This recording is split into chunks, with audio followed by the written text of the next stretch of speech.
Under the sweltering summer sun, the blazing rays scorched the endless land. In the southeastern direction of Linshan Town, at the elite trial grounds, a young boy, seemingly in his teens, lay on the grass, covered in blood, which had congealed into crusts. His complexion was ashen, devoid of breath, and his body had grown rigid. Whoosh, whoosh. Nearby, a multitude of decaying wolves gathered, their eyes glistening with a sinister green hue, droplets of foul saliva dripping as they slowly approached the boy. Attracted by the scent of blood, these troublesome low-level beasts were eager to partake in a sumptuous feast. "You dare, old Qingxian!" Suddenly, the boy, who had seemingly succumbed to the chill of death, sprang to his feet with a ferocious expression, roaring fiercely, which sent the decaying wolves scattering in terror. "Where am I? How did I end up here?"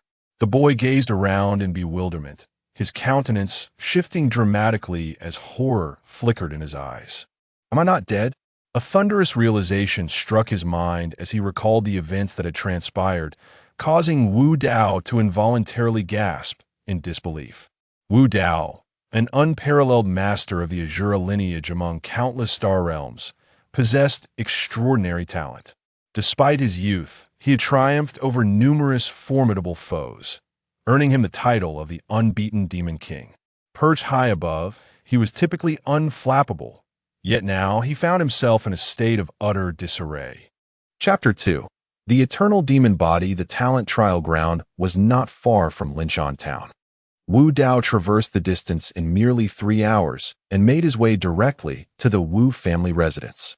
By now, evening had descended, the sun was setting, casting a breathtaking glow across the sky. In the waning light, Wu Dao's shadow stretched long behind him. He strolled quietly along the wide street, his sword-like brows slightly furrowed, contemplating how to rapidly enhance his strength and devising various plans. Suddenly, a stirring sensation gripped his heart. Though his exterior remained composed as he continued forward, he discerned the presence of an individual trailing him, whose aura was not particularly formidable, yet exuded a palpable hostility, undoubtedly posing a threat. Who could it be? A shadow of unease crept into his mind. Given his current power, attracting attention from others would undoubtedly spell disaster, leaving him with little means to resist. As he walked, Wu Dao gradually slowed his pace, employing his heightened senses to ascertain the identity of his pursuer. Just as anticipated, when Wu Dao decelerated, the footsteps behind him also softened, eventually coming to a halt. In the next moment, a smirk of derision curled at the corners of Wu Dao's mouth, a glint of murderous intent flashing in his eyes as he calculated his next move. The second layer of the source refinement realm? Do you truly think you can kill me? Continuing onward, he spotted a shadow as a result. I lost track of the person in the shadowy alley. Feeling a surge of anger. How on earth is this scoundrel still alive? Li Chong cursed silently. He had specifically ensured that Wu Dao had perished at that moment, leaving him perplexed about how Wu Dao had managed to survive. Cough, cough. Under Wu Dao's immense strength, Li Chong found it nearly impossible to breathe. He attempted to repel Wu Dao with his spiritual power, only to discover the futility of his efforts, a chill creeping up his spine. How could this be? How could I not escape the grasp of someone at the first level of the refinement realm? Are you human or a specter? Li Chong asked in horror. Wu Dao, however, paid him no heed, quietly invoking the devouring power of Shura, slowly siphoning away Li Chong's vitality. Who commanded you to kill me? After all, he was a scion of the Wu family.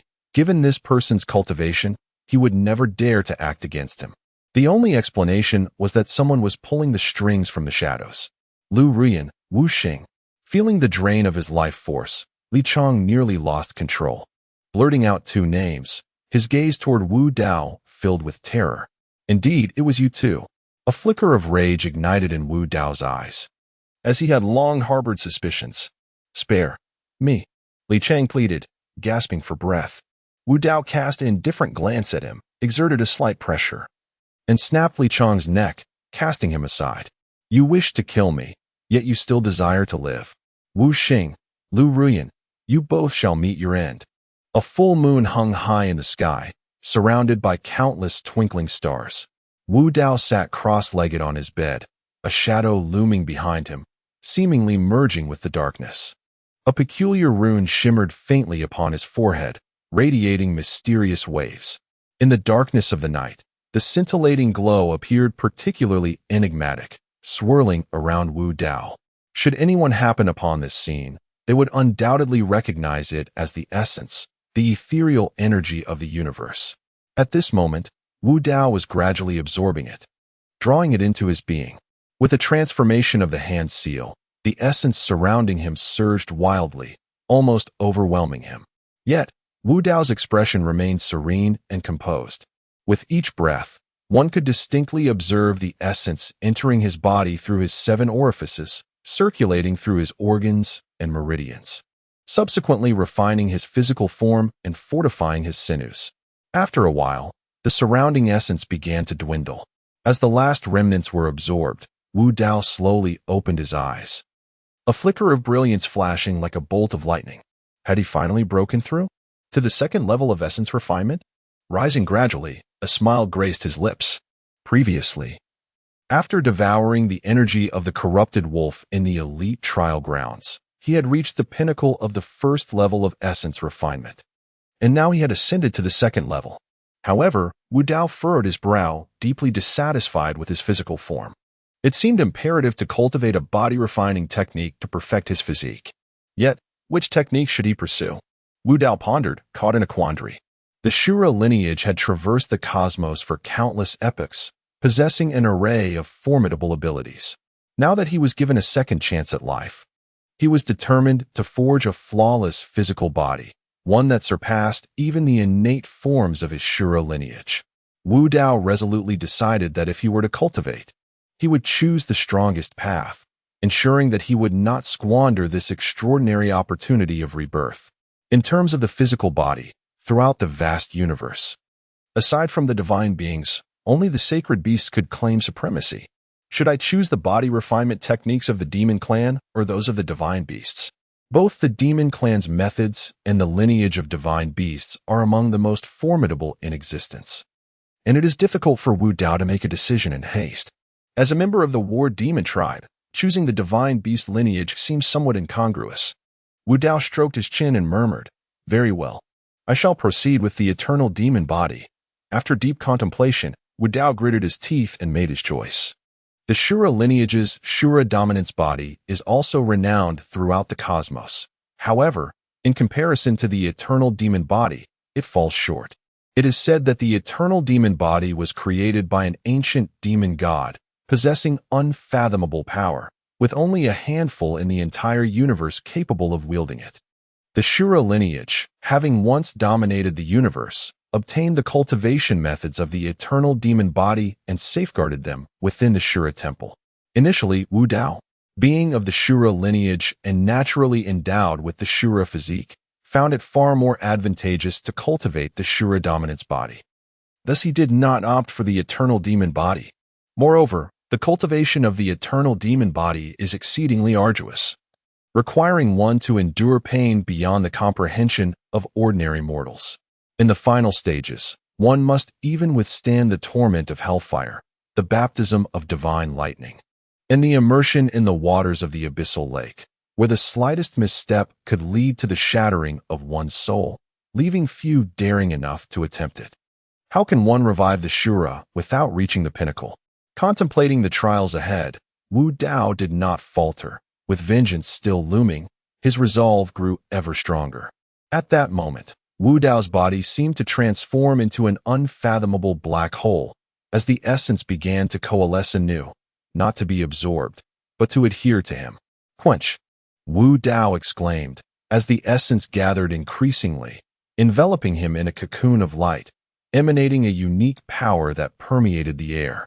Within the primordial cocoon, Wu Dao sealed his eyes, endeavoring with every fiber of his being to endure the torment of the source tempering his corporeal form, an ordeal almost beyond bearing.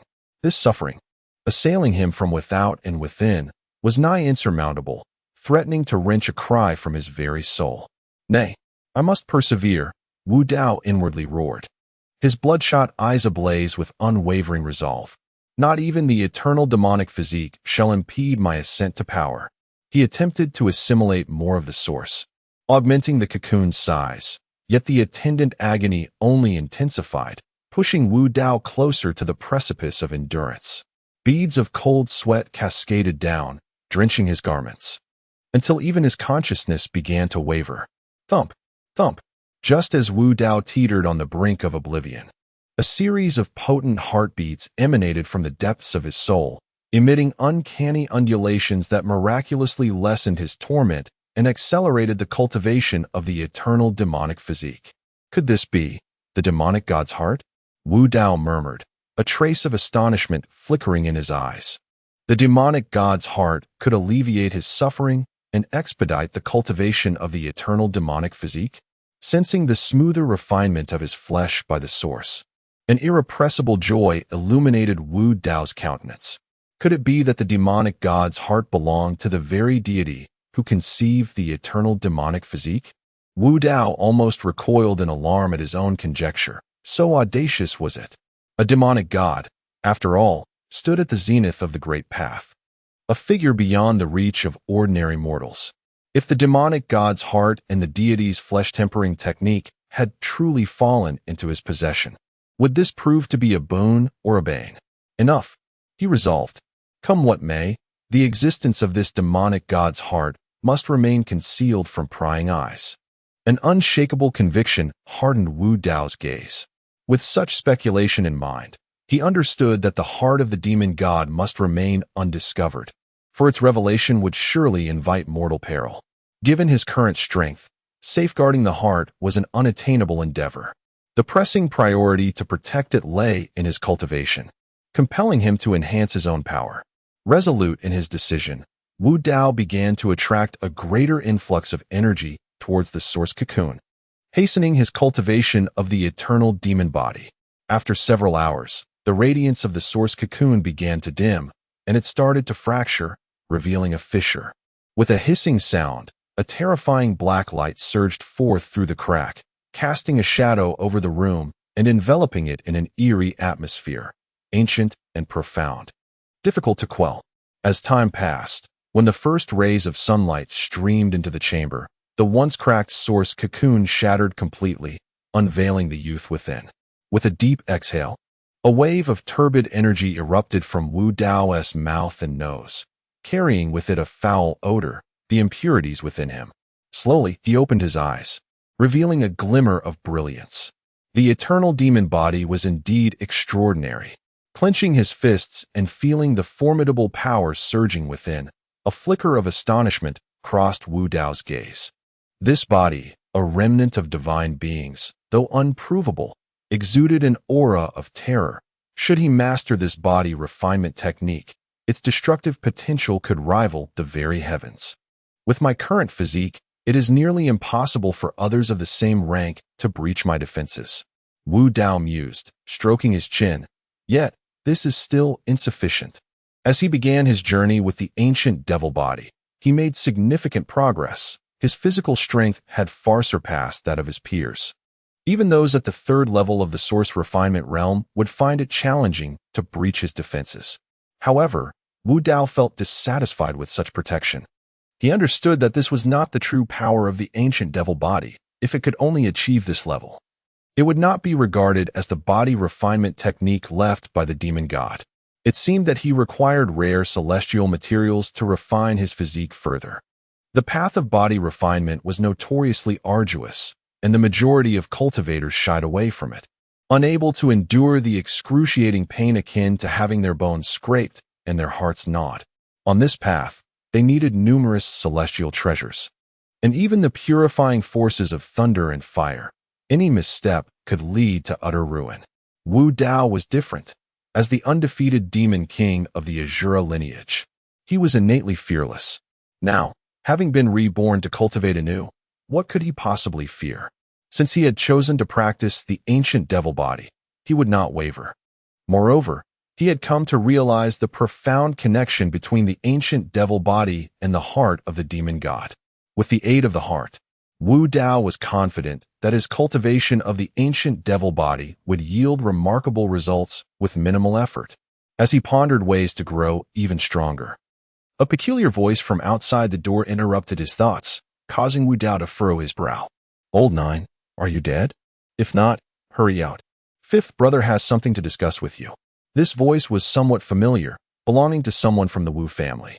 Soon, a wealth of information about the speaker surfaced in Wu Dao's mind. Wu Jie, the son of his third uncle, Wu Changtian, who ranked 7th among the younger generation of the Wu family. Due to his position as the 9th, Wu Dao was often referred to as Old Nine or Little Nine. "Must I truly kick down the door to summon you, Wu Dao?" Wu Jie uttered ominously, a cold glint flashing in his eyes as he noticed Wu Dao's indifference. "You too, bring Wu Dao out here at once. How dare you disregard my words?" The two servants beside him nodded, preparing to knock, when unexpectedly, the door swung open. "If Wu Yang has business with me, let him come himself," Wu Dao replied coolly, a sharp glimmer passing through his gaze as he surveyed Wu Jie and the two servants with disdain. Wu Yang, the 5th brother as referred to by Wu Jie, was formidable in strength and talent, ranking among the top 5 of the younger generation in the Wu family, his gifts truly exceptional. "What did you say? You dare to summon the 5th brother to seek you out? Wu Dao, it seems your audacity has grown in recent days," Wu Jie exclaimed, pointing at Wu Dao with scorn. "I have no desire for lengthy discourse. Come with me at once. If the 5th brother is angered, you shall bear the consequences." With a dismissive wave, Wu Jie issued his command. "How absurd. Tell Wu Yang that if he has matters to discuss, he can come himself," Wu Dao retorted coldly. And with a swift motion, he slammed the door shut right before Wu Jie's astonished gaze. Outside, the expressions of Wu Jie and the two servants were one of sheer shock, their mouths agape as if they could swallow a fist whole. "Well done, Wu Dao." A flicker of rage crossed Wu Jie's eyes as he spoke in a low tone. "However, whether you go today or not is not your decision. Bring Wu Dao to the 5th brother at once." Two servants nodded, pushed open Wu Dao's door, and entered, intending to seize him. "Get out in 10 breaths," Wu Dao spoke coldly. These servants were merely sycophants of Wu Jie. "Ninth young master, it would be prudent for you to accompany us, thus sparing yourself some physical torment. Wouldn't that be preferable?" Upon hearing this, the expressions of the two servants instantly shifted, and they spoke directly. "What are you two waiting for? Hurry and bring him out." Outside the door, Wu Jie impatiently exclaimed, his dissatisfaction evident as he noted the delay in Wu Dao's extraction. Suddenly, 2 loud thuds resonated from within the room, causing Wu Jie's expression to change. He then heard the agonized screams of the two servants. Just as he intended to rush inside, he discovered that Wu Dao had effortlessly thrown each servant out, like discarded marbles, landing at his feet. "You two wretched curs, how dare you lay a hand on me?" Wu Dao admonished sharply. Wu Jie's countenance stiffened, his face contorting in displeasure, akin to that of someone who had bitten into a rotten fruit, his heart filled with indignation. Wu Dao's words were piercing, leaving him uncertain whether they were directed at the two servants or at him, and Wu Yang, thus shrouded in ambiguity. Observing the pained expressions of the servants, Wu Jie hastily examined them, only to be shocked to find that both had their hands completely shattered by Wu Dao, rendering them incapacitated. "Wu Dao, do you dare to injure my servants?" Wu Jie thundered in rage. Regardless of the circumstances, these servants were dispatched by him, and having been crippled by Wu Dao was a severe blow to his pride. If he were to swallow this humiliation, how could he maintain his standing before his brothers? It has long been the case that they derived amusement from bullying Wu Dao. Should he retaliate without consequence, how could they ever hold their heads high again? They were merely 2 ignorant sycophants, and when 7th brother sought my assistance in teaching them a lesson, Wu Dao would naturally not decline. "I wonder if 7th brother is satisfied?" Wu Dao spoke with a smile, although this smile gradually turned cold. "Wu Dao, are you expressing discontent towards 7th brother?" Wu Jie's face fluctuated between shades of blue and white as he stepped forward, bellowing, "Who gave you the audacity to provoke me? Such words are absurd. 7th brother, it was you who arrogantly insisted I meet 5th brother. I was unwilling, and you commanded your servant to act against me. How can you claim that I initiated provocation?" Wu Dao scoffed, unrelenting in his derision. "I am not Wu Jie. Do not impose your standards upon me. Even if Wu Yang were as formidable as a giant, I would not deign to cling to him. There is nothing more to discuss. Be gone. You are not welcome here." Wu Dao's voice was frigid, his gaze towards Wu Jie laced with disdain. He was the reborn Invincible Demon King, and although he initially refrained from escalating matters due to their shared lineage, Wu Jie's escalating insolence left him no choice but to retaliate. Very well. Wu Jie trembled with rage, stepping forward with determination. Wu Dao, you are quite audacious. How dare you tell me to leave? If you can withstand 3 of my strikes today, I shall depart. Otherwise, I will leave you battered and drag you before 5th brother. It must be noted that Wu Jie's intentions were undeniably malevolent. He believed Wu Dao to still be at the 1st level of the refinement realm, while he himself was at the 4th level, creating an overwhelming disparity between them. Had he, Wu Jie, unleashed his full strength, the former Wu Dao would have been utterly incapable of withstanding a single blow, resulting in severe injury. Moreover, Wu Jie had resolutely decided to impart a lesson to Wu Dao, instilling in him the understanding that he was not someone to be trifled with. Regrettably, he was gravely mistaken. The current Wu Dao was no longer the insignificant insect of the past Wu family. He had transformed into the undefeated Demon King of the Asura lineage, who dominated the 6 realms. 3 moves? What of 30 or 300? Was the 4th level of the Source Refinement realm truly formidable? At this moment, the arrogance of the undefeated Demon King was unmistakable.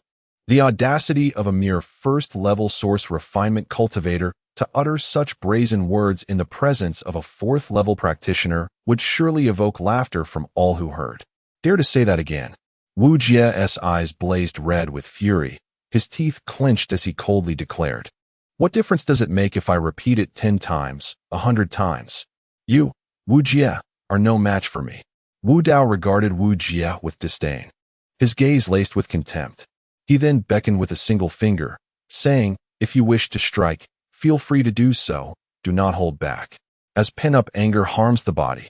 Upon hearing Wu Dao's taunts, Wu Jie was consumed by rage, ignited like never before. He felt pain in his heart, his liver, and throughout his entire being. Inhaling deeply, Wu Jie clenched his jaw tightly and spoke through gritted teeth. "You are exceedingly arrogant. Yet, those who are arrogant seldom meet a favorable end. Since you invite my strike, I shall not be courteous." With a fierce grin, Wu Jie tightened his fists, every muscle in his body tensing in anticipation. "Come forth." Wu Dao's expression grew slightly solemn as he spoke, a formidable aura coalescing around him, his vitality and spirit reaching their zenith. This is the indomitable nature of the undefeated Demon King in battle. Whenever he engages in combat, he will exert his utmost effort. "Receive my punch." Wu Jie bellowed, his feet pounding the ground as he surged toward Wu Dao with remarkable speed, his iron fists generating a fierce gale. In the blink of an eye, Wu Jie reached Wu Dao, the latter's garments already ruffled by the terrifying force of the punch. At this moment, Wu Jie's face contorted with excitement, provoked by Wu Dao's earlier words, eager to deliver a harsh lesson. Nevertheless, he expertly controlled his strength. This blow would undoubtedly inflict severe injury upon Wu Dao, yet it would not endanger his life. However, such malice was still formidable, considering they were both scions of the Wu family, sharing the same roots, yet capable of such cruelty. Just as his fist came within a foot of Wu Dao, with Wu Jie believing Wu Dao could not possibly recover and would be struck down by his full-force punch, Wu Dao moved. Like a bolt of lightning, he erupted instantaneously. Wu Dao thrust his right fist upwards with tremendous force, meeting Wu Jie's blow head-on. Boom! A resounding thud echoed, and both combatants were jolted back. Wu Jie staggered backward 7 steps, while Wu Dao retreated 5. "Impossible!" Wu Jie exclaimed, his disbelief evident as he stared at Wu Dao, rendered speechless. How could he, at the 4th level of the Source Refinement realm, be pushed back 7 steps by a mere punch from Wu Dao, who only retreated 5? 7th brother. Losing focus in battle is a grave error. A faint voice echoed as Wu Jie, still reeling from the shock, found Wu Dao standing before him. Chapter 4. The Contest for the Gathering Source Pill. Observing the astonished expression on Wu Jie's face, Wu Dao stepped forward, mocking him with a playful tone. "Wu Dao, have you reached the 2nd level of the Refinement Origin realm?" Wu Jie exclaimed in disbelief. murmuring to himself, "But how could someone at the second level of the refinement origin realm possibly defeat me? How could this be?" Observing Wu Jie's dazed expression, Wu Dao chose to disregard him and turned to enter his room. "How could this be? How could this be?" Wu Jie continued to mutter in a trance, until, after a while, he regained some clarity in his eyes at the call of the two servants whom Wu Dao had incapacitated. "Wu Dao, this matter is far from over." Wu Jie cast a deep gaze towards Wu Dao's room, then clutched his chest, leaving in a dejected manner. The two servants followed behind, their hearts heavy with sorrow. They had been rendered useless, their futures bleak. "Wu Yang will most likely come after me as well." After Wu Jie departed, a flicker of seriousness crossed Wu Dao's eyes. Today, he had defied Wu Yang's orders and even struck Wu Jie, given Wu Yang's pride. This incident was merely the beginning. In comparison to Wu Jie, Wu Yang was evidently far more formidable, a challenge that was beyond Wu Dao's current capabilities. The ancient demonic body is indeed extraordinary. Subsequently, Wu Dao gazed at his slightly trembling hands, a look of satisfaction evident in his eyes.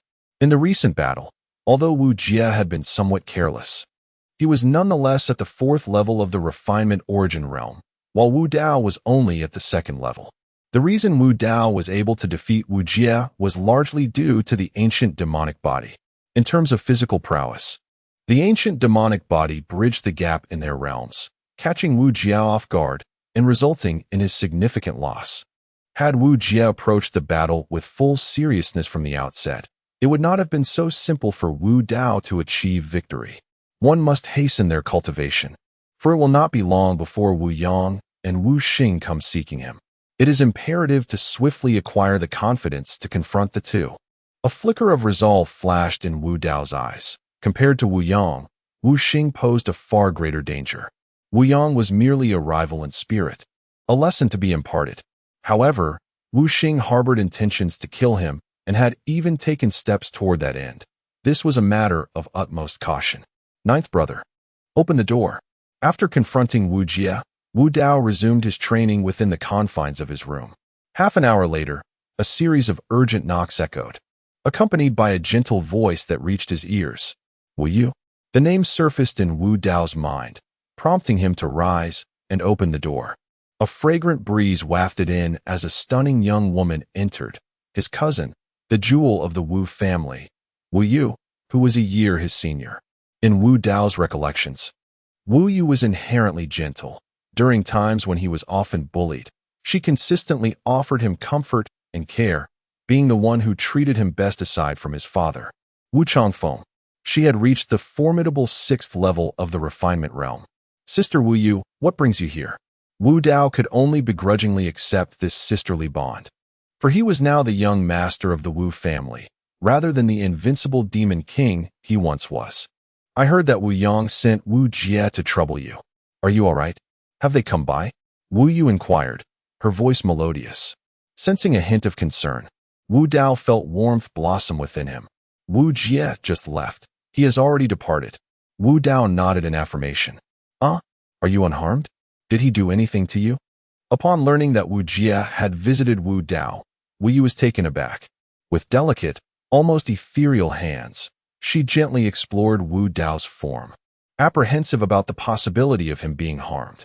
Coughing lightly, Wu Dao hastily masked his embarrassment. It felt exceedingly peculiar to be touched by a woman. In his previous life, he had been solitary, never having formed a bond with any female, and now, a ripple of unexpected sensation stirred within him, even eliciting a physical reaction. "What are you coughing for?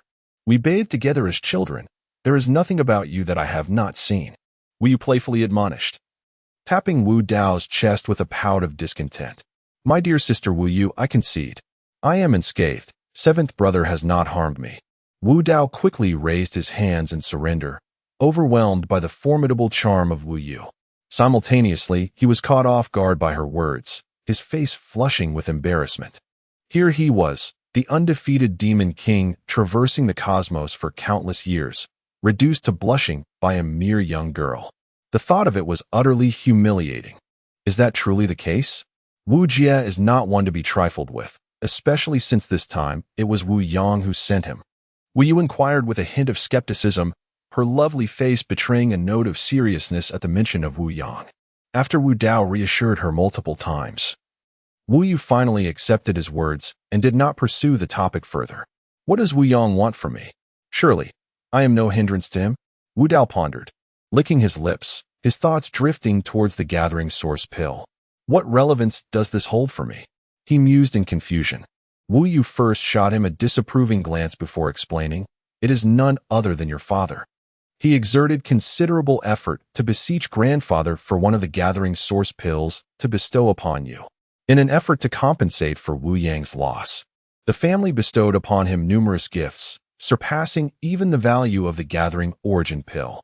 Upon hearing this, Wu Dao felt a warmth in his heart. Considering his father's financial prowess, obtaining this precious pill would indeed require a considerable sacrifice, all aimed at enhancing his strength. Though Wu Dao remained silent on the matter, he silently cherished this act of kindness within his heart. Wu Yang, outwardly nonchalant, accepted the offerings, yet privately proclaimed that the gathering origin pill belonged to him alone and that no one else was entitled to it, further asserting, "You are unworthy." Wu Yu observed Wu Dao's expression closely, anxious that he might feel disheartened. She had always cared for her younger brother, wishing to shield him. But with Wu Yang's superior strength, she knew she could not protect Wu Dao if a confrontation arose. Upon learning of Wu Yang's intentions, a cold glimmer flickered in Wu Dao's eyes, accompanied by a faint, mocking smile. "So, Wu Yang, this is the elixir my father painstakingly acquired for me. You may have received many riches, but do you truly believe you can seize the gathering origin pill? Greed knows no bounds. And I wonder if you can truly carry away the pill." Of course, these thoughts remained unspoken. Wu Dao was aware that voicing such sentiments would only incite Wu Yu's concern regarding his conflict with Wu Yang. "Brother, whatever happens, do not clash with Wu Yang. I will seek the guidance of our family elders. He will not dare act recklessly," Wu Yu urged nervously, fearing Wu Dao's impulsiveness. "Rest assured, Sister Wu Yu. I understand the importance of restraint," Wu Dao replied with a sense of assurance. However, once Wu Yu departed, a chilling smile crept across his lips as he gazed toward the door. "The second-tier gathering origin pill should indeed facilitate my breakthrough." Regarding the gathering origin pill, Wu Dao sure was resolute in his determination to obtain it, and regardless of who stood in his way, he would not yield. The second-tier gathering origin pill was exceedingly rare. Even within the entirety of Lingshan Town, it was a treasure that was more esteemed than available, with only a select few alchemists from the Alchemist Guild capable of refining it. Elder Chiu had pledged to deliver the gathering origin pill to the Wu family within 3 days, as a gesture of gratitude. The passage of 3 days was but a fleeting moment. On this day, Wu Dao stepped out of his chamber and sought out his father, Wu Changfeng. "I thank you, Father," Wu Dao spoke, his gaze gentle. Although Wu Changfeng did not overtly express his emotions, Wu Dao could still feel the warmth of familial affection. "You are my son. All that I possess is yours. As long as you strive with vigor, it is the greatest gratitude you can offer me," Wu Changfeng replied with a smile, ruffling Wu Dao's hair before turning to walk away, prompting Wu Dao to pause momentarily before following suit. For the sake of these 3 second-tier gathering origin pills, nearly all the younger members of the Wu family had gathered in the hall, along with the elder generation led by Wu Changfeng. The venerable Wu Zhen had dedicated his life to the prosperity of the Wu family, and after 4 decades of relentless effort, he had elevated the Wu family to one of the prominent forces in Lingshan Town, a testament to his formidable influence. Beneath his stewardship, many descendants had flourished, expanding the family's lineage. Among Wu Zhen's numerous sons and daughters, most were extraordinary, boasting prowess at the foundation establishment stage and enjoying considerable renown within Lingshan Town. However, as Wu Dao was aware, the Wu family did not originate from Lingshan Town. They had migrated here a century ago, thus establishing their roots. After the passage of approximately an incense stick's worth of time, nearly all of the direct descendants of the Wu family had assembled. "Is it you who seeks to take my life?" Wu Dao spotted Wu Xing among the crowd, his gaze icy. "As the Asura Immortal King." He had never shown a benevolent face towards his enemies. Were it not for his insufficient strength, Wu Dao would have acted ruthlessly without hesitation. At that moment, Wu Xing cast a sullen look at Wu Dao, his heart heavy with confusion. How could Li Chong have failed? Wu Dao was still alive. Noticing the astonished expression on Wu Xing's face, Wu Dao merely smiled coldly and turned away. Surveying the gathering, Elder Wu spoke, "Since everyone has arrived, let us distribute the gathering source pills. I hope you young ones do not disappoint the expectations of our clan and grow swiftly to support the Wu family, striving to become the strongest in Linshan Town." The crowd nodded, their spirits ignited as they responded loudly in agreement. However, Wu Dao merely smiled slightly. He was indifferent to this. The gathering source pills were precisely what he desired. As expected, the Wu family did not let Wu Dao down. The gathering source pills, acquired at great cost by Wu Changfeng, were not withheld by the elder. He simply cast a deep glance at Wu Dao before handing the pill to him, speaking earnestly. "Dower, cultivate diligently. Do not let your father's hopes go unfulfilled." "I will, grandfather," Wu Dao replied solemnly, nodding, holding the pitch-black pill in his hand. Even someone as composed as Wu Dao could not help but display his joy. This pill was crucial for his advancement to the third level of the gathering source realm. Just then, he remarked, "Grandfather, I believe that certain individuals possessing the gathering source pills are squandering them. It would be better to entrust them to those who are truly capable." Chapter 5. Confrontation with Wu Yang amidst the crowd. A sharp voice of derision pierced through the air, causing Wu Dao's brows to furrow and his gaze to sweep coldly in the direction of the utterance, igniting a surge of anger within him. The speaker was a youth who, standing forth, wore an expression of lofty righteousness. Upon recognizing him, Wu Dao's heart harbored a sardonic smile, knowing full well that the events of the day were far from uncomplicated. This young man was none other than Wu Yang, who, having benefited from his father's willingness to go to great lengths for the elixir, now sought to claim the Ju Yuan Dan for himself as well, revealing a gluttonous nature. "Younger, what is it you wish to convey?" The elder Wu expressed a hint of dissatisfaction, for Wu Yang's words were pointedly clear. The rivalry among the family members was something he abhorred, yet it seemed inevitable. "Grandfather, Wu Dao's cultivation is woefully inadequate.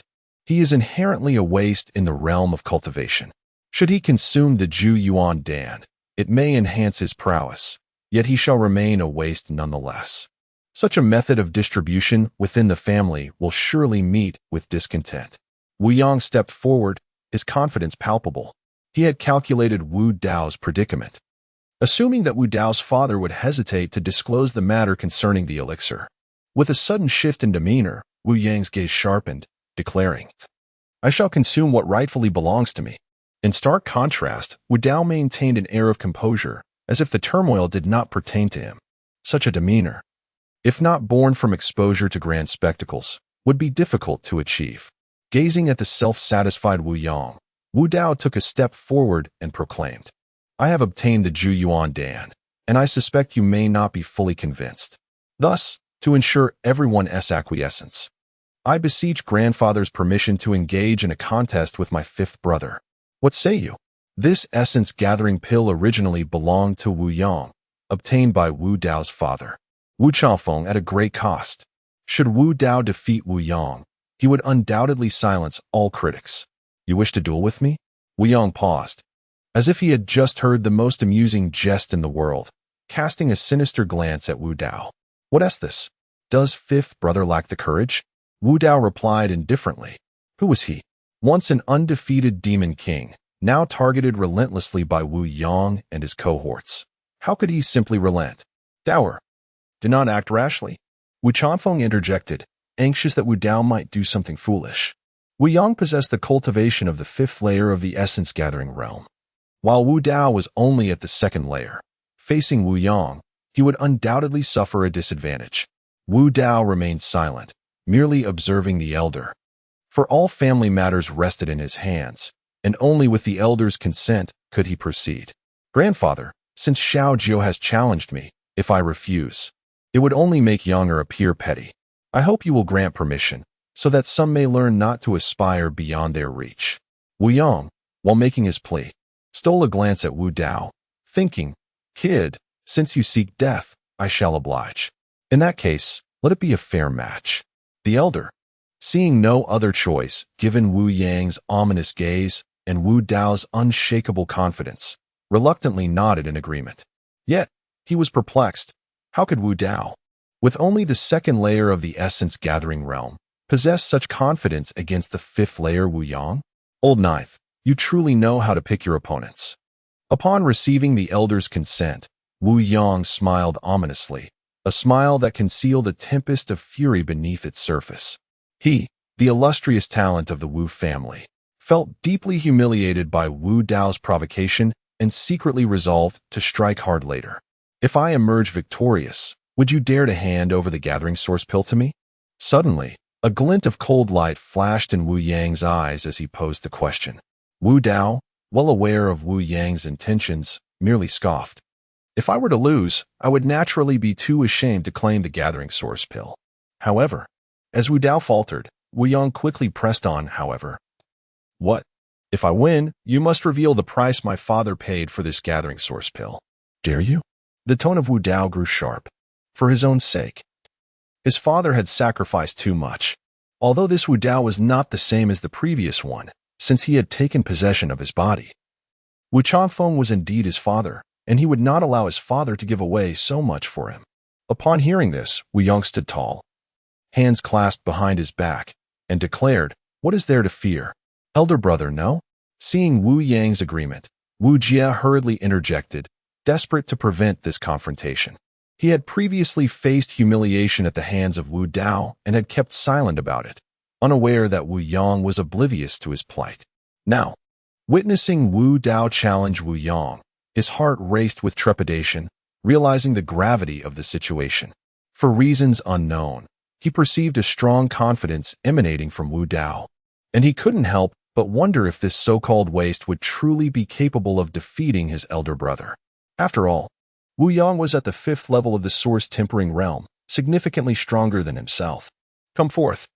A chilling smile crept upon Wu Dao's lips as he cast a glance at Wu Jia, causing the latter's face to turn a ghastly shade of green, rendering him speechless. For reasons unknown, a flicker of fear stirred within Wu Jia, leaving him uncertain about the outcome of the impending battle. As the crowd gathered at the arena, Wu Dao and Wu Yang stood poised, their gazes locked in anticipation of the impending clash. The venerable elder of the Wu family served as the referee, ensuring no unforeseen incidents would mar the duel. Among the onlookers, scarcely anyone harbored hope for Wu Dao's victory. The consensus was that defeat was inevitable. Even among his own kin, Wu Changfeng and Wu Yu. The disparity between Wu Dao and Wu Yang was simply too vast, a chasm akin to that between the second and fifth levels of the source refinement realm. Only Wu Jia, who had previously suffered at Wu Dao's hands, possessed a fragment of insight into Wu Dao's capabilities, yet he refrained from speaking out, fearing further humiliation. The Wu family's guards and servants, gathered around, exchanged incredulous glances upon hearing of the challenge between Wu Dao and Wu Yang, internally lamenting that the young master was courting disaster. Old Ninth, be gentle with him. Wu Yang sneered, a sinister grin gracing his features. You might as well exert your full strength, for I shall not hold back. Wu Dao replied coldly, meeting his gaze.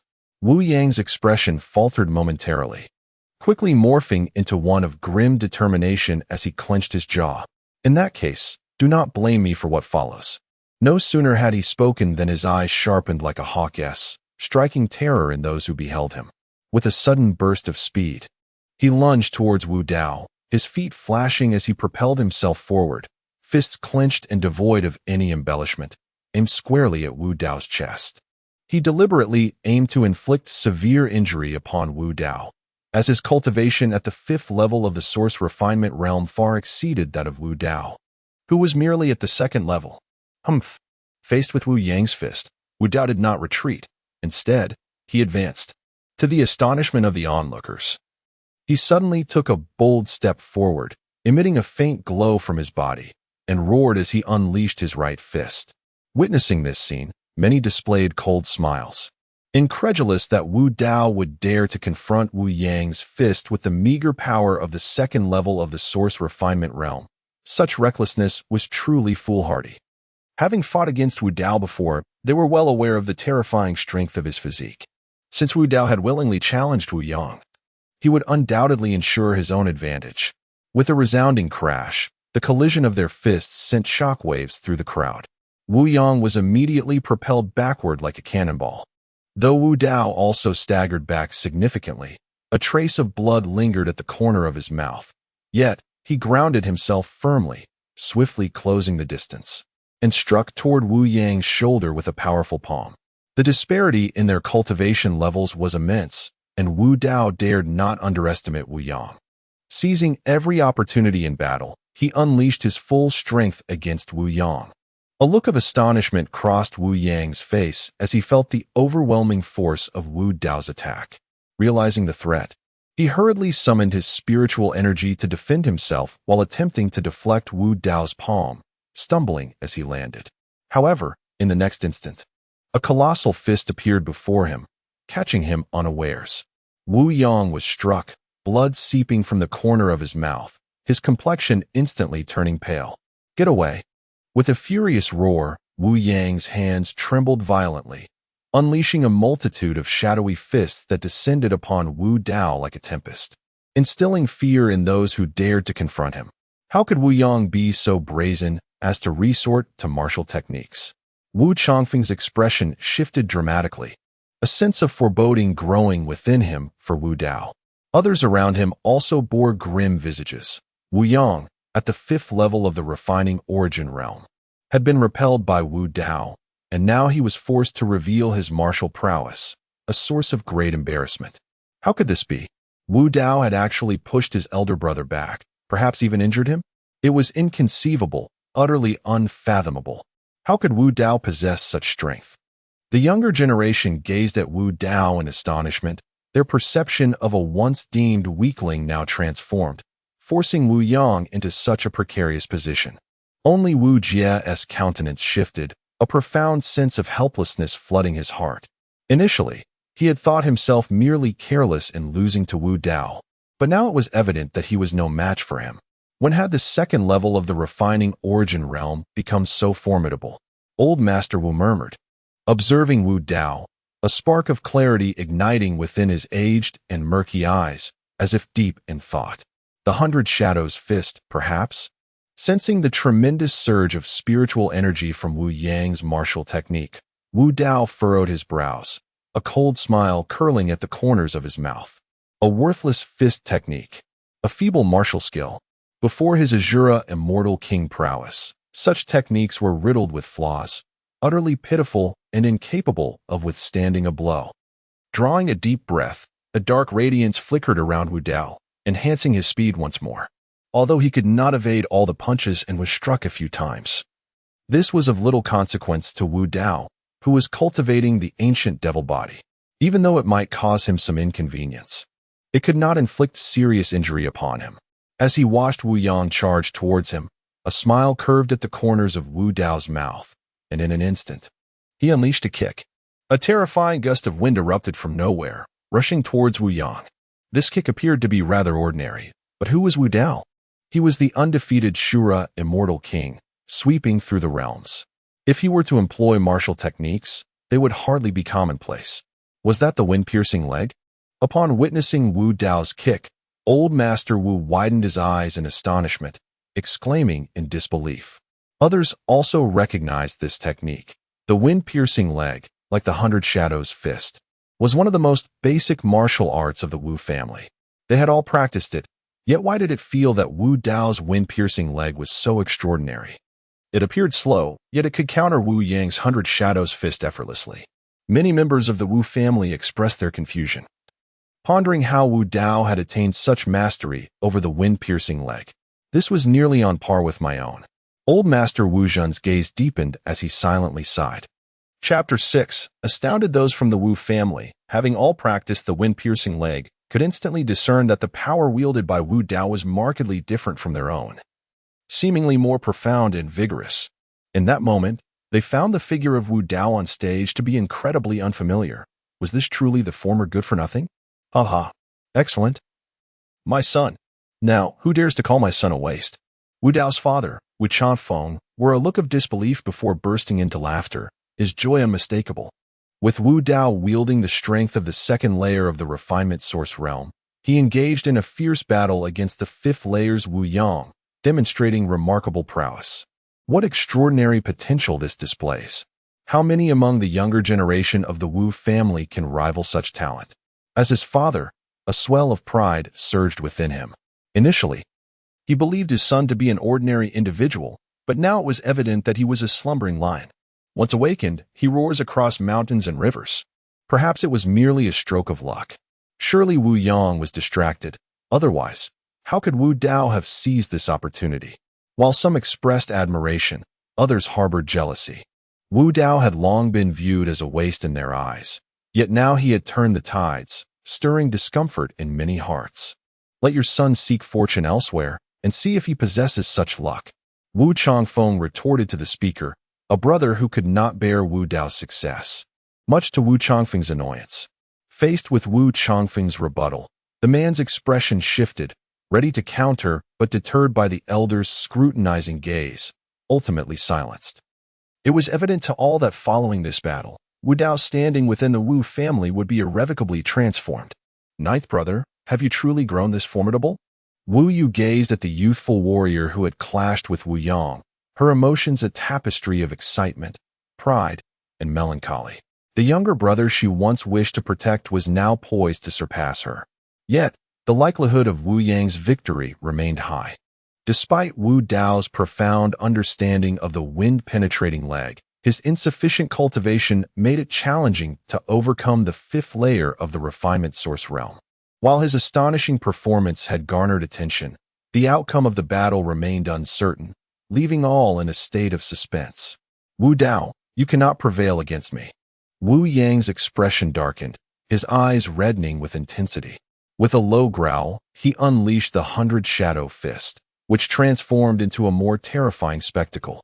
The shadows of his fists multiplied, their speed and power significantly heightened. Observing the flickering shadows, a cold smile crept upon Wu Dao's lips. Though the speed of those fist shadows was remarkable, to Wu Dao, it appeared to be in slow motion. Having once been an undefeated Demon King, his combat experience was profound. The myriad flaws within the 100-shadow fist became glaringly apparent to him. Were it not for the limitations of his physical body and insufficient cultivation, how could he allow Wu Yang to prance about for so long? Wu Dao was convinced that in a battle between equals, a single strike from him would suffice, requiring no second blow. Bang! Bang! Caught off guard. Wu Dao was struck by several punches from Wu Yang, forcing him to retreat repeatedly. Even with the ancient demon body he cultivated, he felt a wave of pain. Wu Yang, astonished, had assumed that this would incapacitate Wu Dao, yet he withstood the blows as if nothing had happened. How could that be? The onlookers were equally bewildered, staring at Wu Dao as if they had witnessed a ghost. As members of the Wu family, they understood the formidable strength of the 100-shadow fist. Even a fifth-tier cultivator of the refining origin realm would suffer severe injuries. How could Wu Dao emerge unscathed? Unbeknownst to them, Wu Dao was equally astonished, his face reflecting exhilaration, deeply satisfied with his physical prowess. Truly, the ancient demon body was remarkable. When Wu Dao activated the ancient demon body, he sensed the heart of the demon god emitting a unique aura, enhancing the might of his body and rendering him even more formidable. You, Wu Yang, are but a mere shadow. Upon hearing Wu Dao's words, Wu Yang was instantly consumed by rage and astonishment, realizing that his attack had little effect on Wu Dao. Not to mention other aspects. In terms of mastery of the wind-piercing kick, he was hardly Wu Dao's equal. It is worth noting that he had immersed himself in martial arts for decades, while Wu Dao was merely a 15-year-old youth. Meanwhile, those around them, who harbored disdain for Wu Dao, wore expressions of grimness, fixating their gaze on him, their bewilderment growing. When had Wu Dao become so formidable? The 100-shadow fist. Witnessing the terrifying wind-piercing kick, Wu Yang's expression turned horrified as he hastily unleashed his martial technique to thwart Wu Dao's onslaught. from the wind-piercing kick. He sensed an overwhelming threat. Boom. In the midst of everyone's astonishment, the astonishing wind-piercing kick shattered Wu Yang's 100-shadow fist and struck his chest. Wu Yang's body flew back like a kite with its string cut, crashing heavily to the ground, a mouthful of blood spewing forth uncontrollably. Old Master Wu hurriedly examined him and found that he had only sustained minor injuries, with no significant harm done, prompting a sigh of relief from him. Wu Dao slightly furrowed his brows, feeling a twinge of regret. His cultivation was still too weak. Otherwise, after such a kick, how could Wu Yang merely spit blood? It seemed he needed to hasten his training and elevate his cultivation. As Wu Dao triumphantly overcame Wu Yang, the surrounding crowd erupted into an uproar. Was this truly the notorious wastrel of the family? If this could be deemed a wastrel, what did that make them? Lesser than a wastrel? Wu Dao victorious. Old Master Wu cast a deep glance at Wu Dao before declaring the outcome. Upon the conclusion of his words, those who had previously mocked Wu Dao fell into silence, not daring to utter a single syllable. It is noteworthy that Wu Yang held a modest reputation within the family. Apart from Wu Xing and Wu Wei, no one could easily surpass him. In this moment, he had been defeated, humbled by a waste they had never imagined could best him. With Wu Yang vanquished by Wu Dao's overwhelming prowess, who among them dared to speak ill of Wu Dao any longer? Old Jiao, you were supposed to restrain yourself. How dare you strike with such force? After all, Wu Yang is your cousin. Wu Xing interjected, attempting to chastise Wu Dao and seize the opportunity to undermine him. Wu Dao's display of brilliance before everyone had left Wu Xing feeling quite discontented. Are you unwell? Wu Dao shot him a disdainful glance, offering a merciless taunt. Had Wu Dao not possessed the ancient demonic physique and the heart of a demon god, but rather been merely an ordinary practitioner at the second level of the source refinement realm, a blow from Wu Yang's 100 Shadows fist would have undoubtedly left him gravely injured, far worse than Wu Yang's current state, potentially condemning him to a life bedridden. Wu Xing's expression shifted dramatically, at a loss for words, his countenance darkening as he glared coldly at Wu Dao. Having lost, you must adhere to our agreement and relinquish my father's possessions. Wu Dao coldly addressed Wu Yang, then turned to leave. Suddenly, an idea struck him. He glanced back at Wu Jia, who felt an icy chill, and then smiled as he spoke. It is not disgraceful to be defeated by me. Besides, you are not the first. At this pronouncement, the crowd gasped in astonishment, murmuring among themselves, speculating who might be so fortunate. Within the throng, a young man turned pale, retreating with furtive eyes, fearful of drawing attention to himself. Wu Jia was filled with deep resentment. Wu Daojin seemed to be deliberately provoking him, as if to put him in an awkward position. Fortunately, Wu Yang also faced defeat. Otherwise, he would have been utterly humiliated. Only a few noticed Wu Jia's unusual demeanor, and some understood that Wu Yang had secretly encouraged Wu Jia to confront Wu Dao. Now, considering Wu Dao's earlier remark, it all began to make sense. The rear courtyard of the Wu family was heavily guarded, with numerous servants patrolling, rendering it virtually impregnable. This area held significant importance for the Wu family, and it was rare for anyone to be present here under ordinary circumstances. At this moment, within a grand hall, figures were bustling about. At the forefront stood Wu Zhen, the head of the Wu family, accompanied by several of his sons, including Wu Dao. Wu Dao calmly regarded the elder members of his family, his gaze tranquil and unperturbed. Dao, aren't you going to offer an explanation? Wu Zhen rose from his elevated position, his voice hoarse, as if he were suppressing his emotions. Explanation? What is there to explain? Observing Wu Dao feigning innocence, Wu Zhen and several uncles exchanged exasperated glances.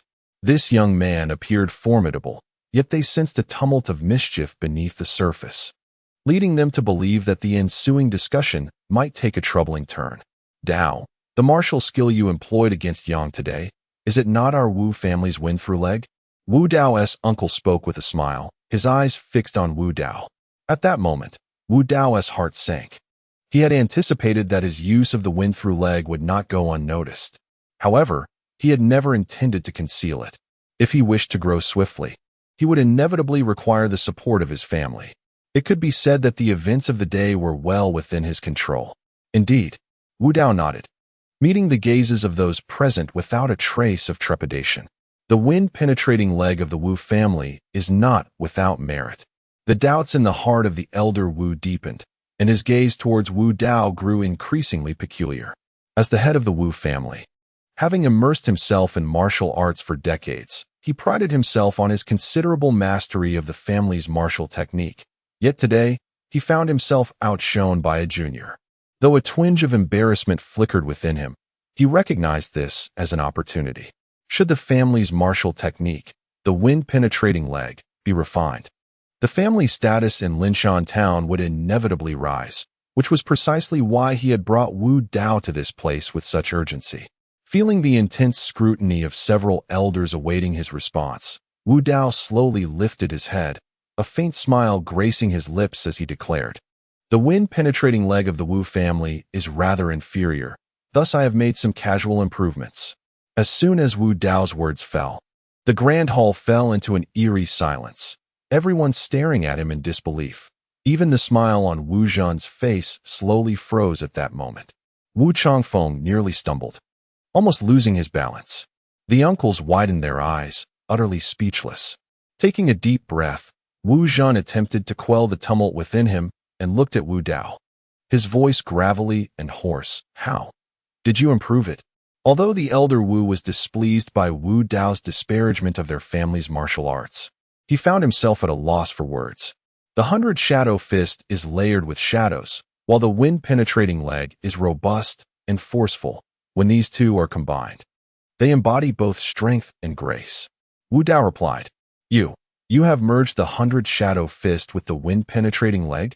Old Master Wu let out an exclamation, gazing at Wu Dao as though he were a monster. The others were equally astonished. Observing the disbelief in their eyes, Wu Dao sighed inwardly, feeling quite helpless. While this situation was indeed surreal, it was preferable to having his true identity questioned. Gulp. The previously silent hall was suddenly filled with the sounds of many swallowing nervously. Even Wu Zhan wore a comically bewildered expression, momentarily at a loss for words. The confirmation from Wu Dao only deepened their shock. To merge two martial techniques into one? What extraordinary talent must one possess to achieve such a feat? It was important to note that Wu Dao was merely a 15-year-old boy. At the second level of the refinement realm, what kind of prodigy could accomplish this? Although reason told Wu Zhan and the others that such a notion was preposterous, they couldn't shake the feeling of disbelief. "This was all thanks to my master." In response to their confusion, Wu Dao spoke calmly. Having no intention of concealing his sudden surge in strength, he had long prepared an explanation. "Master? What master?" Old Master Wu was momentarily taken aback, and then his expression shifted dramatically, a flicker of insight crossing his mind as if he had grasped something extraordinary. He too was puzzled. How could a few casual pats on Wu Dao's back lead to such a tremendous transformation? The old man muttered incessantly, though I could not catch his words clearly. It seemed he was contemplating some special constitution I possessed. Wu Dao fabricated a tale, claiming to have a unique physique, thereby concealing his cultivation of the eternal demon body. A special physique? Wu Changfeng was momentarily stunned, filled with uncertainty. The elder remarked that my unique constitution hindered my cultivation, thus he extended a helping hand to me. Wu Dao nodded in acknowledgement. It is said that certain individuals possess extraordinary physiques, seemingly gifted in their practice, far surpassing their peers. Could it be that Daoer belongs to such a category? Wu Laoyizi observed Wu Dao, a contemplative glimmer in his eyes, recalling some rumors. Soon, a flicker of excitement emerged in his gaze. Could it be that the family is about to uncover a true dragon? Where is that formidable being now? Quickly, take me to meet him. No. Let all members of the Wu family pay their respects. Wu Laoyizi exclaimed urgently. The one capable of alleviating the drawbacks of Wu Dao's unique physique must undoubtedly be an unparalleled powerhouse.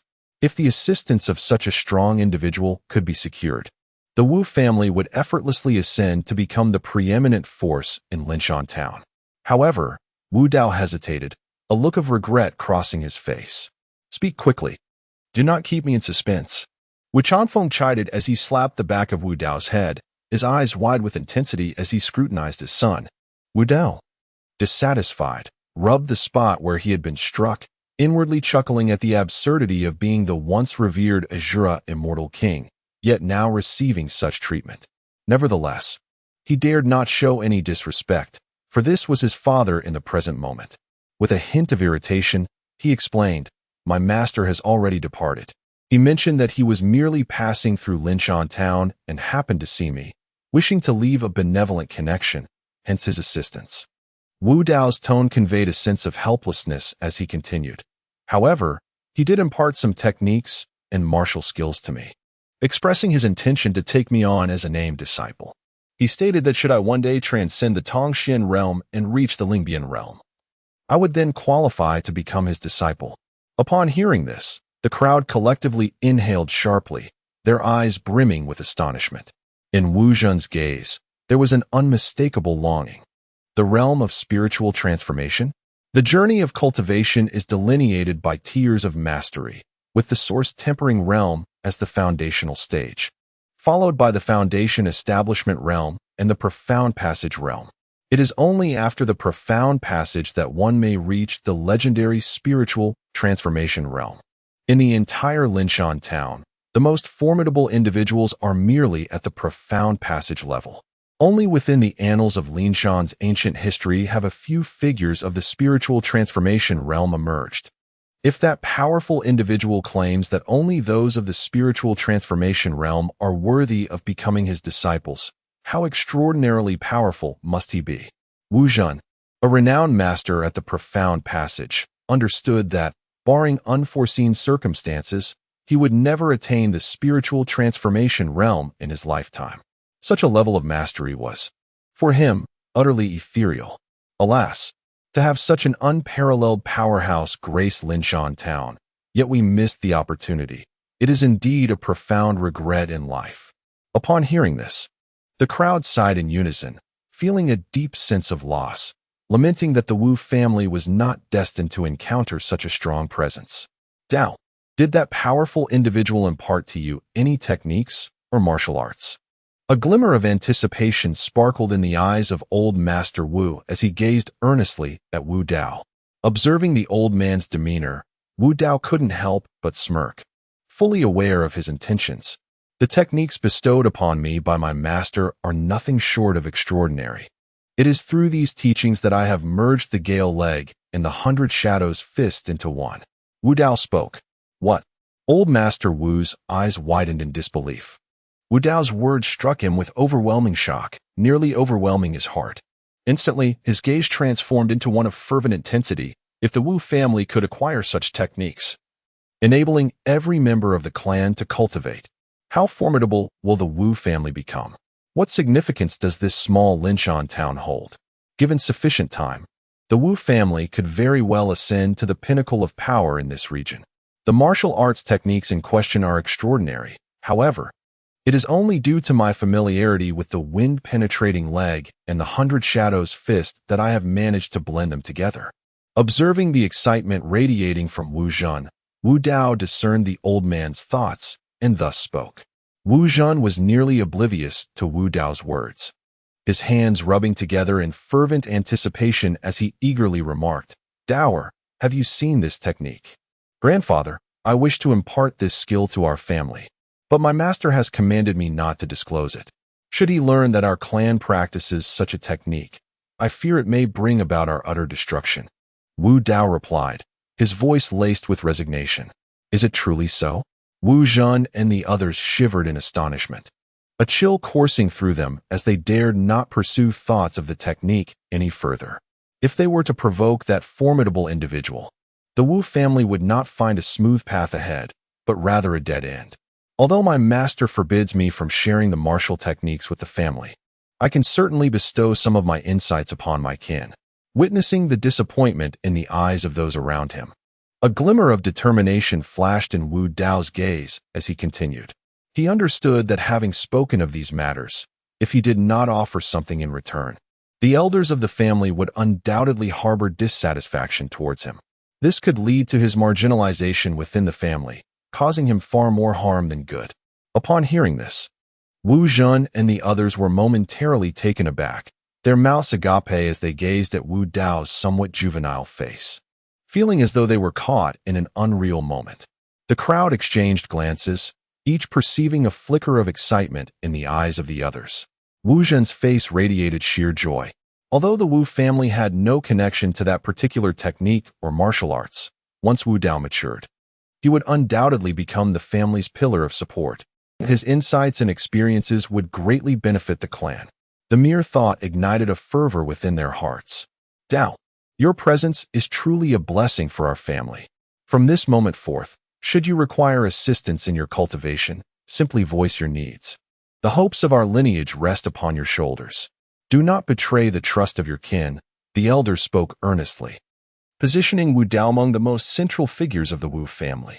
It was undeniable that Wu Dao's current combat prowess and innate talent were formidable, and his unique physique, coupled with the immense strength of his master, elevated his status within the clan significantly. Indeed, Dao, this is both your and Xing's responsibility, as well as that of every member of the Wu family.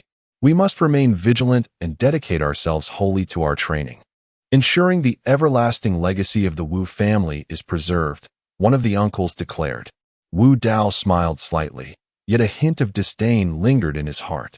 Was I now regarded as the hope for the family's legacy? Where were they when my talent was deemed inadequate? Dao, your current cultivation is still lacking. Spend this time within the family to train diligently. Should you have any needs, do not hesitate to speak with grandfather. The family will offer unwavering support. Given Wu Dao's exceptional gifts, the elder would naturally not be short-sighted. Grandfather, there is no need for such formality. I am also a member of the Wu family. And these are my duties, Wu Dao replied with righteous resolve, before deftly shifting the conversation. However, since my grandfather and esteemed uncles have repeatedly requested it, I must reluctantly comply. Upon hearing the first half of Wu Dao's statement, the old gentleman chuckled softly as he stroked his beard. Yet, upon hearing the latter part, his expression instantly soured. Where did this little rascal learn such mischief? His mind is brimming with devious schemes, and he dares to play tricks on an old man like me. This must be the influence of that scoundrel, Changfeng. Beside him, Wu Changfeng was equally taken aback by Wu Dao's words, and upon feeling the old man's ominous gaze directed at him, a chill ran down his spine, leaving him too disconcerted to speak. Speak up, what is it that you desire? The old gentleman uttered, resigned. Observing Wu Dao, whose innocent faade masked a cunning intellect, his heart fluttered with apprehension. This lad appeared harmless, yet he harbored a wealth of mischief within. It seemed that a considerable sacrifice was inevitable. Well done, young man. You've managed to catch me off guard today. There will be ample time for retribution in the future. Experience is a formidable teacher. Noticing a sly smile curling at the corners of the old gentleman's mouth, Wu Dao felt a shiver of foreboding. It seemed that things were not looking promising. His countenance grew serious as he spoke. I hope, dear grandfather, that you and my uncles will keep my cultivation a secret.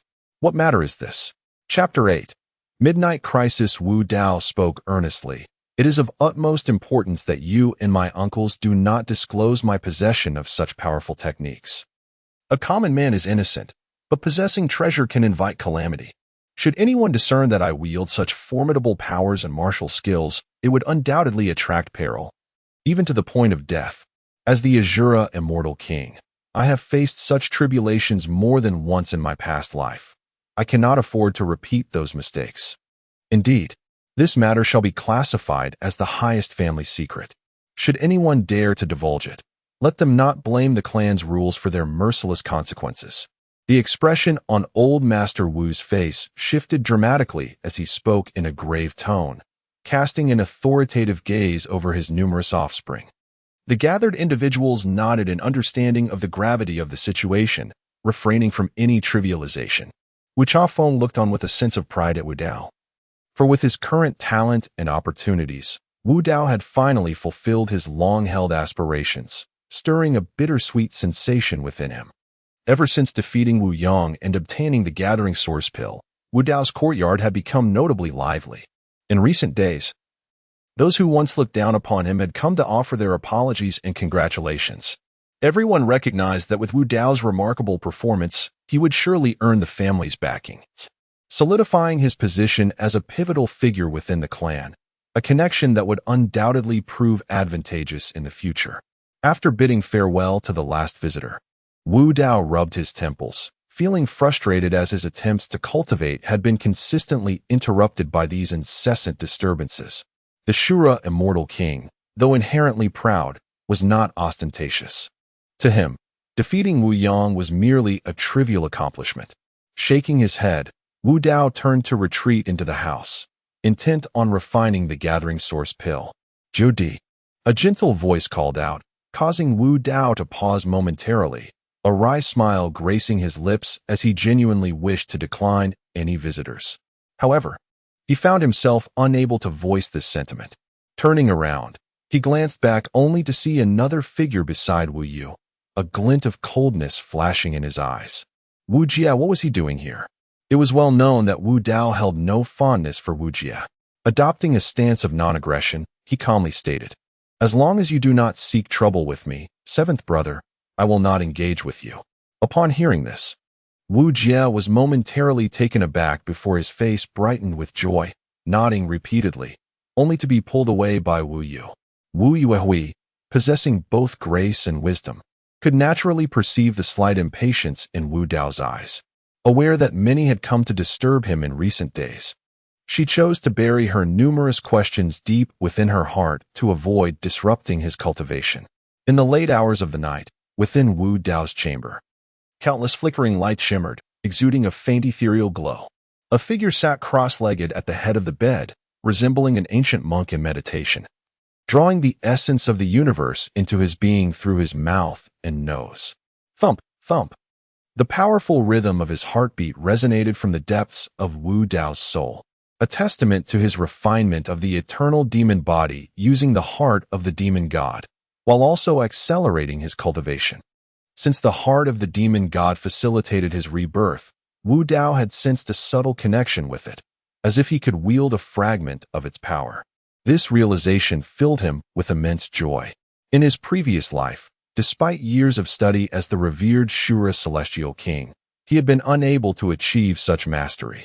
Yet, reborn and blessed by adversity, he now found himself with a modicum of control over the heart of the demon god, alongside the cultivation of the eternal demon body, instilling him with profound confidence for the journey ahead. It was time to break through. Suddenly, a pitch-black elixir materialized in Wu Dao's hand, emanating powerful waves of spiritual energy, a Gathering Source Pill. Without a moment's hesitation, he placed it into his mouth and commenced the process of refining its potency. Hiss, hiss. Streams of dark vapor began to seep from within him, an ancient and weathered aura pervading the air, rendering Wu Dao enigmatic and exuding an extraordinary presence. Shura Devour. Gather Source. Countless sources converged more violently upon Wu Dao, refining his physical form while simultaneously hastening his ascension. Thump. After a considerable interval, Wu Dao fully refined the potency of the Gathering Source Pill, absorbing a significant amount of its essence. A gentle sound resonated within him, akin to shackles being released. Had he finally achieved a breakthrough? Slowly opening his eyes, a faint smile graced Wu Dao's lips as he realized his cultivation had ascended to the third layer of the source tempering realm, rendering him even stronger. The efficacy of such elixirs was indeed remarkable. Perhaps it warranted further exploration. As he contemplated the extraordinary power of the Gathering Source Pill, Wu Dao stroked his chin, feeling a stir of desire. At that moment, in the stillness of the night, footsteps echoed, drawing Wu Dao's attention toward the door. Was there someone seeking him at this hour? A series of knocks resounded. Thud, thud, thud. Wu Dao calmly uttered, "Come in." The door creaked open, revealing a young man. Upon seeing him, Wu Dao's expression turned frosty, a glimmer of murderous intent flashing in his eyes. "Wu Xing, what brings you here?" He concealed his animosity, speaking with an air of indifference. Given his current strength, as long as Wu Xing did not intentionally provoke him. He would not act impulsively against him. Wu Yang possessed commendable prowess. However, in the presence of Wu Xing, he was hardly significant. It was essential to note that Wu Xing was the foremost individual in their clan, boasting an imposing cultivation level of the 8th layer of the Source Tempering Realm, a testament to his formidable power. "Are you not going to invite me in for a seat?" Wu Xing inquired, a subtle smile illuminating his face, exuding an aura of gentleness. Wu Dao internally scoffed, recognizing the veiled malice behind Wu Xing's demeanor, nearly falling for his ruse. Leaning against the doorframe, Wu Dao replied coolly, "My space is rather disheveled, lacking a place to accommodate you, so it would be best if my esteemed cousin refrained from entering." Upon encountering Wu Dao's unwavering refusal, Wu Xing narrowed his eyes, a glimmer of cold light flashing through them, and then spoke. "Xiaojiu, my intrusion at this late hour is somewhat—" Before he could finish, Wu Dao interrupted him. "Since my cousin is aware of the disturbance at such an hour, why then do you choose to appear?" "I have no desire for idle chatter. Hand over the Gathering Source Pill." So it was for the Gathering Source Pill. At last, the true motive revealed itself. Did it not? A mocking smile curled at the corners of Wu Dao's lips. "Give it to you? Do you truly believe you are worthy?" A flicker of seriousness crossed Wu Xing's gaze as he regarded Wu Dao. If the family were to intervene, he would find it difficult to act. Furrowing his brow, he declared, "I will grant you 10 breaths of time to obediently surrender the Gathering Source Pill. I wish to avoid conflict." "Who bestowed upon you such audacity?" Wu Dao's gaze hardened, his eyes turning frigid, a cold glint shimmering within. "I am not Wu Yang. You stand no chance before me. If you are wise, relinquish the Gathering Source Pill, and you may yet suffer less in terms of physical pain." Seemingly growing impatient, the last remnants of a smile vanished from Wu Xing's face, his expression becoming indifferent. In his eyes, Wu Dao was merely a worthless individual. Had it not been for the Gathering Source Pill, he would not have sought him out. Wu Dao remained silent, his heart turning icy as he clenched his fists, a unique aura emanating from him that caused Wu Xing's complexion to shift. The 3rd level of the Source Refinement Realm? As he sensed this newfound power, Wu Xing's expression changed. Wu Dao had actually advanced. Suddenly, a realization struck him, and he exclaimed, "You consumed the Gathering Source Pill." Meeting Wu Xing's razor-sharp gaze, Wu Dao let out a cold laugh. "What do you think?"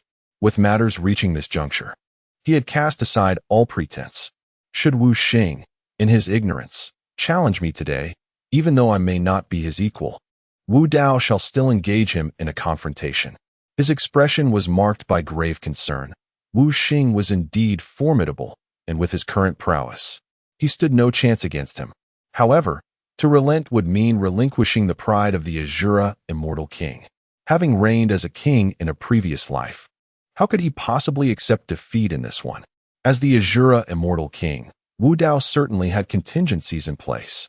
Even if Wu Xing's strength surpassed his own, eradicating him would not prove to be a simple task.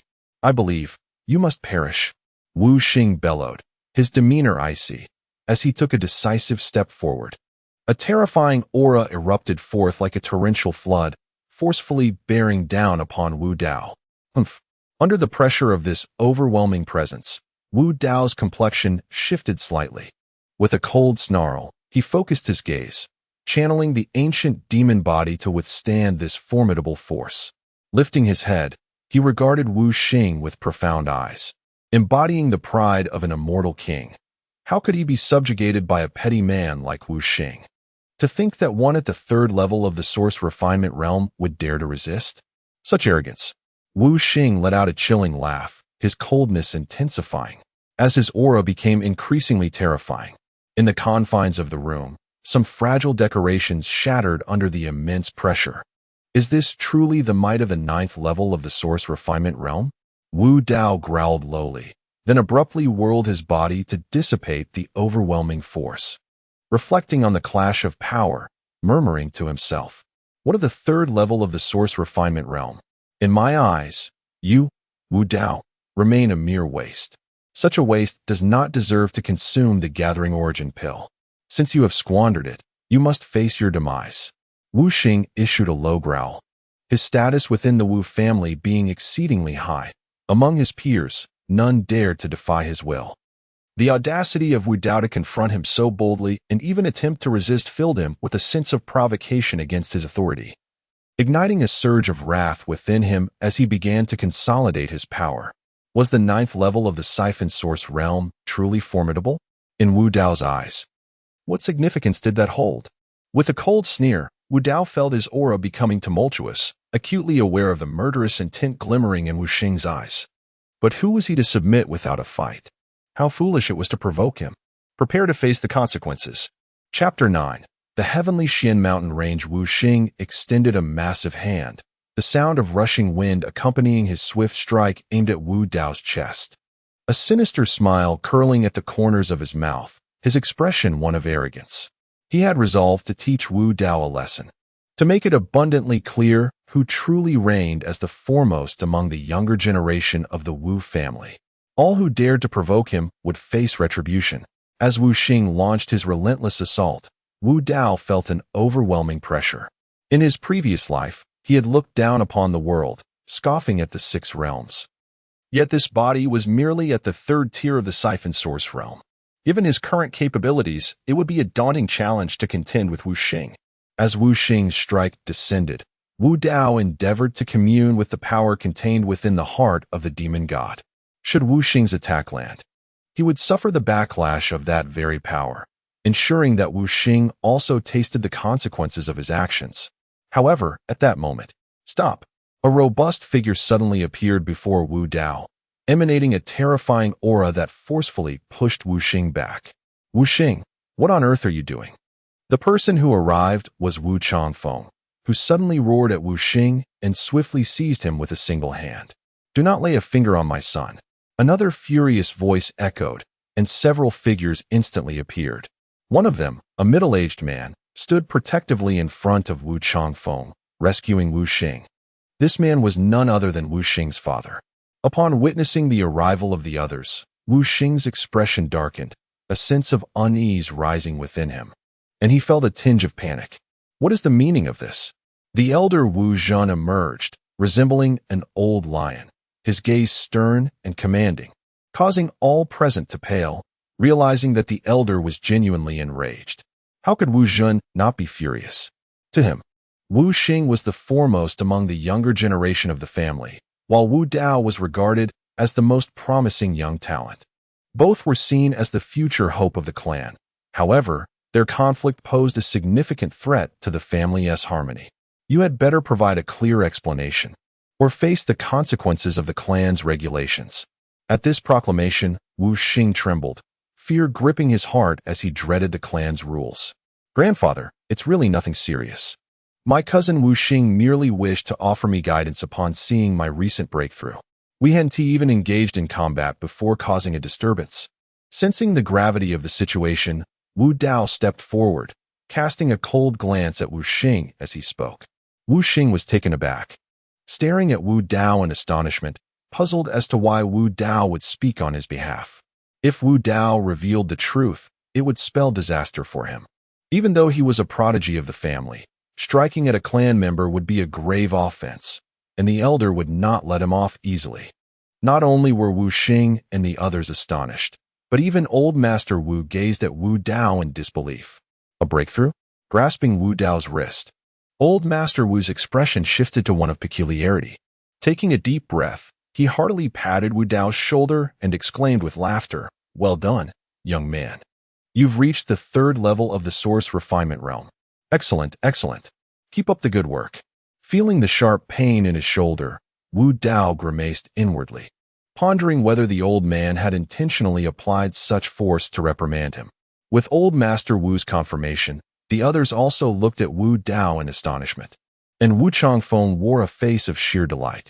They were all aware that Wu Dao was backed by an ethereal powerhouse, and his innate talent was nothing short of terrifying.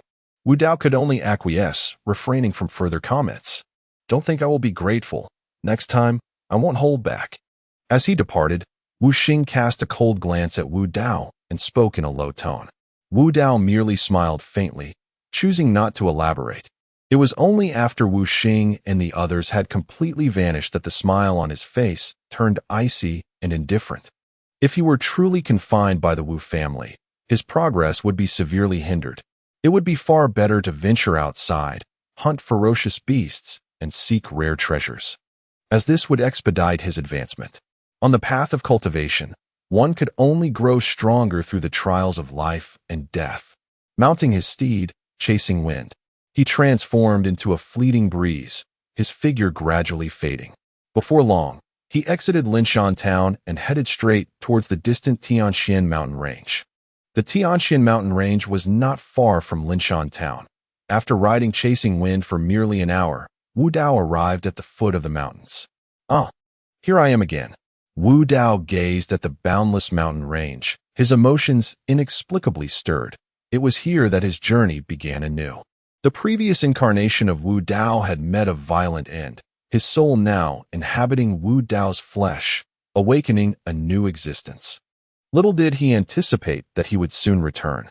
The Tianxian mountain range is an immense expanse, seemingly endless, adorned with primordial forests teeming with myriad spiritual herbs and countless mystical beasts.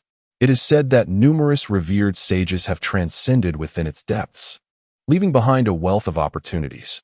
Legend has it that should one find themselves inexplicably transported to an extraordinary space or cave, there is no cause for alarm.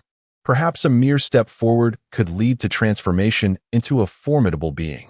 Consequently, numerous mercenary factions venture into these mountains to hunt beasts and gather rare herbs, while others seek to hone their skills, hoping for a fortuitous turn of fate that would grant them immense opportunities and legacies from great powers. However, the Tianxian mountain range is vast and inscrutable. Despite the passage of many years, only a minuscule portion has been explored. It is rumored that within its depths lie unspeakable horrors, having claimed the lives of many powerful beings who ventured within, leaving no survivors, thus instilling a deep-rooted fear that has deterred others from venturing too far. Wu Dao secured his steed, the wind chaser, and cast his gaze forward, resolutely stepping deeper into the mountains. Upon reaching the entrance of the Tianxian mountain range, he found himself amidst a throng of individuals. With a slight shrug, a smile graced Wu Dao's lips. It seemed he had underestimated the allure this mountain held for cultivators. As long as they do not provoke me, I shall not interfere with them. May they conduct themselves with integrity. Shaking his head slightly, Wu Dao chose to disregard the crowd, forging ahead into the depths. Hey, is that not Wu Dao from the Wu family? Does he dare to enter this place? Someone recognized Wu Dao, and a hint of disdain crept onto their lips as they openly mocked him.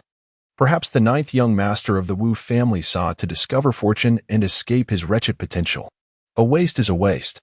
Even if he ventured into the Tianxian mountain range, he would inevitably meet his end at the jaws of a savage beast. Soon, the Wu family would have yet another tale of folly to tell. As the crowd identified Wu Dao, smirks of derision spread across their faces, and they continued to taunt him. Wu Dao merely shook his head, dismissing these individuals as if they were mere jesters. It was baffling how these people possessed the audacity to utter such words. What boldness! A mere waste of the Wu family. Why shake your head? Do you believe our words to be untrue? The first speaker, witnessing Wu Dao's contemptuous gesture, was momentarily taken aback before fury ignited within him. Apologize at once, or I shall break your legs. His finger pointed menacingly at Wu Dao, and his arrogant demeanor sent a ripple of shock through the onlookers, who then adopted expressions of eager anticipation. It was Zhang Hui of the Zhang family. No wonder he was so brazen. Recognizing Zhang Hui, some gasped, unwilling to utter another word. In Linshan town, the Wu family was not the sole dominant force. The Zhang family, Lu family, Lin family, and the Angry Gun Alliance were all comparable to the Wu family, if not superior. Among them, the Zhang, Lu, and Lin families were indigenous powers, while the Wu family and the Angry Gun Alliance had only recently arrived in Linshan town. In comparison, the foundation of these three families was considerably stronger. Although the Wu family and the Angry Gun Alliance had experienced rapid growth and were not inferior to the Lu family, they still fell slightly short against the Zhang and Lin families. Zhang Hui belonged to one of the 5 great powers, the Zhang family, whose heritage was on par with that of the Wu family, where Wu Dao resided. It was precisely because of this that Zhang Hui had grown accustomed to his arrogant and domineering demeanor, yet few dared to provoke him. Upon hearing Zhang Hui's words, Wu Dao momentarily halted his steps, then turned around, exhaling softly, a hint of a cold smile appearing at the corner of his lips, giving him an unexpectedly radiant appearance. Leave. With this single word, a tremor rippled through the crowd. When did the typically ineffectual Wu Dao become so assertive? Did he perhaps lose his senses? The onlookers regarded Wu Dao with a mixture of confusion and intrigue. Although Zhang Hui held a relatively low position within the Zhang family, he was still at the 3rd level of the source refinement realm, while it was rumored that Wu Dao was merely at the 1st level. What audacity did he possess to challenge Zhang Hui? Zhang Hui's gaze narrowed, a glint of cold light flashing in his eyes. Taking a deep breath, he spat out icily. You, the trash of the Wu family, are courting death. At that moment, everyone understood that the events of the day could not end amicably. Very well. Wu Dao's expression remained remarkably tranquil, as calm as a still pond. After uttering those 2 words, he began to stride purposefully towards Zhang Hui. As Wu Dao approached, Zhang Hui's eyes narrowed slightly, and he scoffed, Wu Dao, if you kneel and kowtow 3 times, I might consider sparing you, otherwise. Though his words dripped with arrogance, a ripple of unease stirred within Zhang Hui. Despite his own cultivation at the 3rd level of the source refinement realm, he sensed a trace of coldness emanating from Wu Dao, leaving him bewildered and questioning the source of this unexpected sensation. Nevertheless, regardless of the circumstances, in the face of this rumored ineptitude, he, a dignified 3rd stage of the source refinement realm, would certainly not tarnish the reputation of the Zhang family. Particularly since the Zhang and Wu families have long been at odds, their younger generations often clashing. If he were to teach Wu Dao a lesson that left the Wu family in disgrace, the clan would surely reward him.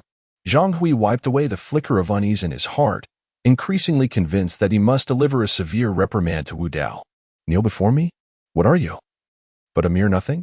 Wu Dao maintained a serene smile, his gaze as profound as the starry night, his forward stride unwavering. Humph, you worthless fool. It seems you truly have a death wish. Remember, it is Zhang Hui of the Zhang family who commands you to kneel. Zhang Hui sneered, his voice barely fading when he suddenly thrust his foot down, launching himself like a released arrow, aiming his knee at Wu Dao's head in a lethal strike. Zhang Hui's assault was swift and vicious, eliciting grave expressions from those nearby. This young man was not to be trifled with. Yet, how tedious. In the face of Zhang Hui's sudden onslaught, Wu Dao remained motionless, his right hand transforming from an open palm into a fist, leisurely rising to strike at Zhang Hui's knee. This fool is in for a harsh lesson. So reckless. Zhang Hui is at the 3rd stage of the source refinement realm, while he is merely at the 1st. The onlookers had not finished their thoughts before their eyes widened in disbelief, as if witnessing a ghost, frozen in place. The anticipated scene did not unfold. Instead, a cracking sound resonated, followed by the sight of a figure hurtling backward. It was Zhang Hui. How could this be possible? He is at the 3rd stage of the source refinement realm, while Wu Dao is only at the 1st.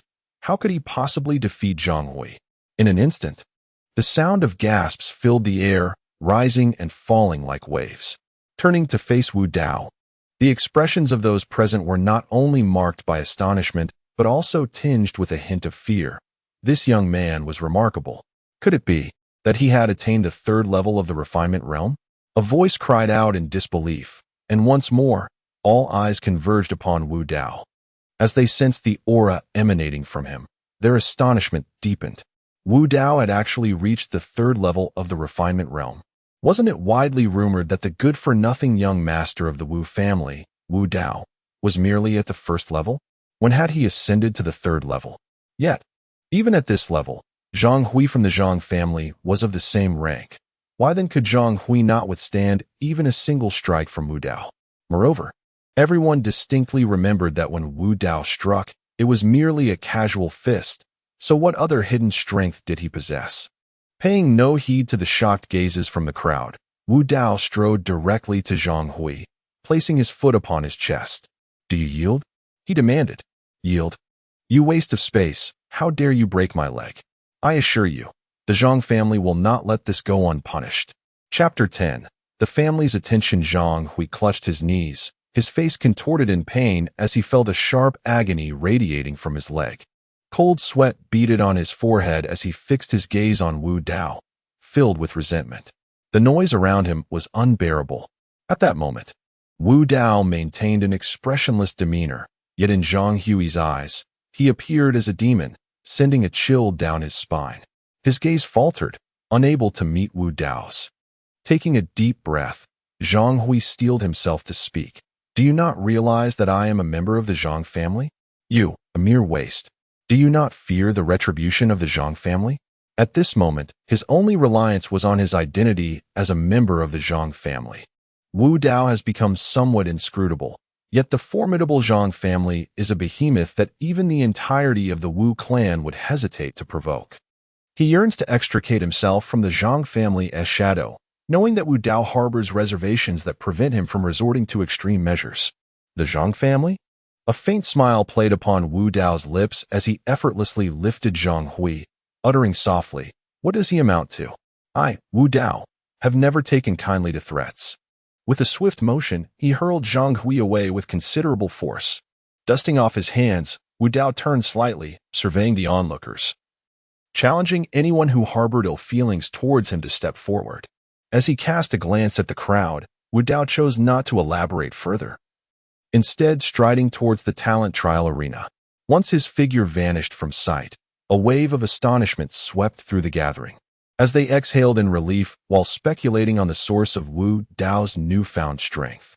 Moments later, members of the Zhang family arrived, their expressions darkening at the sight of Zhang Hui's pitiful state. "Who did this?" the leading young man bellowed, his eyes ablaze with a terrifying fury, reminiscent of a lion poised to pounce. It was Wu Dao of the Wu family. Zhang Hui clashed with him and suffered a broken leg. Some among the crowd, reveling in the drama, openly expressed their delight at the prospect of a clash between the Wu and Zhang families.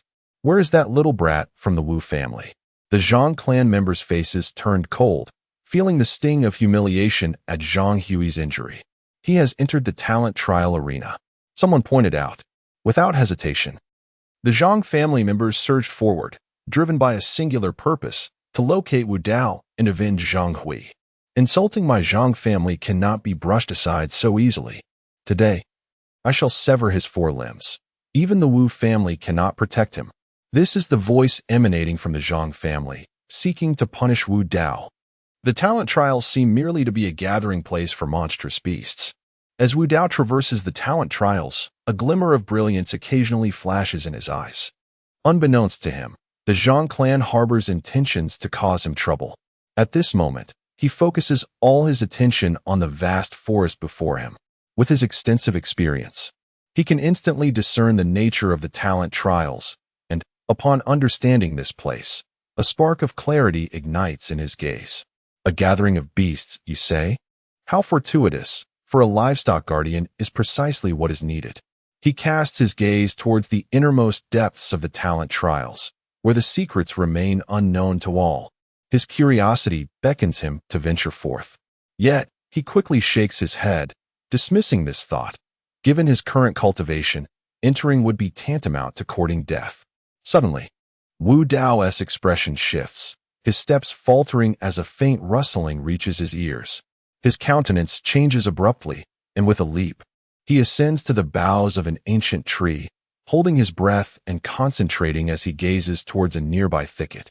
There lies a palpable aura of blood, chilling enough to send shivers down his spine. In an instant, he spots a pair of cold eyes within the underbrush, radiating an eerie luminescence. Could it be a patterned python? Acknowledging the presence of that gaze, Wu Dao's demeanor shifts to one of grave seriousness. In the thicket lay an adult patterned python. Although it was merely a low-level demon beast, it proved to be quite formidable, its massive body spanning 20 to 30 meters. could easily injure a practitioner at the third level of the source refinement realm, causing them to spew blood on the spot. Yet, what instilled fear in others was but a trivial challenge for Wu Dao. Licking his lips, a faint smile graced his face as he transformed into a gust of wind, charging towards the patterned python. You are the one. Though the python possessed considerable strength, even a third-level practitioner of source refinement would be wise to avoid it. However, Wu Dao was no ordinary third-level practitioner. Having honed his body with the ancient demon physique, he could contend even with a fifth-level practitioner of source refinement. As the prey advanced towards it, a bloodthirsty gleam flickered in the python's cold eyes. Suddenly, the underbrush shook violently as a massive serpentine tail lashed out at Wu Dao. The air crackled with sound as the tail swept through, snapping numerous plants in half, a testament to its immense power. Come at me. Wu Dao slightly shifted his body, extending a hand to grasp the tail. Though this move appeared unremarkable, the foundation of the ancient demon physique rendered the python's struggles futile. While the python's intelligence was inferior to that of humans, its beastly instincts remained intact. It coiled its body, attempting to ensnare Wu Dao. Seeing this, Wu Dao let out a cold chuckle, delivering a powerful kick to the python's abdomen while simultaneously striking with his iron fist. The tremendous force landed directly on the python's vital point, piercing through its body.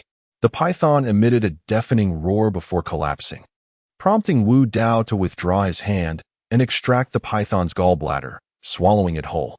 This essence, derived from serpentine demon beasts, was invaluable for a practitioner's cultivation, and Wu Dao was not one to let such an opportunity slip away. Soon after, Wu Dao extracted a green crystal from the body of the patterned python, roughly the size of a pigeon egg, with a faint aura of spiritual energy swirling around it. Such low-grade demon crystals have truly fallen from grace. However, to me, this stone is still a valuable treasure. Wu Dao shook his head and stored the demon crystal away. As the name suggests, a demon crystal is the essence of a demon beast, found only within its body. It serves as the source of energy for the demon beast, also referred to as the beast's inner core, and is of utmost importance. Generally speaking, a demon beast stripped of its crystal faces certain death, underscoring the significance of these crystals. Furthermore, demon crystals are an exceedingly precious medicinal material, brimming with volatile energy, making them ideal for alchemical concoctions. Consequently, demon crystals are highly sought after in the world, particularly by alchemists who require them for crafting specific elixirs or for providing energy in the formation of arrays. With such myriad applications, demon crystals enjoy great popularity, and Wu Dao's quest to hunt demon beasts includes the acquisition of these precious items. The hunt for the patterned python posed little challenge. Such creatures were no threat to Wu Dao. As twilight gradually descended, he continued to hunt several other demon beasts before discovering a colossal ancient tree, from which he carved out a hollow to serve as his refuge. In the Tianshan mountain range, dangers abound, not solely from demon beasts, but also potentially from the human race. To ensure his safety, he resolved to exercise caution. He was acutely aware of the treachery of human nature and, as such, would not commit such a grave error.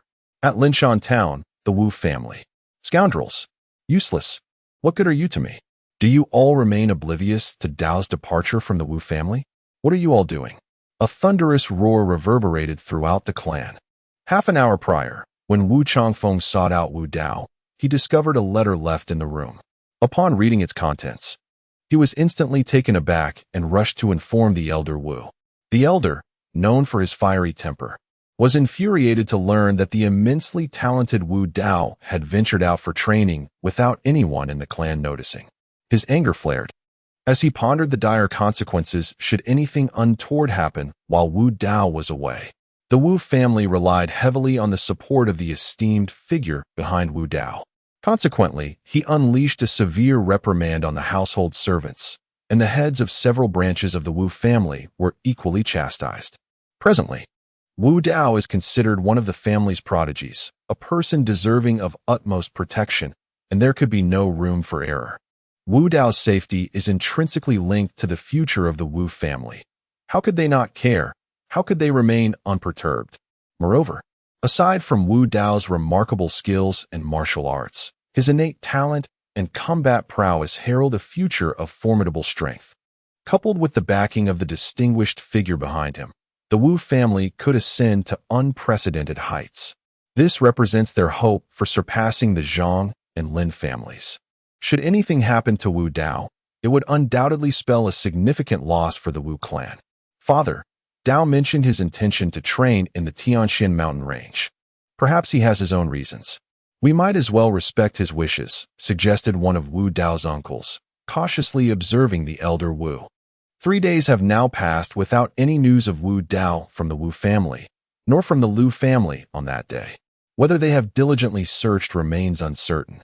The Tianxin mountain range is simply vast, making the search for Wu Dao a daunting task. The old master sat in his elevated position, the fury on his visage yet to dissipate. Father, do not worry. Dao will be fine. Indeed, though Dao is merely at the 3rd level of the refinement realm, his prowess is commendable, and he should encounter no unforeseen mishaps, several of Wu Dao's uncles urged in succession. As for his father, Wu Changfeng remained within the Tianxin mountain range, intent on locating Wu Dao. No, we must find Dao, the old master proclaimed, issuing his command. Wu Dao's uncles exchanged glances, each recognizing the other's sense of helplessness. However, Dao certainly knows how to stir trouble, having actually struck the young man from the Zhang family. This could pose a problem. One individual remarked, his expression fraught with resignation. He had it coming. Attempting to force Dao to kneel and insult my Wu family, breaking one of his legs would be a mild response. Clearly, the conflict between Wu Dao and Zhang Hui, particularly the incident of breaking Zhang Hui's leg, had spread, and the Wu family was already aware. Dao had tarnished the Zhang family's reputation, and they would not let this slide easily. Yet, why had the Zhang family not yet sought to cause trouble for them? The gathered individuals were puzzled, uncertain as to why the typically domineering Zhang family had chosen to bide their time. This is bad. The Zhang family intends to take action against Dao. Suddenly, the old master on the high seat was taken aback, rising abruptly to declare, "Reinforce our search. We must locate Dao before the Zhang family does." Chapter 11. Mountain Range Trials. Unbeknownst to Wu Dao, who was situated within the Tianxin mountain range, the Wu and Zhang families were in motion. As the first light of dawn broke over the eastern sky, he leapt down from the ancient tree. Whoosh! With eyes closed and spirit focused, a surge of murky energy erupted from Wu Dao's mouth and nose, instantly refreshing his entire being. Gazing into the distance, a faint smile graced the corners of his lips, and a fleeting glimmer of the uncanny flickered between his brows. It was time for a breakthrough. At present, his cultivation was at the 3rd level of the source refinement realm, making any endeavor a formidable challenge. Suddenly, Wu Dao's figure soared into the air, resembling a flash of black light, his speed reaching its zenith. Should anyone be present, they would undoubtedly be astonished to witness Wu Dao's extraordinary velocity, far beyond what one could expect from a mere 3rd-tier practitioner. Yet, in Wu Dao's eyes, this was of little consequence. In his past life, he was the Asura Immortal King, well-versed in various martial arts and movement techniques. During his time in the Wu family, he refrained from revealing his abilities, wary of attracting scrutiny. Now, amidst the Tianxin mountain range, he felt akin to a dragon unleashed into the ocean who could possibly confine him. With his formidable perception, even the treacherous Tianxin mountain range posed little threat to him. Although he brimmed with confidence, he dared not allow himself to relax. A moment of carelessness could lead to unforeseen peril. Navigating with ease, every movement was light and agile as he ventured deeper into the outskirts of the Tianxin mountain range. For him, this initial trial felt somewhat beneath his capabilities. He sought a more exhilarating challenge. The Asura lineage thrived on bloodshed, and as the Asura Immortal King, his affinity for combat ran deep within his very essence, rooted in his bloodline. Wu Dao yearned for slaughter, desiring to grow stronger through the natural order of survival, stepping upon the fallen bodies of his foes. Yet, something felt amiss. As Wu Dao ambled along, a sudden intensity gripped his gaze, and his steps gradually faltered. He sensed a chilling aura, his brows knitting together as he turned towards the adjacent thicket, where a streak of dark energy flickered in his vision. A howl erupted. A pungent wind surged forth, and the forest echoed with rustling sounds. The towering trees swayed ominously as an icy presence enveloped the air. Behind Wu Dao, a colossal black wolf, its fangs bared, growled menacingly in his direction. Its grotesque maw dripped with foul saliva, corroding the grass beneath it. A hellish wolf, is it? Excellent. Consuming you should yield significant gains. A smirk curled at the corners of Wu Dao's lips as he regarded the hellish wolf not far away.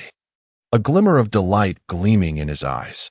In a certain sense, the hellish wolf resembled a magical beast, Wu Dao. Possessing the soul of an Asura and cultivating the ancient demonic physique, would find immense advantage in devouring such a creature. The hellish wolf before him was still in its juvenile phase. Though an ordinary beast, it harbored a fierce disposition.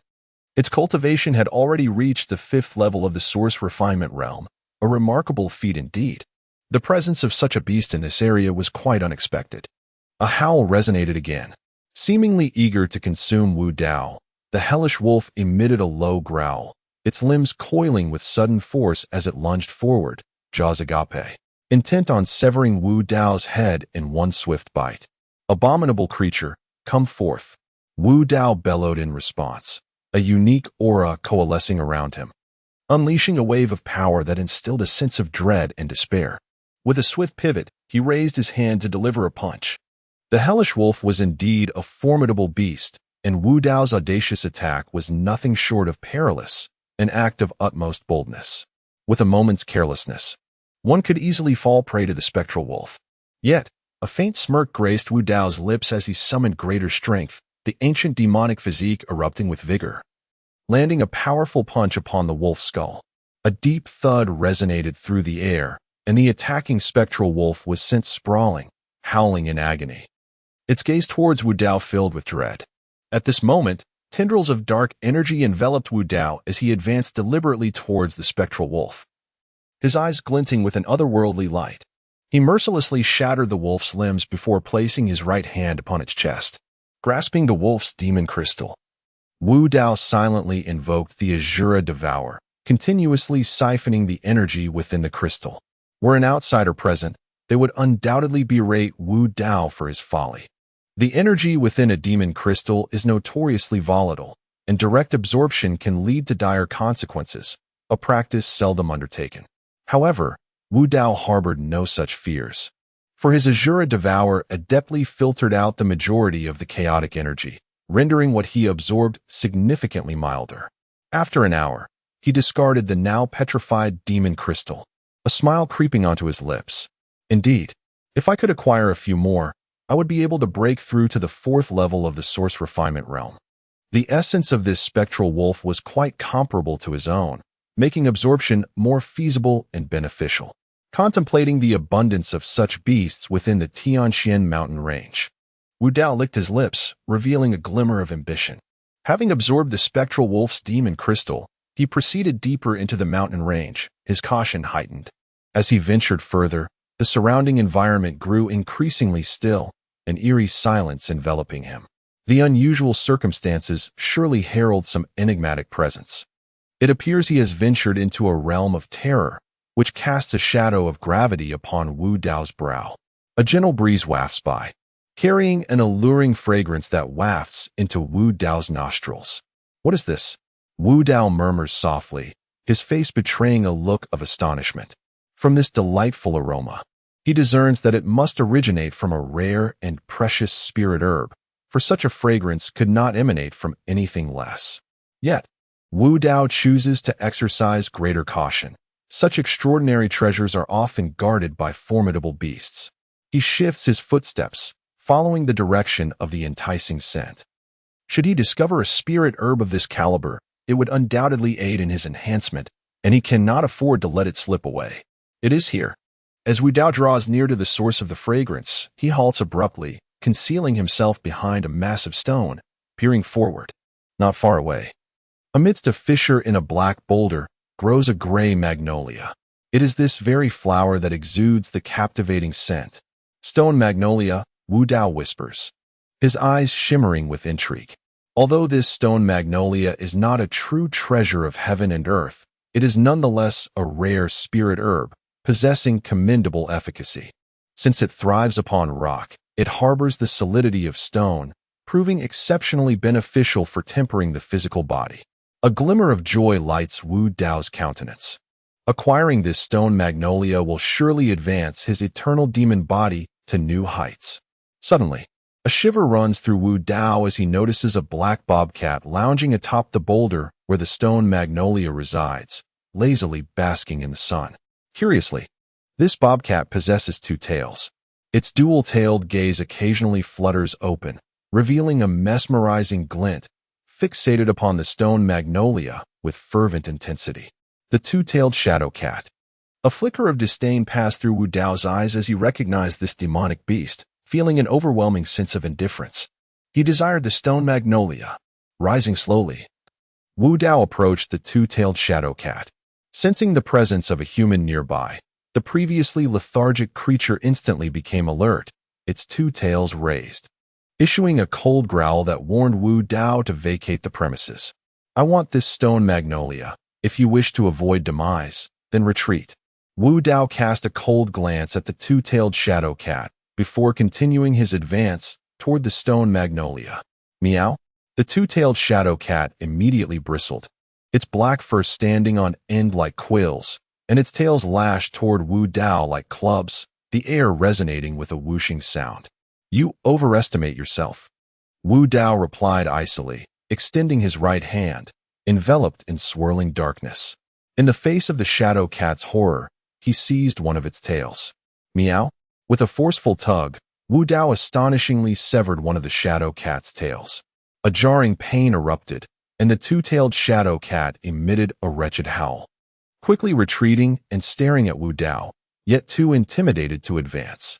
Though the shadow cat was exceedingly cunning and its dual tails formidable, the true vulnerability lay in those very appendages. With enough strength to shatter them, the beast would be rendered as harmless as a toothless tiger.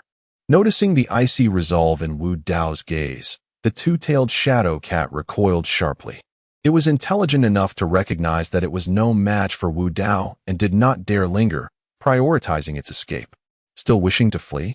With a sudden surge, Wu Dao's speed exploded forth, directly blocking the two-tailed shadow cat's path. In a flash, Wu Dao struck with the swiftness of lightning, severing the other tail. With both tails now broken, the shadow cat let out a furious roar, its fur transforming into dark spikes as it charged at Wu Dao. Should he be struck, he would surely be transformed into a hedgehog. The shadow cat, desperate in its resistance, lunged forward, but Wu Dao swiftly evaded the onslaught of endless black spikes. Seizing the opportunity, the two-tailed shadow cat attempted to flee, but Wu Dao fixed his gaze upon a massive boulder nearby and kicked it with force. Boom! The boulder soared into the air, crashing down upon the two-tailed shadow cat with great impact. Wu Dao approached directly, extracting the demon crystal from the shadow cat and securing it. He then turned his attention to the stone Yulon atop the black boulder, a faint smile gracing his lips.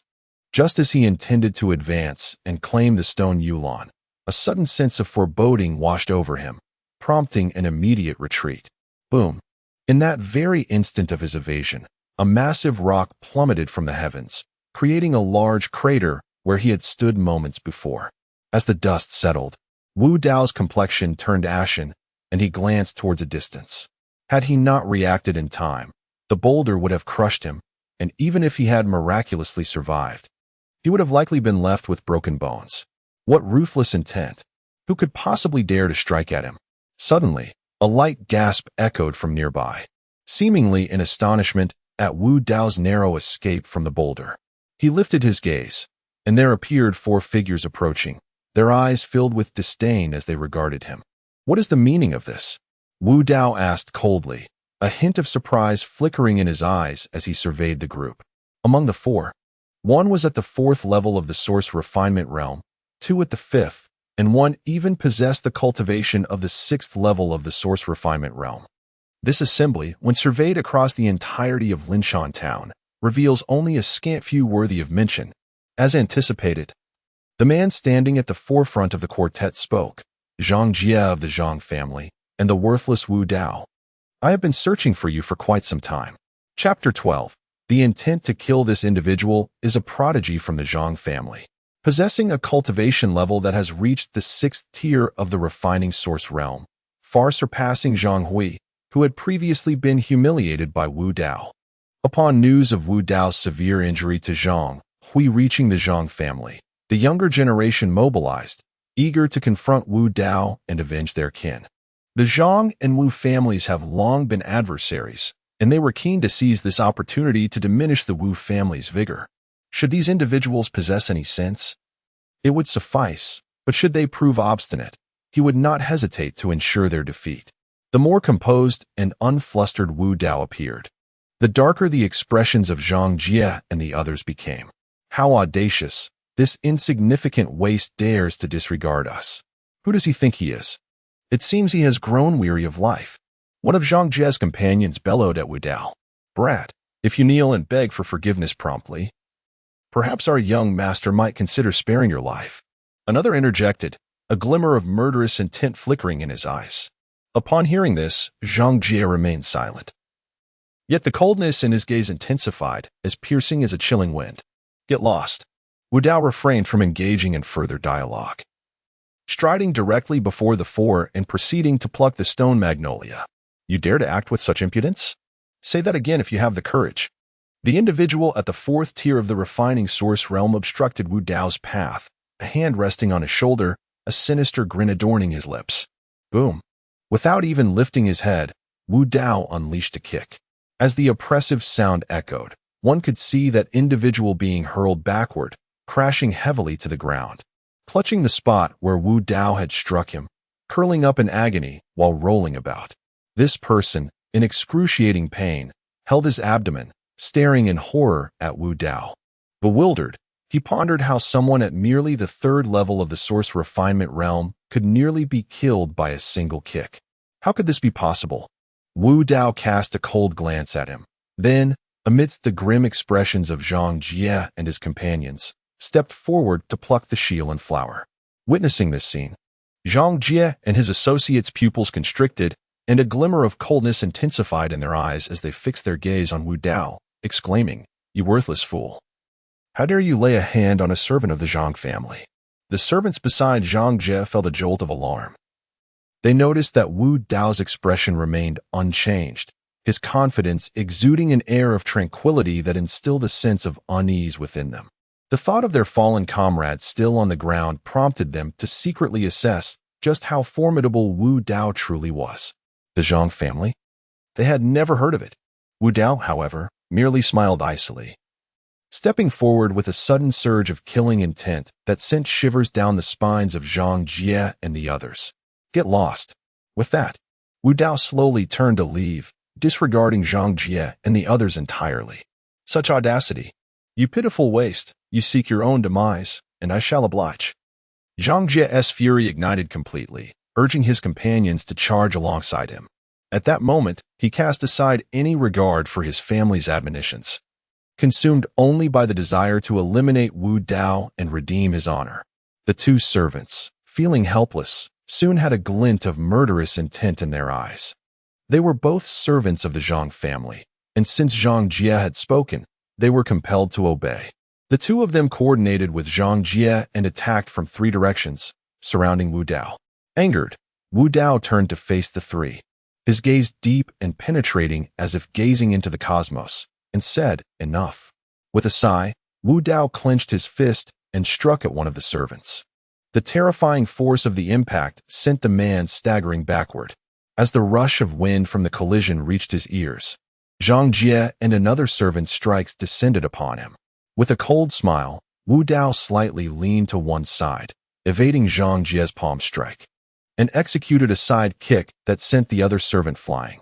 Wind-penetrating kick, he shouted, seizing the opportunity to propel the man several dozen meters away, crashing heavily against a massive boulder, rendering him unconscious. The remaining 2, filled with shock and fury, rushed toward him, their hearts gripped by disbelief at Wu Dao's formidable strength. To face 3 opponents alone, one at the 3rd level of the Source Refinement realm against one at the 6th level and 2 at the 5th level. And to incapacitate one within mere moments, impossible. How could this waste be so powerful? Zhang Jie widened his eyes in disbelief, unable to accept such a reality. Young master, this Wu Dao is too strong. We are no match for him. We should leave quickly and seek the aid of a family expert to deal with him, exclaimed the remaining servant in a panic, his heart filled with terror. Wu Dao appeared as a demonic figure, his might instilling fear. If this battle continued, they might very well perish here. This scoundrel. Zhang Jie let out a low growl, his teeth clenched in fury, as anger consumed his rationality. Under normal circumstances, how could the illustrious genius of the Zhang family, faced with a mere wastrel, ever retreat? Today he vowed to slay Wu Dao. However, as Zhang Jie launched his assault, Wu Dao effortlessly countered. Wu Dao's combat prowess far surpassed his own realm, and although Zhang Jie held a 3-tier advantage in realm, he primarily relied on the formidable backing of the Zhang family and the use of elixirs to continuously enhance his abilities, rendering his cultivation somewhat superficial. Furthermore, in his current state of near madness, Zhang Jie's techniques became erratic, his fighting strength diminished to a mere fraction, making him no match for Wu Dao.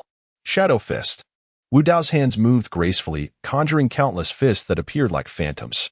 The sight caused Zhang Jie's expression to shift dramatically. Caught off guard, he was struck by a single blow, sending him flying, leaving half his face swollen. With agile footwork, Wu Dao swiftly pursued, delivering a barrage of slaps to Zhang Jie's face, transforming him into a grotesque visage. "Ah, you bastard Wu Dao. I will kill you." Zhang Jie raged, his voice a muddled roar due to the swelling, yet his onslaught persisted. Wu Dao remained indifferent, gazing at Zhang Jie as one might regard a lifeless corpse, stating coldly, "Have you had enough? Young master, flee." The previous servant, sensing impending doom, bellowed a warning to Zhang Jie. Their admonishments were a means of protecting him. Should any misfortune befall Zhang Jie, the Zhang family's merciless retribution would befall them, ensuring their demise. Without hesitation, they summoned their full strength, positioning themselves between the two, desperately attempting to obstruct Wu Dao. Block him. Upon perceiving the murderous intent in Wu Dao's eyes, Zhang Jie felt a tremor of fear in his soul. With a glance of resentment towards Wu Dao, he transformed into a fleeting breeze and fled. Perhaps Wu Dao appreciated this man's loyalty, or perhaps he wished to express gratitude towards the warrior who once stood before him. At this moment, he had no desire to take a life. "That is an impossible request." The man shook his head and stated, "If anything were to happen to Zhang Jie, I would not survive either. Nor would my family escape the ramifications. Should you wish to pursue him, you must step over my corpse." His voice was resolute, clearly indicating that if Wu Dao intended to chase Zhang Jie, he would have to subdue him first. Though Wu Dao held a favorable view of this individual, he believed that should such a person fail to become an ally, there was no further need to engage. With a slight change in expression, Wu Dao unleashed a palm strike, sending forth a surge of hidden energy that sent the man soaring through the air in an arc, crashing backward. "Take care of yourself." With that parting remark, Wu Dao took flight, departing swiftly. Wu Dao's strength was unfathomable, a sentiment echoed by Zhang San. Confronted by Wu Dao, Zhang San had already prepared himself for death. He lay on the ground, grievously injured from Wu Dao's strike. Watching the retreating figure of Wu Dao with a hint of complexity in his gaze, struggling to his feet, Zhang San staggered towards the servant of the 4th realm of the Tsuren, his expression hardening as he delivered a decisive blow to the man's heart. Although this individual had been wounded by Wu Dao, he had not lost consciousness. Now, with Wu Dao pursuing Zhang Jie and their own failure evident, the possibility of this man alerting the Zhang family was a consequence too dire to contemplate. After Zhang San was spared, Wu Dao did not pursue Zhang Jie after he departed. Having consumed the demon crystal of the dual-tailed shadow cat, Wu Dao distinctly felt a surge of vitality within him, indicating a notable enhancement in his cultivation. He had now reached the late stage of the 3rd level of the Source Tempering realm, and with the assistance of 2 additional demon crystals, a breakthrough to the 4th level was not beyond the realm of possibility. to delve deeper into this area.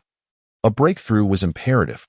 Gazing into the depths of the outer perimeter of the Tianxian mountain range, his expression grew slightly solemn.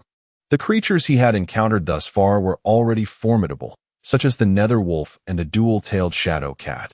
Venturing further might unveil even more powerful beasts. With his current level of cultivation, he found it exceedingly difficult to contend with them. Over the next 2 days, Wu Dao encountered 2 beasts at the 7th level of the Source Tempering Realm. He exerted great effort to slay them, ultimately managing to absorb their demon crystals and barely achieving a breakthrough to the 4th level. The challenges of advancing even a single tier within the Source Tempering Realm were indeed daunting. Clenching his fist and feeling the vibrant energy coursing beneath his skin, Wu Dao was filled with joy but also considerable frustration. After stowing away a tiger's den grass he had obtained from defeating a demon tiger, Wu Dao's gaze shifted to the deeper regions of the Tianxian mountain range. It was time to explore further. Gradually rising to his feet, he ventured deeper into the mountain range. As he progressed, he increasingly noticed the transformation of the spiritual energy within Tianxian.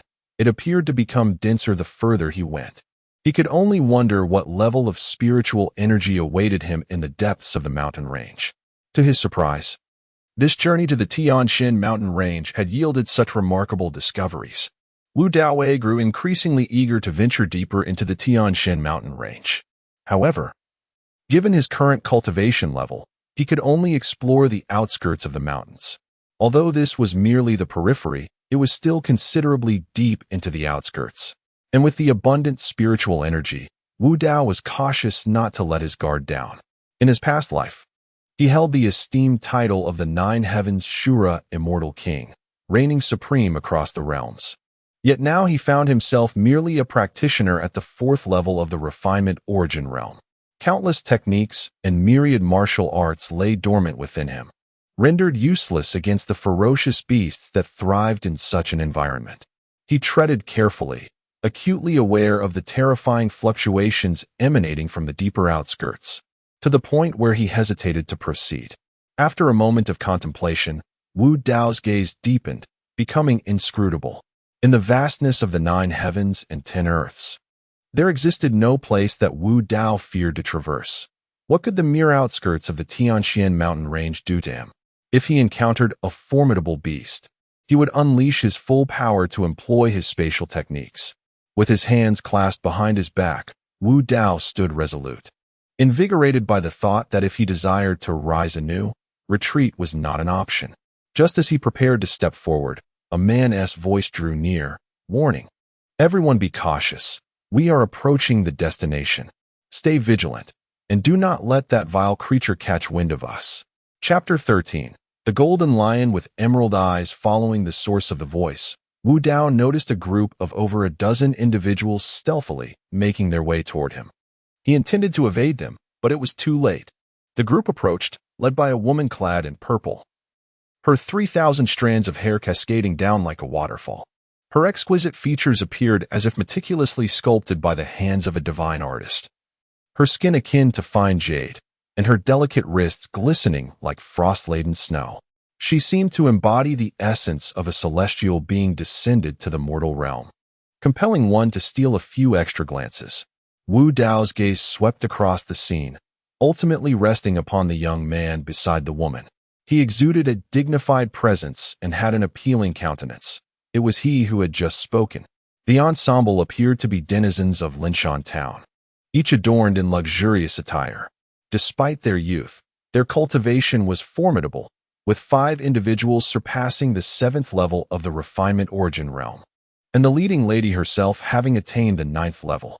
Such a formidable assembly among the younger generation was rare even in the entirety of Linshan Town. Wu Dao, however, found himself perplexed as to why these individuals had ventured to this location, although it could still be considered the outskirts of the Tianxian mountain range. The periphery was divided into edges and depths, and this area was indeed deep within the outskirts. Those brave enough to hone their skills in such a place must possess profound cultivation or sufficient means for survival. It was indeed uncommon for someone like Wu Dao, with merely the 4th level of the Refinement Origin realm, to dare to tread here. surprised that Wu Dao had managed to survive. The previously speaking young man stepped forward and inquired, "Youngster, have you seen a golden lion cub dash past here?" "No," Wu Dao replied calmly, shaking his head. The arrogance of this fellow irked Wu Dao. However, adhering to his principle of non-aggression, he did not wish to escalate the situation. "Think carefully. If you can tell me where that little lion has gone, I shall reward you handsomely." The man continued to speak, seemingly concerned that Wu Dao is unaware, and added, "I am Lu Sheng of the Lu family." Upon hearing Lu Sheng's audacity, the leading woman slightly furrowed her brows, remaining silent but allowing a flicker of disdain to cross her eyes. "No." Wu Dao's voice grew increasingly impatient. At his words, Lu Sheng's expression hardened. "Do you even realize who you are speaking to?" As he spoke, an oppressive aura suddenly surged forth, bearing down on Wu Dao. Lu Sheng's face was marked by an unabashed threat. Wu Dao, with his brows knitted in cold contemplation, fixed Lu Sheng with a frosty stare, and then a singular, icy word escaped his lips, "Scram." This one word instantly darkened Lu Sheng's countenance to the utmost degree. He raised his right hand, coldly sweeping it towards Wu Dao, revealing his cultivation at the 7th level of the source refinement realm. "You must be tired of living, daring to speak to me in such a manner." Lu Sheng sneered ominously, preparing to strike at Wu Dao. "Enough, Lu Sheng." At that moment, the leading woman could no longer bear to witness the scene and stepped forward, admonishing Lu Sheng. Upon hearing her icy reprimand, Lu Sheng's raised hand froze momentarily. He shot Wu Dao a fierce glare before turning away in a huff. Wu Dao's expression remained largely unchanged. Such a character was merely a buffoon, unworthy of his concern. Was he now merely relying on his 7th level cultivation to act recklessly? In the past, a mere yawn from Wu Dao could have obliterated millions. "Esteemed friend, might I inquire if you have ever encountered a golden little lion, approximately knee-high, with green eyes?" The young woman inhaled gracefully, her voice melodious, which significantly uplifted Wu Dao's spirits. However, upon hearing her words, Wu Dao's heart experienced a slight tremor of astonishment, as he had roughly deduced the identity of the beast she described.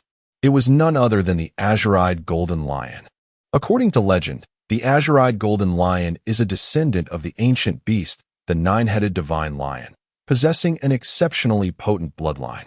Should it reach maturity, it would undoubtedly attain the spirit transformation realm, and if its bloodline were to awaken, it could very well reclaim the formidable presence of the ancient 9-headed divine lion. To think such a creature exists within the Tianshan mountain range. A faint smile graced Wu Dao's lips, for he was in need of a guardian companion.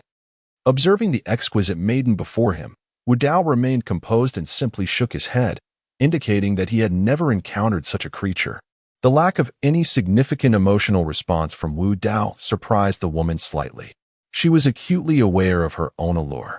Even a genius like Lu Sheng could scarcely conceal his infatuation in her presence.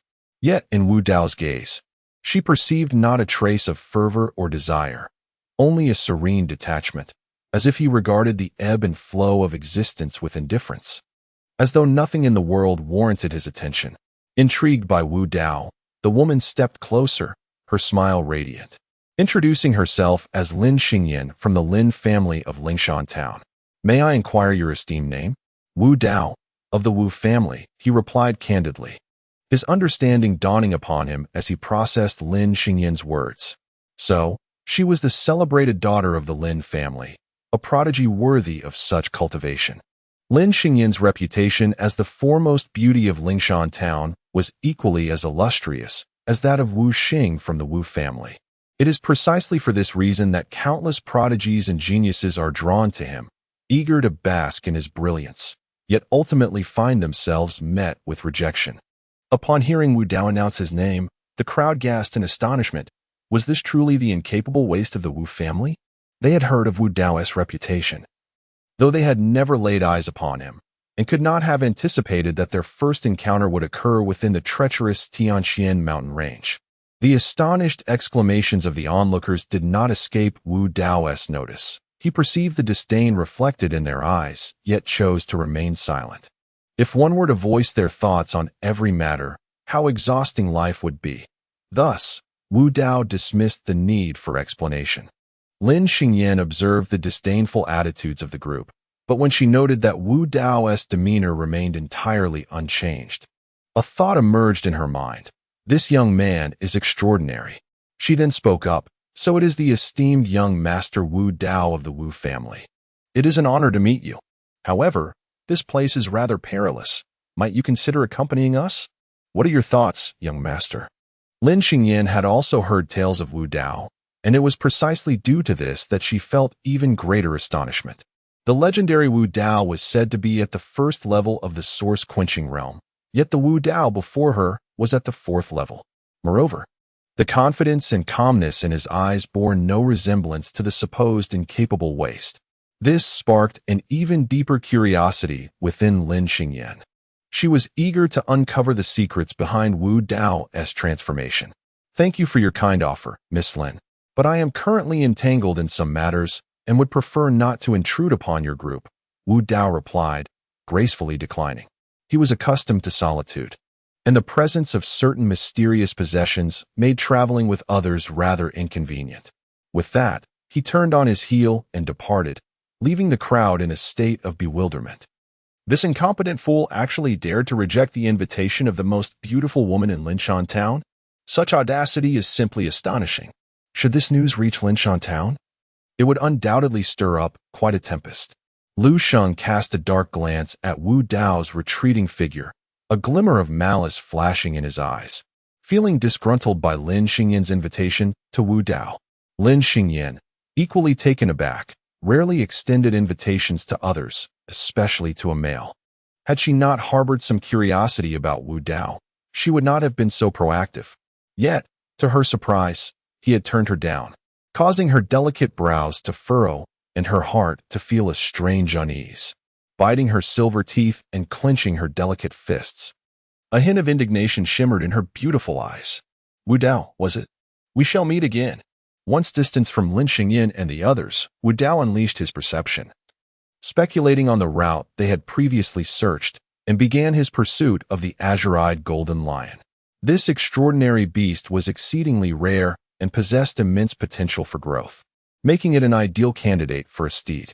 In this wilderness teeming with beasts, having such a creature as a companion would undoubtedly alleviate numerous troubles, and Wu Dao was determined not to let this opportunity slip away. As he focused his mind, a beast control incantation surfaced within his consciousness, specifically the supreme technique known as the Beast Slave Seal, which he had acquired in his past life.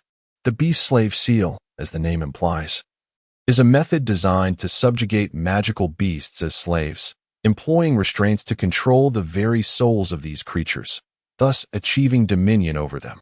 It was once wielded by a formidable being who managed to capture supreme races such as the dragon and phoenix as mounts, showcasing the formidable power of this beast control technique. Currently, he lacks the necessary materials or divine artifacts to deal with the beast, so he intends to resort to the most primitive method, inflicting injury upon the azure-eyed golden lion and subsequently branding its soul with the beast slave mark. However, this approach is fraught with peril, for the azure-eyed golden lion is an extraordinary creature, innately powerful, even in its juvenile state. It possesses formidable strength, and at present, Wu Dao may not be its match. Roar.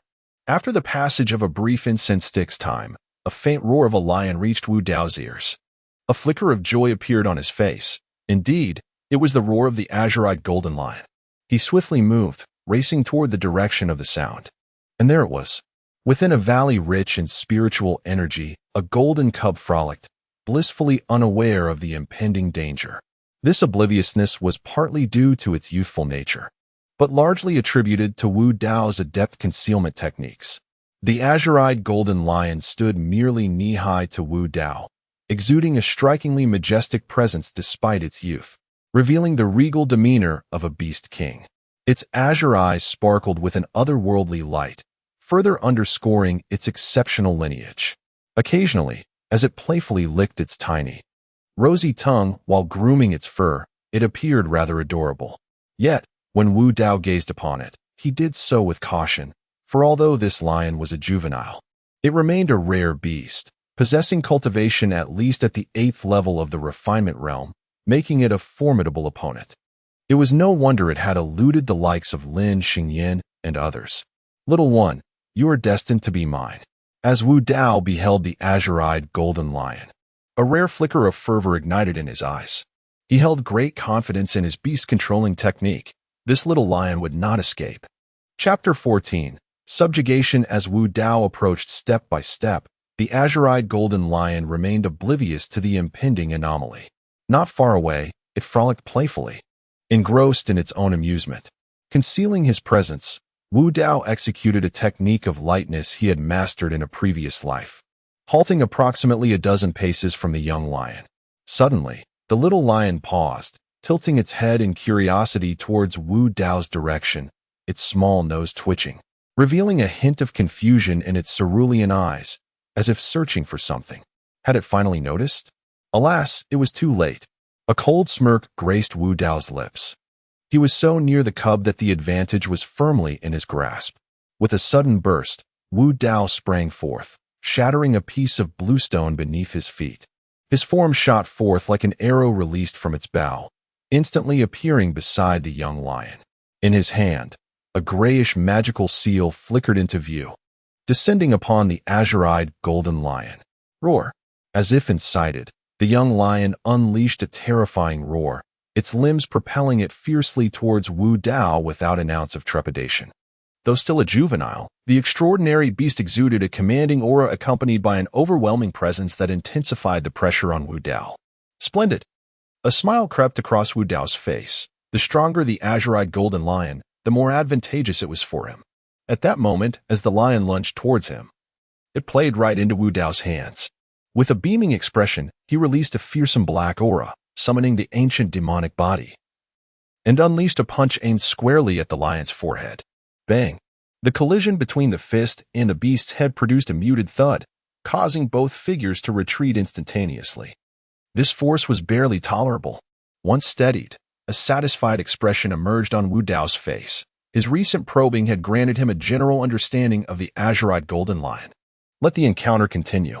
With a roar, the azure-eyed golden lion was sent hurtling backward, tumbling twice before coming to a halt.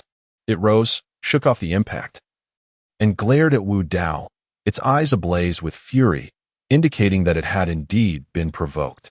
Casting a glance at the azure-eyed golden lion, Wu Dao noted that he had already executed the beast's slave mark with that previous strike. At this moment, he sought to incite the lion's wrath, for only through anger could it relinquish its resistance to the binding of the beast's slave mark. The lion roared, oblivious to the faint gray mark that flickered upon its forehead. This was the beast's slave mark that Wu Dao had secretly imprinted. The beast's slave mark comprised 10 runes. Given Wu Dao's current cultivation level, he could only leave behind a single imprint at a time. Achieving it all at once remained a challenge. However, even a solitary imprint would have a significant impact on the young lion. Now, Wu Dao merely needed to engage the azure-eyed golden lion, exhausting its strength to fully brand the beast's slave mark, and subsequently trigger its activation to secure its allegiance. With a mighty roar, the young lion exuded an air of sovereignty that brooked no challenge. Its golden mane bristled, and its green eyes gleamed with ferocity. Possessing intellect comparable to that of an ordinary human, Wu Dao realized the necessity of swift action. Cloud walking technique. As the words fell, Wu Dao moved with an ethereal grace, almost resembling a specter, gliding through the air with an unpredictable approach toward the azure-eyed golden lion, while simultaneously amplifying his own aura. To exhaust the strength of the azure-eyed golden lion, engaging in trivial skirmishes would undoubtedly require an extensive amount of time. The mountainous terrain was not suitable for prolonged stays. Thus Wu Dao resolved to seek a swift resolution.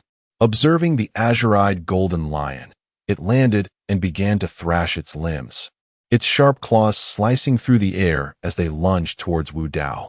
Simultaneously, it opened its massive jaws, releasing a roar reminiscent of a dragon's cry, echoing like the wails of the underworld's king.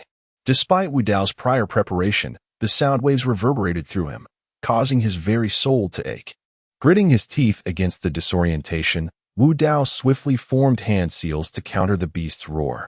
Once the sonic waves dissipated, a smile graced his face as he approached the azure-eyed golden lion. Seizing the moment while the lion was momentarily subdued, Wu Dao took the opportunity to inscribe 2 more marks of the beast's slave seal, leaving just 1 remaining. Just as the final mark was within reach, the azure-eyed golden lion erupted in fury, its once azure gaze now a furious crimson, resembling a creature gone mad as it rampaged wildly. Trees and rocks that it collided with crumbled to dust, scattering into the air. At last, a breakthrough had been achieved. Wu Dao swiftly retreated.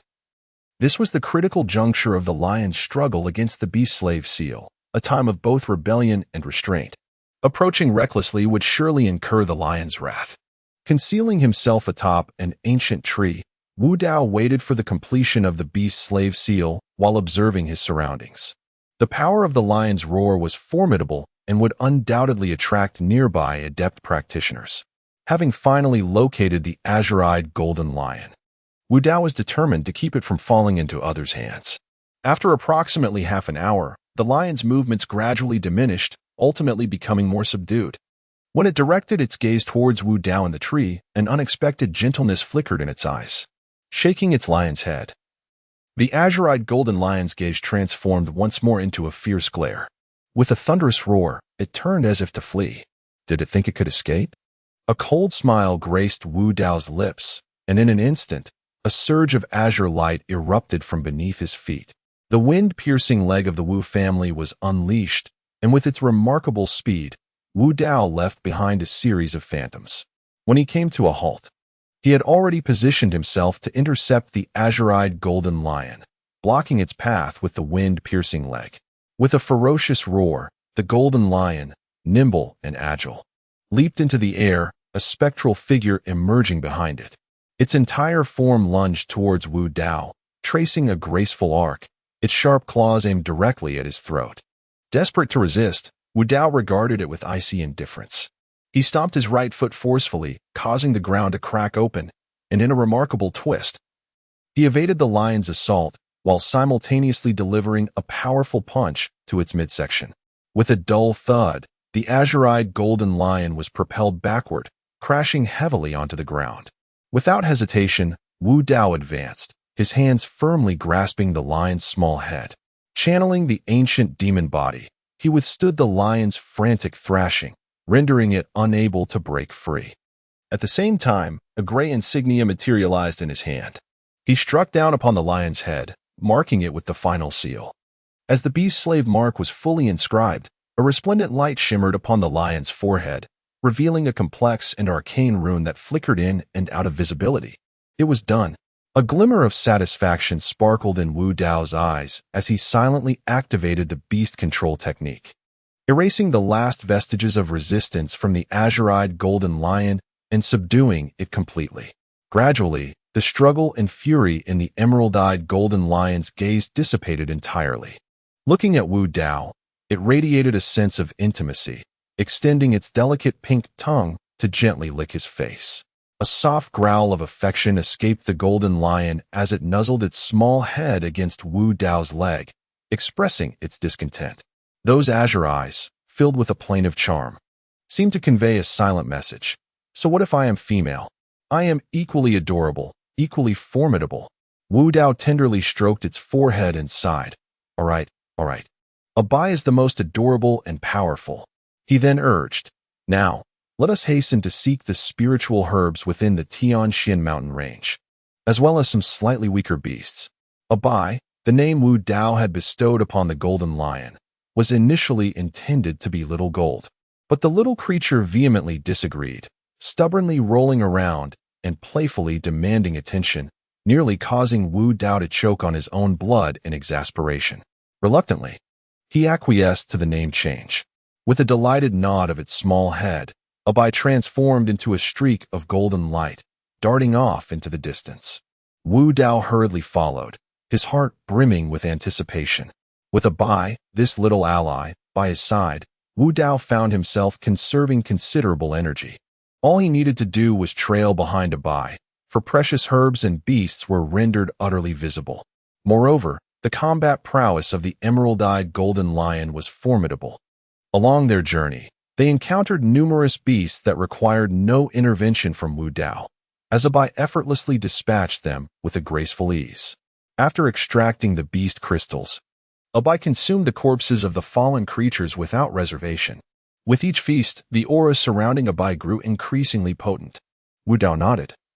Truly a worthy descendant of the nine-headed celestial lion, inheriting certain abilities from the celestial beast, capable of absorbing energy and growing rapidly. Well done, little one, he said, gently patting Abi's small head. At once, Abi's eyes narrowed slightly, displaying a look of contentment as it clung to Wu Dao's leg, unwilling to let go. Observing Abi's clinginess, Wu Dao felt a pang of frustration. Where was the majestic presence of a mythical beast? In such a cuddly demeanor. Onlookers might mistake this little creature for a docile kitten, albeit a clever one. It was hard to imagine it as a descendant of the celestial lion. Once revered in ancient times, Wu Dao understood Abi's behavior. After all, the little one was still very young, and with its extraordinary beast-controlling abilities, it perceived Wu Dao as a family member, hence its dependence. Gazing into the depths of the Tianshan Mountains, a shadow of seriousness and doubt crossed Wu Dao's indifferent expression. The emergence of the legendary golden lion with emerald eyes hinted at something even more extraordinary lurking deeper within the mountains. Could it be a divine beast? Shaking his head slightly, Wu Dao dismissed further contemplation. He was merely at the periphery of the Tianshan Mountains, and given his current realm, delving deeper would prove quite challenging. The immediate priority was to break through as soon as possible, which was the wisest course of action. In the blink of an eye, several days had passed since Wu Dao arrived at the Tianshan Mountains. Upon subduing Abi, he had already reached the 4th level of the Source Tempering Realm. With Abi's assistance afterward, he acquired numerous demon crystals and spiritual herbs, resulting in a significant increase in his cultivation, now attaining the 5th level of the Source Tempering Realm. During this period, he continuously sought out various demonic beasts, engaging in combat to enhance his own strength. The ancient demon body was further refined through these fierce battles. And with the formidable strength of Wu Dao's ancient demon body, he could withstand the full force of a 6th-tier master from the Source Refinement Realm.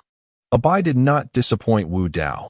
In a brief span, significant breakthroughs were achieved as it consumed the flesh and blood of numerous demonic beasts, growing larger in the process. However, the extraordinary nature of these beasts, rooted in their bloodline power, made it challenging for ordinary demon crystals to induce substantial transformation. Contemplating this, Wu Dao glanced at Abai, who was playfully chasing the fluttering phoenix butterflies among the flowers, and decided to experiment. Abai, come here, open your mouth. He beckoned. And the little creature turned its head, wobbling over with curiosity sparkling in its eyes. Gently ruffling Abai's small head, Wu Dao's lips curled into a warm smile. He then let a drop of crimson blood fall from his fingertip. As the blood dripped, an unusual wave of energy radiated outward, and the air around it seemed to boil. Shura blood, Abai, do not let me down, he urged, pouring the blood into Abai's mouth, anticipation glimmering on his face. This drop of blood was the precious Shura blood he had painstakingly cultivated since his rebirth, and even now, it remained scarce within him. By offering it to Abai, Wu Dao hoped for Abai to refine the Shura blood and undergo a transformation. With the blood entering its body, an overwhelming surge of power surged forth, causing Abai's meridians to crackle with energy, and it could not help but let out a thunderous roar to the heavens. The roar of the beast reverberated, its sound waves cascading for 3,000 miles. Wherever it passed, trees were shattered and rocks were sent flying, while the heavens themselves were shrouded in clouds, now dissipated by the force of the sound. There exists but a singular opportunity. Failure is not an option. Wu Dao understood the potency of the Shura blood all too well. As the blood coursed through, veins were cleansed, and the excruciating pain of refining essence delved deep into the soul. Wu Dao was acutely aware that Abai was undergoing immense trials. Success heralds transformation, while failure spells demise. Chapter 15, Bloodline Ascendant's Roar. Despite the formidable physique of the beast, The emerald-eyed golden lion was an extraordinary creature among monsters.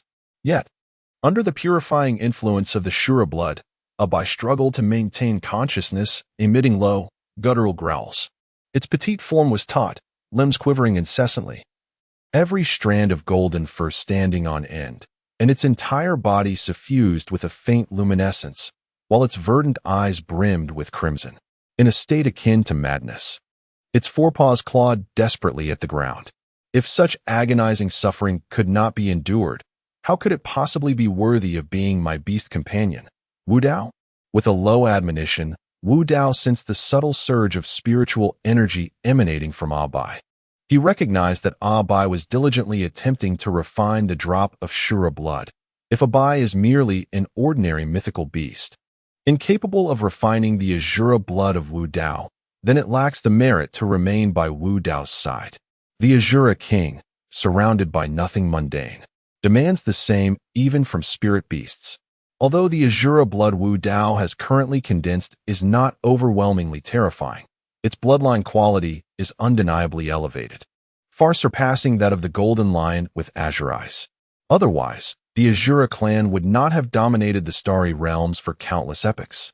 Roaring, sensing the transformations within, Abai emitted a series of deep growls, its claws carving 2 deep furrows into the ground, rendering it increasingly fearsome. With its eyes closed, under Wu Dao's watchful gaze, Abai's form gradually expanded, a crimson luminescence pulsating within its being, as if its very blood were boiling and roaring. Roaring, howling. Abai raised its head skyward, its jaws agape. With this mighty roar, a terrifying pressure surged forth, rippling like waves in concentric circles. The mountains, teeming with wild beasts, had previously gone about their own business, but as an inexplicable wave of pressure swept by, they trembled all over, succumbing to a soul-stirring force. A hierarchical oppression from a superior being upon the myriad creatures. After trembling, the eyes of the beasts turned blood red, as if driven mad, and they began to rampage uncontrollably. In an instant, countless frenzied auras erupted like towering pillars, spreading a fierce and malevolent energy that rushed forth like a tide. The earth quaked, ancient trees were uprooted, and the cold, bloodthirsty eyes of monstrous beasts shone with an eerie brilliance as they began to sweep towards the distance in droves.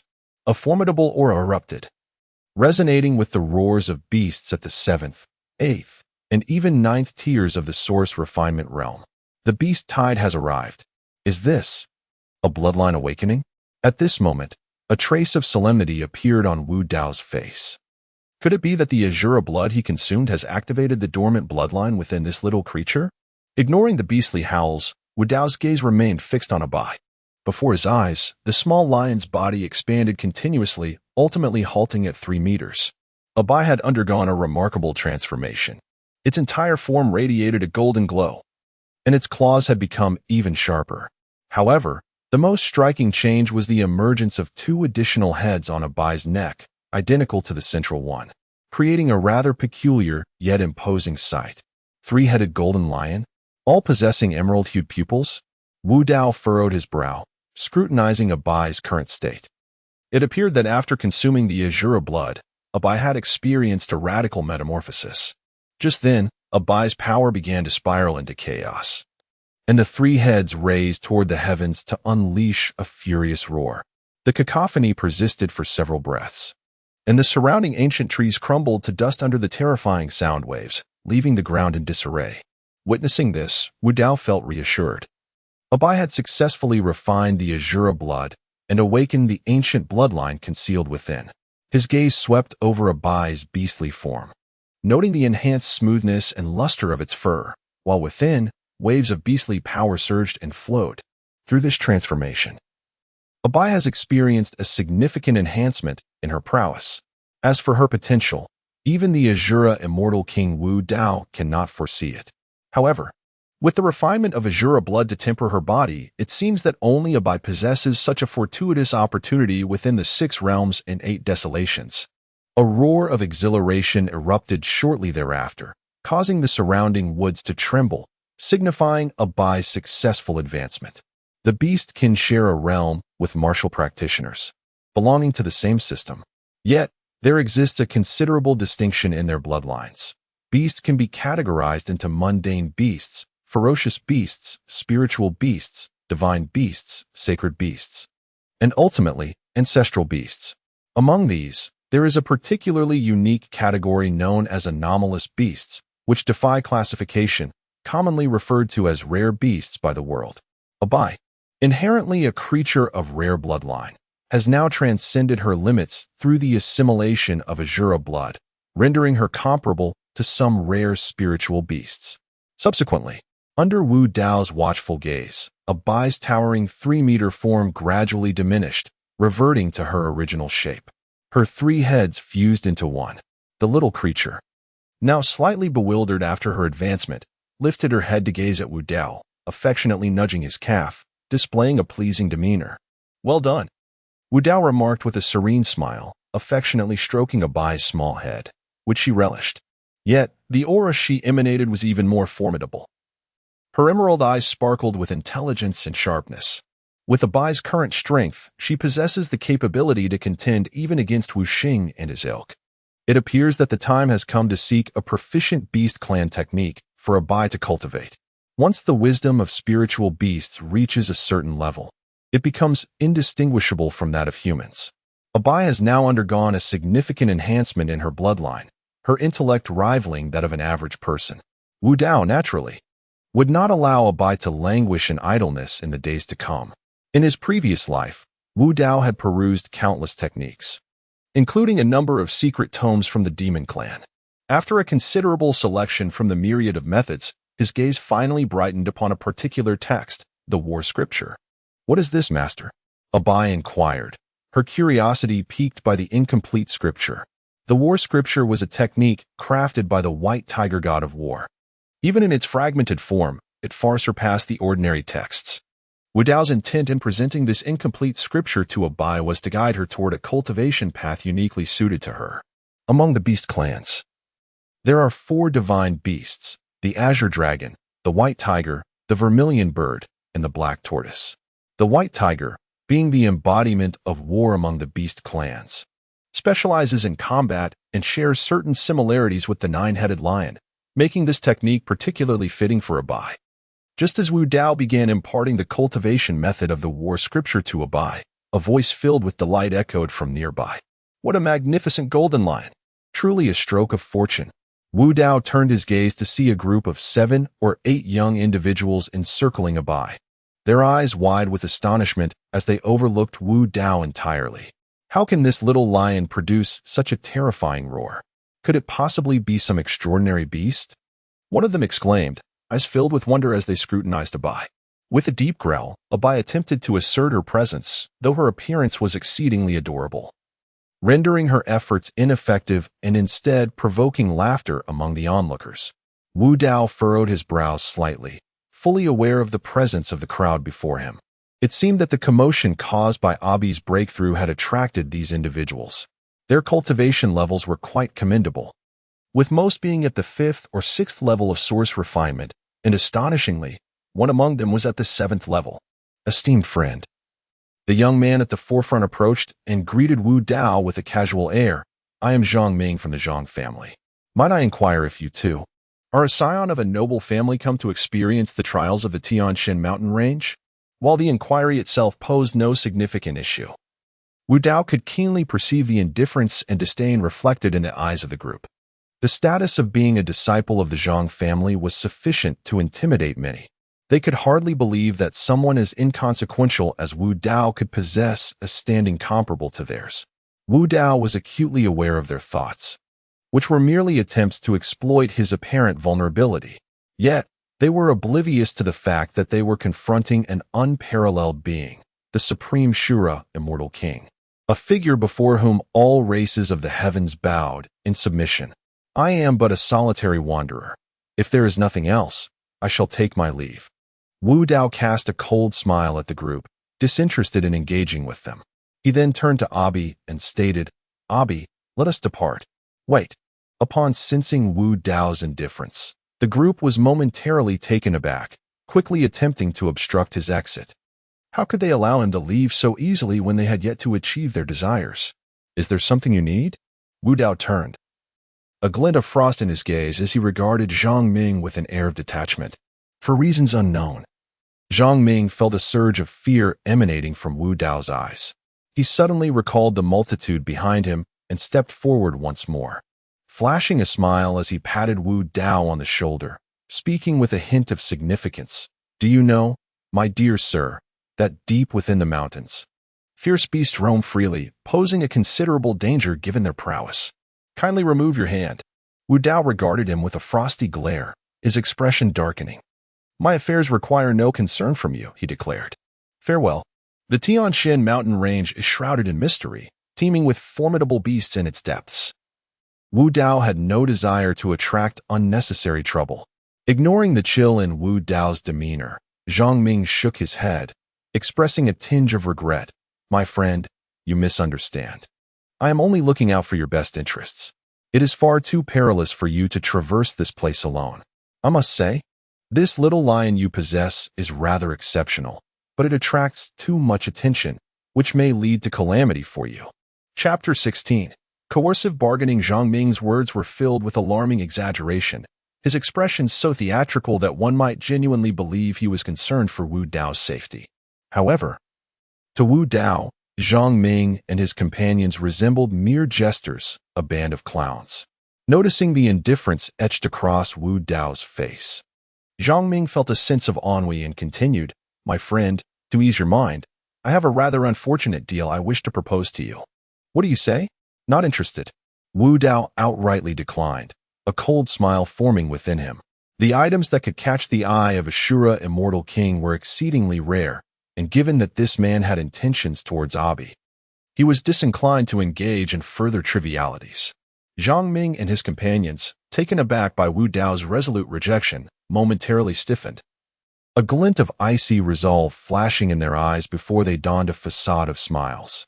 Upon a closer inspection of Wu Dao, they were astonished to find him increasingly inscrutable, despite their formidable cultivation, with several among them possessing the strength of the 7th layer of the source refinement realm. An inexplicable unease flickered in Zhang Ming's heart. This unease, though sudden, was swiftly concealed by Zhang Ming. Let us not rush to decline. First, allow me to speak, he said with a grin, seemingly unfazed by Wu Dao's evident impatience. My friend, consider this. The heavenly mysterious mountain range is fraught with peril. You have come here, presumably to seek some advantage, perhaps to test your fortune, am I right? This transaction I propose is quite advantageous. It not only promises benefits for you, but also guarantees your safety. As he spoke, Zhang Ming produced a demon crystal and offered it to Wu Dao, explaining, This is a crystal from a 9th layer source refinement realm demon of commendable quality. I shall take the liberty of presenting it to you, my friend. However, such a valuable crystal does not come without a price. I shall require that lion of yours in return. Without heeding Wu Dao's objections, he thrust the crystal into Wu Dao's hands and stood to retrieve a buy. The others observed this exchange with faint smiles. Zhang Ming was indeed shameless, resorting to coercive tactics to acquire the magnificent golden lion. A formidable beast? Merely nonsense. Wu Dao discerned the fragility of the crystal. It was evident that the demon beast yielding it was of lesser strength than the patterned python he had previously slain.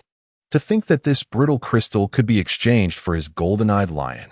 As a proud Asura Immortal King, gazing down upon the heavens and revered throughout the universe, how could he tolerate such brazen coercion? If those who resided in the 9th heaven were to learn of this, would they not be reduced to laughter? Clutching the enchanted crystal, Wu Dao spoke with a calm demeanor. Halt. Upon hearing this, Zhang Ming paused, turning to face Wu Dao. My friend, what else do you require? Have I consented to this transaction? Wu Dao stepped forward, his expression devoid of warmth. Such audacity from Wu Dao in this situation was astonishing. Zhang Ming's countenance darkened significantly. He cast a scornful glare at Wu Dao before gesturing for his companions to close in, encircling Wu Dao. What, do you still refuse? Your agreement to this exchange is a favor to you. A sky-high price for this useless lion. What grievances could you possibly harbor? Be sensible and do not overreach. Wu Dao regarded him coolly, dismissing the notion with 2 simple words, not exchanging. He then advanced slowly, exuding composure, and declared, "Take your worthless stone and leave." At this proclamation, the expressions of Zhang Ming and his cohorts soured instantly. Pointing at Wu Dao, they jeered, "Foolish wretch, refusing to heed our generosity. You dare to command us to leave? Who do you think you are? Lin Xingyan of the Lin family? Or Wu Xing of the Wu clan?" Their facade of civility shattered, they coldly advanced on Wu Dao, intent on seizing the small lion. "Incompetent fool, vacate this place. Otherwise, you shall remain in the Tianxian mountain range forever." The beasts of the Tianxian mountain range were formidable. It would hardly be surprising if lives were lost here. Today, we are not inclined to shed blood, but the urge is certainly present. What say you? The others sneered in unison, advancing toward Wu Dao. Their latent power from the refinement source realm laid bare. Confronted by the unabashed threats from these individuals, Wu Dao cast a glance at Zhang Ming, maintaining his indifferent demeanor. "Do you truly regard Wu Xing and Lin Xingyan as remarkable?" he inquired. "Oh, I suppose when compared to you worthless lot, those two may appear somewhat commendable. However, with your level of incompetence." Wu Dao spoke with calm assurance, seemingly unfazed by the predatory gazes directed at him. "You lack even the qualifications to serve as a beast attendant for Abi. While I am in a generous mood, I advise you to depart swiftly. Otherwise." His words incited an immediate uproar among the crowd, who vehemently denounced him for his audacity. "Preposterous. Though young, your arrogance knows no bounds. If you seek death, we shall oblige." Zhang Ming retorted coldly, a faint luminescence emanating from him as he unsheathed a gleaming sword, its sharp edge aimed directly at Wu Dao. At that moment, a voice laced with confusion pierced through the tension. Three figures emerged into view. Upon recognizing two of them, Wu Dao's expression sharpened slightly. One of them was Zhang Jie. Accompanying him were two elderly retainers, both at the 9th level of the Origin Refinement realm, formidable adversaries indeed. It seemed that the Zhang family had invested considerable resources in their pursuit of him. A chilling smile crept across Wu Dao's lips. Faced with two 9th level Origin Refinement experts, alongside the others, a fierce battle was all but inevitable. Nonetheless, as the Asura Immortal King, with countless techniques at his command, what did the 9th level of Origin Refinement signify? To seek his life was to overestimate their worth. "Xiao Jie, what brings you here?" Zhang Ming asked, his brow furrowing in confusion upon spotting Zhang Jie. A flicker of resentment crossed Zhang Jie's eyes as he remained silent. Suddenly, taken aback by the stance of Zhang Ming and the others, he followed their gaze, and his expression abruptly stiffened. "You, Wu Dao? What brings you here?" Zhang Jie exclaimed, utterly astonished to encounter Wu Dao in this place. He then let out a cold laugh. "It seems that fortune favors the bold. I find you here without any effort. Wu Dao, you shall find it impossible to escape today." "Escape?" Wu Dao scoffed, his icy gaze sweeping over everyone present. Disdain evident in his voice. "Do you truly believe you are worthy of my retreat?" "Ha ha." Hearing Wu Dao's words, Zhang Jie burst into laughter, his expression dripping with sarcasm as he regarded Wu Dao. "How audacious. Wu Dao, your pathetic ignorance seals your tragic fate today. Having offended the Zhang family, you are destined for a grim outcome." With that, Zhang Jie turned to Zhang Ming and the others, embellishing the tale of Wu Dao's misdeeds. Consequently, the Zhang family had dispatched numerous individuals to hunt Wu Dao down. Upon hearing this, the coldness in Zhang Ming's eyes intensified as he regarded Wu Dao with derision. "Who is this Wu Dao?" "Oh, merely the waste of the Wu family. Although Zhang Hui may lack talent, he is still one of us. It is not for you to judge him. Seize him. Take him down." Bolstered by the support of the crowd, Zhang Jie's eyes gleamed with delight as he took the initiative, launching an attack on Wu Dao to redeem his previous humiliation. As Zhang Jie's assault rushed toward him, Wu Dao did not flinch. He stood calmly in place until the very moment Zhang Jie's strike was about to descend, at which point Wu Dao slowly raised his right hand. As his hand rose, a rich wave of spiritual energy rippled through the air.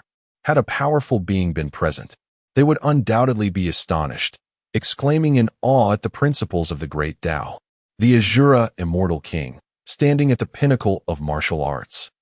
Despite having lost the formidable strength that once shook the 6 realms and 8 desolations, possessed an understanding of the Tao that far surpassed that of others. Wu Dao made his move. The laws of the Tao unfolded with an appearance of slowness, yet in reality, his speed was akin to lightning. As an incomprehensible profundity enveloped his fingers, gripping Zhang Jie's wrist, the ferocious attack was effortlessly thwarted. Initially startled, Zhang Jie's expression swiftly morphed into one of fury as he concentrated his strength in his hand, attempting to break free from Wu Dao's grasp and launch a counteroffensive. However, Wu Dao's grip resembled that of an iron claw. No matter how hard Zhang Jie exerted himself, he could not escape. In the next moment, a dangerous smile crept across Wu Dao's lips. With a slight exertion of his right hand, a series of cracking sounds emanated from Zhang Jie's hand, which Wu Dao had twisted into a helix. A surge of excruciating pain coursed through Zhang Jie, who let out a pained howl, beads of sweat forming on his forehead. Evidently, the lesson from before had not sufficed. Wu Dao's expression remained impassive. Sweeping his right foot, he struck Zhang Jie's mouth. Sending high they are the servants dispatched by the family to protect Zhang Jie, and should anything befall him, they cannot absolve themselves of responsibility. The sole means of redemption lies in capturing Wu Dao, delivering him to the Zhang family for retribution, thereby alleviating their own punishment. So, are you prepared to act? Wu Dao scoffed, even too disinterested to regard the men before him. You too, shatter his limbs, avenge Zhang Jie, and do not kill him. That would be too lenient. I want him to yearn for life, yet find it unattainable, to crave death, yet be unable to embrace it. Zhang Ming trembled with rage, his eyes blazing as he pointed an accusatory finger at Wu Dao. Before him, Wu Dao had incapacitated Zhang Jie, an undeniable affront to his pride. As a prodigy of the Zhang family, he had never endured such provocation. Yes, young master, the two elderly servants responded, their lips curling into sinister smiles as they advanced toward Wu Dao. One of them extended a gnarled hand, reaching for Wu Dao's shoulder, disdain glimmering in his eyes, intent on seizing him. 2 against 1. Is it an attempt to overpower the young with the old, the few with the many? Chapter 17, The Beast Tide. With a swift movement, Wu Dao evaded the old servant's grasp. In his hands, several demon crystals materialized. He spread his palms and, in a fleeting moment, cast them around him. Instantly, spiritual energy flickered and ethereal mist ascended. Subsequently, his hand formed intricate seals, and the crystals radiated resplendent light, isolating the two elderly servants from him. A roar. The savage cries of the beasts echoed forth, as several spectral figures of the demon beasts flickered before Wu Dao, their claws bared. These were the true forms of the demon crystals, now manifesting as phantoms of ferocity. Although merely a rudimentary spirit guardian, it would suffice to provide a brief defense against these two old adversaries. Wu Dao had once ascended to the pinnacle of martial arts, however. His current prowess was woefully insufficient. Faced with two formidable adversaries at the 9th level of the source refinement realm, he could only rely on a rudimentary formation for defense. Time was of the essence, and with materials in short supply, he could only muster this simplistic array. Had he access to ample resources, even with his diminished cultivation, he could easily fend off a foundation establishment expert. Such was the confidence and pride he derived from his unparalleled mastery of the Asura path. This demon spirit guardian formation had the capability to temporarily consolidate the energies of several demon crystals under the controller's command. The two old servants launched frenzied attacks, yet they found themselves unable to breach the defenses of the demon spirits, rendering them quite disheveled in the process. He can even arrange formations? Wu Dao, I underestimated you. Zhang Ming approached, his expression dark with surprise. Wu Dao remained composed, silent as he meticulously manipulated the formation. Do you truly believe a mere formation can thwart my intent to kill you? Such delusion. Zhang Ming scoffed, producing a yellow talisman from his hand. This talisman appeared devoid of any discernible energy, yet Wu Dao's gaze gradually darkened, his voice icy as he uttered, a breaking formation talisman. The so-called breaking formation talisman was specifically designed to dismantle arrays by targeting their core. At this moment, with Zhang Ming brandishing the talisman, the viability of the demon spirit guardian formation was in jeopardy. Watch me dismantle your formation. Zhang Ming sneered, placing the talisman upon one of the demon crystals. Instantly, the brilliance of the array dimmed, its power dissipating as the fluctuations of spiritual energy vanished without a trace. As the formation of demonic spirits was shattered, Wu Dao furrowed his brows and regarded the encroaching crowd with a gradually chilling gaze. If that is the case, then let us engage in battle. As the Asura Immortal King, he could not shy away from confrontation. Although Zhang Ming and his companions were numerous and possessed considerable prowess, devouring him would not be so simple. Boy, surrender willingly, for you possess no chance. Zhang Ming sneered, seeing Wu Dao as a mere prey, taunting, having offended my clan. Your fate is already sealed. Capture him. They approached Wu Dao with cold laughter, but just as they were about to strike, their expressions froze. Horrified as they gazed behind Wu Dao, their bodies trembling and faces paling dramatically. Wu Dao's expression shifted, a chill creeping down his spine as he sensed countless icy, malevolent auras swiftly closing in from behind. The temperature of the world plummeted to an icy severity. Wu Dao turned slightly, his brows knitted tightly, his gaze grave, as his spiritual energy surged to its utmost, bracing for the impending threat. Behind him, numerous figures roared, rapidly converging from all directions. These were none other than demonic beasts. Terrifying roars echoed, their ferocious presence crashing upon them like a tidal wave. Wu Dao sensed many formidable auras approaching relentlessly, sealing off their surroundings entirely. Soon, heavy panting sounds drew near, as various forms of demonic beasts surged forward, encircling the group with a bloodthirsty gleam in their eyes. Wu Dao cast his gaze towards the distance, discovering a multitude of beastly silhouettes, countless in number, comprising both terrestrial and avian creatures, overwhelming like a swarm of locusts. Impossible to quantify. A beast tide? Mighty black apes? Spectral wolves? Saber-toothed tigers? How could such a terrifying array of monstrous beasts manifest? The abrupt emergence of the beast tide caught everyone off guard, leaving Zhang Ming and his companions with tingling scalps and a chilling sensation creeping down their spines. Utterly bewildered by the unfolding chaos, the Tianshan mountain range, revered as a sacred ground for trials, seldom witnessed such a phenomenon. How could they have encountered it? Their misfortune was indeed rather grave. Flee. Zhang Ming and his companions turned to escape, recognizing that against such formidable beasts, resistance was futile. They yearned for survival rather than a futile struggle. As they witnessed the audacity of the approaching humans, the beast tide erupted in fury. Beast roaring and lunging towards Zhang Ming and his companions, intent on tearing them apart. In mere moments, casualties emerged, engulfed by the tide, transformed into mere sustenance for the ravenous creatures. A terrifying roar reverberated, as numerous beasts converged upon Wu Dao, their eyes gleaming with malice, foul drool dripping, the stench assaulting their senses. Wu Dao silently summoned the ancient demonic body, preparing to strike and break free from the encircling tide. In this boundless sea of beasts, he knew his current strength could not sustain him for long. Yet, breaking free would inevitably demand a price.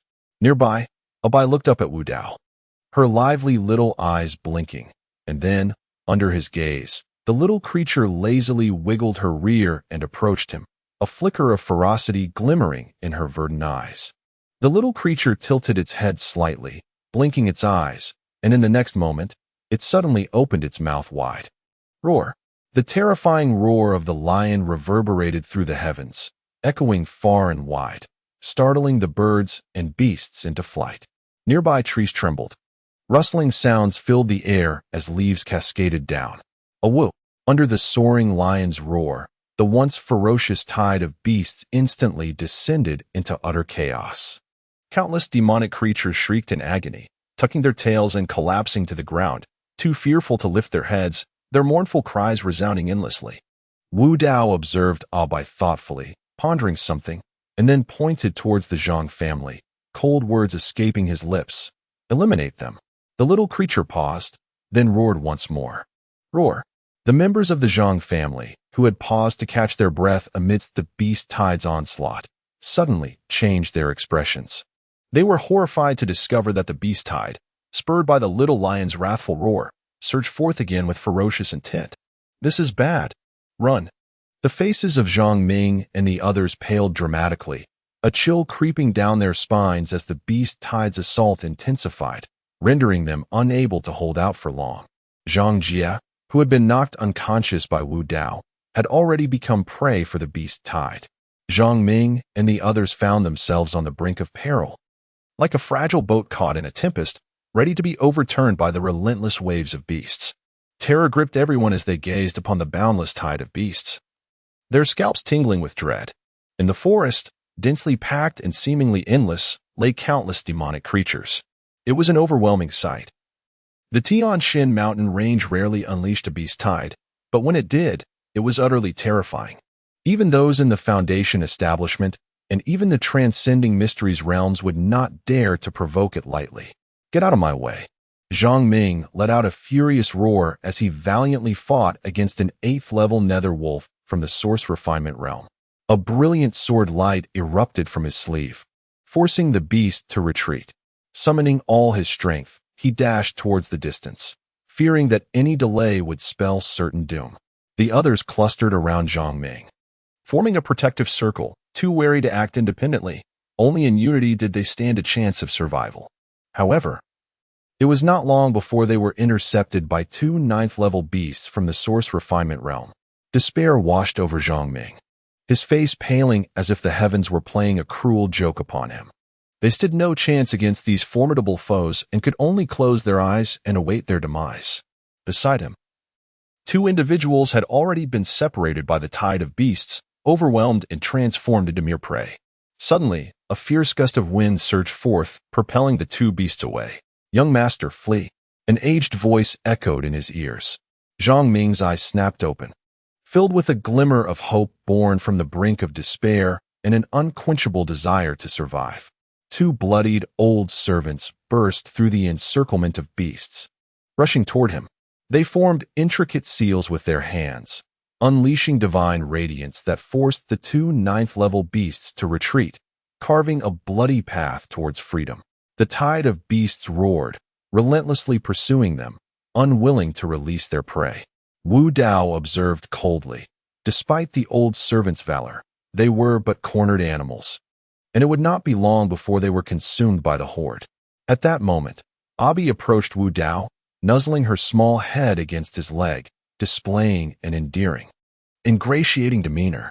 At his feet lay a withered stone magnolia, obtained by Wu Dao after slaying a 2-tailed shadow cat within the Tianshan mountain range. The sap extracted from it was mixed with spring water and applied to his skin, refining his corporeal form. By channeling the ancient demon body, coupled with the medicinal properties of the stone magnolia, Wu Dao's physique appeared even more flawless. To the casual observer, he seemed no different from an ordinary person. However, upon closer inspection, one would discern that his skin bore the delicate hue of an infant, concealing within it a formidable strength. Chapter 18. The Path of Self-Inquiry. With a deep breath, Wu Dao opened his eyes, expelling a cloud of turbid air from his mouth and nostrils. A faint smile gracing his lips as he clenched his fist and struck the air, producing a subtle sound. Indeed, the ancient demon body is truly formidable. Wu Dao nodded appreciatively, a smirk playing at the corners of his mouth. The refinement from the stone magnolia had further enhanced his ancient demon body. Although no overt transformation was evident, he could distinctly sense the shift in his power. In the ensuing days, Wu Dao, accompanied by Abi, relentlessly explored the Tianshan mountain range, honing their skills, vanquishing beasts, and acquiring demon crystals and spiritual herbs. The recent beast tide had claimed many lives, inflicting considerable pain upon the Zhang family. In the short term, it was unlikely that anyone would dare seek trouble with him. Suddenly, as Wu Dao navigated through the dense forest, he faintly detected a sound. His expression momentarily startled. His gaze drifted towards the edge of a cliff, where he noticed a large flower in bloom, its pink petals exuding a sweet fragrance. The wind spirit flower? It had matured beautifully. Wu Dao extended his hand to pluck the flower, securing it for himself. The wind spirit flower is a rather rare spiritual herb, capable of concocting numerous elixirs, a delightful surprise indeed. Just as Wu Dao was about to depart, a sudden change flickered across his expression. He felt an inexplicable anomaly, directing his gaze to the ground. His brows knitted slightly as he crouched down, scrutinizing the surface. His eyes landing upon a faint, almost imperceptible mark. Upon closer inspection, it revealed itself to be a footprint. This was a tampered trace, indicating that someone had visited this place. The footprints belonged to a human. How could they possibly appear at the edge of a precipice? And why would one go to such lengths to obscure their presence? What secrets lay beneath? Wu Dao meticulously examined the surrounding prints, searching for any clues. Although the footprints could be erased, traces still remained. After careful observation, he discerned that these footsteps belonged to the same individual, leading directly to the cliff's edge. As Wu Dao approached the precipice, his brow furrowed deeply. The footprints vanished at the cliff's edge. Had someone taken their own life by leaping into the abyss? Yet, if that were the case, why go to such lengths to erase the evidence? Something was amiss. Surely, there must be something lurking beneath the cliff. Suddenly, a flash of insight illuminated Wu Dao's mind, prompting him to make this deduction. He quickly crouched down, inspecting the robust green vines cascading from the cliff's edge. Upon meticulous examination, he discovered a subtle clue. It appeared that someone had utilized these vines to descend from the precipice. Wu Dao's brow furrowed once more, his mind wavering. What could possibly lie beneath the cliff? Why the need for such secrecy? Narrowing his eyes, he took advantage of the slanting sunlight and noticed a dark void nestled within the crevice beneath the vines, concealing something enigmatic. Indeed, a problem has arisen. Upon encountering the black hole, Wu Dao's lips curled into a faint, cold smile, and he turned to the side to address Abi. Stay here quietly. Do not let anyone discover you. Abi nodded, her demeanor exuding innocence and compliance, assuring him of her discretion. Wu Dao inhaled deeply, then grasped the vine, gradually descending below. Upon reaching the entrance of the cave, he suppressed his aura, holding his breath, and cautiously stepped inside. The cave was shrouded in darkness, cloaked by the vines outside, with only a few rays of sunlight penetrating its depths, insufficient to illuminate the entire cavern. Fortunately, Wu Dao possessed exceptional vision and perception, allowing him to comprehend everything within the cave. He stifled his aura to its utmost limit and proceeded forward step by step. Suddenly, a chilling breeze swept past him, prompting Wu Dao to shift his stance, conjuring a pebble in his hand, which he hurled fiercely against the stone wall, producing a resounding thud. It was a low-level bat beast, hardly worthy of being called a creature of the dark. With merely a pebble, Wu Dao dispatched it with ease. Suddenly, the cave was filled with a cacophony of bat sounds, causing Wu Dao to furrow his brow. He released a wisp of dark energy, the aura of the Shura emanating from him, instilling terror in the bats, who dared not approach any closer. With measured steps, Wu Dao advanced onward.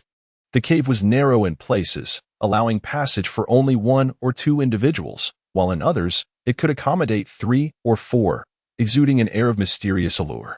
After traversing approximately 100 meters, the space opened up, and the previously dark cavern brightened.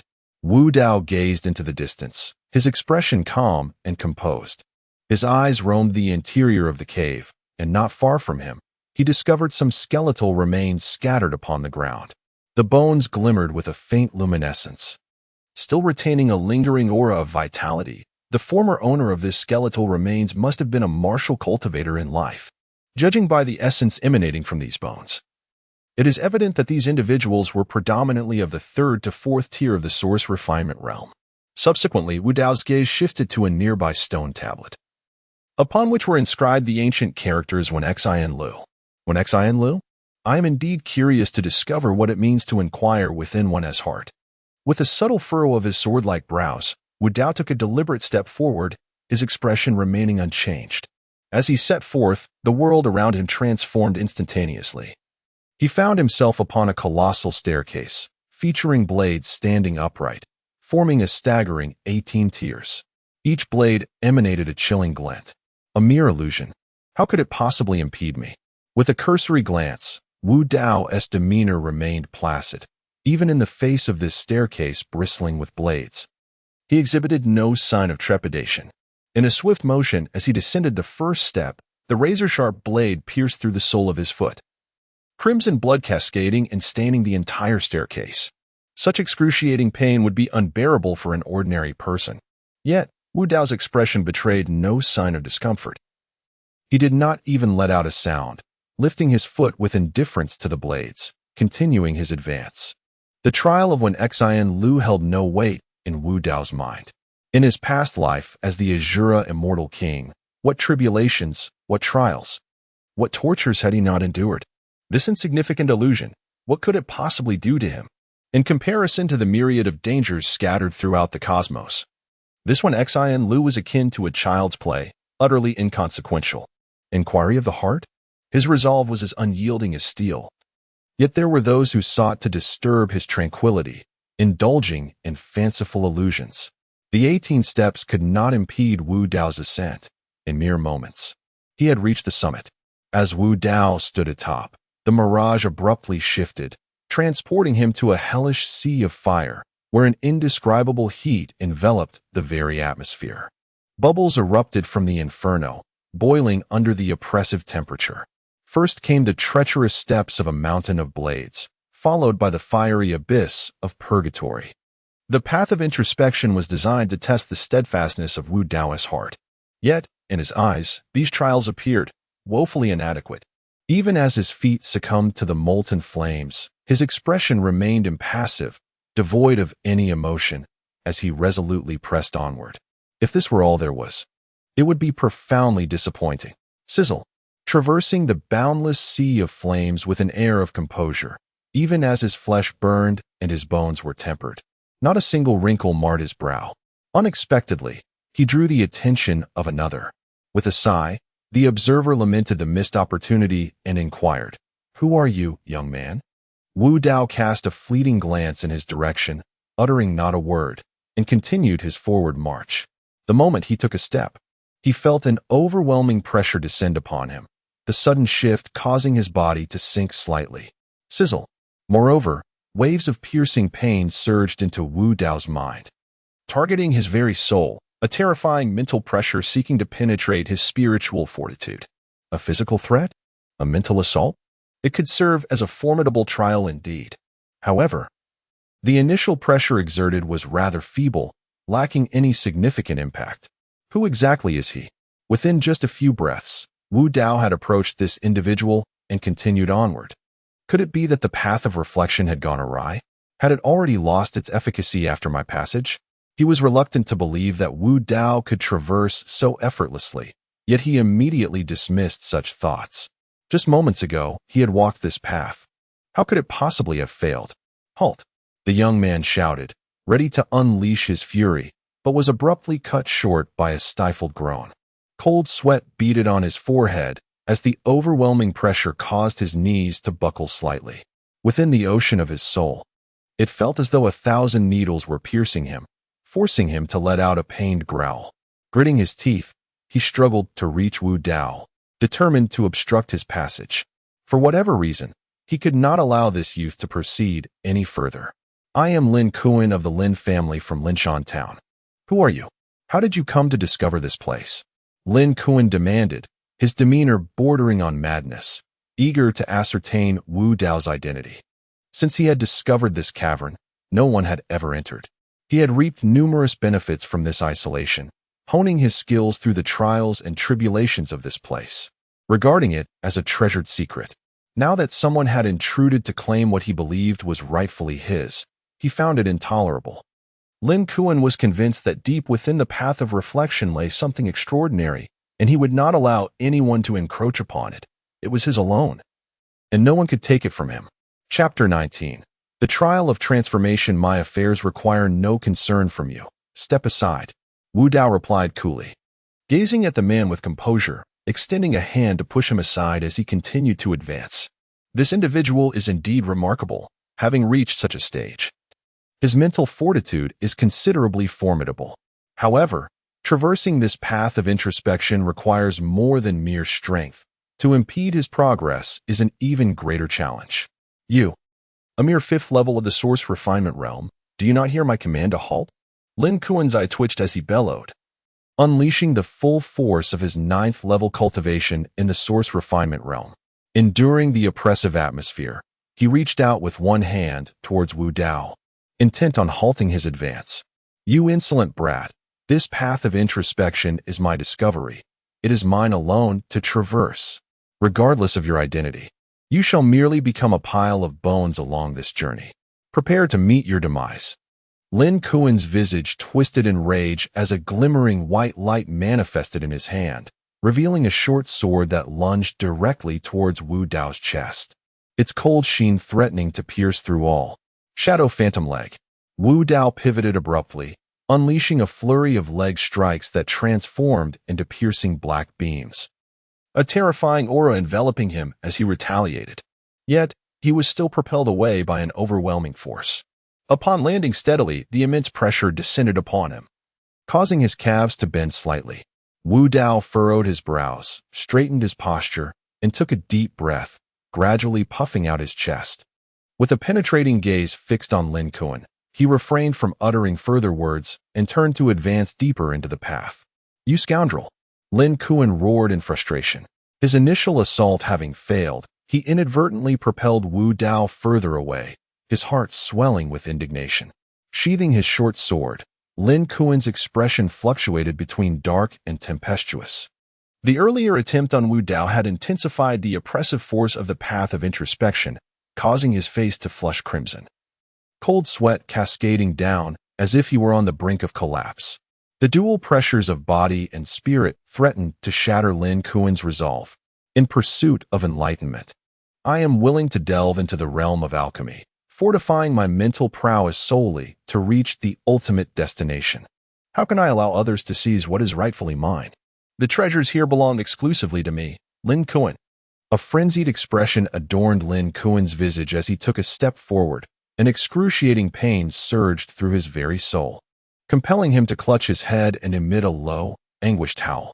Moreover, the oppressive force weighing upon his corporeal form intensified instantaneously, causing him to collapse to his knees, shattering the ground beneath him.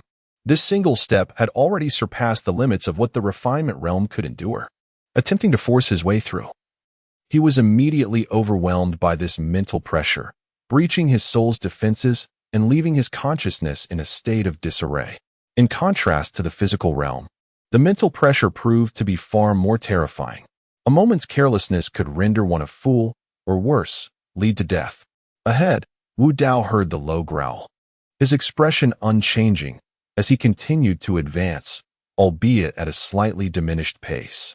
Unlike Lin Kuan, Wu Dao had cultivated the eternal devil body, making his physical form unparalleled at this level, a feat beyond Lin Kuan's capabilities. By activating the eternal devil body, he minimized the impact of the physical pressure upon him. Nevertheless, he remained vigilant against the mental pressure. As Wu Dao ventured deeper along the path of enlightenment, the mental pressure escalated dramatically, nearly exponentially compared to when he first entered. This pathway clearly indicated the presence of at least one individual at the spirit transformation realm. Could there truly be such a person in Linshan Town? It is inconceivable to orchestrate such trials without reaching the spirit transformation realm, and even those at that level must possess profound mastery over spiritual power. Should a person of weak mental fortitude attempt the trial, a moment's carelessness could lead to mental disarray, with the most severe cases resulting in complete madness and demise. The mental pressure currently endured by Wu Dao and Lin Kuan is already comparable to the mental strength of an ordinary foundational stage cultivator. It was upon discovering the unique attributes of this place that Lin Kuan pivoted to the path of alchemy, seeking to enhance his mental prowess beyond that of his peers, aspiring to obtain the divine artifacts within the heart of inquiry. Wu Dao's expression remained as serene as a still pond, even as the mental suppression intensified. It could not evoke a change in his countenance. Originally the reincarnation of a celestial king's soul, his mental strength far surpassed that of others, rendering him unmatched even among foundational stage cultivators. Could such trivial mental oppression hope to crush him? A delusion.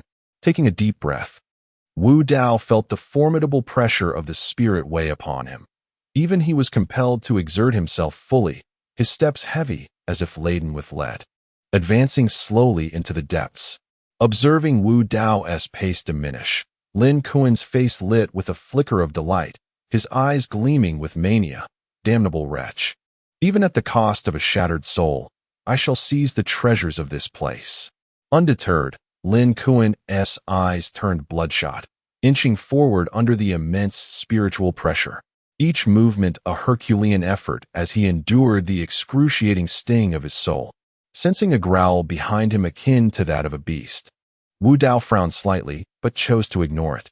A wisp of dark energy enveloped him, transforming into a misty haze, with an otherworldly aura emanating from his brow. Drawing in a deep breath, he suddenly accelerated. At this moment, Wu Dao's speed gradually escalated, leaving Lin Kuan behind in an instant. How could this be possible? Lin Kuan, witnessing Wu Dao's sudden acceleration, could not conceal the astonishment in his eyes and shouted out frantically, "Bastard! Stop right there!"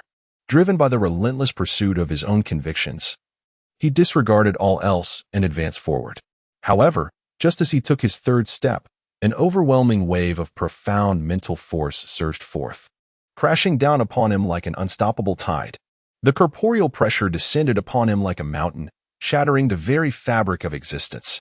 With a violent cough, a stream of blood erupted from Lin Kuan's mouth, transforming into a crimson arrow as it shot forth. His body was flung away like a kite severed from its string, the sound of fracturing bones echoing in the air. Under the weight of this corporeal oppression, his physical form had sustained grievous injuries. Fortunately, Lin Kuan reacted swiftly. Adjusting his posture and gradually retreating from the path of enlightenment, the madness in his eyes slowly giving way to clarity. The pressure surrounding him was akin to a tsunami. Immersed within it, he felt an immense force bearing down upon him, making even the act of breathing an arduous task. Casting a glance down the deep, endless road ahead, Wu Dao licked his lips, his gaze tranquil. Although the oppressive force was indeed terrifying, it still fell short of shattering his resolve. A wisp of dark energy emerged, and Wu Dao, with some difficulty, lifted his leaden feet, taking a step forward. In his eyes, a flicker of darkness danced. It appeared frenzied yet remained profoundly lucid. The mental pressure in this place was exceedingly formidable, yet Wu Dao maintained his composure, unyielding to madness. A crisp sound of footsteps echoed through the tranquil path of introspection. At the spot where Wu Dao had departed, a damp shoe print remained, marked by the sweat that dripped from his body. Though this oppressive force would not shatter his resolve, the perspiration continued unabated. Even while enduring such terrifying pressure that rendered his physical form utterly fatigued, Wu Dao's gaze remained resolutely steadfast, gritting his teeth as he pressed onward, determined not to falter. In the span of less than 100 paces, it took him a full half-hour. At this moment, his back was completely drenched in cold sweat, and heavy breaths escaped his lips. The path of introspection was already halfway traversed, and the corporeal pressure here felt akin to a divine mountain bearing down upon him. Even formidable cultivators at the foundational stage would find it challenging to endure.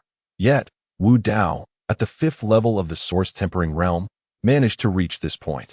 The mental pressure manifested as a tempest, threatening to shred his very soul. If this were all, I might have overestimated this spiritual transformation realm. Wu Dao furrowed his brow slightly, sensing that the trials of this introspective path seemed overly simplistic, hinting at some underlying intricacy. Continuing forward, as he approached the final 10 steps, Wu Dao caught sight of a hidden chamber, a flicker of unusual anticipation shimmering in his eyes, for it appeared to be the terminus of the path. Taking a deep breath, the dark mist thickened around him. He summoned the Shura power within, braving the terrifying pressure as he trudged forward. Just as the desire to step forth manifested, an overwhelming mental pressure descended like a mountain, enveloping him entirely. In that instant, Wu Dao's form slightly hunched under the weight of such dreadfulness. What a fearsome pressure it was! Roar! A deep growl emanated from Wu Dao's throat. Amidst this mental pressure, a sharp force sought to pierce his very soul, as if in that fleeting moment, his essence were being torn asunder. Indeed, A cold light flickered in Wu Dao's eyes. The previous trials on the path of heart, though formidable in both physical and mental pressures, were not truly terrifying. However, these final 10 steps escalated both forms of pressure to their zenith. Ancient Devil Body. He bellowed, activating the Ancient Devil Body. Instantly, his stature surged, and his aura became frenzied, the might of the Ancient Devil Body unmistakably evident. Hiss! Simultaneously, tendrils of dark energy began to rise from his form, and within the depths of his eyes, obsidian light flickered, resisting the mental onslaught. May these last 10 steps not disappoint me. Wu Dao lifted his foot, advancing forward. Though these final strides were fraught with difficulty, they would impose immense restraint upon his soul and ancient devil body. Yet, was this not also an opportunity?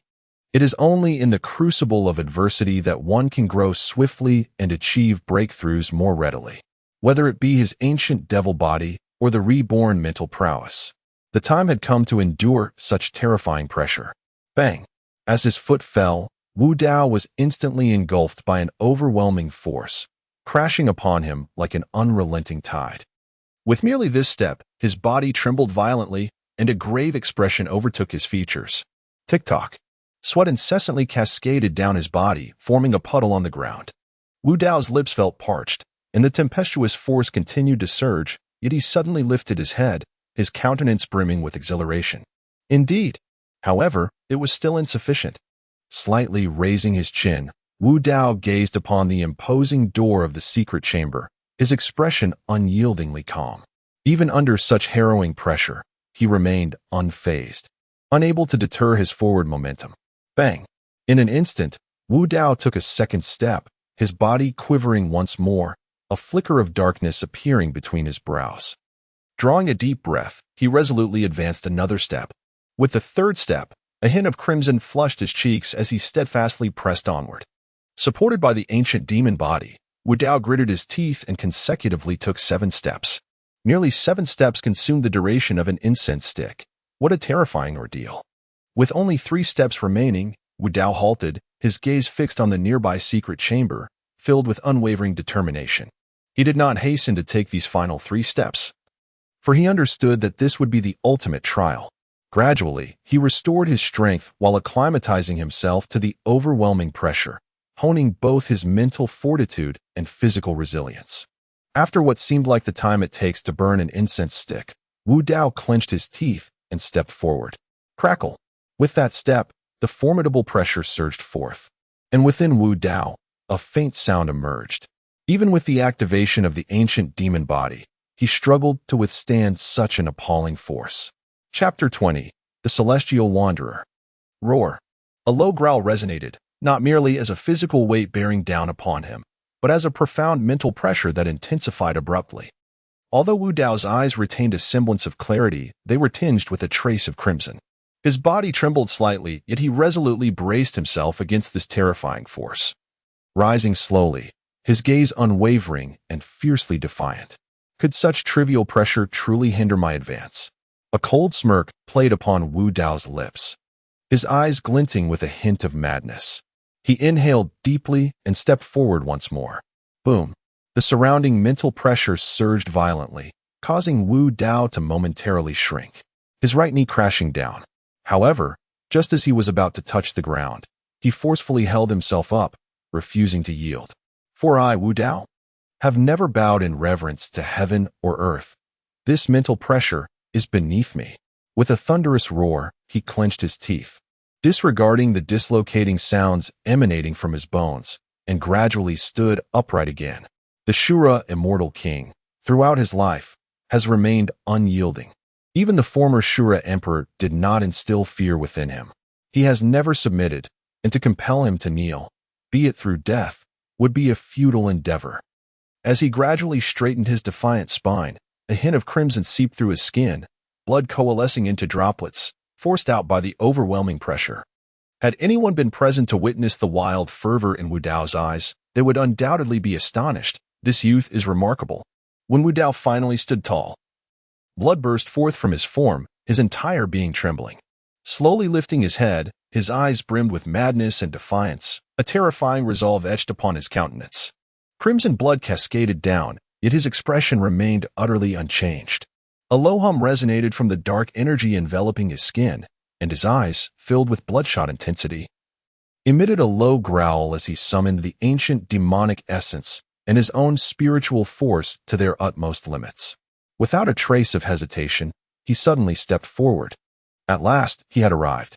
Gazing at the grand doorway before him, Wu Dao let out a sigh of relief. His cultivation level was still too low. Taking this final step nearly drained him, an overwhelming sense of fatigue washing over him from head to toe. The door loomed ahead, yet Wu Dao refrained from rushing inside. His immediate priority was to restore his strength.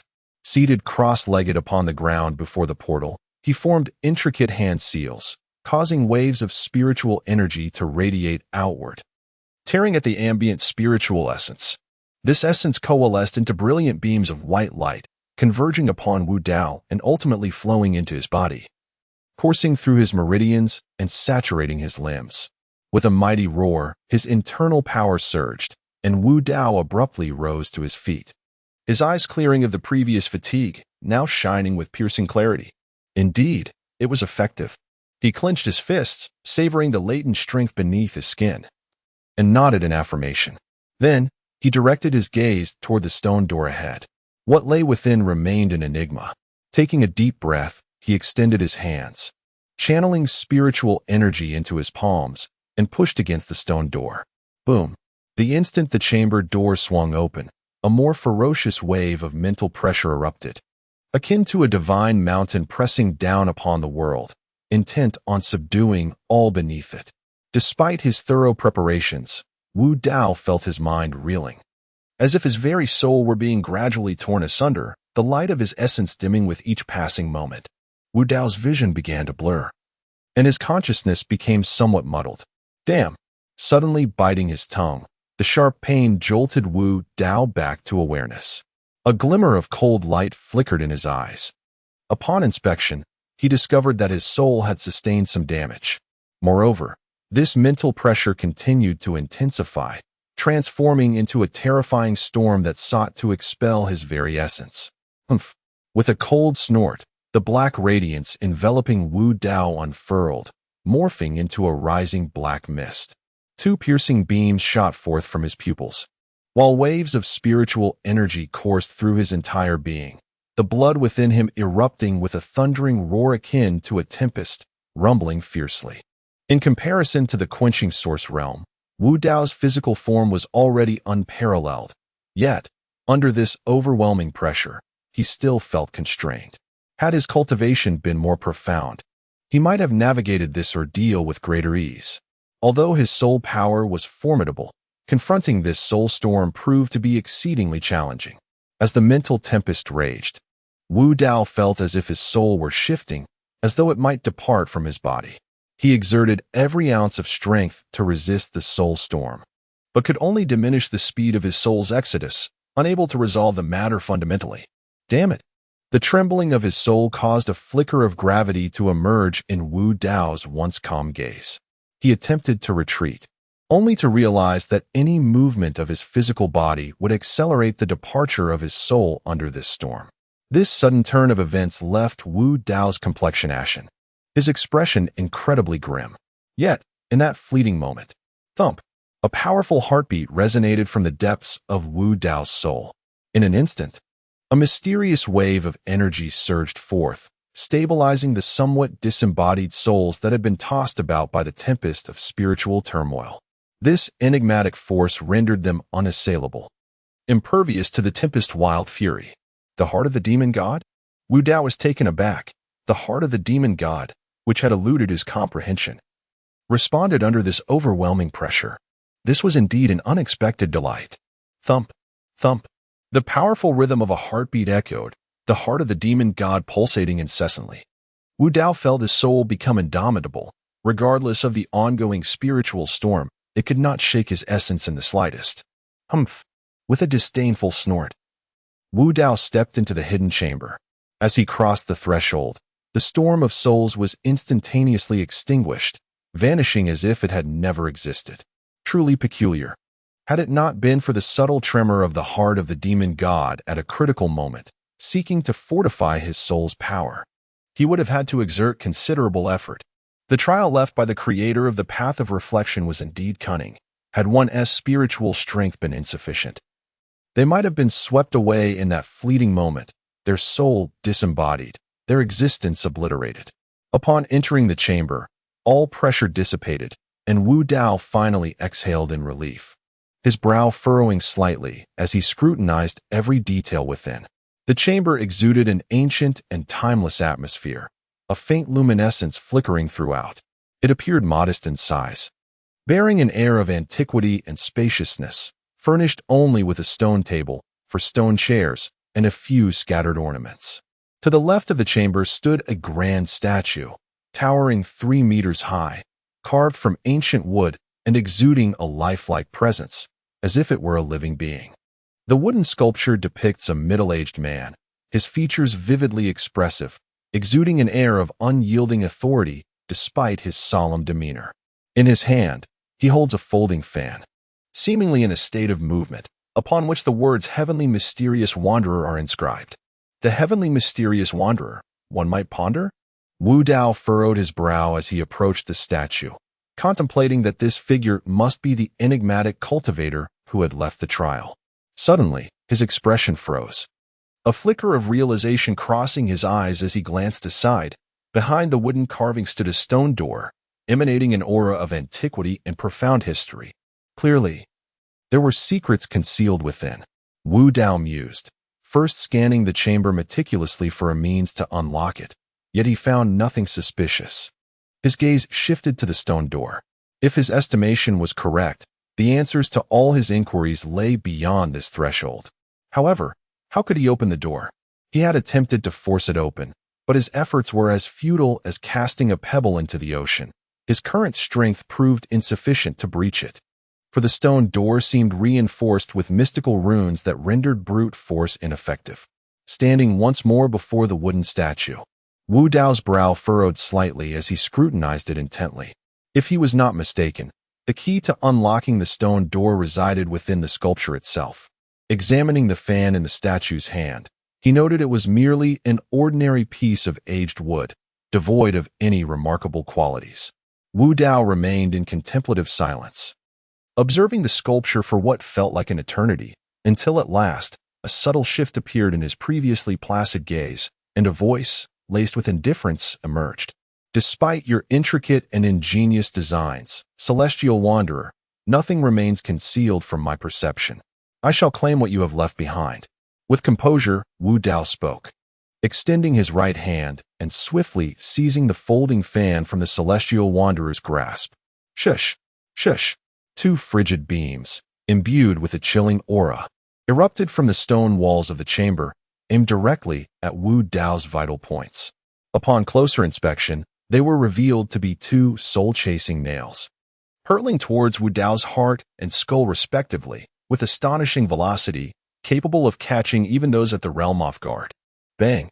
Wu Dao stomped forcefully on the ground, his figure recoiling explosively, his body contorting in an incredible arc, evading the twin assaults. He had foreseen these attacks and taken precautions, for without them, he would have suffered greatly. Creak! The instant Wu Dao retrieved the folding fan, a hidden compartment appeared on the ground before the wooden statue, revealing an ancient wooden box. Within lay 2 stone keys. Wu Dao paused, a faint smile gracing his lips, before he raised his gaze towards the Celestial Wanderer. Although the motive remains unknown, your design is undeniably ingenious. Even if someone were to uncover these secrets, they would struggle to evade the traps you have laid. However, it is unfortunate for you that you encounter me, Wu Dao, the Asura Immortal King. A single key suffices for the stone gate, yet this wooden box contains 2, suggesting a hidden complexity. A glimmer of confidence flickered in Wu Dao's eyes. He refrained from taking either of the 2 keys and instead lifted the wooden box. To his astonishment, beneath the box lay a stone key. With a swift motion of his hand, the key fell effortlessly into his grasp. The trials set forth by the Celestial Wanderer were exceedingly cunning. Even if an ordinary person were fortunate enough to pass one, they might not discern all the nuances.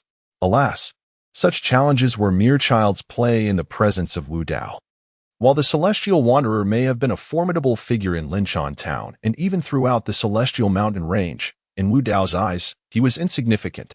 What manner of individuals had he not encountered? What intricate trials had he not endured? The trivialities left behind by a celestial wanderer of the spirit transformation realm could hardly impede the ascent of the Asura Immortal King. Such thoughts were but foolish delusions. Nodding slightly at the wooden carving of the celestial wanderer, Wu Dao grasped the stone key and boldly pushed open the stone door, stepping inside. Beyond the stone door lay a narrow chamber, far from spacious, yet imbued with an ancient, weathered aura, permeated by a faint stench that disoriented the senses. Some 10 paces ahead of Wu Dao stood a massive stone coffin, ominously unsealed, revealing the skeletal remains within. It was evident that the occupant had perished countless ages ago. Could it possibly be the celestial wanderer from outside? Beside the coffin lay another corpse, its skin tightly drawn over bones, with a desiccated yellow hue. A mere touch would reduce it to dust. Piercing through the chest and abdomen of this cadaver was a pitch-black longsword, likely the instrument of its demise. Yet at that moment, Wu Dao's expression shifted abruptly. The corpse that had been impaled by the longsword stirred to life. Chapter 21. Possession. At the moment the stone door creaked open, the stone wall trembled, and the longsword embedded in the corpse's chest and abdomen became dislodged. Freed from the fetters of flesh, the sword fell with a resonant clang.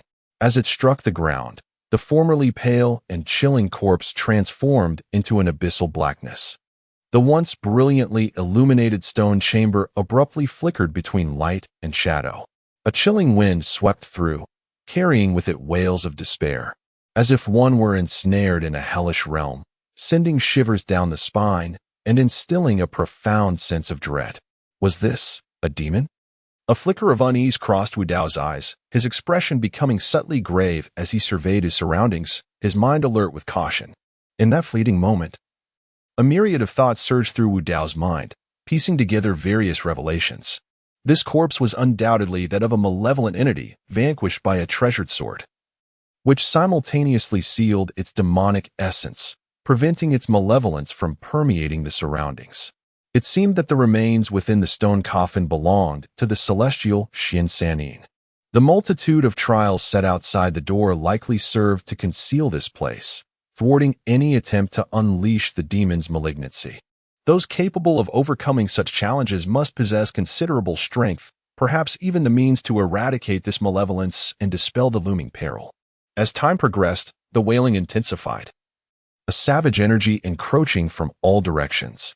Dark vapors coalesced, and soon a spectral, grotesque visage erupted from the obsidian bones, appearing before Wu Dao.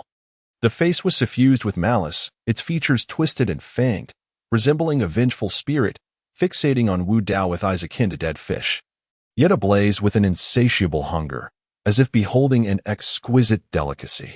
After all these years, someone has finally breached this place. The ghastly visage, filled with malevolence, spoke with a voice brimming with excitement, even bordering on hysteria. Within this dim stone chamber, a grotesque face emerged, casting an even more sinister aura over the surroundings, causing the temperature in the space to plummet dramatically with its appearance. Is there a remnant soul lingering? Wu Dao was astonished. This fiend had not been entirely vanquished, leaving behind a fragment of its essence, biding its time to exhaust the celestial hermit, only to reveal itself today, a truly cunning stratagem. He. The ghastly visage scrutinized Wu Dao, emitting a series of eerie, chilling chuckles that sent shivers down one's spine, making the hairs stand on end. If one were to linger here for a year, they might very well succumb to a state of delirium. Sensing a slight discomfort within his soul, Wu Dao's lips curled into a cold smirk. A soul attack, is it?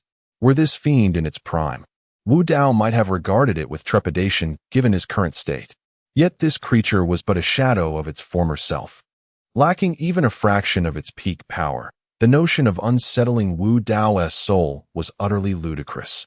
Wu Dao shook his head slightly, appearing somewhat resigned. A fiend? How laughable. He hailed from the Shura lineage, a pinnacle clan among the demonic races. This trifling remnant of a soul from a mere spirit transformation realm dared to act brazenly before him? Truly a display of folly. You are remarkably composed. Facing me without a flicker of fear, your audacity is commendable, the ghastly visage proclaimed, fixating on Wu Dao as though he were a delectable morsel. You wish to instill fear in me? What are you but a mere remnant of a fiendish soul, devoid of reason? Wu Dao maintained a serene demeanor as he scrutinized the fiend before him, speaking calmly. Young man, your arrogance is quite audacious. Do you dare to behave so insolently in my presence? The ghastly visage let out a piercing shriek, unleashing a terrifying sound wave that transformed into a soul attack. Akin to a razor's edge, surging toward Wu Dao like an unrelenting tide. Yet, in the face of such a spiritual onslaught, Wu Dao's expression remained utterly unchanged as he allowed the sound wave to strike him. However, in the next instant, these sonic assaults vanished without a trace, as if swallowed by the abyss. How can this be? This is impossible. It defies reason. The ghastly figure murmured in disbelief, its grotesque features contorting with confusion. Unable to fathom why such an occurrence transpired, it then fixed its malevolent gaze upon Wu Dao, hissing. What peculiar power do you possess that enables you to withstand my soul attack?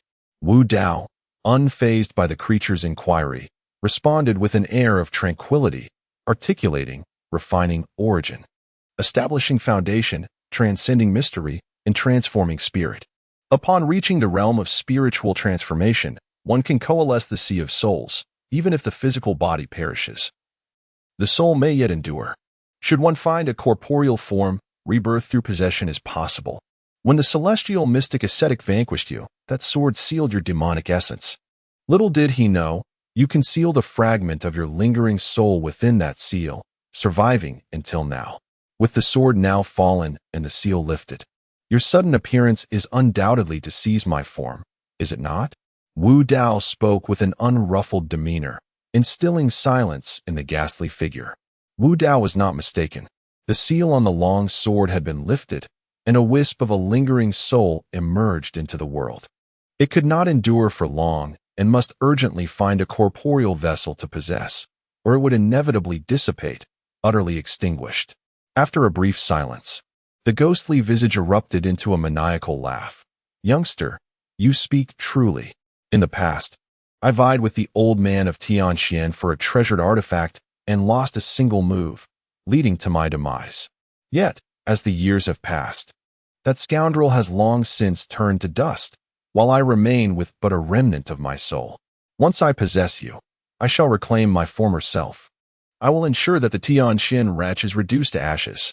Having acknowledged his intentions, the ghostly face revealed a menacing gleam in his eyes.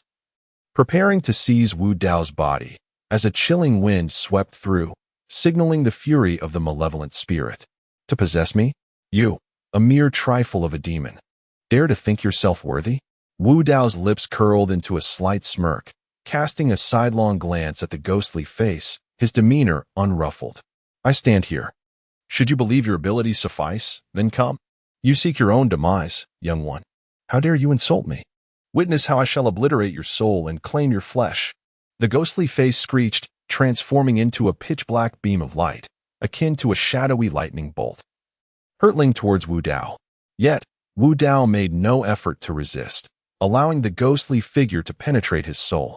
At the moment the specter's remnant entered Wu Dao's spirit, his body trembled slightly, though a cold smile involuntarily crept upon his lips.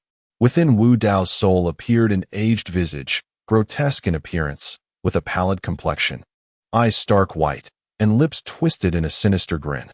Hee. Youngster, your cultivation is woefully inadequate. One must wonder how you arrived here at all. Your physical form is passable, I suppose. Nevertheless, once I stabilize my residual soul, I shall seek out a more suitable vessel. The ghostly visage, brimming with arrogance, erupted into a series of sinister chuckles.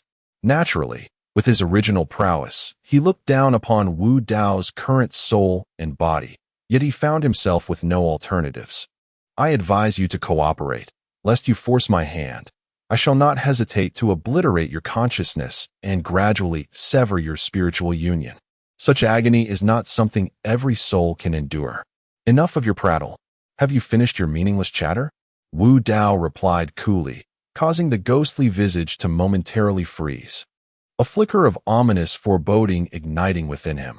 Do you truly believe your demonic essence is invincible?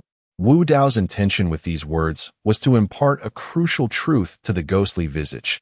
His entrance into this spiritual union was not a testament to his strength, but rather a privilege granted by Wu Dao himself. At this moment, tendrils of black demonic energy began to seep from Wu Dao's soul. Asura's aura unfurling into a tempest, suffused with ethereal mists. You two are a demon? The ghostly visage gasped in horror. Sensing the gravity of the situation, desperately attempting to escape Wu Dao's soul. Suddenly, from the depths of Wu Dao's soul, the long-dormant heart of the demon god began to pulsate, resonating with powerful beats, the terrifying waves coalescing into a monstrous tsunami within his essence. The soul surged tumultuously. Yet Wu Dao felt no discomfort. The heart of the demon god served as a stabilizing anchor for his soul. However, for the ghostly visage, the experience was far from the same. At this moment, the ghostly visage of the lingering soul swayed like a small boat amidst the boundless tempest stirred by the heart of the demon god, teetering on the brink of being overturned and submerged. What could this entity be? The voice of the ghostly visage transformed into a state of sheer panic, piercingly sharp. As if confronted with the most terrifying of realities, it screamed, "What is this? No, please, no." The ghostly visage continued to wail. Yet the heart of the demon god pulsated relentlessly, unleashing waves of souls that manifested as terrifying assaults, causing the ghostly visage to explode instantaneously, its spiritual essence dispersing. Nourished by this essence, a subtle smile graced Wu Dao's lips. Though the ghostly visage's spiritual power was nearly depleted, any gain was preferable to none. This act of devouring allowed his spirit to fortify itself anew. A faint sound, akin to the unlocking of shackles, emanated from within him. Instantly, the source of the world surged towards Wu Dao with terrifying swiftness, coalescing into a tempest of origin, with Wu Dao positioned as the very epicenter of this storm. His aura, too, strengthened continuously under these circumstances. He ascended to the 6th layer of the source refinement realm. The immense pressure endured in the path of enlightenment had slightly loosened the barriers of his realm. At this moment, the slight infusion of spiritual power from the ghostly visage enabled him to break through, elevating his realm to the 6th layer of the source refinement realm. What secrets does the heart of the demon god harbor? Wu Dao sensed the profound stillness that once again enveloped the heart of the demon god, and a grave expression settled in his eyes. Since his rebirth, he had gained a modicum of control over the heart of the demon god. Yet, he understood that this was merely the tip of the iceberg. The might of the heart of the demon god was unfathomable, even in his former self. He could only discern a fragment of its true nature.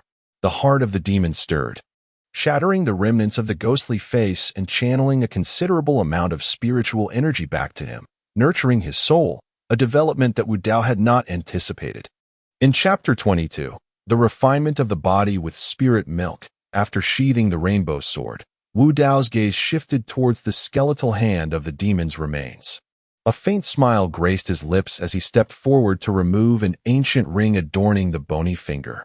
The ring felt heavy in his grasp, causing a subtle tremor in the air, evidently linked to the fabric of space.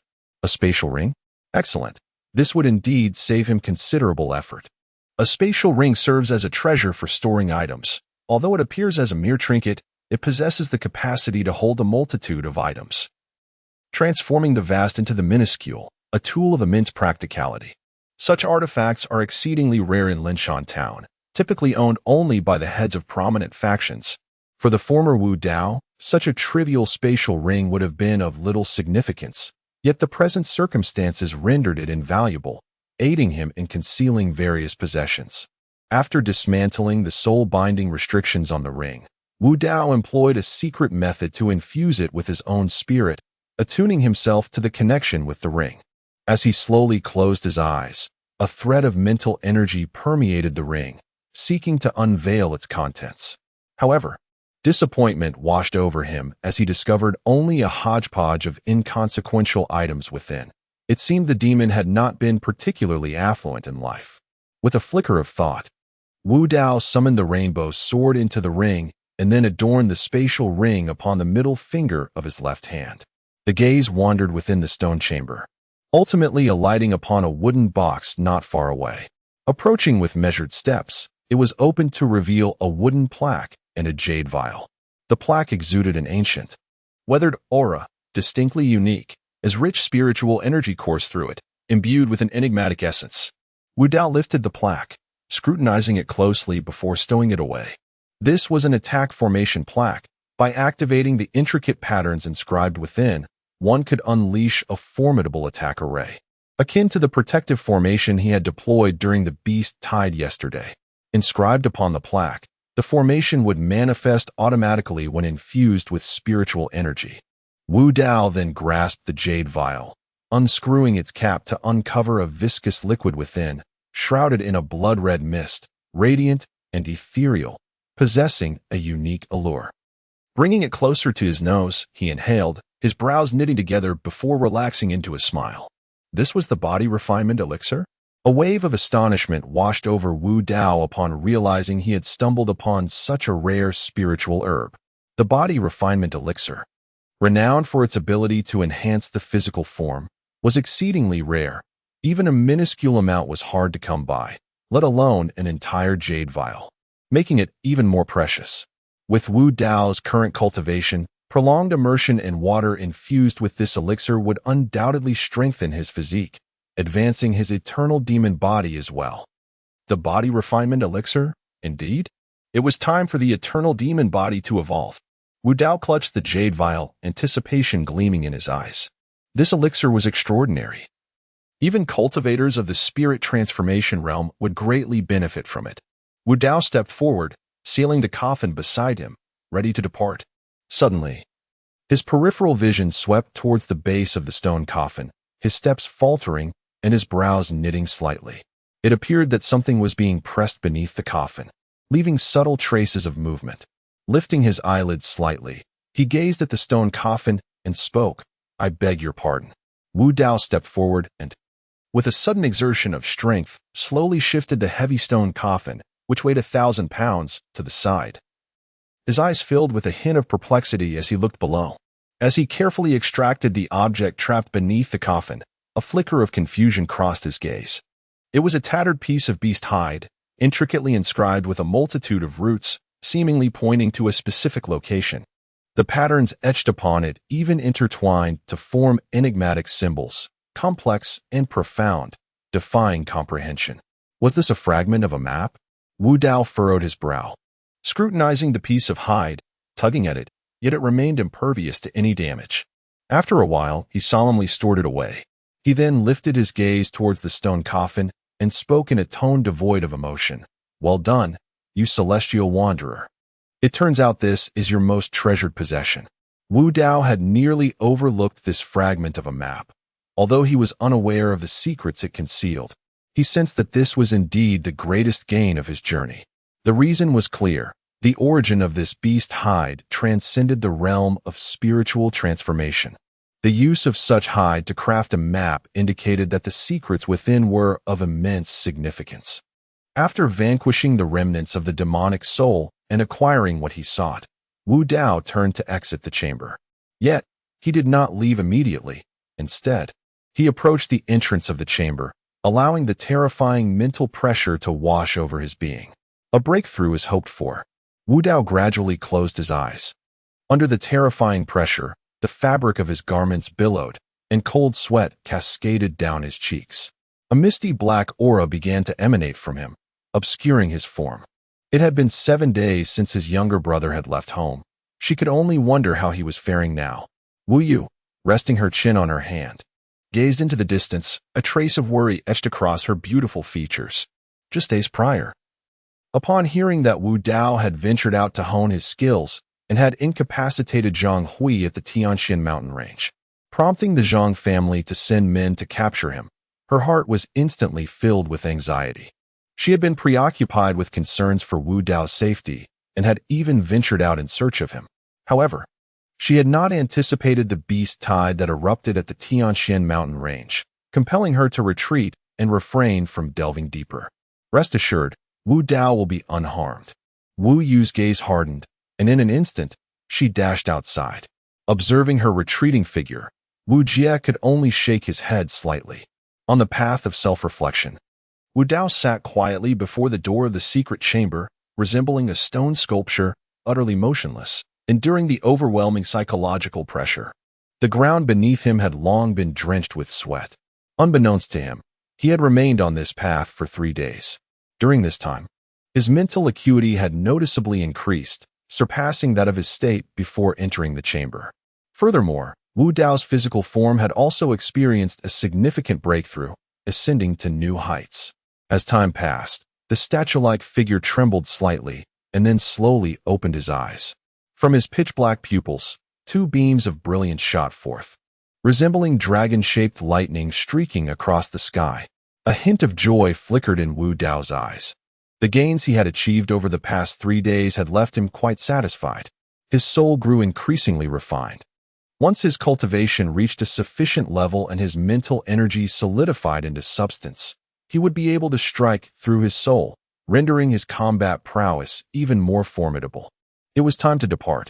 Rising slowly, he surveyed the confines of the chamber, a subtle smile gracing Wu Dao's lips. In his perspective, the path of the heart was his discovery, and thus, everything within belonged to him. Wu Dao advanced, undeterred by the oppressive aura of the soul, moving forward with determination. This provoked Lin Kuan, who could scarcely endure it. He positioned himself to block Wu Dao, believing that whatever he acquired would ultimately serve as a garment for him. The hidden predator. Wu Dao cast a cold glance in his direction, his expression indifferent, as he strode past him, treating him as though he were mere air. "Hey, are you deaf? I'm speaking to you." Lin Kuan's expression faltered momentarily, then darkened as he threw a punch at Wu Dao, the wind from it howling in Wu Dao's ears. With a slight sidestep, Wu Dao evaded the blow, lifting his gaze, his brows furrowing as he scrutinized Lin Kuan. "What is your intention? I believe you know very well." Lin Kuan replied with a chilling smile, a flicker of intensity in his eyes. "I do not understand." Wu Dao, disinterested in further entanglement with such a person, barked, "Get lost," and continued his forward march. "Have you reached the end of the path of the heart?" Lin Kuan disregarded Wu Dao's admonition and continued, "Of course, no matter what you say, I shall not be swayed. If I kill you and claim the treasures, they shall be mine. Even if you do not obtain it, killing you will ensure that no one knows the secrets of the heart's journey, and the treasures within will ultimately belong solely to me, Lin Kuan." Suddenly, he raised his head sharply, casting a glance at Wu Dao, his eyes betraying a flicker of unrestrained malice. "Kid, do not blame me. If blame is to be assigned, let it rest upon your ill fortune for finding this place." Listening to Lin Kuan's incessant prattle, Wu Dao felt a sense of resignation. Such a fool, even if he managed to reach the secret chamber and enter the stone room, would inevitably fall prey to the remnants of the malevolent spirit. To be so audacious here, seeking to seize Wu Dao's possessions, was truly the height of folly. I recall that when you entered, you did not possess that sword. Could it be something from within? Do you dare to resist?" Lin Kuan remarked, his gaze icy as he scrutinized Wu Dao. "Fool," Wu Dao retorted with a cold smile, stepping forward and moving towards the distance. "You seek death." Lin Kuan's expression darkened. Seething with fury, with a sudden burst, he produced a white dagger, fervently channeling his inner spiritual energy. The chilling blade emitted a frigid, penetrating gleam, aimed directly at Wu Dao's vital points. His gaze, however, was intensely fixated upon the Tianhong sword in Wu Dao's hand. Although it had merely been a flash of sword-light moments before, he had already sensed the extraordinary nature of the Tianhong sword, a true treasure, surpassing any weapon he had ever encountered. Lin Kuan glared at Wu Dao with venomous eyes. Had it not been for Wu Dao's appearance, the Tianhong would inevitably have been his. Yet now, all of that was shattered by Wu Dao, leaving his countenance twisted in rage. "Wait for me. I, Lin Kuan, shall not let you escape." Recognizing that with the Tianhong sword in Wu Dao's possession, he stood no chance. Lin Kuan hastily retreated, unwilling to meet his demise at Wu Dao's hands. Chapter 23. A reunion with Lin Xingyan. A trace of cold indifference flashed across Wu Dao's lips as he deftly reversed the Tianhong sword in his grasp. A chilling light erupting forth to intercept Lin Kuan. Do you truly believe you can kill me? Lin Kuan halted, his complexion turning a ghastly shade as he turned to face Wu Dao. Previously, I chose not to hold you accountable, yet you brazenly dare to provoke me. Do you genuinely mistake my patience for weakness? Since you have made your move against me, you must be prepared to face the consequences. Wu Dao regarded Lin Kuan with a detached gaze, a hint of mockery curling at the corners of his mouth. The feng shui here is quite favorable. To be laid to rest in such a place would not be a disgrace. With that, as Lin Kuan's expression shifted to one of horror, Wu Dao suddenly swung the Tianhong sword. The spiritual energy in the air distorted as though it were being cleaved apart. The sword's radiance flashed past Lin Kuan, who, in shock, raised his dagger in defense. In an instant, everything dissolved into nothingness. With a soft clang, Lin Kuan's dagger was severed in two. A sudden burst of crimson emerged from his neck, the blood gushing forth like an arrow. In the midst of disbelief and despair, Lin Kuan gradually succumbed to the ground. Wu Dao surmised that Lin Kuan, though older than Lin Xingyan of the Lin family, was likely not lacking in strength. After all, the title of the foremost in the Lin family was still up for contention. Having slain Lin Kuan with the Tianhong sword, as Wu Dao withdrew the blade, he absorbed a considerable amount of Lin Kuan's spiritual energy. Each swing of his sword demanded a significant expenditure of power. Reluctantly, he chose to expend his energy, swiftly dispatching Lin Kuan without wasting a moment. After years of seclusion, the moment I emerged, I found my spiritual energy significantly drained. It seems prudent to refrain from wielding this sword until I reach the foundation establishment stage. Wu Dao pondered for a moment, and after restoring his spiritual power, he turned to leave the cave. However, his gaze fell upon a blood-red jade pendant at Lin Kuan's waist, causing him to halt in his tracks. His brow furrowed in concern. Approaching, he seized the pendant, his expression growing grave as he scrutinized it. After a while, a flicker of astonishment appeared in Wu Dao's eyes. Is this really what I think it is? How could it be found here? Even with Wu Dao's composure, he felt a stir of emotions. Casting a deep glance at Lin Kuan's lifeless body, Wu Dao spoke, I must express my gratitude. Otherwise, I would have missed this valuable item. It was evident that Lin Kuan was unaware of the true significance of the blood-red pendant. In contrast, Wu Dao understood all too well the astonishing secrets concealed within this blood jade. He was also filled with perplexity.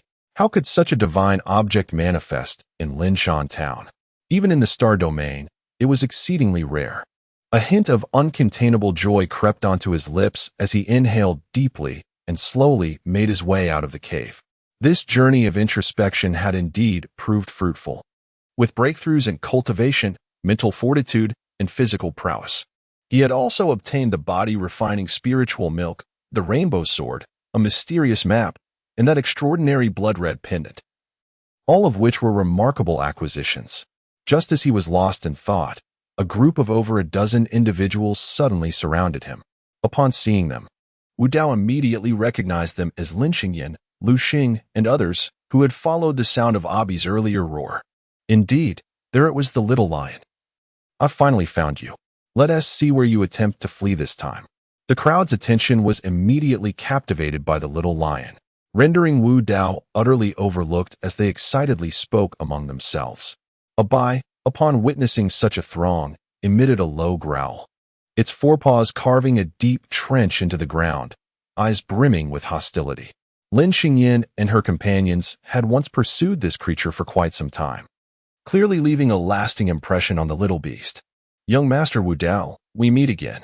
A glimmer of intrigue danced in Lin Xingyan's beautiful eyes as she spotted Wu Dao, momentarily taken aback. Miss Lin, Wu Dao acknowledged with a nod, his demeanor composed as he prepared to depart with a bye. Brat, it's you again. A nearby youth glared at Wu Dao with palpable animosity, a chill coursing through him at the mere sight of this individual. The thought of Lin Xinyan's regard for Wu Dao only fueled Lu Sheng's irritation. Wu Dao cast a dispassionate glance in his direction, uttering not a word, and turned to leave. "Hey, I'm talking to you." Lu Sheng, incensed by Wu Dao's disregard, rushed forward, pointing an accusatory finger at him. His disdain for Wu Dao had long been established, and now he seized the opportunity to belittle him. His gaze shifted to the little lion at Wu Dao's feet, a sinister smile creeping across his lips as he glared at Wu Dao. "I wondered why you weren't accompanying us. It seems you were aware of the little lion's whereabouts and chose to keep it a secret, subduing it in solitude. With so many of us failing to capture the creature, how could someone of your mere 4th level in the refinement realm possibly succeed?" Suddenly, a look of horror flashed in Lin Xinyan's eyes as she came to a shocking realization. Wu Dao was no longer at the 4th level of the refinement realm, but had ascended to the 6th level. Had he truly advanced 2 levels in just a few days? In just a few days. How could one possibly ascend from the 4th to the 6th level of the refinement realm? How did Wu Dao achieve this? Lin Xinyan's heart was filled with confusion as she gazed at Wu Dao, her eyes sparkling with curiosity. To her, Wu Dao was an enigma she longed to unravel. Wu Dao halted his steps, turned to Lu Sheng with an indifferent expression, and spoke slowly. "Otherwise, what can you do? If you remain unwise, I wouldn't hesitate to break your legs and have you kneel to present the little lion." "Lu Sheng, cease your reckless words. You have gone too far. Apologize to young Master Wu Dao at once." Lin Xingyan admonished sharply. "Apologize to him? What is Wu Dao to me? Is he worthy of such consideration?" Lu Sheng's face contorted with rage upon hearing Lin Xingyan speak up for Wu Dao, even to the point of offering her own apology. He pointed at Wu Dao, shouting wildly, "You, a mere waste, think you deserve an apology from me? Do you believe yourself capable of winning over my Lu family's cherished sister? Oh no." Lin Xingyan's heart raced at Lu Sheng's frenzied words, instantly realizing that today's events would not end peacefully. "Very well." Wu Dao's expression remained unchanged upon hearing Lu Sheng's taunts. He then turned to Lin Xingyan and the others, coldly inquiring, "What do you all think?" Lin Xingyan opened her mouth, but remained silent. She truly desired the little lion and understood that Lu Sheng's actions were in her defense. However, if she were to support Wu Dao at this moment, wouldn't that alienate everyone else? Although she recognized Lu Sheng's wrongdoing, she hesitated, unable to voice her thoughts. "Young Master Wu, I wonder if you would consider parting with this little lion. Xingyan has taken quite a liking to it. If you are willing to let it go, I assure you that I shall offer a price that will satisfy you." Lin Xingyan bit her lip and spoke thus. Upon hearing this, Wu Dao was momentarily taken aback, then began to scrutinize Lin Xingyan. Feeling the weight of Wu Dao's gaze, her cheeks flushed slightly, though she quickly regained her composure. Unlike others, Wu Dao's eyes were calm and unyielding, devoid of any desire or possessiveness when directed at her. "If it pleases you, you may take it with you." Wu Dao replied with a composed demeanor. The method he employed to control beasts was remarkably unique, causing Abby to regard him as kin. Had it been something Lin Xingyan and the others could easily break, this technique would not have earned such a formidable reputation across the boundless star realms. Seeing Wu Dao's acquiescence, a flicker of joy danced in Lin Xingyan's eyes, and her lips curled into a gentle smile as she approached Abby. "You are destined to lose. This little lion is mine." A glimmer of pride shone in Lin Xingyan's gaze. What could this tiny creature possibly understand? With proper training and companionship, it would surely turn in her favor. As a woman of exquisite beauty, she naturally possessed an allure that would draw the little lion closer to her. The expressions of onlookers bore smiles that masked a hint of mockery, their eyes reflecting a sardonic amusement at Wu Dao's perceived folly. Wu Dao, however, remained unperturbed, a slight smile playing at the corners of his mouth. "Is it truly as they believe?" Lin Xingyan relentlessly attempted to communicate with Abby, even presenting an array of delectable treats to entice it. Yet, to her dismay, Abby accepted the offerings but, having devoured them, turned away, disregarding her entirely. After numerous attempts, Abby remained unresponsive. Whenever Lin Xingyan approached, Abby would emit a low growl, which disheartened her, compelling her to abandon her efforts.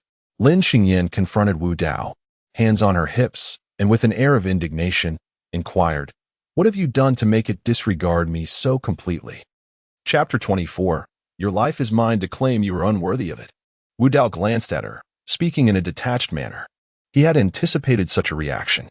He then addressed Lin Xingyan. Given the circumstances, if Miss Lin has no further matters to discuss, I shall take my leave. Lin Xingyan was taken aback, a hint of grievance flickering in her large eyes. From Wu Dao's gaze, she sensed an icy indifference that was foreign to her, something she had never encountered throughout her life. A peculiar mix of emotions stirred within her, leaving her somewhat melancholic. With reddened eyes, she nodded slightly and replied, "Farewell." Wu Dao acknowledged her with a nod, and he and the lion turned to depart. "Stop right there." Suddenly, Lu Sheng shouted fiercely, a cold glint surging from his sleeve. Aimed directly at Wu Dao's throat, a lethal threat to his life. In a swift motion, Wu Dao evaded the piercing projectile released by Lu Sheng. He then forcefully stomped his right foot on the ground, creating a fissure beneath him. Utilizing the tremendous recoil, Wu Dao instantaneously appeared beside Lu Sheng, his body pivoting sharply as he charged toward him. Wu Dao sidestepped the lethal projectile, eliciting a flicker of surprise in Lu Sheng's eyes. As Wu Dao lunged forward, a sardonic smile curled at the corners of Lu Sheng's mouth. "Fool, since you seek your own demise, you have no one to blame but yourself." A fierce glint flashed in Lu Sheng's eyes as he radiated a scattering of luminous energy, leaning his body to charge at Wu Dao. This young man was doomed. In a clash of physical prowess between someone at the 6th level of the Source Refinement Realm and Lu Sheng, who was at the 8th level, at the very least bones would shatter and tendons would tear. Boom. The two collided instantaneously, producing a deep resonating sound. As Lu Sheng's shoulder impacted against Wu Dao's, the cold smirk on his face transformed in an instant, revealing a flicker of horror deep within his gaze, soon followed by a fleeting expression of pain. A tremendous force emanated from Wu Dao's shoulder, as if he had been trampled by a mammoth, instantly numbing his shoulder and sending waves of intense pain coursing through him. Step, step, step. Both Lu Sheng and Wu Dao staggered back a few paces. Lu Sheng glared at Wu Dao with a sullen expression, his heart tumultuous with disbelief.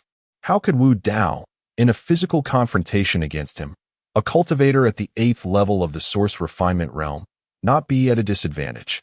Amidst Lu Sheng's astonishment, Wu Dao remained unfazed, standing resolutely in place, a hint of black luminescence flickering around him before fading into obscurity. His voice was cold and detached as he inquired, "Why did you ambush me? What are you doing, Lu Sheng?" Lin Xingyan quickly reacted, her expression darkening as she questioned him, stepping between the two to prevent further conflict. The crowd was momentarily taken aback, their expressions awkward. Lu Sheng, with such formidable cultivation, resorting to an ambush against Wu Dao left them feeling profoundly embarrassed, their faces devoid of color, at a loss for words. "Ambush you? With your pitiful self? Do you think I would stoop to such a level? I merely found your presence intolerable and sought to teach you a lesson in humility." Yuxing let out a cold laugh, his eyes glinting with a hint of murderous intent as he fixed a fierce gaze upon Wu Dao. "Xingyan, step aside swiftly. Once I eliminate this brat, the little lion shall naturally belong to you." His words caused a subtle change in Lin Xingyan's expression. She had never anticipated that Yuxing would be so audacious as to openly declare his intent to slay Wu Dao. This was utterly outrageous. "Yuxing, you have gone too far. Do you still not comprehend? Even if you kill Wu Dao, this little lion will not acknowledge me as its master." Lin Xingyan exclaimed, her voice low but firm. She understood that this was merely Yuxing's pretext. In reality, he sought to provoke Wu Dao and vent his frustrations through violence. "Miss Lin." At that moment, Wu Dao stepped forward slowly, his demeanor unchanging, and spoke in a measured tone. "He is not unaware. Rather, he is deliberately seeking my life. However, since he wishes to take my life, I kindly ask you, Miss Lin, not to interfere. A murderer will always be hunted. I, Wu Dao, shall claim his life." "Good, good, good," Yuxing responded, a sinister smile creeping onto his lips, concealing a terrifying malice within. Glaring at Wu Dao, he snarled through gritted teeth, "Fool. Do you realize this is the most laughable joke I have ever heard? A mere waste dares to speak of killing me? I cannot fathom what nonsense occupies your mind. Then, turning his attention to Lin Xingyan, he spoke in a low voice. Xingyan, since this fool is intent on courting death, do not hinder him any longer.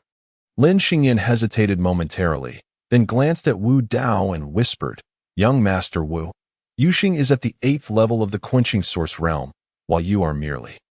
You cannot match him. Once again, extend your apologies to him.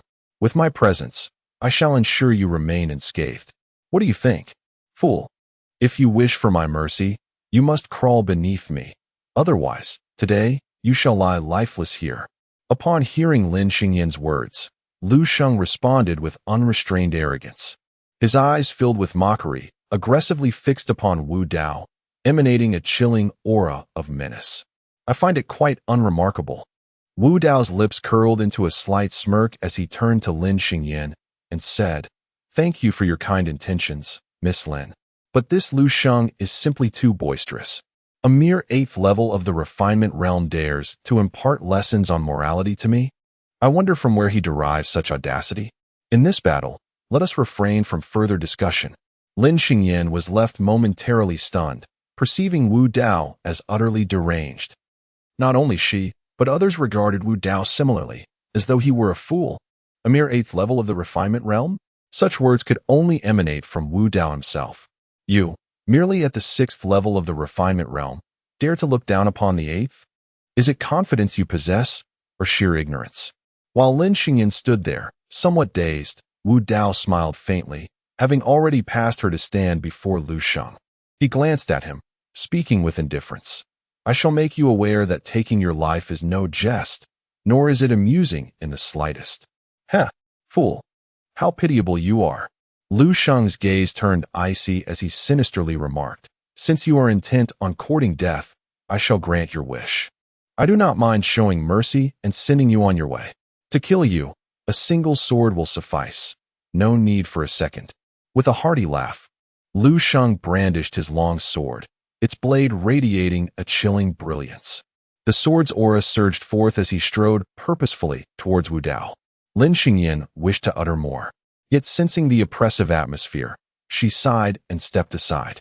Approaching Wu Dao, she whispered, Be cautious. Wu Dao cast her a surprised glance and nodded slightly, his gaze calm as he regarded the increasingly contorted expression of Lu Sheng. You little brat, I shall ensure your demise is most gruesome. Witnessing Lin Xingyan's concern for Wu Dao, even hoping he would not fall victim to his blade, Lu Sheng's heart seethed with jealousy.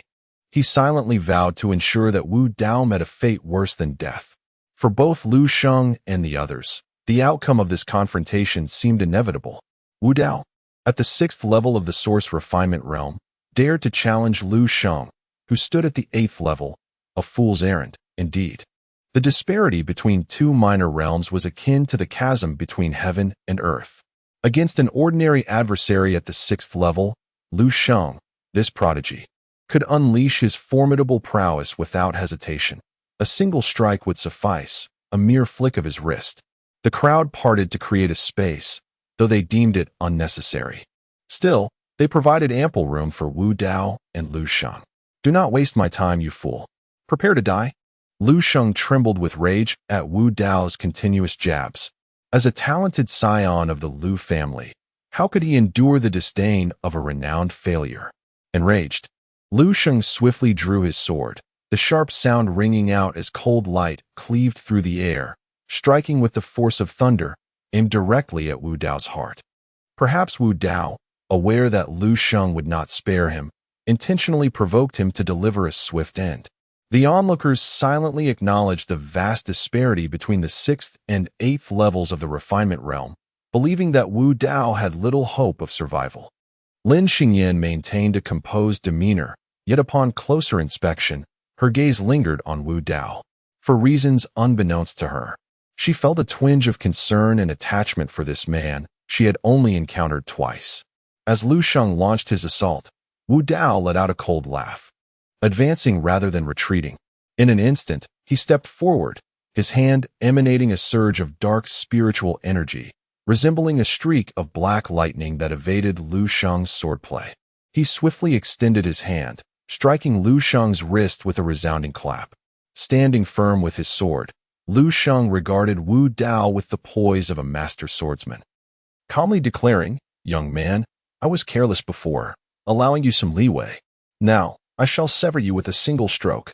A mocking smile graced Wu Dao's lips as he replied nonchalantly, "If you can accomplish that, then come forth." His eyes betrayed no sign of tumult, and a faint glow of spiritual energy enveloped him, transforming into a swirling mist of black essence. "Fool, even as death approaches, you dare to speak defiantly. Prepare to meet your end." Lu Sheng bellowed furiously, leaping with a force that propelled him over 3 meters high. His sword erupted in brilliant light, its blade extending a foot, emanating a chillingly fierce radiance, far more terrifying than his previous strike, aimed directly at Wu Dao's throat. Windcleave. The sword emanated a radiant glow, its runes shimmering, presenting an awe-inspiring and formidable sight. Lu Sheng, at the 8th layer of the Source Refinement realm, unleashed his martial technique. Perceiving the threat posed by the 9th layer powerhouse, the sword's brilliance unleashed several streaks of radiant light, the divine illumination flickering, effectively sealing off all escape routes for Wu Dao, leaving him no chance whatsoever. It was the Lingfeng slash. Lu Sheng had resorted to his ultimate technique. The onlookers, all companions of Lu Sheng, were taken aback, instantly recognizing this move, astonished that Lu Sheng had to employ his trump card against Wu Dao. Lin Xingyan's expression shifted dramatically as she sought to intervene, but it was already too late. It was time to fulfill the promise. "When you threaten my life, I shall claim yours." Chapter 25.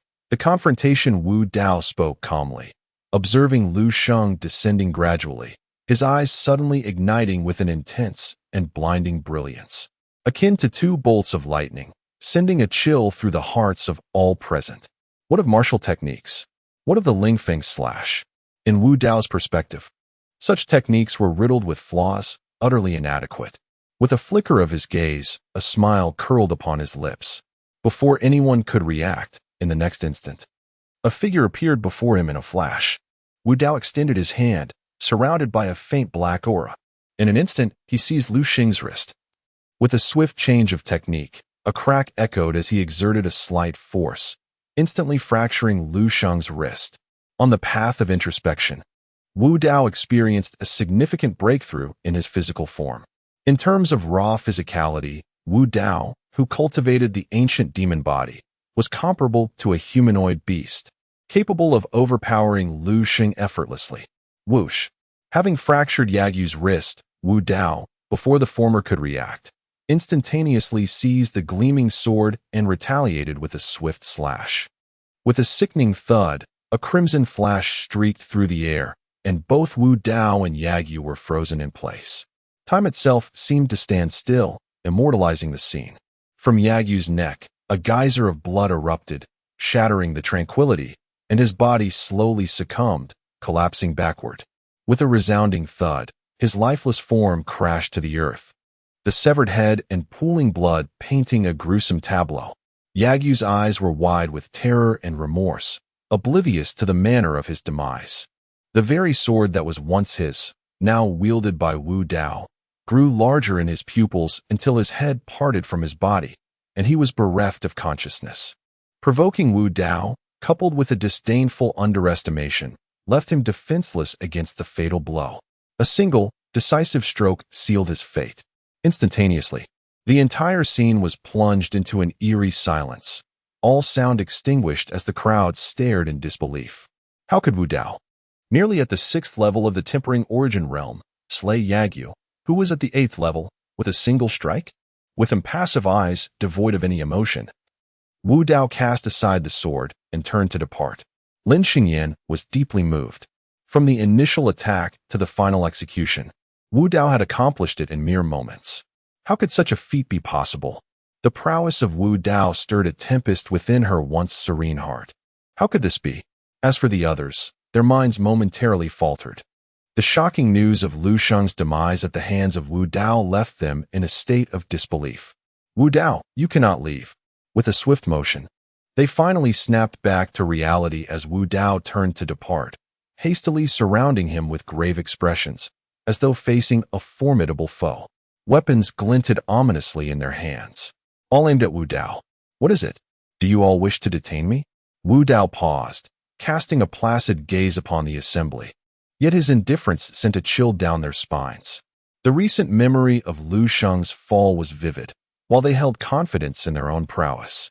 The prospect of Wu Dao unleashing his fury left them apprehensive about their safety.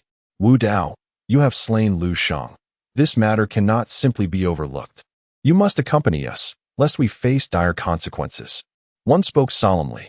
They hailed from Linshan town, having formed a small contingent.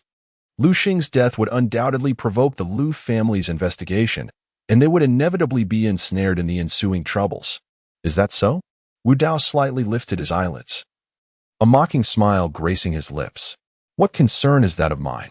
Lu Sheng sought to provoke and eliminate me. It is only fitting that I claimed his life. Your accountability is of no consequence to me." With that, a cold glint ignited in Wu Dao's eyes, transforming into two dark flashes of lightning as he spoke in a languid, frigid tone.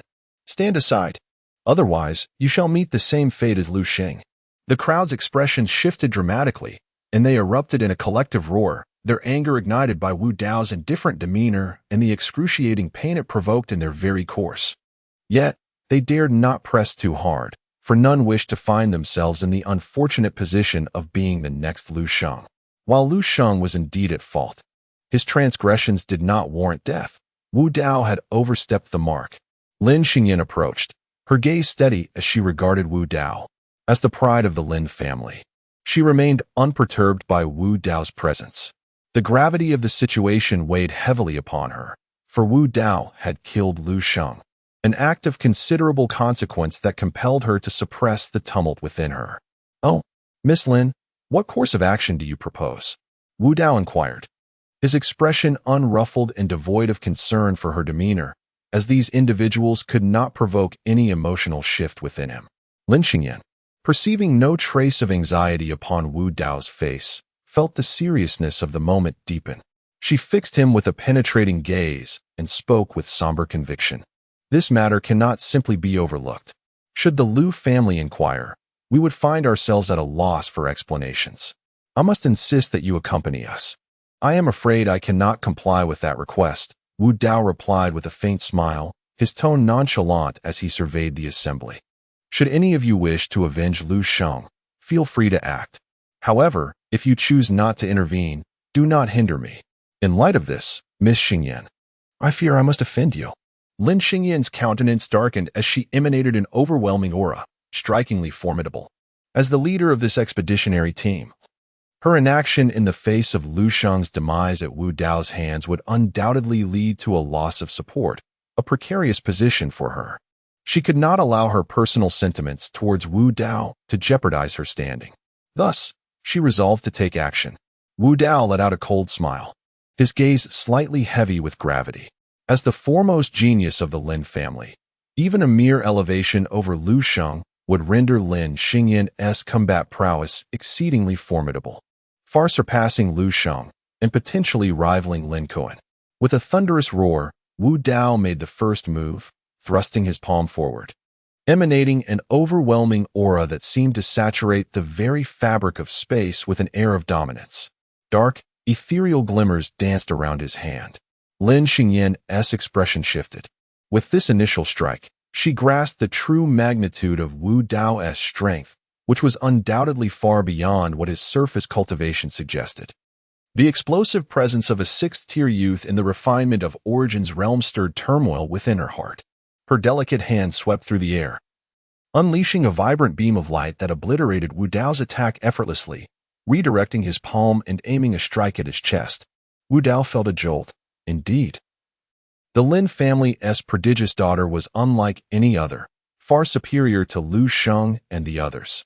Drawing a deep breath, the power of the eternal demon body began to seep forth, elevating his entire being, and an overwhelming pressure surged forth instantaneously. Lin Xingyan's complexion paled, a gasp escaping her lips as she thought to herself, what kind of divine ability is this? How could it be so terrifying? In that moment, her expression turned grave. No longer underestimating Wu Dao, The capability to vanquish an 8th-tier Lu Xing in a single blow implied a staggering offensive potential. She too radiated a glow, her form becoming more enigmatic, with runes flickering, revealing her own rigorous training in physical prowess. Wu Dao's gaze slightly hardened, remaining silent as Lin Xingyan unleashed her formidable power, which subtly overshadowed him. The disparity in their cultivation levels placed him at a disadvantage. This was an intense battle. Lin Xingyan's cultivation and combat experience far surpassed that of Lu Shang, making it no easy feat for Wu Dao to subdue her. However, Lin Xingyan was not easily intimidated either. Feeling immense pressure, she found Wu Dao's every punch and strike to be as solid as a beast, rendering her reluctant to confront him head-on. Yet, she remained composed, skillfully engaging in combat with Wu Dao. Wu Dao, on the other hand, fought with overwhelming force. Dark mist beginning to emanate from him, the aura of the Asura Clan subtly spreading under his command. From the perspective of Lingshan Town, it would be impossible to discern the presence of the Asura Clan, leaving Wu Dao unperturbed about the revelation of his identity. After a moment, Wu Dao and Lin Xingyan clashed hands, both recoiling without further engagement, standing in a tense standoff. Lin Xingyan fixed her gaze on Wu Dao, while he appeared unfazed, the recent confrontation having imposed no burden upon him. Wu Dao, if the Lu family inquires about today's events, we will not withhold the truth. I hope you can understand and act accordingly. Lin Xingyan spoke, her expression complex, causing those around her to pause in confusion. Someone could not contain their curiosity, questioning why Lin Xingyan had suddenly ceased her assault. He is not as simple as you might think, Lin Xingyan replied coolly, her eyes fixed on Wu Dao's departing figure. Her expression tightening. She had never anticipated that this young man would possess such strength, invoking a sense of trepidation within her. Even if he is not simple, we shall act together. It is inconceivable for him to escape. The death of Lu Sheng must be his responsibility. The crowd was momentarily taken aback, voicing their dissent. Yet they could not deny the audacity of Wu Dao, which stemmed from a solid foundation. While we could indeed detain him, have you considered the consequences? Regardless, he remains a scion of the Wu family, and should he be punished because of you, then? At this point, Lin Xingyan refrained from continuing. Upon hearing this, the crowd collectively inhaled sharply. Although Lin Xingyan did not elaborate, her meaning was clear, and a chill crept up their spines. They lacked the formidable backgrounds of Wu Dao and Lu Shang. If they were to forcefully act and detain Wu Dao, the ensuing struggle between the two great families could very well render them mere pawns in the conflict. Understanding the gravity of the situation, a cold sweat broke out on their backs. We shall also depart from this place, Lin Xingyan declared. The indifferent gaze of Wu Dao had left a profound impression on her. She yearned to comprehend the experiences that bestowed upon him such confidence, albeit tinged with a hint of melancholic wisdom. His eyes were perpetually so serene. Chapter 26. Cultivation. A sorrowful low growl echoed as Abi cast a lingering glance at the Tianxian mountain range, her short legs trailing behind Wu Dao. The moment Wu Dao departed from the depths of the Tianxian mountain range, an ancient and weathered stone door materialized inexplicably in the most profound part of the mountains, and a terrifying figure slowly emerged, as though it belonged there. A pair of blood-red eyes burst forth with divine light, resembling a crimson dragon-shaped lightning bolt. Gazing intently in the direction of Linshan Town, their expression grave, murmuring to oneself, does that race still possess bloodlines? The moment Wu Dao stepped out of the Tianxian mountain range, countless gazes instantly turned towards him, converging upon his figure. With a slight furrow of his sword-like brows, Wu Dao observed the scene with calm detachment, silently channeling his spiritual power. Among these gazes, many harbored hostility. Their intentions were far from benevolent. A profound sense of danger enveloped Wu Dao, prompting him to refrain from lingering, and he swiftly made his way towards Linshan Town, believing it prudent to distance himself from this place as quickly as possible. Although he feared no peril, he recognized the necessity of preparing an escape route in the event of insurmountable threats. At this moment, Wu Dao sped away from the throng, hastening towards Linshan Town. Yet, he soon discerned a faint aura closely trailing him, maintaining a deliberate distance while continuously encroaching. The little lion, Abai, growled beside him, signaling that someone was following. Silently releasing his mental energy, a cold smile crept upon Wu Dao's lips. He quickened his pace, racing towards Linshan town. Abai, let us depart. Sensing the presence behind him drawing ever closer, Wu Dao called out sharply. Abai let out a fierce roar, and in an instant, under Wu Dao's composed gaze, it transformed into a magnificent three-headed golden lion, exuding an awe-inspiring majesty and radiant golden light. Roar! Abai growled lowly, beckoning Wu Dao to mount its back. Wu Dao nodded, a faint smile gracing his lips. Upon mounting the back of the azure-eyed golden lion, a fierce gust of wind surged from behind, prompting those who had been covertly following Wu Dao to lose their restraint and pounce forward. However, in the next moment, a thunderous roar echoed, as the azure-eyed golden lion unleashed an unparalleled velocity, akin to a streak of golden lightning, racing swiftly towards Linshan town. Since its advancement, both its combat prowess and speed had seen remarkable enhancement, making it exceedingly difficult for even nascent foundational realm experts to keep pace. Amidst the astonished expressions of the onlookers, the little lion had already propelled Wu Dao out of the thicket, leaving the crowd in a state of bewilderment. Should we pursue? One individual queried, hesitation evident in their gaze, momentarily dazed. With a deep breath, Wu Dao dismounted from the lion's back and cast a look of admiration at Abai. Indeed, after devouring the blood of the Asura, Abai's potential had significantly escalated, not disappointing him in the slightest.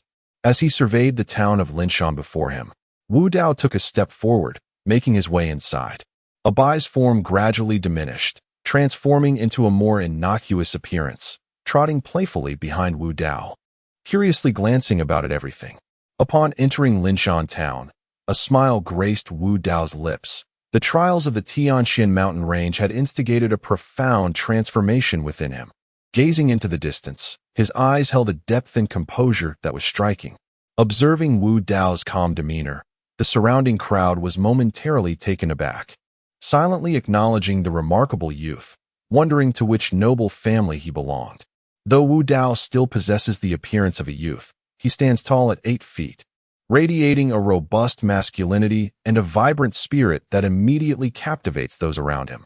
The resoluteness in his eyes further elevates his demeanor, rendering him extraordinary and unmistakably not of an ordinary ilk. Little Lion Abai, with its tiny head bobbing curiously from side to side along the street, embodies the essence of inquisitiveness. Having never encountered such a multitude since its birth, it is filled with wonder. Many who catch a glimpse of Abai are quick to display a smile, for this little lion appears utterly harmless. Suddenly, an aged voice resonates, catching Wu Dao off guard. He has never heard this voice before. Nevertheless, one cannot help but wonder if you fear being discovered by that old fellow when summoning me at this moment. The earlier voice, which Wu Dao found somewhat familiar, echoes again, tinged with anxiety, clearly betraying a guilty conscience. The most perilous of places often harbor the greatest safety. Who would ever anticipate that you would conspire with me?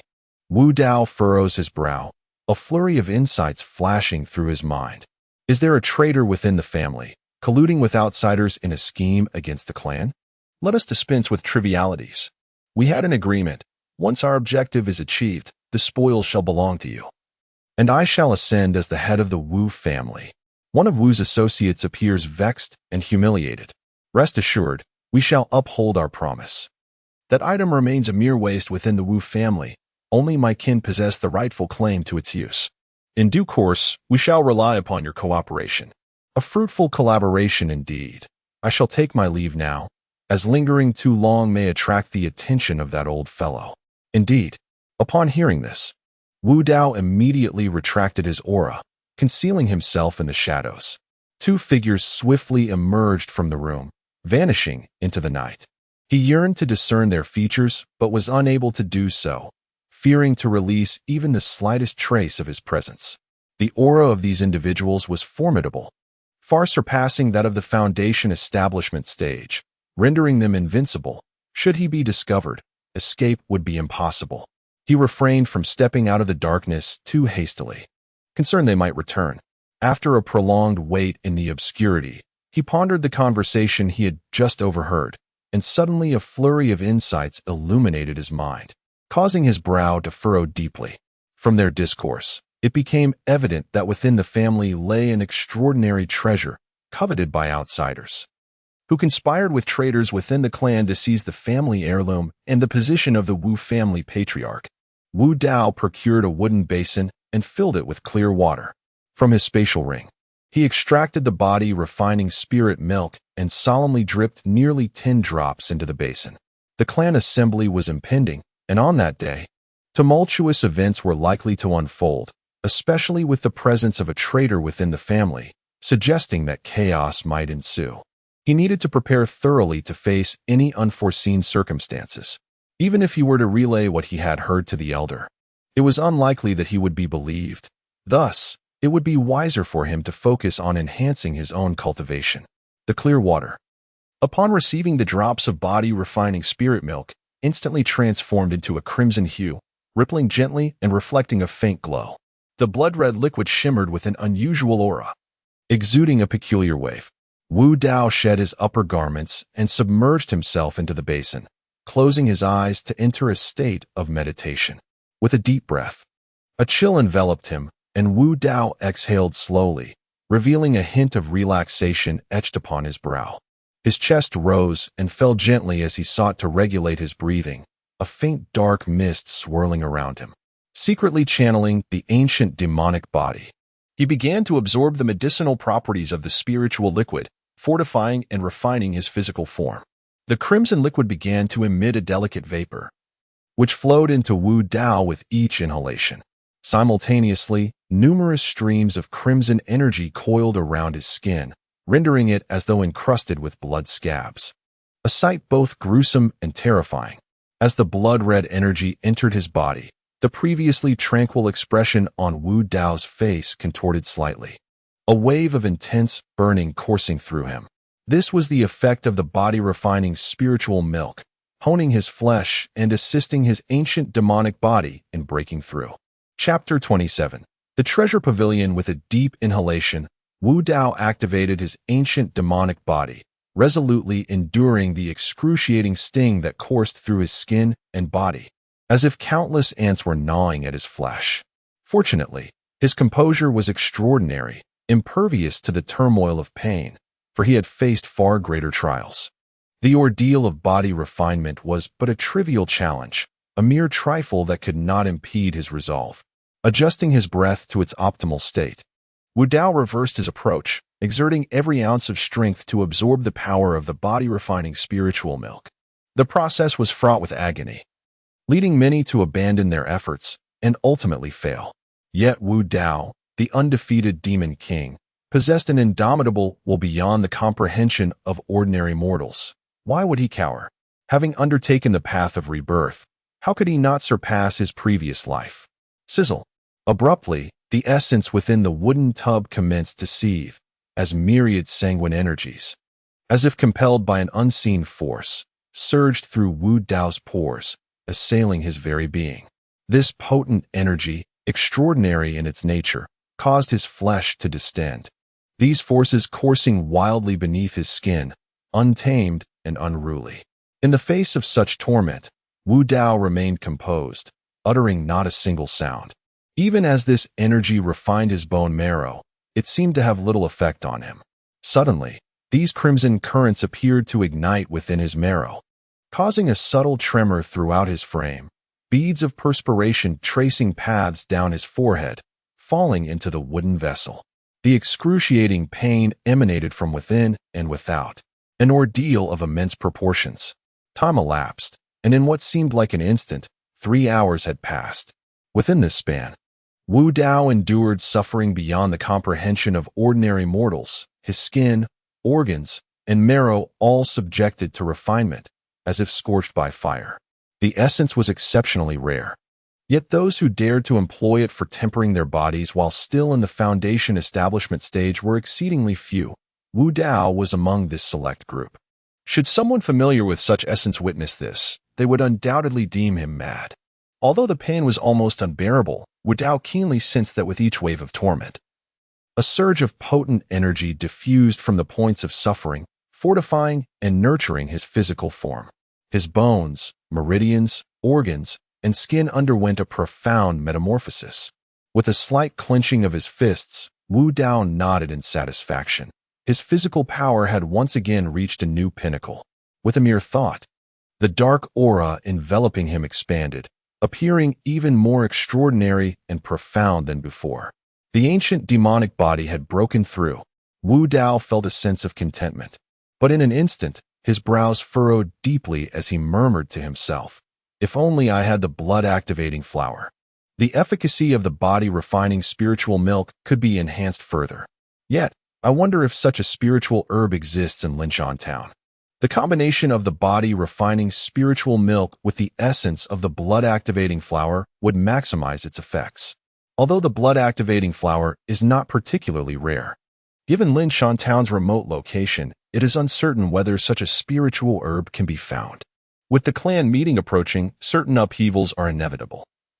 It seems that some individuals will receive a rather grand surprise. Wu Dao spoke lightly, a peculiar smile curling at the corners of his mouth. Since his rebirth, Wu Dao had offended numerous individuals, and it was likely that the Wu clan meeting would spark considerable chaos. With his current strength, he could manage those beneath the Foundation establishment realm, but should anyone surpass that threshold, he would find himself at a disadvantage. Nevertheless, he felt no fear. Moreover, at the clan meeting, Wu Xing would undoubtedly seek to take advantage of him. As the foremost junior of the Wu family, Wu Xing surely possessed many hidden cards. And coupled with his cultivation, which had likely reached the peak of the 9th layer of the refining source realm, defeating him would not be an easy feat, even with the breakthrough of the ancient demonic body.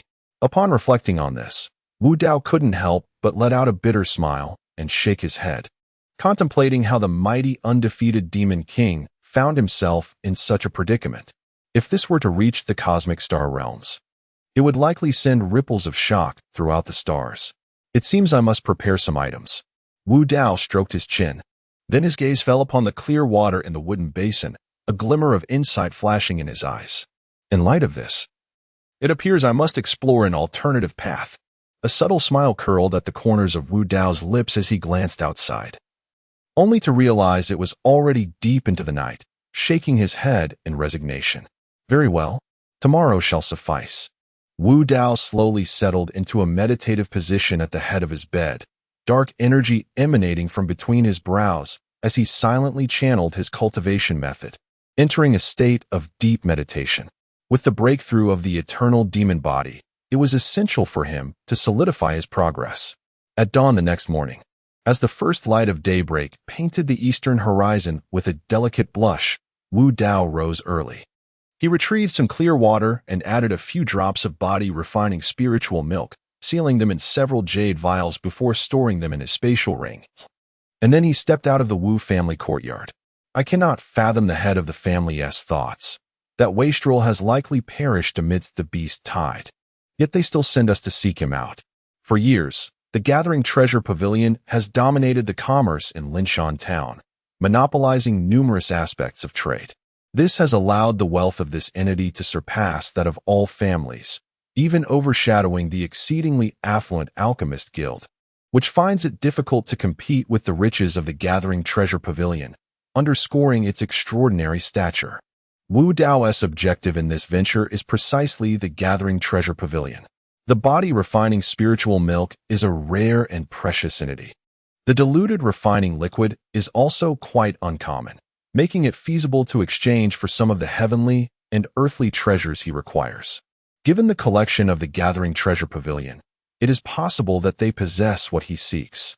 Before the Gathering Treasure Pavilion stood a robust man, pausing to gaze at the resplendent palace, his tranquil eyes betraying a flicker of astonishment. In this moment, Wu Dao was in his prime. To conceal his identity from prying eyes, he employed a simple yet effective transformation technique to mask his aura and appearance. At this instant, even if Wu Changfeng stood before him, recognition would be elusive. Nevertheless, a hint of gravity shadowed Wu Dao's expression as he sensed the faint yet formidable aura emanating from the treasure-gathering pavilion. This fluctuation transcended the foundational realm indeed. The pavilion was no ordinary establishment. Wu Dao mused internally. In terms of decor, architecture, and security, the treasure-gathering pavilion was on par with the Wu family. Undoubtedly a force to be reckoned with. Observing the unassuming gazes of those around him, Wu Dao maintained a calm demeanor and slowly approached the pavilion. One could not underestimate the miraculous effects of body-refining elixirs. They were astonishingly potent for enhancing physical form, warranting his utmost caution. This vigilance was merely to avert any unnecessary complications. Make way. Clear the path. Just as Wu Dao was about to enter, a boisterous shout pierced the air. A group of burly men charged from the side, rudely pushing through the crowd with an air of arrogance, seemingly intent on shoving Wu Dao aside. The leader among them possessed a cultivation level that had reached the foundational realm, a stark contrast to his seemingly benign exterior. Young Master Lu. There's an insolent individual obstructing our way, the large man exclaimed in alarm, his face betraying a look of trepidation as if confronted by a fearsome beast. Upon hearing this, the young gentleman displayed a flicker of surprise on his handsome visage, his gaze turning toward Wu Dao with a mischievous smile. My good sir, my servant has been discourteous. I hope you will forgive him. Young Master Lu, a member of the Lu family? Wu Dao raised an eyebrow. In Linshan Town, the title of Young Master Lu could only belong to someone from the Lu family. This individual appeared relatively youthful, yet had attained the foundational level of cultivation, suggesting he held a respectable position within the Lu clan. Casting a fleeting glance at him, Wu Dao chose to disregard him and continued his stride towards the treasure pavilion, intentionally ignoring the presence. A flicker of murderous intent passed through Lu Feng's delicate eyes, yet he refrained from intervening, silently observing Wu Dao's departing figure. Wu Dao's pace momentarily faltered, a cryptic smile gracing his lips as he pressed onward. The path of the ghost Dao, one might say? Merely a trivial matter. Chapter 28. The auction. A subtle, almost imperceptible aura of ghostly energy surrounded Lu Feng, which, however, did not escape Wu Dao's discerning gaze. Instantly, Wu Dao deduced the nature of Lu Feng's cultivation technique, an eerie manifestation of the ghost Dao, belonging to the demonic path of cultivation. The ghost Dao is exceedingly rare and notoriously difficult to master, rendering its practitioners more formidable than ordinary cultivators.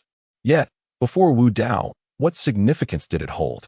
The Asura lineage inherits the heavenly demon path. Thus, Lu Feng's ghost Dao was scarcely worthy of Wu Dao's concern. Recalling past encounters, even the so-called ghostly celestial king, a master of the ghost Dao, had fallen to his prowess. How much less formidable was Lu Feng, a mere foundational cultivator? Upon entering the treasure pavilion, a beautiful attendant approached, her face adorned with a gentle smile. As she moved, a waft of fragrance accompanied her. With a smile, she inquired, "Esteemed sir, do you wish to auction, purchase, or appraise?" Wu Dao's expression remained unchanged. He did not even glance at her, but replied coolly, "Purchase, appraise, auction."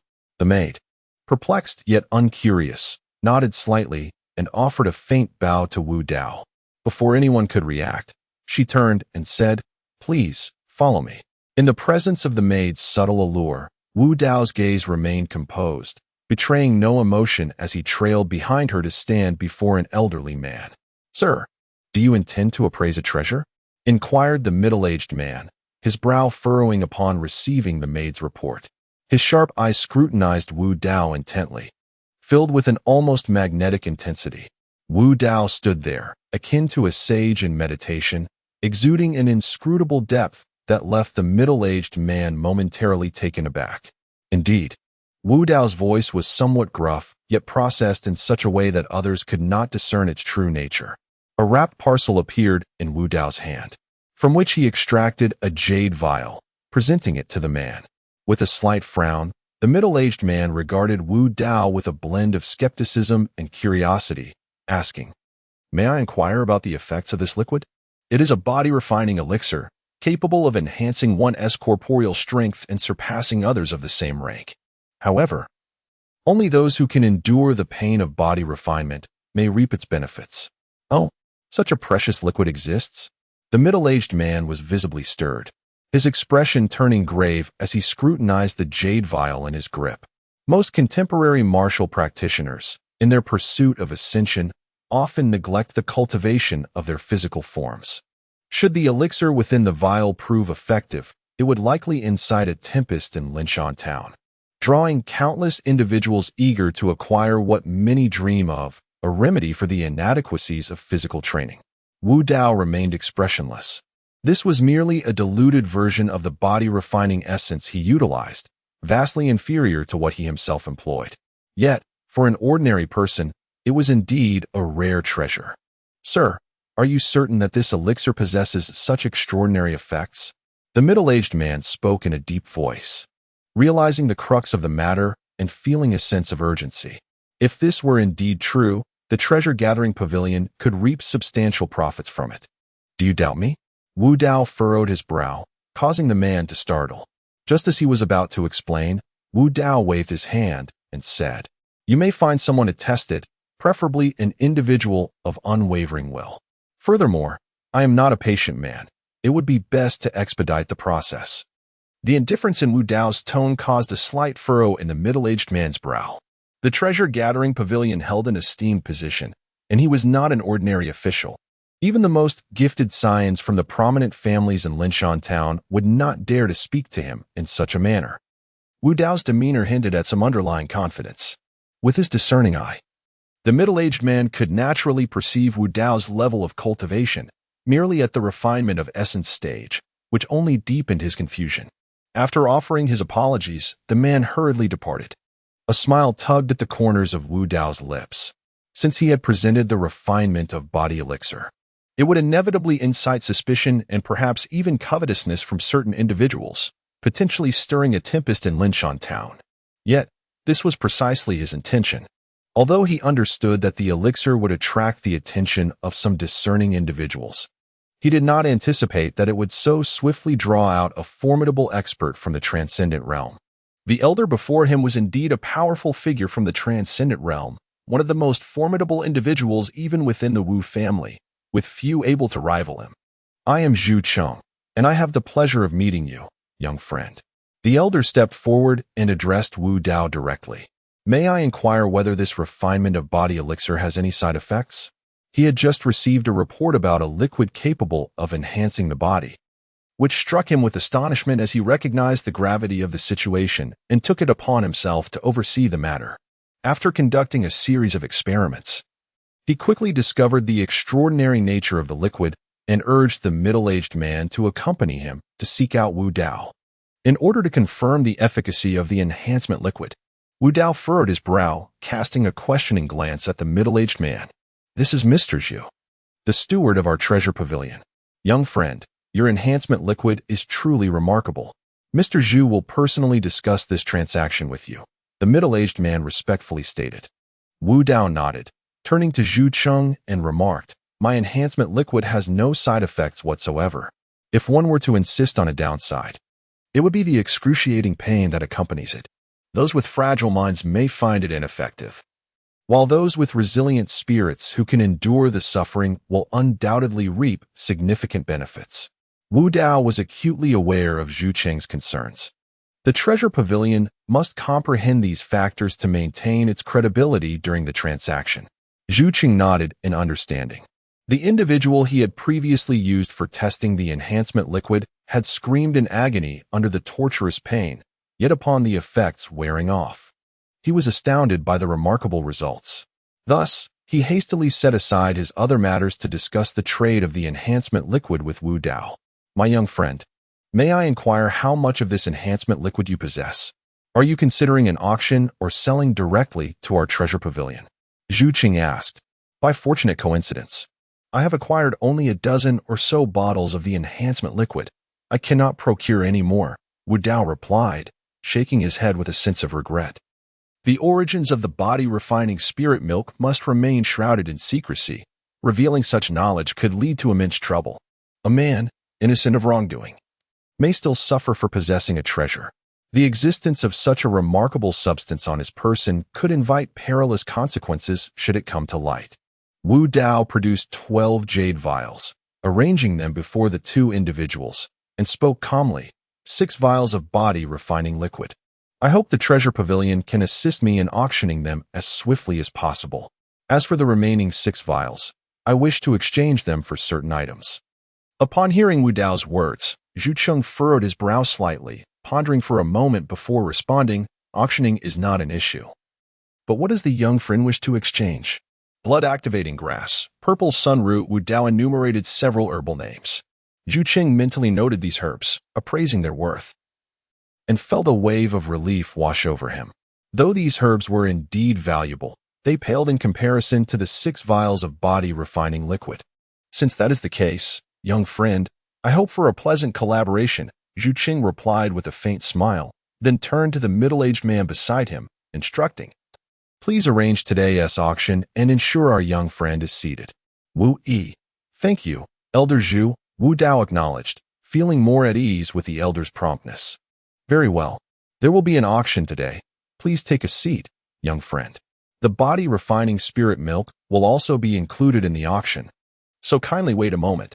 Zhu Cheng offered a slight smile and nodded at Wu Dao before turning to depart. Guided by a maid, Wu Dao entered the auction hall, making his way directly to the VIP section. As he walked, the maid discreetly cast glances his way, though he remained oblivious, leaving her with a sense of helplessness. Even the once revered holy maidens from various clans, or the esteemed daughters of the heavenly sect, would not command his regard. Although the maidservant was indeed charming in appearance, she did not capture Wu Dao's discerning eye. At that moment, a young man suddenly obstructed Wu Dao's path, a flicker of astonishment gleaming in his eyes. Wu Dao cast a cursory glance at this individual, who was none other than Lu Feng, whom he had encountered prior to entering the treasure-gathering pavilion.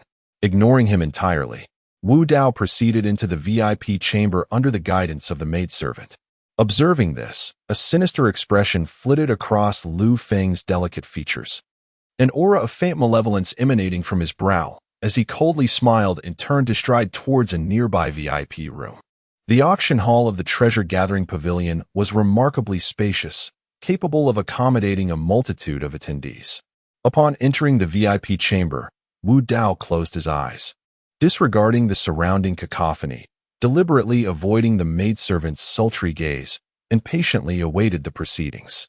The maidservant regarded Wu Dao with a look of perplexity, puzzled by the identity of one who could so effortlessly dismiss the likes of Lu Feng from the Lu family.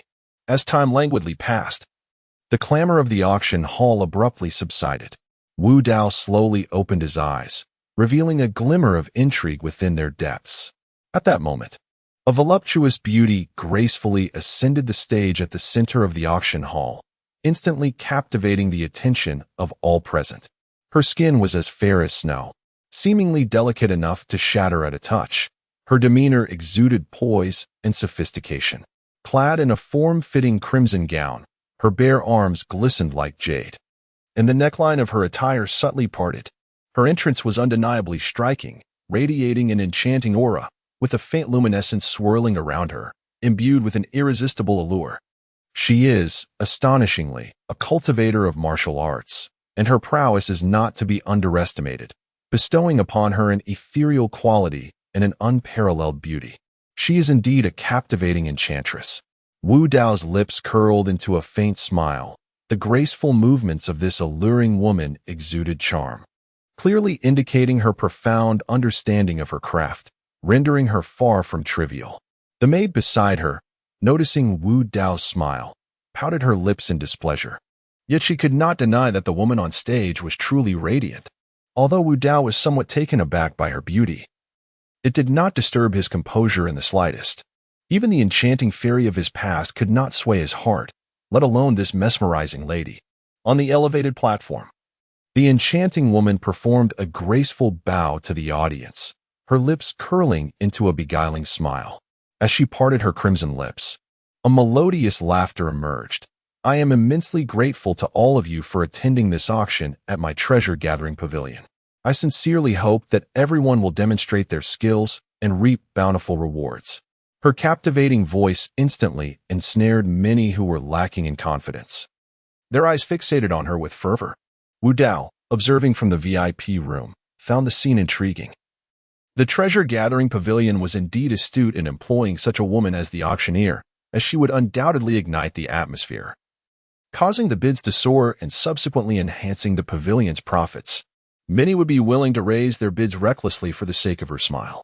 Thus, the auction was about to commence. The beautiful woman spoke a few words, her eloquence refreshing, like a gentle spring breeze that left no room for criticism. Her sparkling eyes roamed the crowd, making each individual feel as though she was gazing directly at them, instilling a sense of pride and determination within their chests. Then, with a shy smile, she shifted the tone of her discourse. I shall refrain from further personal remarks, and we shall now commence the auction. As the 30th chapter unfolds, the second fragment of the map is revealed. At the moment the woman spoke, several burly men wheeled out a table from behind a curtain, upon which rested a massive crystal, radiating a faint glow that enveloped it in a mist of light. This colossal stone emanated a palpable wave of spiritual energy. Unmistakably a remarkable artifact. Its presence immediately captured the attention of the crowd, their eyes shimmering with intrigue at this extraordinary gem. However, a faint smile graced Wu Dao's lips as he recognized the origin of the crystal, which did not particularly pique his interest. After a brief pause, the beautiful woman continued. This stone was discovered by the masters of my treasure-gathering pavilion in a mine. It is observed that this gem contains abundant spiritual energy, which can be directly absorbed to replenish the cultivator's power. The starting bid is set at 8,000 gold coins. Upon hearing her price, many in the audience furrowed their brows, their expressions turning grim. The very first item up for auction commanding such a high price left many daunted, pondering what the subsequent items might entail. Yet, a greater number felt an exhilarating thrill. The rarity of the first auctioned piece hinted at the extraordinary value of the treasures yet to be unveiled. To Wu Dao, although the massive stone harbored a modicum of spiritual energy, it was exceedingly sparse, cumbersome to carry, and ultimately of little benefit. His indifference towards the stone did not reflect the sentiments of all present. Nearby, some individuals had already begun to bid, their fervor palpable. 8,000, 10,000. The beautiful woman on the stage wore a smile, occasionally embellishing her words, inciting a frenzy among the crowd, their eyes gleaming with avarice as they raised their bids even higher. As time gradually slipped away, numerous treasures were auctioned off, each inciting a fierce contest among eager bidders. Wu Dao found nothing of interest, yet the atmosphere within the auction hall remained electric. Just as he was about to rise and depart, an item on the high platform captured his attention, prompting him to furrow his brow and settle back into his seat. What was to be auctioned next was a fragment of a map. The elegant woman spoke softly, her delicate hand reaching into the depths of her garment, causing many to widen their eyes in anticipation, as if they yearned to accompany her hand in uncovering the mysteries it concealed. She revealed a fragment of the map, unfurling it slowly. Once all eyes were upon it, she placed it on the table, regarding the assembly with a gentle smile. This fragment of the map was acquired by a disciple of our treasure-gathering pavilion from within a tomb. According to the research conducted by the formidable members of our pavilion, this fragment represents approximately 1/5 of the complete map, its origin steeped in antiquity, dating back at least a millennium. What secrets lie within it remains unknown even to us. However, it is plausible that it harbors astounding wealth or coveted legacies. Her melodious voice stirred the curiosity of the crowd, igniting a fervent desire to uncover the secrets hidden within the fragment. Many felt their hearts racing, eager to possess the map and examine it meticulously. However, there were some individuals who remained remarkably composed, unfazed by the circumstances. It was merely a fragment of a map, representing just 1/5 of the entire image. Even a powerful entity like the treasure-gathering pavilion could not assemble a second piece, so how could they? Furthermore, even if this fragment concealed some profound secret, they would need the requisite strength to obtain it. Some even questioned the authenticity of the fragment. After all, such treasures, even with a hint of possibility, would not be relinquished lightly by the treasure-gathering pavilion. Why then was it being auctioned? Wu Dao's gaze sharpened slightly. his heart racing with excitement. He did not reveal his emotions. His eyes remained as tranquil as water, revealing no sign of turmoil. Within his spatial ring lay an identical fragment, albeit marked with different engravings, clearly indicating that both fragments originated from the same source. Wu Dao could hardly believe that he had stumbled upon another piece at the auction hosted by the treasure-gathering pavilion, his hands tightening into fists. Another fragment? What secrets might it hold?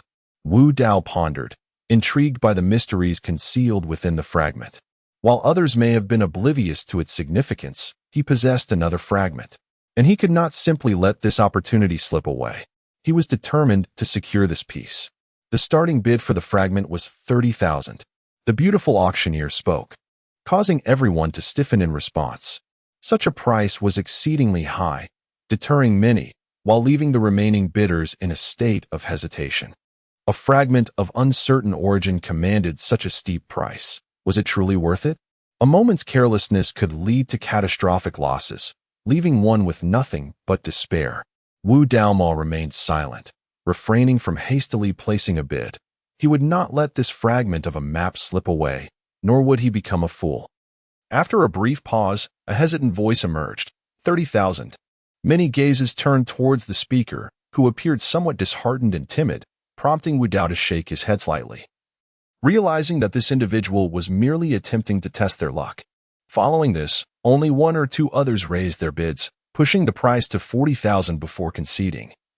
Deeming it not worth the effort, a faint smile graced Wu Dao's lips as he prepared to speak, but then a voice from another VIP room rang out. Echoing throughout the auction hall, 41,000. Wu Dao's brows furrowed slightly. He recognized the voice as belonging to the effeminate young master, Lu Feng. From his tone, he detected a hint of excitement and anxiety. Could it be that he too possessed a fragment of the map? Wu Dao speculated inwardly, sensing something amiss in Lu Feng's voice, tinged with tension. Even if he did not possess a fragment, he likely had some knowledge of it. 42,000, Wu Dao declared, intent on securing the fragment while also probing whether Lu Feng held a third piece. 45,000, Lu Feng replied, his brow furrowing as he shot a menacing glance at Wu Dao, a flicker of lethal intent flashing in his eyes as he continued to raise the bid. 50,000, Wu Dao stated coolly, his demeanor unperturbed, causing a collective gasp among the crowd. To him, 50,000 gold coins seemed merely a pile of stones, utterly inconsequential. Some speculated in confusion whether Wu Dao and Lu Feng possessed additional fragments, aware of certain secrets that prompted such bold bidding. 60,000. Lu Feng gritted his teeth, his determination unwavering. 70,000. Wu Dao's expression remained utterly unchanged. A mere 70,000 gold coins, in his eyes, were of little consequence, akin to mere stones. Were it not for the pressing circumstances, he would scarcely deign to cast a glance at these stones. Humph! Lu Feng let out a soft snort, seething with rage. As he rose to his feet, a sinister smile curling at the corners of his mouth. A cold voice emerged, each word deliberate and measured. My dear friend, I suspect you are employing trickery. You cannot possibly possess such a sum of gold. At Lu Feng's proclamation, the crowd erupted in astonishment, their gazes turning towards the VIP room where Wu Dao resided, eyes filled with uncertainty. Clearly, Lu Feng was quite malicious. He believed that this fragment of a map was valuable, and he had no intention of becoming a fool. He was convinced that Wu Dao could not possibly have such wealth, prompting him to speak in a manner that would humiliate Wu Dao, potentially making him a target for the gathering treasure pavilion. Are you so certain that I lack such gold? In the VIP room, Wu Dao was taken aback for a moment, then a smirk of derision graced his lips as he spoke lightly. He could easily discern Lu Feng's intentions. If that were the case, he had no qualms about indulging him in this little game. Indeed, you, a mere sixth tier in the refining source realm, do not appear to be a scion of any prominent family in Linshan Town. I find it hard to believe you possess such a fortune. Lu Feng laughed heartily, his confidence unwavering. In his quest for the map fragment, he sought to belittle Wu Dao, hoping to dissuade him from pursuing the matter further and to reduce him to a state of disgrace. Wu Dao's previous dismissals had ignited a simmering fury within Lu Feng. Though he had not outwardly displayed it, He had no intention of letting the matter rest, for that was not in his nature. The maid beside Wu Dao grew anxious, casting a glance at him that bore a hint of skepticism. With a gentle smile, Wu Dao gradually stood up, pushed open the door to the VIP room, and walked out with poise. The moment he emerged, he instantly captivated the attention of all present. Could it be him? Indeed. He is at the 6th level of the refinement realm. This individual appears unfamiliar, likely not a resident of Linchan Town. How could someone of his caliber possibly possess 70,000 gold coins? It is absurd. Whispers of speculation filled the air. Many did not truly believe that Wu Dao possessed such wealth, suspecting instead that he was merely attempting to create chaos at the Gathering Treasure Pavilion. In their eyes, such an act could only be deemed suicidal. Do you think the Gathering Treasure Pavilion is up to something? Could he be one of their hired plants? A voice murmured, the speaker's expression darkening. Upon hearing this, the others exchanged glances, their faces shifting in concern, silently casting a wary look at the beautiful woman on stage and softly uttering, "Are you suggesting that this person is a plant placed by the Gathering Treasure Pavilion?" "I did not imply such a thing." The initial speaker hastily waved his hands, fully aware of the implications of his words, knowing well the formidable power of the pavilion and wishing to avoid incurring their wrath. Despite his fervent denial, the suggestion ignited a fervent discussion, with many speculating whether Wu Dao was indeed a plant, acting on the pavilion's instructions to escalate the bidding. Should that be the case, the reputation of the Gathering Treasure Pavilion would be irrevocably tarnished today, and Wu Dao would find himself in dire straits, facing inevitable ruin. Even those who had previously won items began to clamor, questioning whether they had been manipulated by a plant to inflate the prices, shouting and cursing in outrage. Haha, this friend raises a valid point. I have serious doubts that you possess even 10,000 gold coins. You could very well be a pawn placed here by certain individuals. Lu Feng, with a chilling smile, once again cast aspersions upon Wu Dao, attempting to divert the conversation and acquire the fragmented map at a meager price. At that moment, the expressions of the many managers of the Gathering Treasure Pavilion turned grim, their cold gazes directed at Lu Feng, brimming with murderous intent. Suddenly, a tremor coursed through Lu Feng's heart. He felt a momentary lapse in his rhythm, an unsettling realization dawning upon him. He had been overly reckless. If he were to utterly offend the Gathering Treasure Pavilion, even the Lu family would not be able to shield him. His previous remarks had already antagonized them. Should the pavilion's ire fall upon him, the repercussions would be dire. Observing the skeptical glances from the crowd, Wu Dao offered a faint smile, seemingly unperturbed. His demeanor calm as he regarded Lu Feng and remarked nonchalantly, "You are correct. At this moment, I indeed possess no 70,000 gold coins." Chapter 30. The auction. Upon hearing Wu Dao's declaration, the entire assembly erupted in disbelief, gazing at him in astonishment.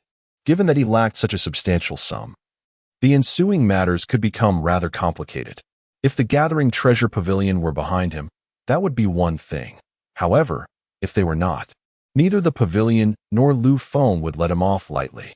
Since you do not possess 70,000 gold coins, quoting such a price is akin to courting disaster. Is this an affront to the Gathering Treasure Pavilion and my Lu family? Lu Feng, with a sinister grin, felt confident of his victory. This nameless fragmented map was destined to be his. Yet, he also pondered whether Wu Dao possessed another piece of the map. For how else could he dare to bid so boldly? Wu Dao cast a sidelong glance at Lu Feng, an unusual glint flickering in his eyes.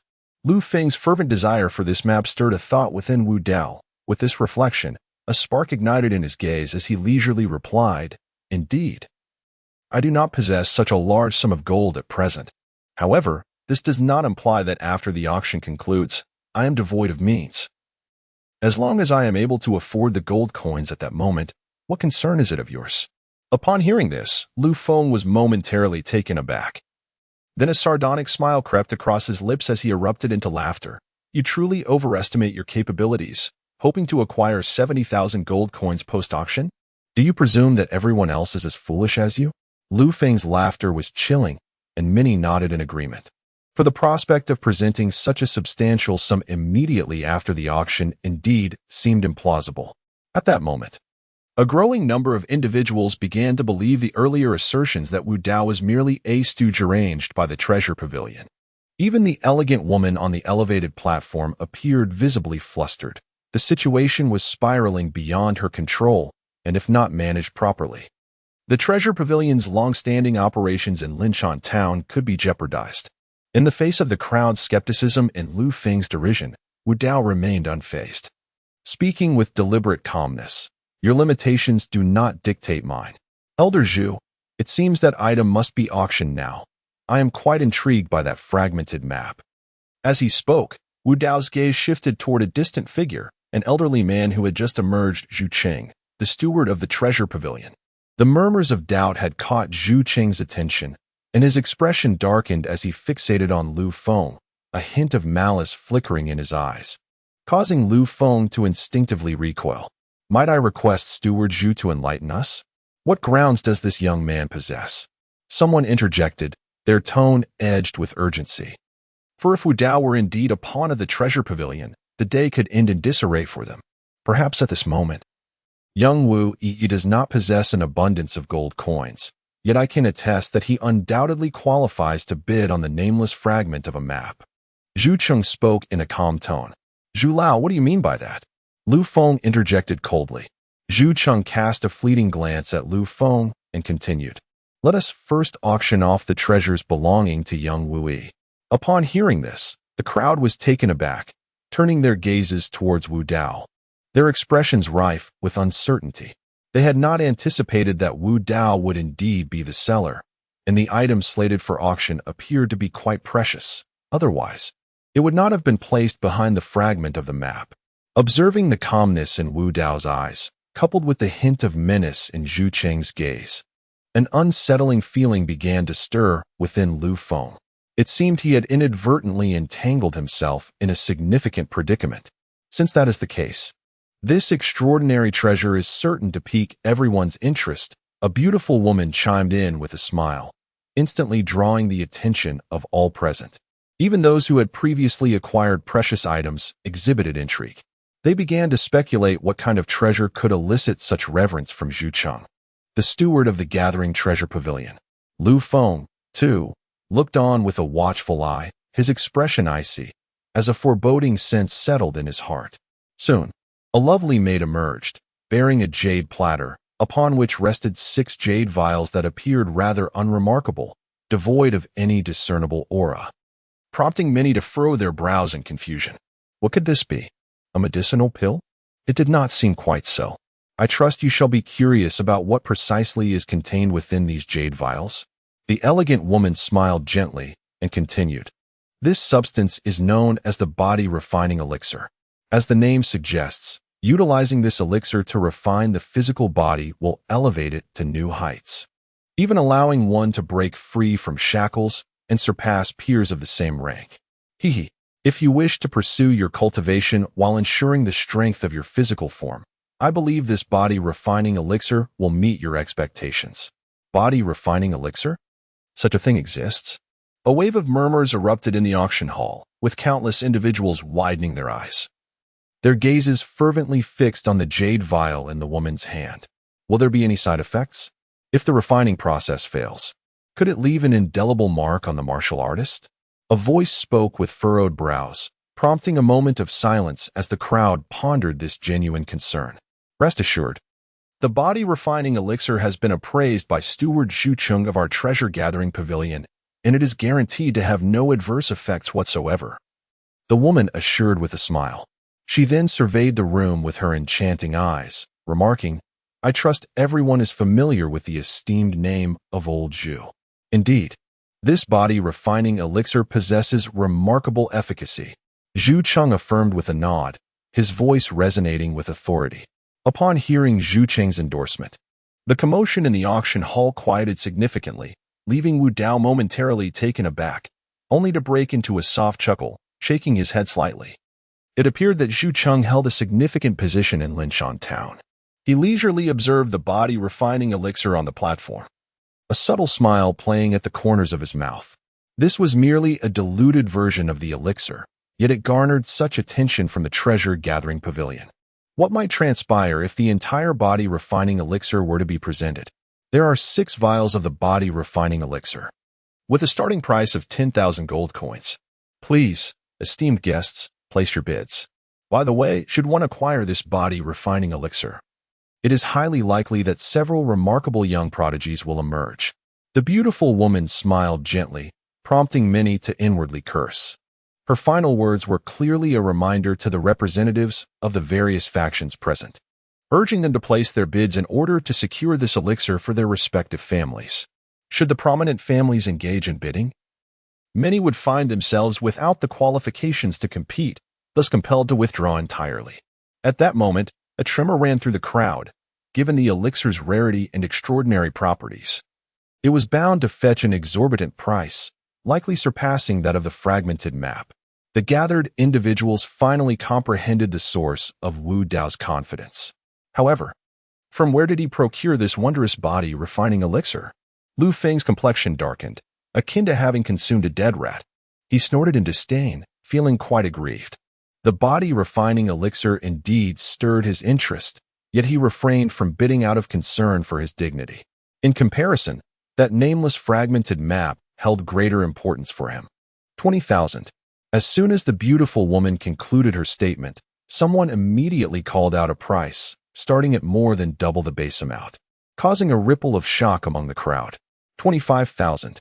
Others, unwilling to concede, joined the fray, faced with such a miraculous item capable of refining the body. No one was keen to relinquish their chance. 40,000. 50,000. The price of the body refining elixir soared, with gasps of astonishment echoing through the throng. The pace of increase exceeded all expectations. After several dozen breaths, the fervor of the bidding began to wane. Many shook their heads in dismay, visibly disheartened, realizing they could not compete at such elevated prices. Wu Dao smiled faintly, declaring that this was merely the true beginning. An elderly man rose, surveying the assembly, and spoke in a calm voice, 70,000. The crowd instantly shuddered, their gazes flickering with astonishment. Wangzhini. I have long heard that the Proud Gun Alliance places great emphasis on physical cultivation. What need have you for this body-tempering spirit liquid? Remarked another elder, a smile on his lips that did not reach his eyes. Wu Dao even observed the strong men of the Wu family participating in the bidding. Yet they ultimately fell short compared to the Zhang and Lin families, leading him to sigh deeply and choose to withdraw. Both the Wu family and the Proud Gun Alliance were external forces, and in terms of heritage, they were somewhat inferior to the Zhang and Lin families, culminating in a soft sigh and a return to silence. 99,000. The final price was set at 99,000 gold coins. Although Wu Dao was indifferent to the amount, it nonetheless alleviated some pressing concerns. Reflecting on this, Wu Dao could not help but smirk ruefully at his own plight, reduced to needing such a base currency as gold coins. What a predicament! How could this be? Beside him, Lu Feng's expression changed upon witnessing the price of the body-tempering spirit liquid. His demeanor darkened, sensing danger and feeling uneasy about the fragmentary map, which now seemed perilous. Who exactly is this young man? How does he possess such a rare item? The price of 99,000 gold coins suggested that he truly had the right to auction the fragmentary map, leaving Lu Feng in a rather embarrassing position. The crowd nodded in agreement. The mere price of the body-tempering spirit liquid, set at 99,000 gold coins, was astonishing. Although the earlier bid of 70,000 was remarkable, it did not pose a significant threat to Wu Dao. Lu Feng's gaze towards Wu Dao was filled with a dark pallor, akin to having swallowed something foul, leaving him feeling immensely frustrated. He never anticipated that Wu Dao would be the seller of the body-refining spirit liquid, nor that it would fetch such a terrifying price, which instantly placed him in a passive position. Now, do I have the qualification to bid on the fragmentary map? Wu Dao spoke nonchalantly, causing Lu Feng's expression to shift dramatically. With a cold snort, a sinister aura flickered in his eyes, reminiscent of a vengeful spirit howling in fury.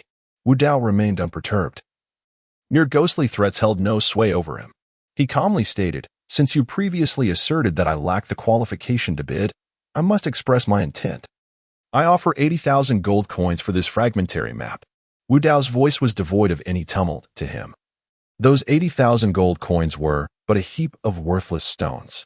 Such extravagance elicited gasps of astonishment from the crowd, even stirring the elder members of various families.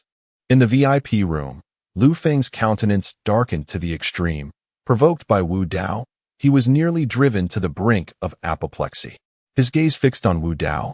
His murderous intent was laid bare, and everyone could sense the chilling malice emanating from him. The spectators remained silent, patiently awaiting Lu Feng's decision. Would he continue to bid or concede? 90,000.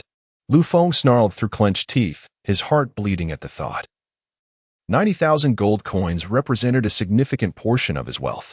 Each increment felt like a slice of his own flesh, a drain on his very lifeblood. And his glare at Wu Dao grew ever more ferocious. The beautiful woman glanced toward Wu Dao's chamber, where he appeared utterly relaxed, casually declaring 99,000. When Wu Dao announced the price, Lu Feng trembled with rage.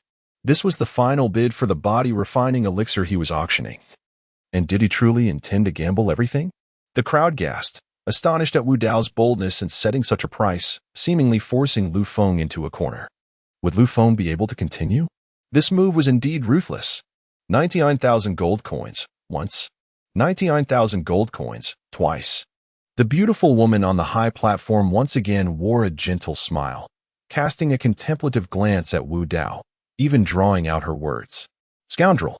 Lu Feng roared, shattering a delicate jade artifact in his fury.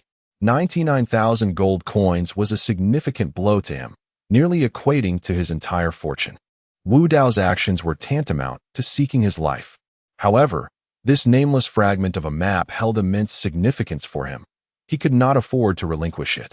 Moreover, it was no longer merely about the map. It was also a matter of pride.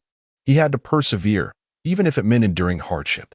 At this moment, Lu Feng wished he could rend Wu Dao into 1,000 pieces. Despite his inner reluctance, retreat was not an option. Yet, if he were to buy the fragment with all his wealth, he would be left destitute, devoid of any means to acquire other possessions. Nonetheless, he could not allow this fragment to slip away. Just then, a heavy voice emerged from the VIP room. 100,000. Chapter 31. Breakthrough before the clan meeting. When Lu Feng called out this price, it seemed as though he had exhausted all his strength for this fragment. He truly found himself destitute. Upon hearing Lu Feng's offer, Wu Dao's brow furrowed slightly before a subtle smile graced his lips. Lu Feng's reckless demeanor confirmed one thing for him, and the situation became considerably more manageable. Does the young friend wish to raise the bid? If gold coins are insufficient, I can lend you some, an elder interjected. Wu Dao, the vendor of the body-refining elixir, was sought after by many, for he likely possessed a substantial quantity of such precious elixirs, which held immense significance for various clans. Thank you for your kind intentions, esteemed elders. Brother Lu's wealth is indeed remarkable, spending 100,000 on a fragmentary map. Wu-Yi, know I fall short and am willing to forfeit my bid. Wu Dao replied nonchalantly, fully aware of their ulterior motives. Upon hearing this, Lu Feng let out a sigh of relief. Although he had expended a considerable sum, the fragmentary map had ultimately eluded the grasp of others. Suddenly, faint laughter emanated from Wu Dao's chamber, causing a jolt of unease among the crowd. Lu Feng's heart sank. He was struck by a realization that someone might be covertly observing him, suspecting he possessed other fragmentary maps, an exceedingly dire predicament for him. Now, with just a few words, he had inadvertently shifted the crowd's scrutiny onto Lu Feng, dispelling their suspicions. You dare to deceive me? We shall settle this score in due time. Lu Feng's gaze turned icy as it locked onto Wu Dao, an aura of cold menace enveloping him, as if a vengeful spirit were howling. However, the repercussions of offending Lu Feng were anything but pleasant. Not only did Lu Feng harbor suspicions, but others also believed that Wu Dao was deceiving him. Showing no doubt about Wu Dao's integrity, there existed another fragment of the map. Wu Dao refrained from further bidding, seeking to extricate himself from suspicion. Should he attract the attention of the discerning, it could lead to peril. Thus it was wiser to relinquish this troublesome burden to Lu Feng. After approximately an hour, the auction concluded, and Wu Dao exited the hall, making his way to the location where the appraisal had taken place earlier. At this moment, Zhu Cheng was already present, quietly awaiting his arrival. Beside him stood a graceful woman, the very auctioneer from the stage moments prior.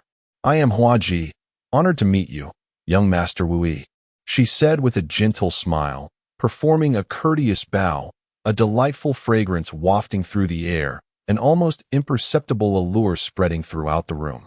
Wu Dao, however, appeared indifferent, his gaze unperturbed, causing Hua Ji's expression to subtly shift, a hint of gravity emerging in her heart. She then produced a black card, chuckling lightly.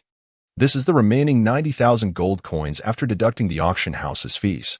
Please have a look, young master." Upon hearing this, Wu Dao raised an eyebrow, nodded slightly, and took the black card, turning to depart. "Please, young master, do not rush away," Hua Ji interjected urgently. "Is there something else, miss?" Wu Dao paused and inquired. Although Zhu Qing and Hua Ji displayed no malice, he was reluctant to linger, wary of unforeseen complications. "If in the future you happen to possess more body-enhancing elixirs, I hope you will consider the Jubao building. I would be immensely grateful."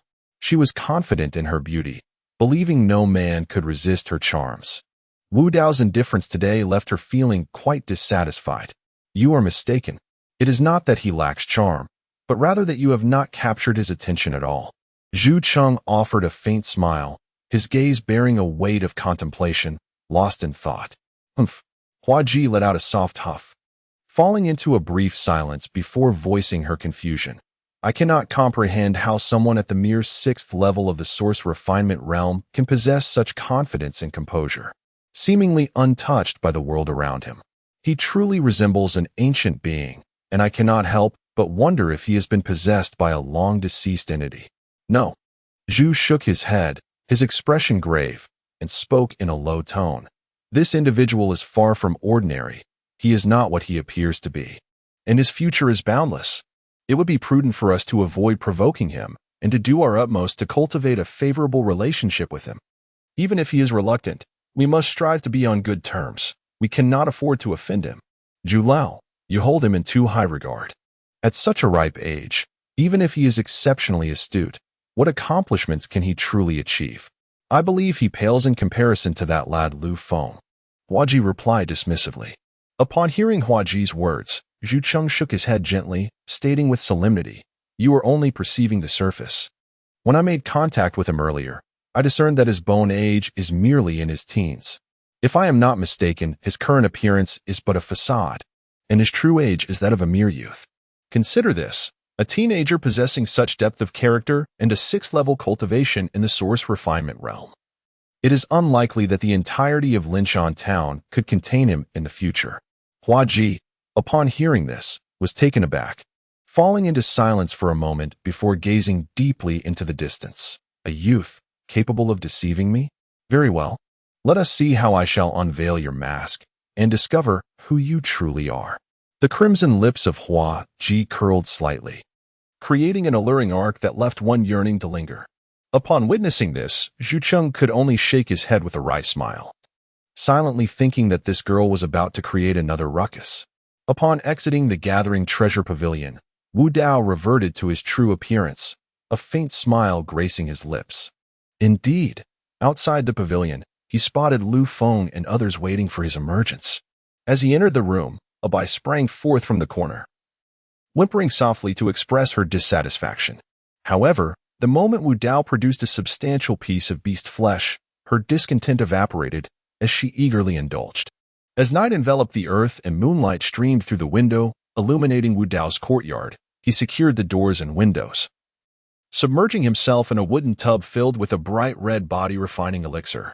With his hands forming seals, threads of spiritual energy enveloped his form.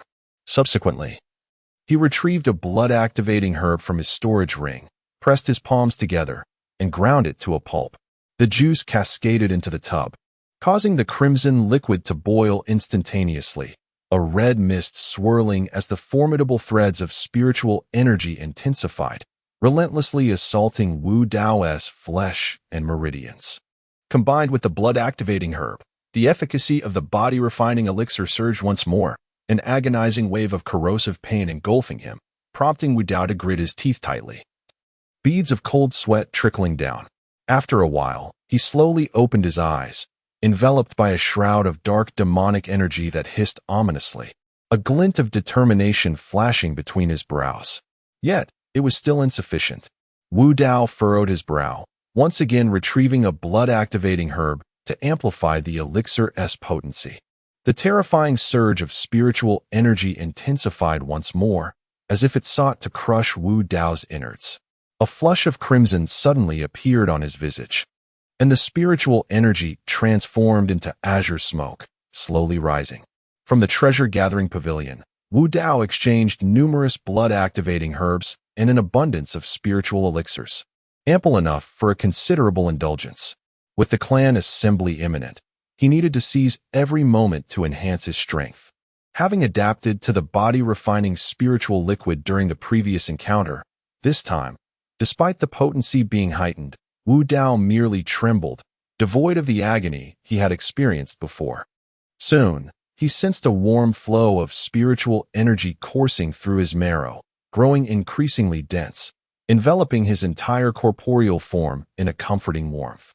With the invocation of Asura Devour and the gathering of source energy, Wu Dao altered his hand seals once again.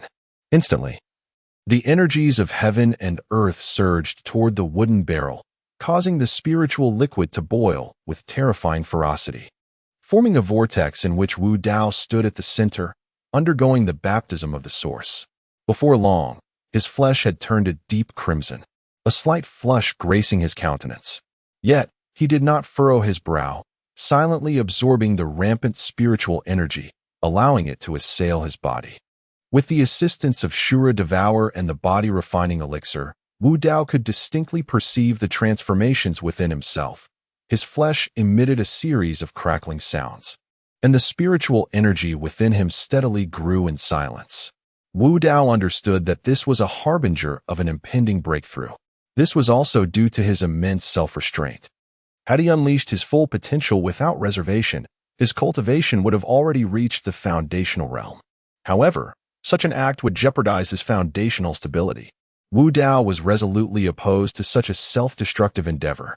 At this moment, through the infusion of spiritual essence and the absorption of the primordial energies of the universe, the breakthrough is imminent, unfolding effortlessly, devoid of any hindrances. Gathering the essence, seizing the spirit, perceiving the gradual thinning of the primordial energies. Wu Dao's brow furrowed slightly as he conjured forth a handful of demon crystals. Combined with the spiritual herbs obtained from the Tianxian mountain range and the power of the Shura's devouring nature, he meticulously arranged the spirit-seizing formation to capture the essence of the world and concentrate it here. With a sizzling sound, the spirit-seizing formation was successfully established. The primordial energies surged wildly towards Wu Dao. The slumbering little lion beside him was startled awake, gazing at the spectacle with a mix of confusion and innocence, rendering it rather adorable. Condense the spirit-seizing array, Wu Dao commanded in a low voice, serving as the focal point of the formation. His spiritual power intensified dramatically, a flicker of excitement illuminating his visage. Given this, let us break through together. With a resolute shout, a faint yet potent bloodline energy erupted from his being, enveloped in a shroud of nebulous black mist, obscuring his form. The little lion widened its eyes in alarm, hastily retreating as it sensed the overwhelming pressure of Wu Dao's bloodline, wary of approaching. As the spirit-seizing array was successfully established, a strong wave of energy resonated within Wu Dao, akin to the resounding beat of war drums. Eventually, the unmistakable sound of shackles shattering echoed from within him. Now is the moment. Sensing this shift, a subtle smile graced Wu Dao's lips as he took a deep breath. His hands suddenly transformed, and a complex array of runes emerged from the void, shimmering with spiritual brilliance. Wu Dao's body trembled violently, a soft sound emanating from within as his aura surged explosively, instantly amplifying in intensity and spreading outward. Had he reached the 7th level of the quenching source realm? Taking a deep breath, a hint of satisfaction graced Wu Dao's lips. Observing the nearly exhausted demon crystals, he shook his head slightly and continued to channel the seal, absorbing the remaining efficacy of the body-quenching elixir. On the following dawn, as the first rays of sunlight streamed into the courtyard, Wu Dao slowly opened his eyes, inhaled deeply, and exhaled a breath of turbid air. He then rose to dispose of the clear water in the wooden tub. "Dao, are you there?" At that moment, a knock echoed through the air. Wu Dao was momentarily taken aback as he opened the door to find Wu Changfeng standing outside, prompting a smile to break on his face. "Father, what brings you here?" he inquired. "What? Can I come to see you if there's nothing wrong?" Wu Changfeng retorted, playfully delivering a firm pat to the back of Wu Dao's head, causing him to grimace in mild displeasure. "Father, why did you hit me?" "Because I wanted to. You little rascal, if you dare to leave without a word again, I will break your legs. Do you not understand the dangers of the Tianshan mountain range? How could you be so reckless as to venture there? Are you courting death?" Despite Wu Changfeng's incessant reprimands, Wu Dao felt a warm sense of familial affection and refrained from retorting, his heart swelling with a peculiar emotion. The love emanating from his father was genuinely comforting. "Father," this Tim with a sigh, Wu Changfeng gently ruffled Wu Dao's hair, expressing his remorse. "My child, over the years, I have neglected my duty as a father, allowing you to be looked down upon by others. It is my fault.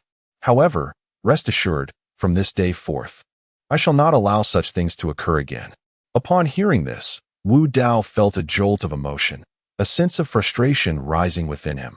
Could it be that this seemingly lenient father wished to impart wisdom upon him? He quickly replied, "Father, you need not worry. I will strive diligently. The child you have raised shall not be inferior to others." Wu Changfeng nodded with satisfaction and said, "Rest well tomorrow." At the clan meeting the day after, "Do not take it too seriously. Let this one slide, and do not let yourself be harmed." With a pat on Wu Dao's shoulder, he turned and departed. Watching his father's retreating figure, Wu Dao clenched his fist slightly and murmured, "Father," at the clan meeting, "I shall astonish everyone and ensure that no one dares to belittle me or you again." Hiki. Perhaps many are anticipating my downfall, but they may be in for a surprise. Chapter 32. The clan meeting. As dawn broke in the eastern sky, a cacophony erupted within the Wu family, shattering the tranquility of the morning, and an exuberant atmosphere enveloped the entire Wu estate. The Wu family, now flourishing and esteemed, had become one of the 5 great powers of Linshan town, commanding significant respect. Even venerable families like the Zhang clan dared not underestimate them. Consequently, numerous distinguished guests arrived to witness the Wu clan meeting, eager to cultivate relations with the Wu family and to assess the capabilities of the younger generation. To understand the development of a family, it is not solely dependent on the strength of its influence. Rather, the infusion of fresh blood is paramount. This is the essence of a family's enduring prosperity. If the younger generation comprises inept individuals, the decline of the family becomes an inevitable fate. Wu Dao was early on brought to the Wu family's training grounds by Wu Changfeng. Observing the throngs at the martial arts arena, Wu Yu and others were momentarily taken aback, displaying palpable nervousness as they had seldom witnessed such a scene, their hearts filled with astonishment. In contrast, Wu Dao maintained a composed demeanor, exhibiting neither fear nor anxiety. Although the spectacle before him was extraordinary, it did not stir his emotions. To him, the array at the martial arts arena seemed trivial. The true grandeur lay in the previous Star Domain Conference, where myriad races congregated and great powers assembled, drawing the gaze of all. The Wu family's training ground paled in comparison, akin to a firefly against the brightness of the moon. Do not be anxious. This clan meeting is but a small matter for you. As long as you are willing to strive in the future, opportunities will inevitably arise, Wu Changfeng encouraged, patting Wu Dao on the shoulder. However, he ultimately shook his head and led Wu Dao and the others towards the VIP seats, the designated area for the Wu family's direct descendants. Wu Dao remained silent, quietly observing the numerous disciples of the Wu family in the VIP area, a faint smile gracing his lips. Among them was Wu Jie, whom he had previously reprimanded, and Wu Yang, unmistakably present. At the foremost position of the younger generation's seating was none other than Wu Xing, the foremost youth of the Wu family. As Wu Xing was engaged in light-hearted banter with others, his gaze suddenly shifted towards Wu Dao, and he momentarily froze, his brow subtly furrowing. The look he cast upon Wu Dao harbored a hint of veiled menace. Subsequently, he turned away, choosing to disregard Wu Dao entirely. Observing this, Wu Dao shook his head slightly, opting not to say much as he made his way to his designated spot, waiting in silence. Did he truly dare to show up? One could only wonder what this good-for-nothing intended. His presence here was nothing short of self-humiliation, a disgrace to the Wu family. Noticing Wu Dao's demeanor, a group of younger members of the Wu clan began to whisper among themselves, their mocking and derisive comments reaching Wu Dao's ears in a cacophony of unpleasantness. Yet, Wu Dao paid them no mind, as he deemed it unnecessary to engage. As in previous years, during this clan gathering, the head of the Wu family took the seat of honor, flanked by his offspring and numerous elders behind him, while the younger members of the family quietly awaited at the back, preparing for the final proceedings of the gathering. Was that indeed the foremost young talent of the Wu clan, Wu Xing? He certainly exuded an extraordinary presence, one that promised remarkable future achievements. It was rumored that among the younger generation participating in the clan gathering were several prodigies, such as Wu Wei and Wu Kuei, who had reportedly reached the 7th level of the source refinement realm. It seemed that this gathering was destined to be quite extraordinary. As the onlookers gazed at the younger members of the Wu family, expressions of astonishment emerged in their eyes, for they were already well acquainted with these notable talents. Wu Dao, often labeled as the disgrace of the Wu family, attracted no attention. Everyone's focus was directed towards Wu Xing and his peers, speculating on who would ultimately emerge victorious. As a faint sound of footsteps approached, Wu Dao slowly opened his eyes. Turning to his side, he beheld a young man brandishing a folding fan, gently swaying it. Upon noticing Wu Dao's awakening, the youth smirked coldly and casually remarked, "Old Jiu, I can't believe you managed to walk out of the Tianxian Mountains alive. It truly makes Fifth Brother anxious on your behalf." Wu Dao's expression remained composed as he cast a fleeting glance at Wu Yang, a faint smile gracing his lips. "I appreciate your concern. Thanks to you, I possess a robust fate and have evaded death." Upon witnessing the smile on Wu Dao's face, Wu Yang was taken aback, his brow subtly furrowing. In Wu Dao's eyes, he was astonished to discover a profound confidence that stirred discomfort within him, an instinctual warning urging him to maintain his distance from Wu Dao. Other disciples of the Wu family, observing this interaction, displayed similar expressions of intrigue, whispering among themselves, "Haha, this waste is truly unfortunate." They sneered, eagerly anticipating the spectacle of Wu Dao receiving a lesson from Wu Yang, which promised to be quite entertaining. Is this indeed the renowned waste of the Wu family, Wu Dao? He certainly appears to be extraordinary. From below, a man spoke with a smile, his gaze toward Wu Dao revealing a hint of disdain. Considering the illustrious Wu family's vast legacy and the numerous talents it has produced, it was indeed a disgrace to have such an anomaly among the direct lineage, tarnishing the family's reputation. Some shook their heads in lament, seemingly pitying the Wu family. I truly wonder why this waste is present at the clan meeting. Does it not bring shame upon the Wu family?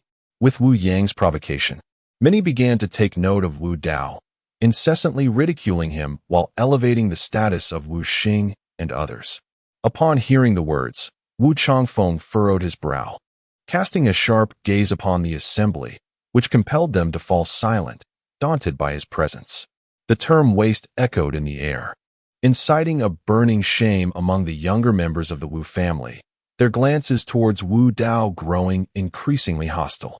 All the humiliation and derision stemmed from Wu Dao, and they longed to teach him a lesson, eager to expel him from the family.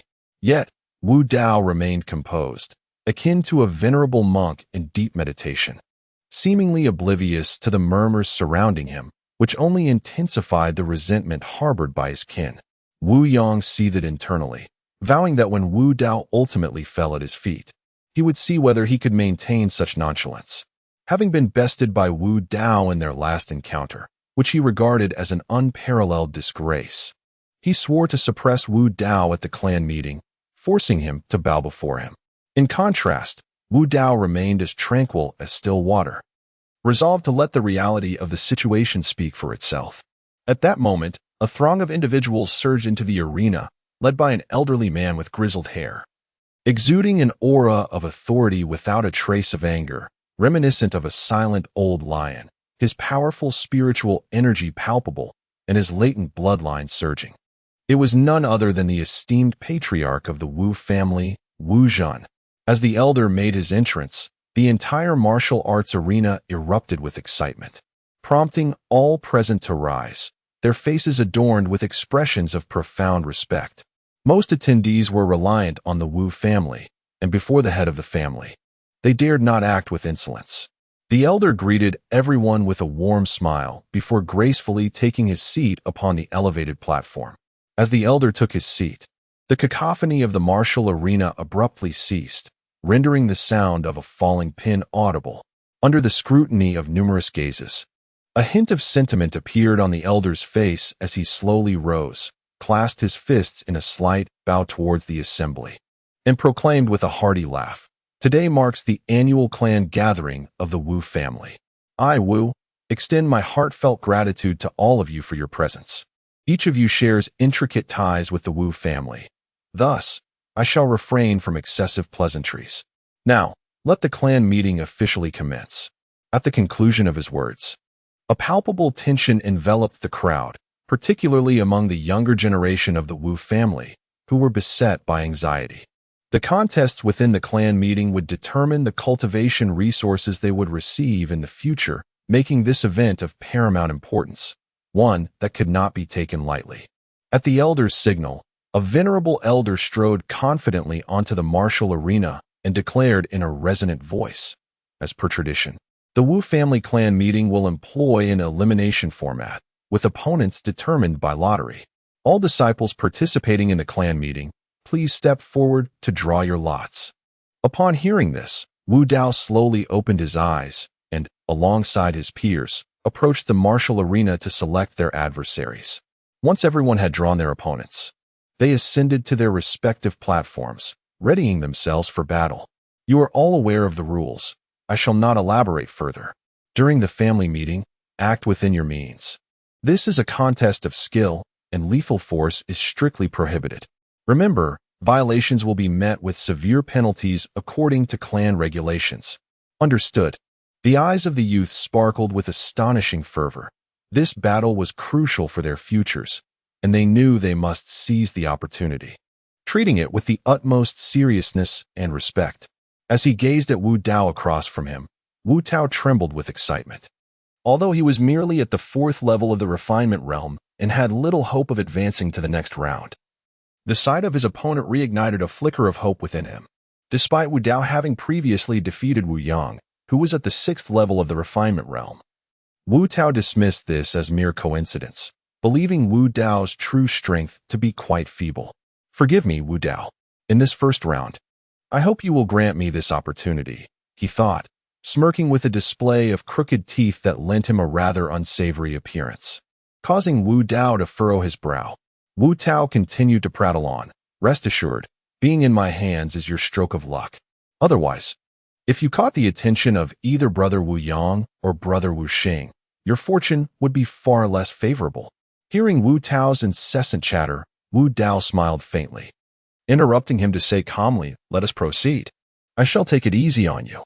At this, Wu Tao was momentarily taken aback, his eyes widening in disbelief as he exclaimed, "I've changed my mind. I intend to give you a thorough beating." With a thunderous shout, he produced a long staff, swinging it towards Wu Dao with tremendous force. Although the clan rules prohibited lethal harm, the use of weapons was permissible, and most participants typically opted for wooden staffs or swords to confront their opponents. Observing Wu Tao's demeanor, Wu Dao couldn't help but chuckle softly. He raised his wooden sword with a leisurely motion, effortlessly deflecting the seemingly ferocious strike of the staff. Before Wu Tao could react, Wu Dao swiftly grasped one end of the long staff and, with a sudden surge of strength, hurled him off the stage, causing him to land painfully on the ground, where he began to wail in agony. "This is outrageous, Wu Dao. You dare to resort to trickery." Chapter 33. Wu Yang's fury. Wu Tao instantly sprang to his feet, clutching his backside and unleashing a torrent of curses upon Wu Dao. However, upon encountering the scornful gazes of those around him, his body stiffened, feeling as if he were pricked by thorns. He glared at Wu Dao with gritted teeth, coldly vowing, "This is not over between us." Confronted by the peculiar stares of the crowd, Wu Tao turned away, unwilling to linger any longer. Having been defeated by Wu Dao, a figure widely regarded as inconsequential, he felt utterly humiliated. "Victory to Wu Dao," announced an elder from the Wu family in the arena, his gaze towards Wu Dao tinged with astonishment. For as long as anyone could remember, Wu Dao had been a mere footnote, unnoticed by the masses. Yet, during this clan assembly, he had transformed into someone quite extraordinary. In the recent confrontation, Wu Dao had relied solely on his physical prowess, seemingly casual, yet exhibiting remarkable strength and control, effortlessly sending Wu Tao sprawling off the arena without inflicting any harm upon him. Even seasoned elders would find it challenging to execute such precision. The elder was left pondering, for Wu Dao had only employed his corporeal strength, and he had been unable to discern Wu Dao's cultivation level, which struck him as utterly perplexing. Following the elder's declaration, the attention of everyone in the arena shifted towards Wu Dao, their expressions a mix of surprise. However, the intrigue was fleeting, as Wu Tao was merely an obscure junior. Wu Dao's victory over him did not warrant significant attention from the crowd. "This maneuver is quite extraordinary." High above, the elder observed everything that had transpired, a flicker of astonishment crossing his eyes. "This young man has become somewhat different," Wu Changfeng murmured to himself, noting that the youth in the martial arena had taken on a somewhat unfamiliar demeanor. Paying no heed to the gazes directed at him, Wu Dao remained composed, his expression tranquil as he glanced toward the distance, where Wu Xing had already injured a fellow disciple of the Wu family, compelling him to concede. As if sensing Wu Dao's scrutiny, Wu Xing's gaze also shifted, their eyes locking in a silent clash, igniting an invisible spark. Both corners of their mouths curled into a cold smirk at that moment, and from the intensity of Wu Xing's eyes, Wu Dao discerned a hint of malice. Moreover, having previously triumphed over Wu Yang, it would certainly be a source of ridicule for Wu Dao to be defeated by Wu Tao. In the second round, Wu Dao fortuitously encountered another disciple of the Wu family at the 4th level of the Source Refinement realm, enabling him to seamlessly advance into the top 15. Throughout 2 consecutive battles, he did not exhibit any remarkable prowess, remaining under the radar of public attention, which led many to believe he was merely fortunate. In contrast, both Wu Xing and Wu Yang, among others, showcased impressive performances, capturing the spotlight and earning the admiration of countless onlookers. To the spectators, it was evident that Wu Xing was the likely champion of this clan meeting, leaving uncertainty about how far Wu Yang and Wu Wei could progress. As for Wu Xing, he seemed to have reached the pinnacle of the 9th level of the Source Refinement realm, mere moments away from breaking through to the Foundation Establishment realm, perhaps. Observing Wu Xing's display, many faces reflected a look of astonishment. As the younger generation of the Wu family, Wu Xing's potential achievements are boundless should he break through to the Foundation Establishment stage. Wu Dao also perceived this, his gaze briefly flickering with a hint of intrigue. Yet he soon reverted to a calm demeanor, seemingly unperturbed. The 3rd round was upon them, and the true contest was about to commence. As the 3rd round approached, anticipation simmered among the spectators. They were aware that the most exhilarating moment for the Wu clan was at hand. The question remained as to who would ultimately emerge victorious. This worthless fool has lingered long enough. Is he finally destined for defeat? He has merely stumbled through the first 2 rounds by sheer luck. From the 3rd round onward, the weakest contenders would be at the pinnacle of the 5th layer of the Source Refinement stage. Let us observe how he meets his demise. The younger members of the Wu family glared menacingly at Wu Dao, feeling deeply dissatisfied as he had surpassed many of them, their hearts brimming with jealousy, hoping to see Wu Dao toppled from his lofty position. In response to the taunts, Wu Dao merely smiled faintly, offering no retort as he stepped forward to draw lots and select his opponent. Upon glimpsing the name of his adversary, Wu Dao's expression momentarily froze before he shook his head in resignation. Once again, it was him. Wu Dao, did you truly not foresee this?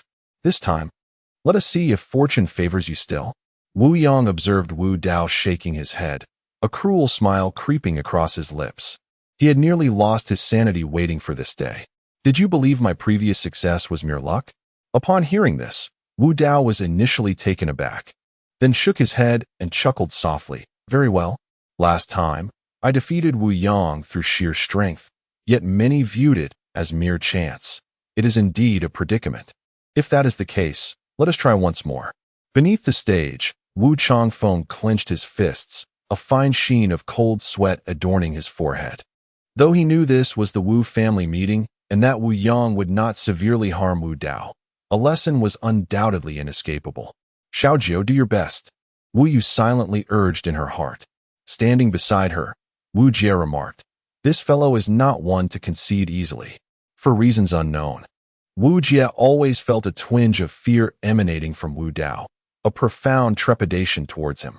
As Wu Dao and Wu Yang ascended the stage, onlookers revealed a glimmer of amusement in their eyes. One was the genius of the Wu family, while the other was deemed a failure to the crowd. This battle held no suspense whatsoever. Only a select few were aware that Wu Yang had previously suffered defeat at Wu Dao's hands, stirring a sense of anticipation within them. The elder also fixed his gaze upon Wu Dao, filled with curiosity.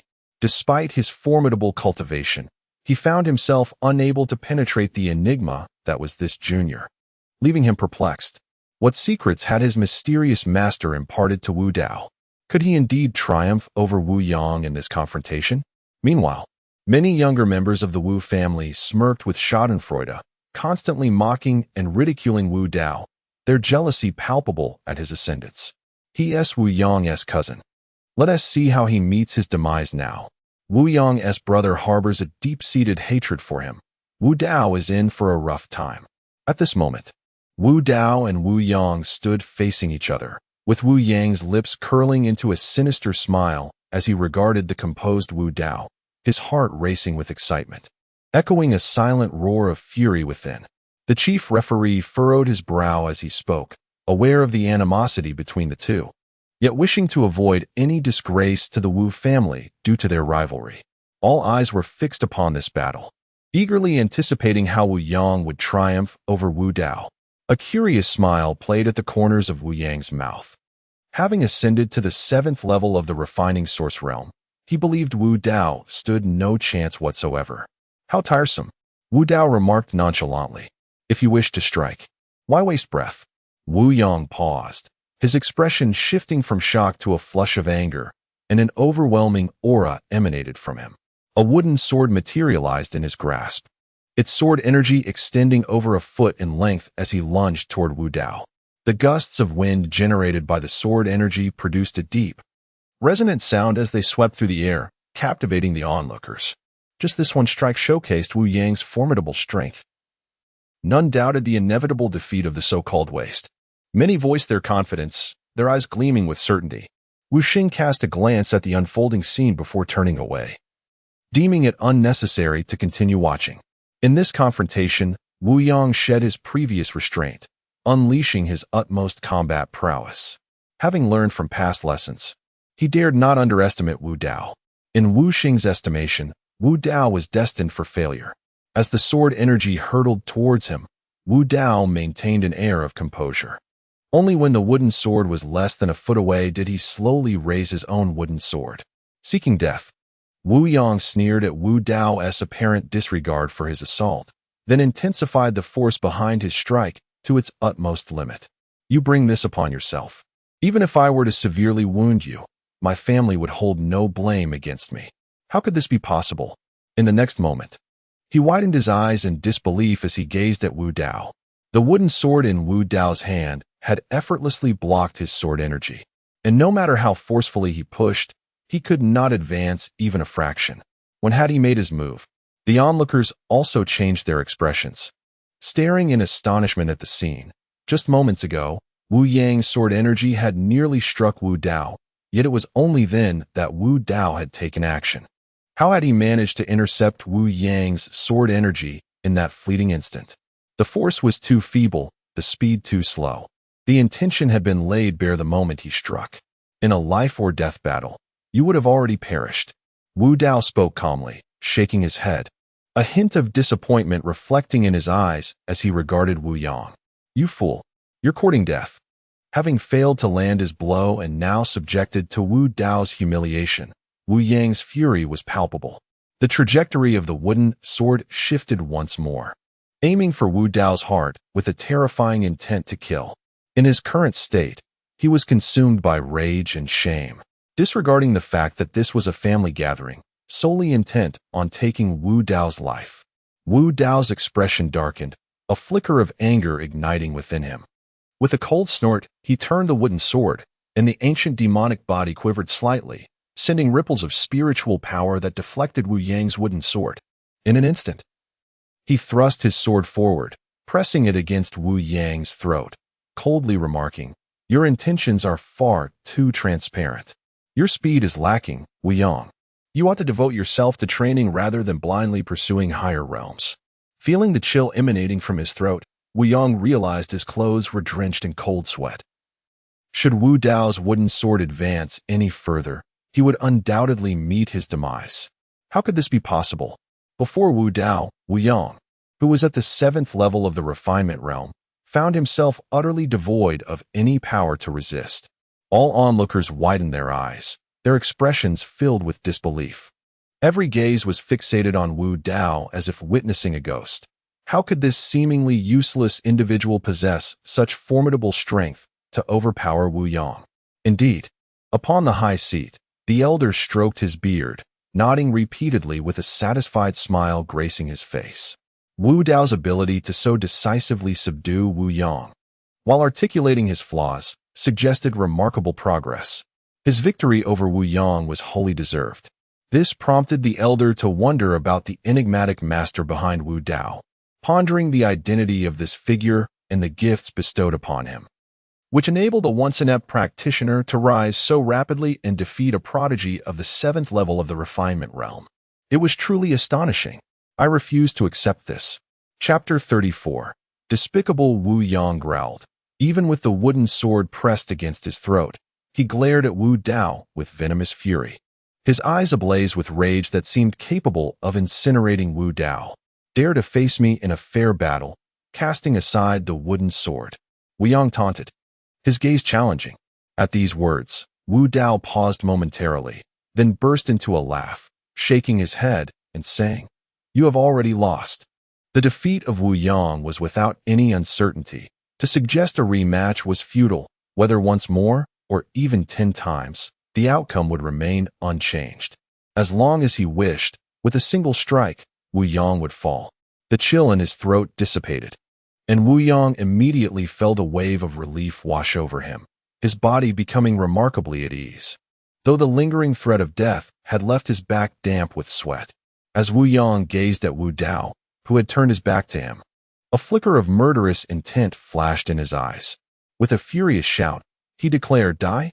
Infusing his wooden sword with spiritual energy, he lunged towards Wu Dao's back, the sword's radiance extending ominously long, appearing instantaneously at Wu Dao's rear. "Xiao Jiu, be careful!" Wu Yu and Wu Jie exclaimed simultaneously, their expressions shifting in alarm as they warned Wu Dao. "Daoer!" Wu Changfeng sprang to his feet, an aura of terror erupting from him, his eyes glinting with a cold light. Yet, at this moment, it was too late for him to intervene and halt Wu Yang. The crowd was stunned.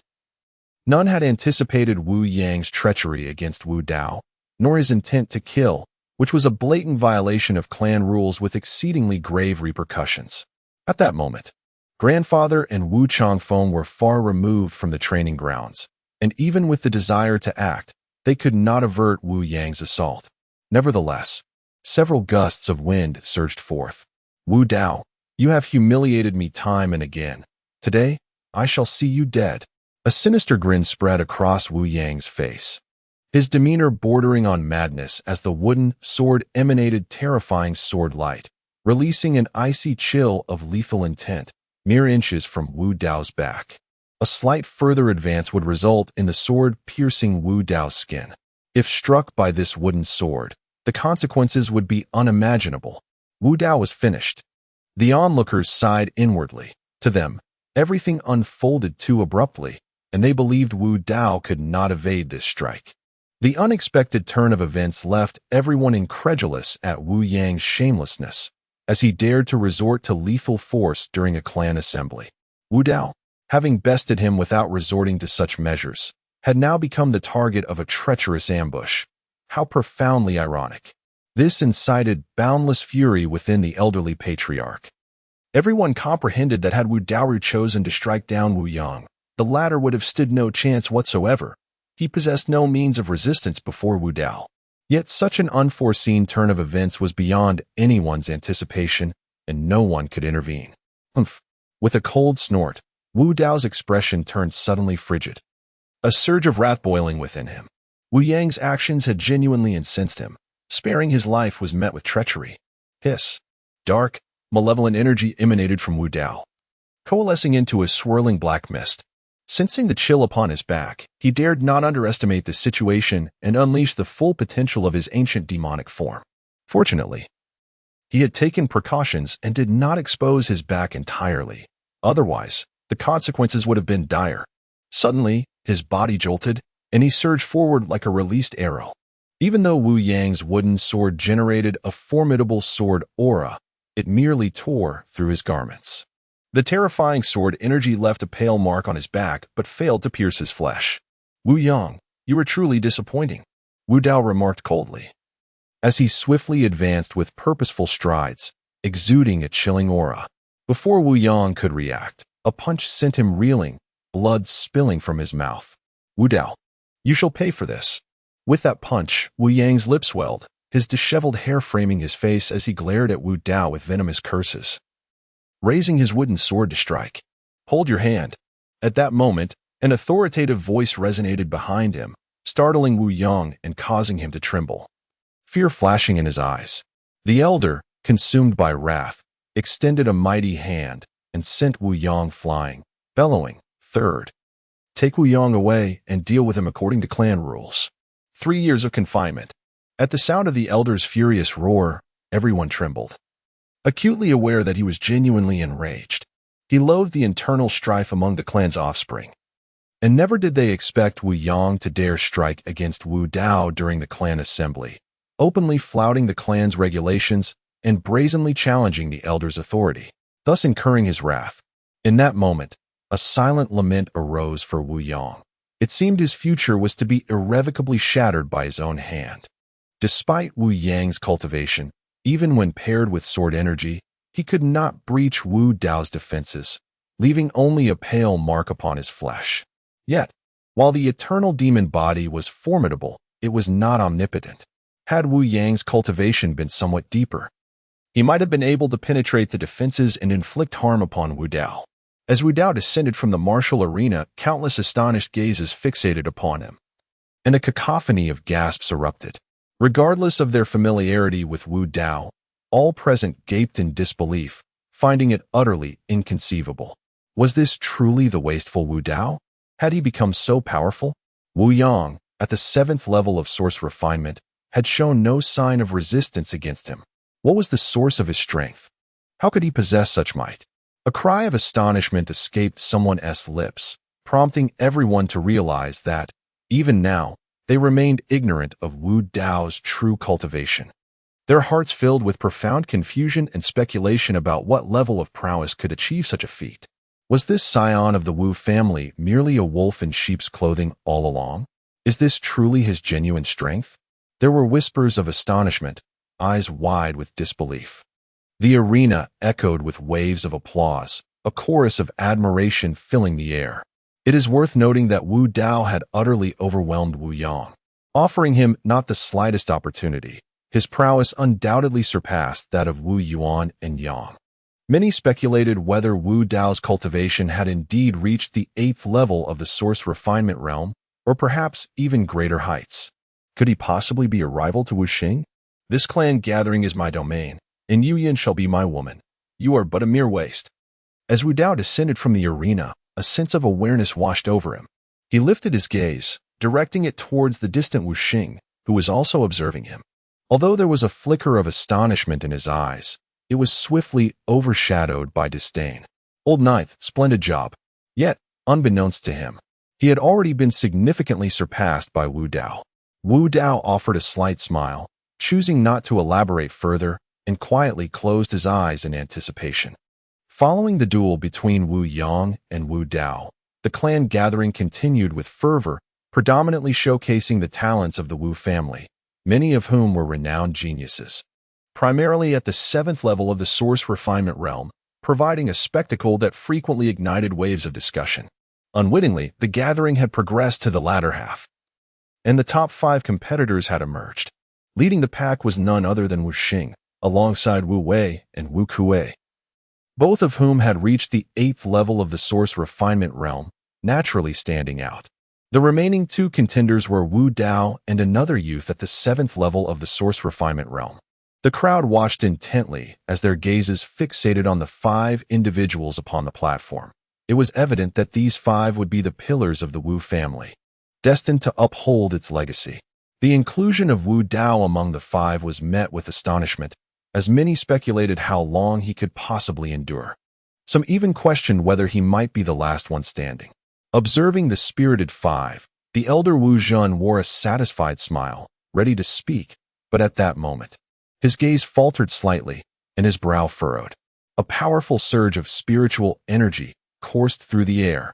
A tremor ran through the hearts of the onlookers, who promptly raised their heads to gaze into the distance.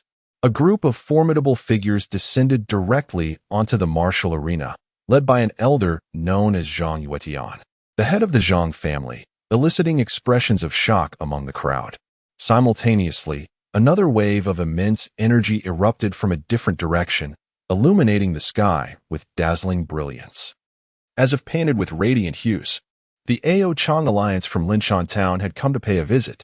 A rugged voice echoed, and countless sharp spear lights sliced through the heavens, exuding an overwhelming force that seemed capable of piercing the very sky, as dozens of figures landed upon the arena.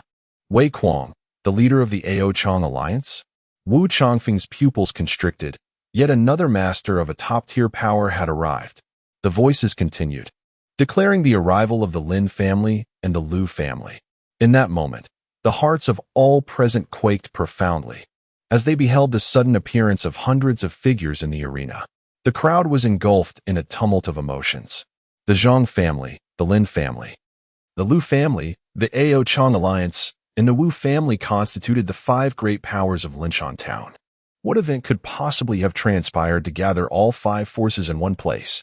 Chapter 35. Awestruck audience. The patriarch's gaze turned glacial, piercingly sharp, as he beheld the uninvited arrival of the 4 major factions. Today marked the Wu clan assembly, an event typically unmarred by the interference of other familial powers. Yet, on this momentous occasion, the simultaneous appearance of these 4 entities suggested motives far removed from mere celebration. The Zhang family, with Zhang Yuetian at its helm, exuded an aura befitting its status as the preeminent force in Linshan Town. Though his countenance bore a smile, a palpable undercurrent of chilling intent emanated from beneath its surface. Wei Kuang, the enigmatic leader of the arrogant Spear Alliance, possessed unfathomable strength. His mastery of the silver spear was legendary, few proving capable of standing against him. Lin Rui, the patriarch of the Lin family, though younger than figures like Wu Zhen, was a force to be reckoned with. He was also the progenitor of Lin Xingyan, the Lin family's foremost prodigy. And then there was Lu Jifa, the patriarch of the Lu family, a veritable titan in his own right. The assembled members of the Wu family wore expressions of unease at the arrival of these formidable figures. The disruption of their clan assembly was hardly a welcome occurrence. Wu Dao's countenance darkened as he surveyed the sudden influx of powerful individuals, a palpable sense of trepidation gripping his heart. Even with his hidden reserves, contending with so many transcendent realm experts seemed a daunting task. Amidst the throng, Wu Dao recognized familiar faces such as Lin Xingyan, the Lin family's prodigious talent, and her erstwhile entourage. Zhang Ming of the Zhang family had survived, though half his face was concealed by a mask, a testament to the disfigurement he had suffered. One could only speculate on the trials he had endured since the beast tied. Subsequently, Wu Dao's gaze shifted towards the Lu family, where he noticed a young woman of considerable beauty. It seemed that the woman sensed Wu Dao's gaze as she turned to look at him, her eyes brimming with disdain and mockery. She then swiftly shifted her attention to Wu Xing, her contemptuous expression transforming instantaneously into one of admiration. "Are you Lu Ruyan?" A cold smile crept across Wu Dao's lips, only to be followed by a subtle shake of his head, his eyes exhibiting an extraordinary calmness, while a shadowy gleam flickered between his brows.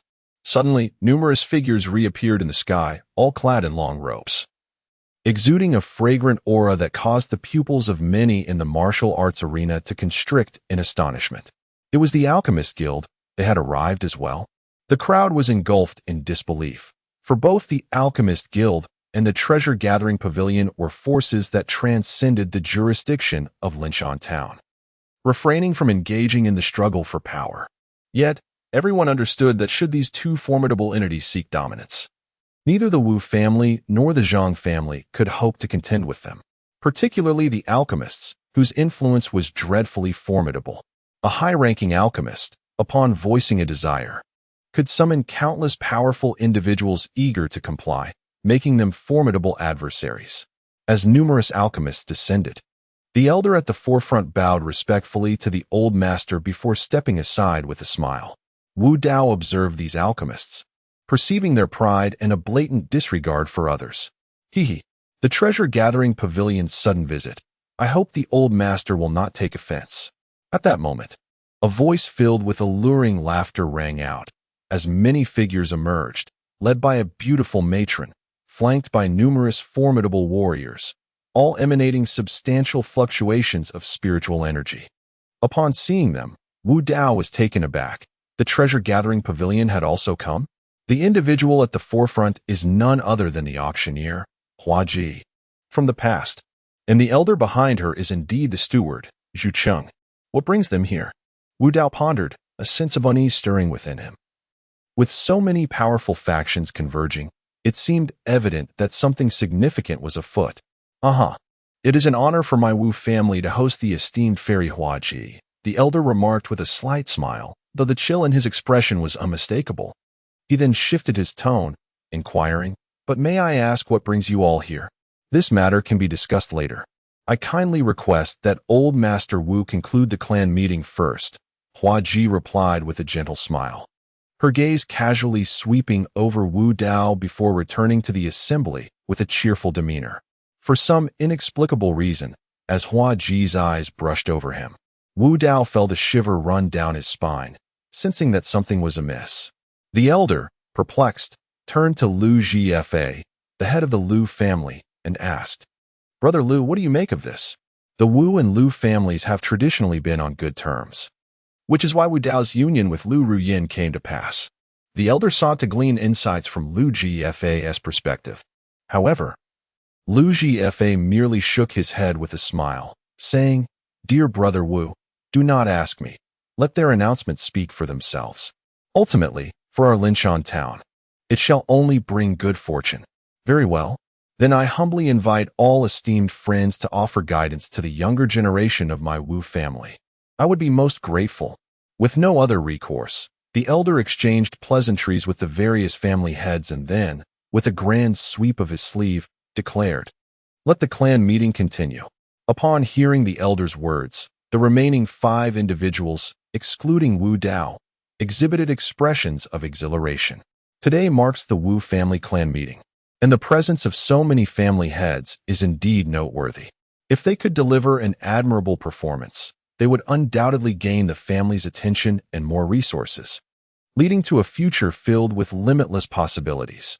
At this moment, the hearts of Wu Xing and the others were stirred with excitement, silently urging themselves to give their utmost effort to bring honor to the family and to gain the esteemed regard of the elder. Wu Dao furrowed his brow, pondering the true purpose behind such a grand display. He even hesitated, contemplating whether he should remain hidden. Among the younger generation of the Wu family, only 5 remained. It was decided that the one with the highest cultivation level, Wu Xing, would be given a bye in the first round, while the remaining 4 would compete against each other, with the victors advancing to the finals to contend for the top 3 positions in the clan assembly. Excitement illuminated everyone's faces, their eyes shimmering with anticipation, eager to discover who would ultimately emerge victorious. Wu Dao was set to face Sister Wu Wei, and he was certain of his impending defeat. Indeed, Sister Wu Wei was at the 8th level of the refinement realm, far beyond what this so-called waste could compare to. The transformation of Wu Dao, once regarded as a useless individual, into a contender for the top 5 in the clan assembly, ignited an overwhelming sense of jealousy among the onlookers, who, unable to attain the grapes themselves, derided them as sour, wishing fervently for Wu Dao's immediate downfall. At the judge's signal, Wu Dao and Wu Wei stepped onto the martial arena. Oh, isn't that the waste, Wu Dao? How did he make it to the martial arena?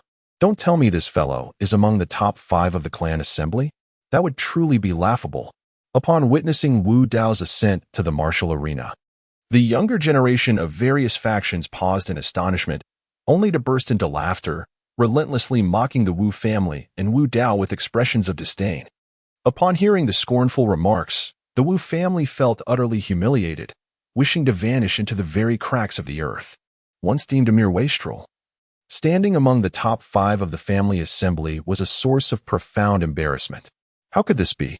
As they watched Wu Dao ascend the martial arena, the Wu family offered no objections, while Lu Ruyan's countenance displayed a look of sheer astonishment and disbelief. Though reluctant to accept it, the truth was undeniable. What trials had he endured? Just days prior, when Li Chong attempted to assassinate him, he seemed merely at the first level of the source refinement realm. How could he have transformed so dramatically? Lu Ruyan's mind was awash with questions. She could not fathom that Wu Dao had merely relied on luck to reach this juncture. Not to mention, the likes of Wu Yang and others had failed to make it to the top 5. How had Wu Dao achieved such a feat? Regardless of the circumstances, he could never surpass Wu Xing, and her future still hinged upon him. Lu Ruyan silently mused, taking a deep breath. For reasons unknown, witnessing Wu Dao's rise filled her with an unsettling discomfort, akin to a thorn lodged in her throat. A wastrel, you say? If he is a wastrel, then what does that make you?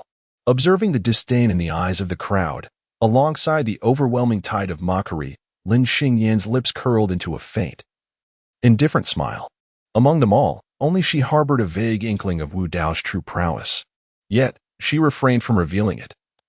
Eager to witness the full extent of his abilities and how they would measure against Wu Xing Old Ninth, she thought, though I am unsure when you became so formidable. I am not Wu Yang. You should concede, if only to retain some semblance of dignity. After all, your arrival here is nothing short of a miracle. Wu Wei stepped onto the martial arts arena, exuding a terrifying aura. Though she was a woman, she appeared remarkably valiant, commanding admiration as she reached this point, embodying a unique charm. Upon hearing the subtle mockery in Wu Wei's words, Wu Dao offered a faint smile, seemingly unfazed, and calmly replied, "A miracle, you say? Why not give it a try yourself? My arrival here is either a miracle or a certainty. It seems that making it into the top 5 of the clan meeting has inflated your ego." A flicker of indignation crossed Wu Wei's eyes, and she released a gentle wave of spiritual energy, declaring, "In that case, let me make you see the reality. A crow cannot transform into a golden crow." Without further ado, Wu Wei altered her stance and struck, conjuring an ethereal lotus apparition in her hands, radiating formidable spiritual energy as it surged toward Wu Dao's chest. The virtual lotus palm, a martial technique preserved by the Wu family, surpassed both the 100 Shadows fist and the piercing wind leg, proving exceedingly troublesome. Each strike would leave a lotus imprint, targeting the acupoints of the opponent's body, thereby suppressing the circulation of spiritual energy. Even the mightiest of forces would find themselves vulnerable. If struck 7 times, the 7 lotus imprints would merge, sealing the spiritual energy and rendering the victim defenseless. Wu Dao stood in a daze. inhaling deeply before forming hand seals, unleashing a cacophony of sounds from within him as countless fist shadows surged toward Wu Wei's palm. At that moment, under the gaze of all spectators, Wu Dao unveiled his cultivation, the sixth layer of the refining source realm. With a thunderous crash, the wooden chair beneath Wu Changfeng splintered into several cracks before completely shattering. He remained oblivious, his eyes wide with astonishment, as he stared blankly at the youth on the martial arts arena. At this moment, the expressions of Wu Yu and Wu Jie froze in disbelief. Wu Xing, Lu Ruyin, and the others, initially taken aback, soon became exceedingly somber, their silence deepening the chill in the air as they felt an overwhelming sense of discomfort. How remarkable!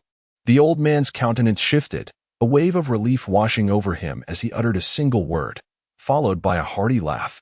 Although he was aware of the enigmatic master behind Wu Dao, he had not anticipated that within less than a month, Wu Dao would ascend to the sixth level of the source refinement realm, an undeniable miracle.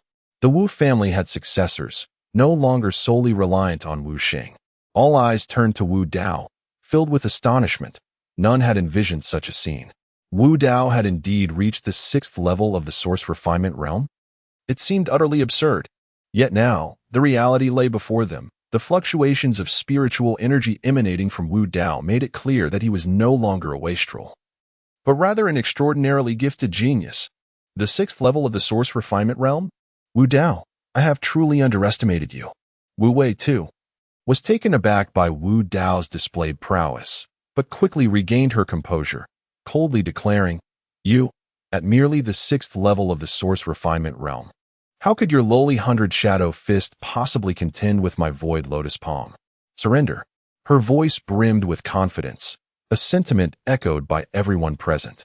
Although Wu Dao's cultivation left them in shock, in the face of Wu Wei at the eighth level of the source refinement realm, along with her void lotus palm, he appeared to stand no chance. Is that so? Chapter 36, The Final Battle. A chilling voice escaped Wu Dao's lips, causing Wu Wei's expression to shift as an inexplicable sense of unease crept into her heart.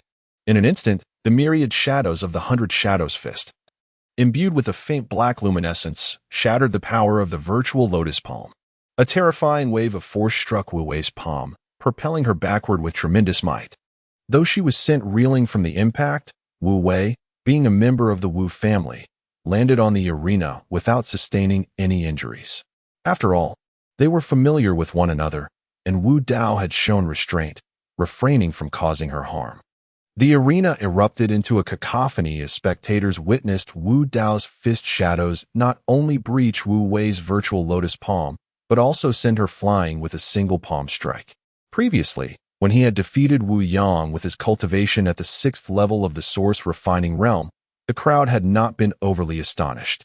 However, now, with Wu Dao's single palm overcoming Wu Wei, who was at the eighth level of the source refining realm, it was truly astonishing, even bordering on the unbelievable. While it was within reason for Wu Dao to engage in a battle across levels, to transcend two minor realms was an extraordinary feat. Wu Wei's expression was far from pleasant. Mere moments ago, she had asserted that Wu Dao could not possibly be her opponent, and now she found herself defeated, leaving her with a bitter taste in her heart. Others, such as Lu Ruyin and Wu Xing, shared her dismay. Lu Ruyin was taken aback by Wu Dao's transformation, her eyes flickering with unspoken thoughts. In contrast, Wu Xing's face was dark and brooding, as if he were about to unleash a storm. Wu Dao's victory over Wu Wei signified that he had now acquired the qualifications to challenge him. How could the former waste, having risen to such heights, possibly evoke anything but resentment in him? After the clan meeting, even if he were to emerge victorious, it was likely that Wu Dao would receive the family's commendation, at which point, even he would find it difficult to overshadow Wu Dao's brilliance. Had the ninth brother truly triumphed? As Wu Yu gazed at Wu Dao's retreating figure heading towards the martial arts arena, disbelief filled her eyes, soon giving way to heartfelt cheers of joy for him. The 100 Shadows Fist that Dao practiced appeared to have undergone a transformation. The onlookers regarded Wu Dao with a mix of emotions, their hearts heavy with a sense of reverence. The Wu Dao of today was no longer the worthless individual they once knew. He felt altogether unfamiliar to them now. All eyes were fixated on the two figures atop the high platform, Wu Dao and Wu Xing, expressing a profound interest. One was the foremost youth of the Wu family, already garnering a reputation in Linshan Town, while the other was a former inept, now emerging as the greatest dark horse of this clan meeting. With both contenders advancing to the finals, the spectacle promised to be captivating. The crowd held their breath, even as they anticipated the outcome. Yet, this did not diminish their enthusiasm. The upcoming battle was bound to be exhilarating. Many speculated how long the dark horse, Wu Dao, who had shed the label of a wastrel, could endure against Wu Xing, the top youth of the Wu family. This lad's fortunate days were numbered. Even with his newfound prowess, he stood no chance before Wu Xing. Indeed, Wu Xing was at the pinnacle of the 9th layer of the refinement realm, towering over Wu Dao by 3 minor realms. No matter how extraordinary this boy might be, his defeat was inevitable. While battling across realms is not unheard of, it remains exceedingly rare, achievable only by a select few prodigies. Even under such circumstances, transcending more than 1 or 2 minor realms is a monumental feat. Wu Dao's victory over Wu Wei was already an extraordinary achievement. Now, the challenge posed by Wu Dao at the 6th layer of the refinement realm against Wu Xing at the 9th layer seemed insurmountable. The journey that Dao has undertaken to reach this point is indeed remarkable. However, when faced with Xing, it seems that his path to ascendancy may come to an end. Wu Xing's father spoke with a tone of quiet pride in his eyes. Upon hearing this, Wu Changfeng felt a flicker of displeasure and retorted, "Dao is still young. To have arrived at this juncture in battle is no small feat. In terms of talent, Dao can be regarded as the foremost among our clan." Their exchange was charged with an undercurrent of tension, leaving all present momentarily stunned into silence. In the past, they would undoubtedly have sided with Wu Xing. Yet, the present is different. Wu Dao has emerged as the greatest dark horse in the clan meeting, achieving such a breakthrough in a short span of time that none dare underestimate him. They now find themselves hesitant to take sides, as Wu Dao's formidable combat prowess poses a potential threat to Wu Xing's position in the future. Though it is quite possible that Wu Dao may falter in this battle, his innate talent remains undeniable, and he may very well surpass Wu Xing in time. With this in mind, who among them would dare to align themselves too readily? The elder remained silent, his gaze fixated on the arena, inwardly concluding that Wu Dao's chances were slim. Wu Dao, it appears you have encountered considerable fortune in the Tianxian mountain range, allowing you to arrive at this point. However, it should come to an end here. Wu Xing remarked coldly, a hint of disdain gracing his lips as he regarded Wu Dao. Wu Dao maintained his composure, a faint, icy smile playing at the corners of his mouth. Come to an end? Is that your assertion? It seems that after defeating Wu Wei and Wu Yang, you have grown overly self-satisfied. Before me, you remain nothing but a waste. I shall make you aware of the chasm that lies between us, a gap you shall never hope to bridge. Wu Xing's expression remained filled with disdain, yet his heart was burdened with gravity. He sought to seize this opportunity to undermine Wu Dao's confidence and render him powerless. Is that so? I eagerly anticipated. Wu Dao's demeanor remained unchanged, devoid of any sign of distress. After a brief pause, he remarked, Wu Yang and Wu Wei shared a similar belief, yet they ultimately faced defeat. In my eyes, you are even inferior to them. Upon hearing these words, Wu Xing's countenance darkened, for Wu Dao's statement incited his fury. Begin, as the referee's voice echoed. Wu Xing had already launched his attack. With a swift stride, he surged forward, raising his palm to strike at Wu Dao. The sound of rushing air filled the space even before his hand descended, a fierce wind swirling around as a faint glow coalesced in Wu Xing's palm. The ethereal light of spiritual energy shimmered, indicating that he had no intention of holding back. Infusing his hand with hidden strength, the spiritual energy coursed through his body, radiating throughout. A cold smile crept onto Wu Xing's lips as he accelerated toward Wu Dao with formidable force. Wu Dao, how dare you provoke my brother Wu Xing? You are courting death. You deserve this. A chilling smile graced Lu Ruyan's lips. Wu Dao's assent to this point, even daring to challenge her pride, Wu Xing, left her feeling quite unsettled. For a long time, their relationship had attracted the attention of some ill-intentioned individuals, leading her to bear the stigma of disloyalty and become the subject of whispered gossip. Nevertheless, she believed that as long as Wu Xing achieved greatness in the future, such an investment would prove worthwhile. Thus, she could not bear to witness Wu Dao's growth and wished for Wu Xing to cast him down from his lofty heights. To validate her choices, in the face of Wu Xing's terrifying palm wind, what astonished everyone was that Wu Dao showed no signs of evasion. Witnessing this scene, many wore an icy smile, their hearts mocking whether Wu Dao had forgotten to strike. This waste of a person, could it be that he was so intimidated by Wu Xing's might that he no longer knew how to act? Surely he was destined to lose. Such was the belief of many, for the disparity in cultivation between the two was insurmountable. Wu Dao, confronted by this fierce palm strike, remained motionless, clearly walking the path to his own demise. Amidst the murmurs of the crowd, a sudden light sound emanated from within Wu Dao's body, and in an instant, his aura erupted forth like a savage beast possessed, exuding an overwhelming might that radiated terrifying ripples, spreading outward. Wu Xing's momentum faltered instantly, as a mountain-like pressure emanated from Wu Dao's physique, causing him to grunt softly.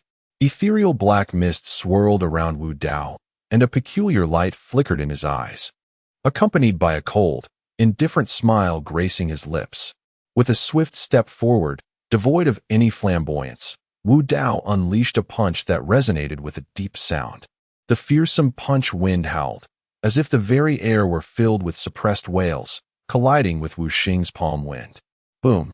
A profound sound echoed. And contrary to everyone's expectations, the result of the clash was not one of retreat for Wu Dao. His robust figure stood like an iron tower, his feet firmly planted like wooden stakes, unmoving. Even though Wu Xing's punch was exceptionally formidable, it failed to shake Wu Dao's stance. In that singular exchange, the two were evenly matched.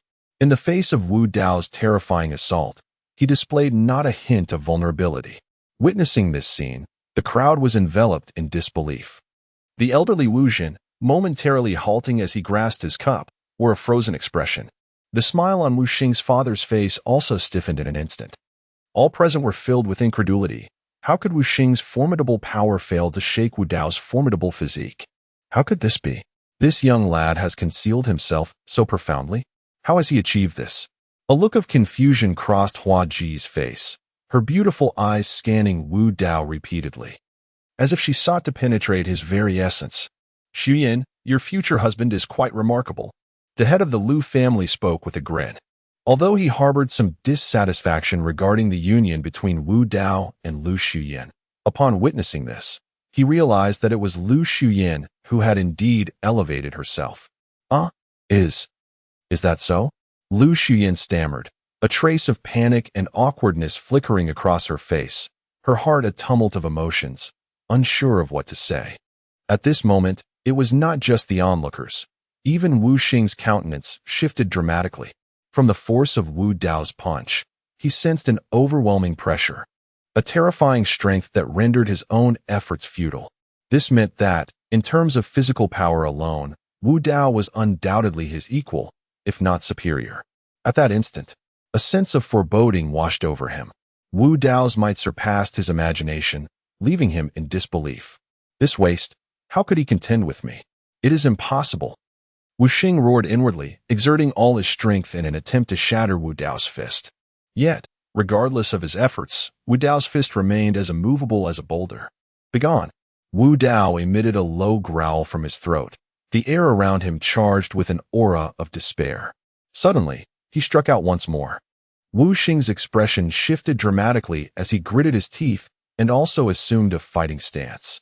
Their fists collided, and under the force of their combined might, both retreated 5 steps.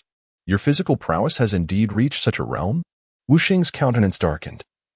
He was taken aback to discover that Wu Dao had ascended to this level, filling him with unease and discontent. Thanks to you. Were it not for your actions, I would not have arrived at this juncture. Wu Dao smiled faintly, his eyes glimmering with a hint of darkness, akin to a hawk's gaze, fixated intently on Wu Xing. As Wu Xing met Wu Dao's penetrating stare, a sense of alarm surged within him. Could it be that this supposed failure has discerned my involvement in orchestrating his downfall? This cannot be possible. Humph. Wu Xing scoffed, then coldly glared at Wu Dao. Even if your physical form is formidable, what of it? As a martial practitioner, I surpass you in rank. No matter how strong your body, you shall never stand as my equal. You, at the 6th level of the source refinement realm, remain but an ant. In Wu Xing's eyes, disdain lingered. His greatest confidence lay in his overwhelming superiority in cultivation, regardless of Wu Dao's seemingly celestial physique. The ultimate victor would undoubtedly be him. Is that so? Wu Dao nodded, a smirk of derision playing at the corners of his mouth. A voice, astonishing to all present, began to resonate amidst their astonished expressions. But are you truly certain that I am at the 6th level of the source refinement realm? Chapter 37. The Quest for Supremacy. Observing Wu Xing's drastically changing expression, Wu Dao's lips curled into a chilling smile as he spoke deliberately. As the final word escaped his lips, a terrifying surge of spiritual power erupted from his being, his aura ascending amidst the astonished expressions of those around him. His physical form radiating a faint luminescence. This fluctuation transcended the 6th level of the source refinement realm entirely. Could it be that he has reached the 7th level of the source refinement realm? How is this possible? He has concealed his cultivation all along, merely biding his time for this moment. The crowd was astounded, their expressions shifting dramatically, a chill creeping into their hearts as they realized that Wu Dao had been suppressing his true prowess until now. Many began to speculate whether this was indeed Wu Dao's genuine level of cultivation. The arena was filled with murmurs and gasps of astonishment. Wu Dao, whom everyone had underestimated, surpassed the vast majority of his peers in talent, combat strength, cultivation, and physical prowess. At merely 15 years of age, he had attained the 7th level of the source refinement realm. How extraordinary! Wu Wei's expression darkened. If Wu Dao could defeat her with his 6th level cultivation, how formidable would he be at the 7th level? Could he pose a threat to Wu Xing? As for Wu Dao's father, he stood transfixed, gazing at the youthful figure in the arena, his expression a tapestry of wonder. He felt a profound mix of emotions, even a sense of unfamiliarity. Previously, he had believed Wu Dao's participation in the clan meeting was merely ceremonial, never anticipating that his son would reach such heights, truly capable of challenging the foremost young talents of the Wu family. This boy. The numerous powerful figures present to witness the event also wore expressions of intrigue. Wu Dao, possessing only the 7th level of the source refinement realm, exhibited remarkable combat strength that piqued their interest. Harboring a clandestine conjecture, it seemed Wu Dao possessed some extraordinary secrets. Even if one were at the 7th level of quenching origin, what did it matter? Before me, you remain inconsequential. Wu Xing's complexion underwent a series of transformations, settling into a liverish hue. He roared, whereupon a formidable Dharma seal flashed beneath his feet, and a leg shadow burst forth with immense vigor, seemingly poised to shatter all before it. Piercing wind kick? Wu Dao scoffed, murmuring, "Have you forgotten how I vanquished Wu Yang?" Subsequently, several terrifying leg shadows erupted from beneath Wu Dao's feet, his improved version of the piercing wind kick, its offensive power even greater than before. Amidst the crowd's astonished expressions, it directly confronted Wu Xing's piercing wind kick. Boom! The two indomitable attacks collided instantly, sending both Wu Dao and Wu Xing staggering backward. Wu Xing's cultivation surpassed Wu Dao's by a significant margin, but victory would not come so easily. The two landed swiftly, and Wu Dao transitioned from defense to offense, showing no weakness. He unleashed a terrifying power, clenching his fists, his garments fluttering in the wind. With astonishing speed, he charged straight towards Wu Xing, his fighting spirit soaring as if to pierce the heavens. By now, everyone watched in awe. Wu Dao, at the 7th level of quenching origin, was fighting Wu Xing, at the 9th level of quenching origin, to a standstill, an outcome that exceeded all expectations. Even the top geniuses from other factions, such as Lin Xingyan, now regarded them with deep solemnity. Both Wu Xing and the dark horse Wu Dao were top young experts in Linshan Town, and they would be formidable adversaries in the future. The two continued to clash, but Wu Dao's face remained unchanged, his expression serene. Even though Wu Xing's attacks grew increasingly ferocious, he managed to handle them with remarkable ease. In contrast, Wu Xing found himself in a state of agitation. Unable to subdue Wu Dao despite the passage of time, his breath coming in heavy gasps. At that moment, his face flushed crimson, veins bulging on his forehead like a coiling dragon. As the foremost scion of the Wu family, it was utterly humiliating that he could not defeat Wu Dao, who was merely at the 7th level of the refinement realm. The thought of such a wretched fool becoming so formidable ignited a fierce frustration within him. I must incapacitate him. Otherwise, he will undoubtedly pose a threat to me. I must eliminate him. The fervor of his thoughts echoed in his mind as he glared at Wu Dao, his eyes glinting with barely concealed malice. Wu Xing, lacking in mental fortitude, had unwisely entertained thoughts of murder, an alarming development. Wei Kuang, the leader of the Proud Gun Alliance, smiled faintly, shaking his head, his interest piqued as he observed Wu Dao. He nodded, acknowledging, this young man possesses remarkable spirit, unwavering in the face of adversity. With such cultivation, prowess, and innate talent, his future achievements are beyond imagination. However, as he contemplated this, the old man's expression shifted, casting a deep glance at Wei Kuang, who remained unfazed and silent. This prompted a moment of unease within him, leading him to ponder the true intentions behind the multitude of forces gathering at the Wu family estate. Surely, it could not merely be for the Wu family gathering. If that were the case, such a vast assemblage would be unwarranted. Wu Dao, you cannot possibly defeat me. At this moment, in the training ground, Wu Xing let out a furious roar, having completely lost his patience as he charged towards Wu Dao. A brilliant radiance erupted from his hand, dazzling like the dawn, and a terrifying aura swept through the air. In this instant, he unleashed his attack without regard for the consequences. The elders seated above, including the patriarch, were solemn expressions as they observed the scene. Wu Xing had actually resorted to the shattering fist technique, one of the Wu family's most treasured skills, far superior to the 100 Shadows fist and the wind-piercing leg. It appeared that Wu Xing was using all his strength. Given his cultivation at the 9th level of the Source Refinement realm, this move was immensely powerful. This was a clan assembly, and Wu Xing's brazen display, reckless in nature, raised concerns. Did he intend to kill Wu Dao? A hint of displeasure flickered across the faces of the elders, yet they refrained from intervening, their expressions dark and foreboding. Wu Changfeng wore a worried look. Although he knew Wu Dao would not perish given his current strength, he could very well sustain serious injuries. He considered taking action. But without a directive from the patriarch, he dared not act rashly. Has he finally reached his breaking point?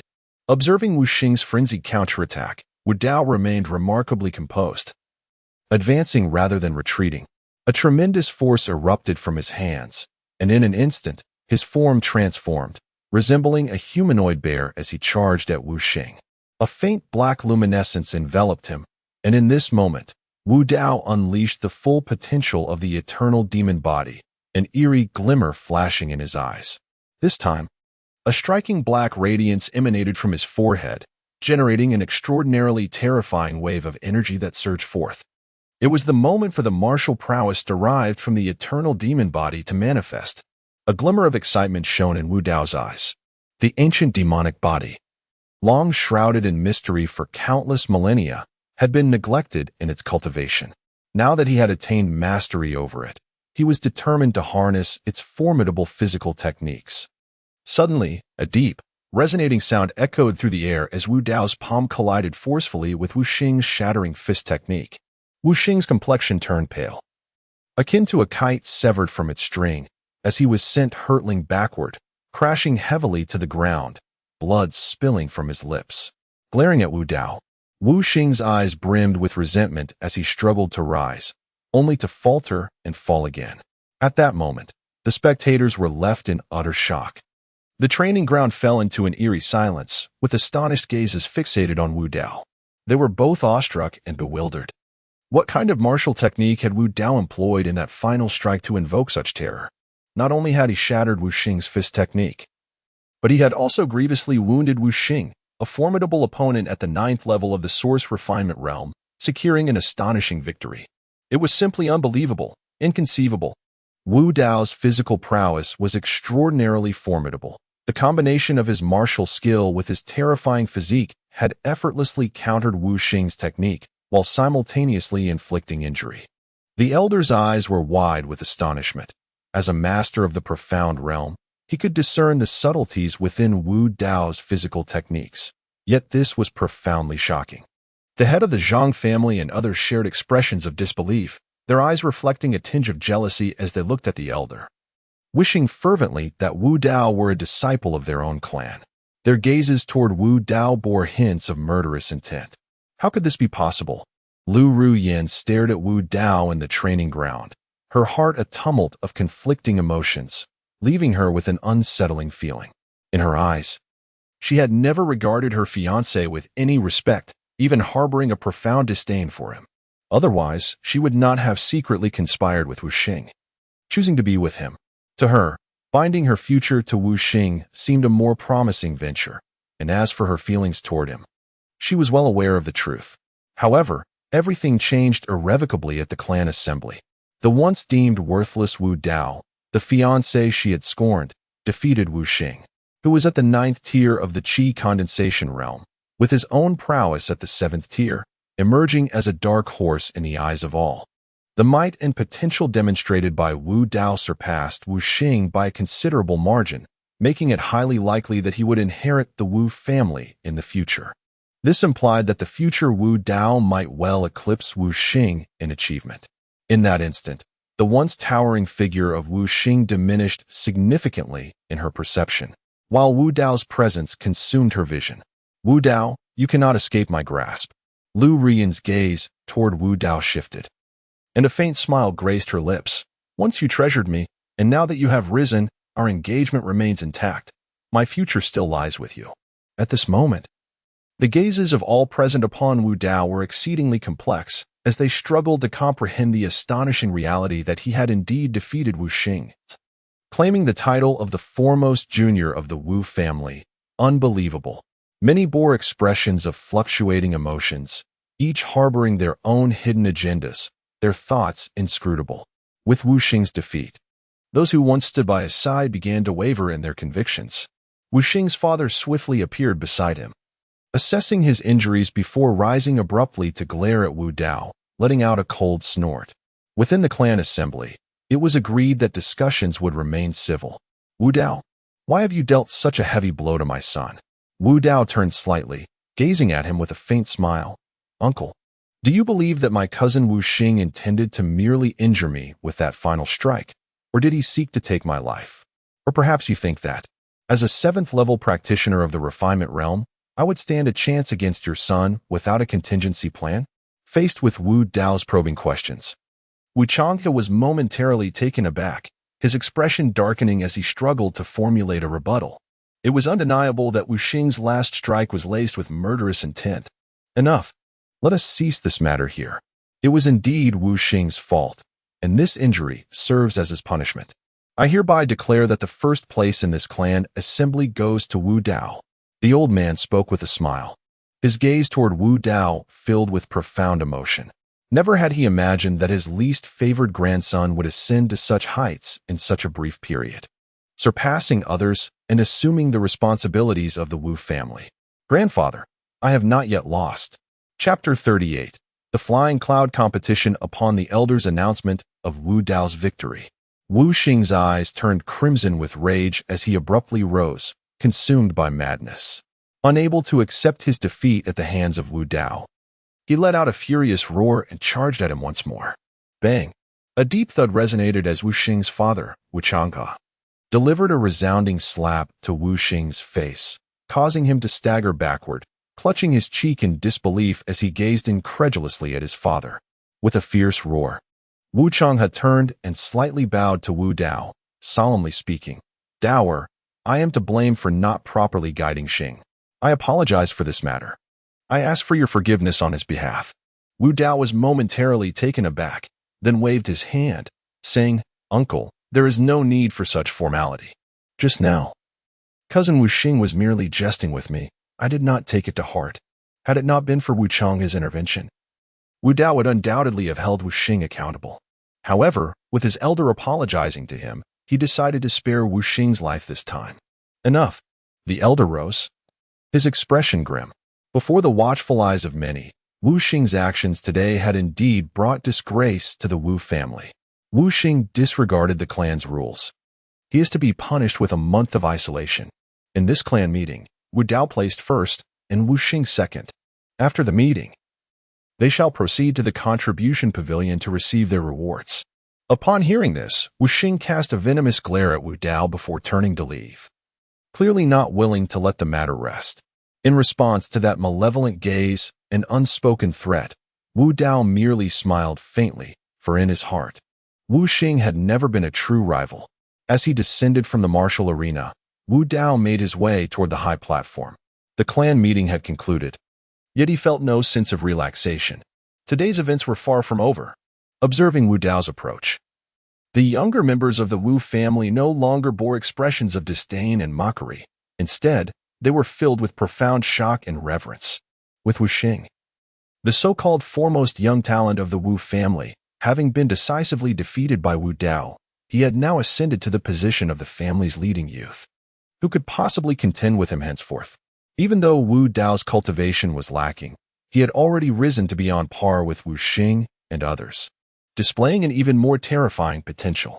One could only wonder what realm Wu Dao would have attained had he possessed the same age as Wu Xing.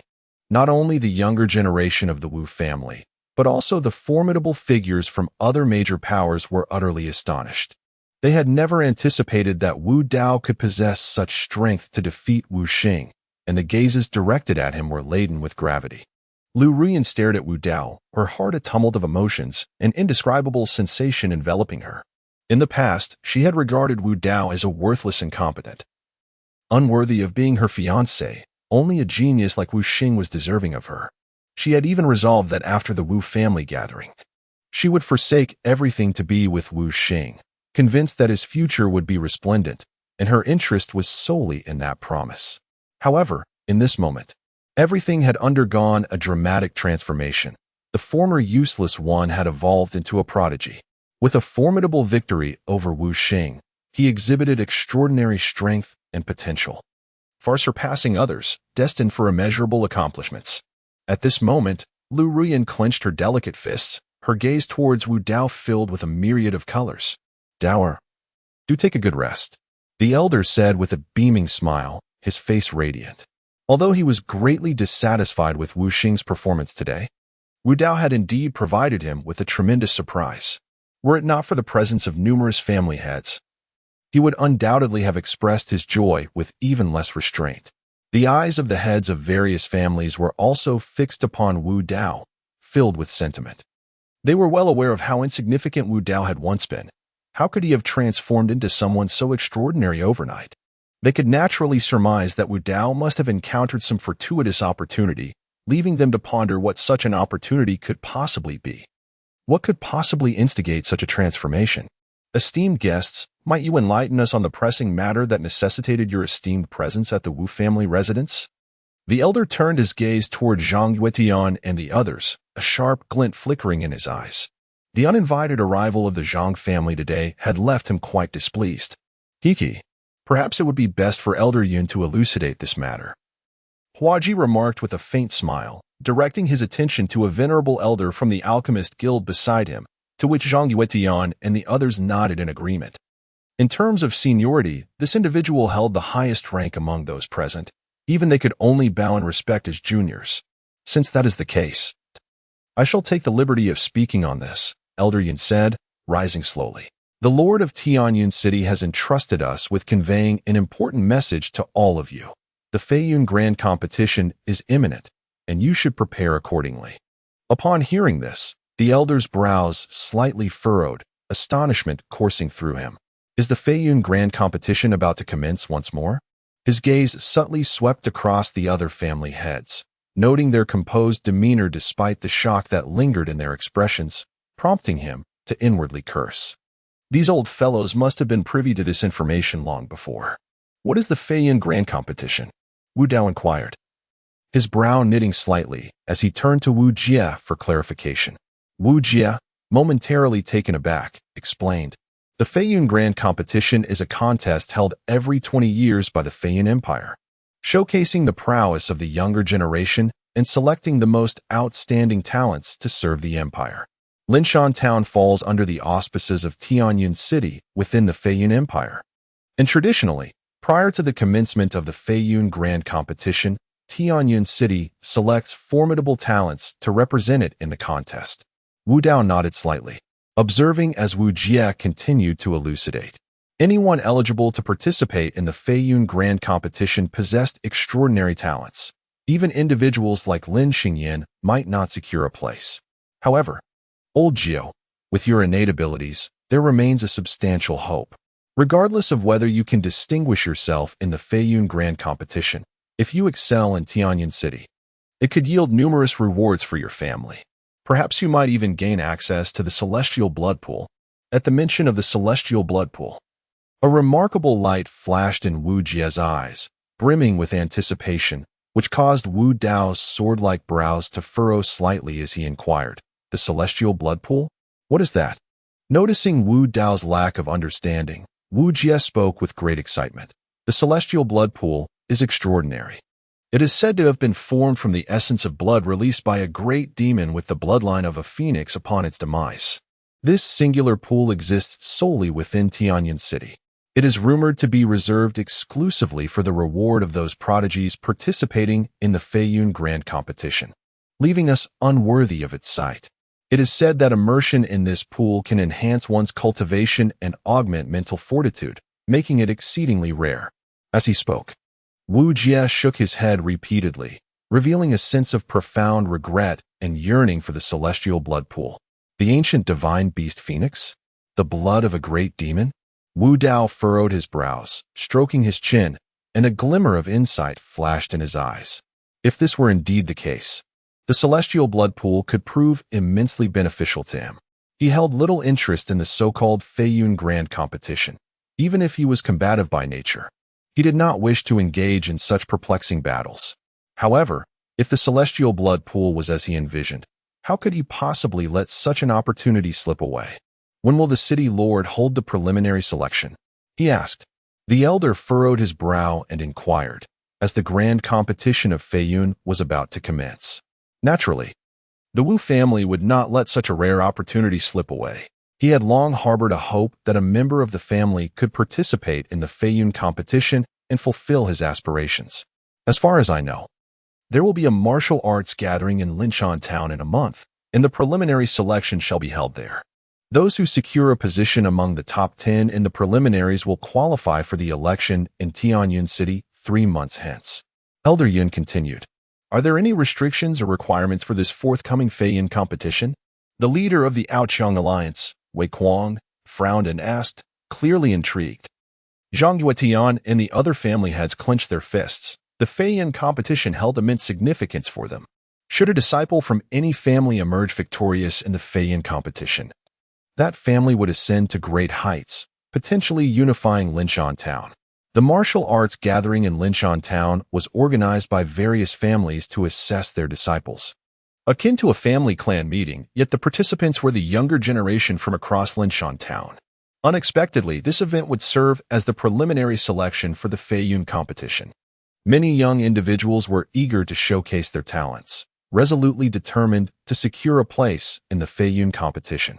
The competition was set to officially take place in 3 years, with the sole requirement being that participants must be under the age of 25. This meant that those who had just turned 22 would sadly miss this once-in-a-lifetime opportunity.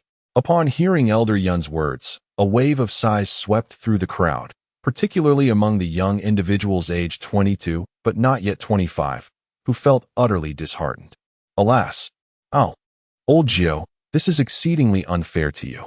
You are but 15 years of age. If you were to wait a few more years, I am certain you would surely stand out in the Feiyun Grand Competition. It is a pity, indeed, sighed Wu Jie, feeling a profound sense of regret. A faint smile curled upon the lips of Wu Dao. For 15 years is merely the chronological age of this physical vessel.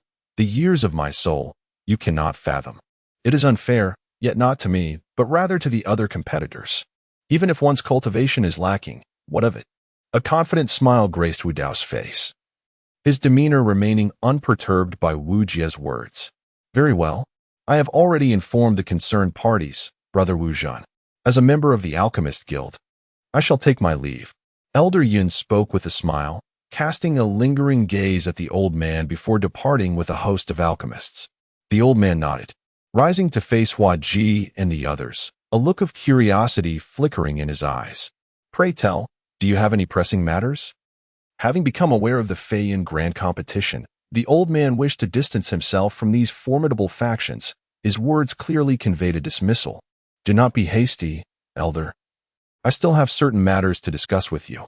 Hua Ji smiled gently, her gaze sweeping over Wu Dao, causing a frown to form on his brow, as he sensed an ominous premonition regarding her intentions. As for these individuals, I am unaware of their purpose. Then, a glimmer of shrewdness appeared in Hua Ji's eyes as she turned her attention to Zhang Yuetian and the others. The old man's gaze shifted, locking eyes with Zhang Yuetian. And in that instant, fierce sparks ignited between these two old rivals. Now that the clan assembly has concluded, Elder Wu, are you prepared to offer me an explanation? Chapter 39, Coercion. Zhang Yuetian, the patriarch of the Zhang family, rose to his feet. The tables and chairs behind him reduced to dust under the force of his imposing aura. He regarded the old man with a frigid gaze, his entire being suffused with spiritual energy, poised to strike at the slightest provocation. Wu Dao's expression immediately tightened, a glint of cold light flashing across his eyes. So, it has come to this, as expected. But is this truly sufficient? An explanation? What manner of explanation do you seek from me? The old master initially appeared taken aback, then responded with a frigid smile. Regardless of whether he knew the cause of Zhang Yuetian's grievance, he would not grant him satisfaction, given the strained relationship between the Wu and Zhang families. Humph. Zhang Yuetian scoffed, his icy gaze fixed on Wu Dao, a wisp of energy locking onto him. Wu Dao's body shuddered momentarily, his physical form seemingly beyond his control under the immense pressure. Yet, a smile crept onto his lips as he waved dismissively at Zhang Yuetian, his grin radiant. That little beast. How is this possible? Zhang Yuetian's heart jolted, a trace of astonishment flickering in his eyes. How could Wu Dao, with his mere 7th level of quenching origin cultivation, break free from his lock? Old codger, what do you intend to do? The old master roared, stepping in front of Wu Dao, his gaze fixed on Zhang Yuetian. Elder Wu, I have no desire to waste words with you. Hand over Wu Dao, or this matter will not be resolved. Zhang Yuetian continued, if you are not amenable to reason, then prepare for my Zhang family to declare war upon your Wu family. To hand over Dao? You must be dreaming. Indeed, Master Zhang, the matter at hand was merely a lesson imparted to that young Zhang Hui. The fault does not lie with the Taoist, and the distinction between right and wrong is clear, as you must surely conclude. Wu Changfeng also stepped forward to speak. At this moment, Lu Jifa and others merely observed from the sidelines, showing no intention to intervene. Ah, Zhang Yuetian, in a fit of rage, ironically smiled and coldly regarded Wu Dao, ominously stating, it seems you are still unaware of the mischief this little wretch has committed in the heavenly Xian mountain range.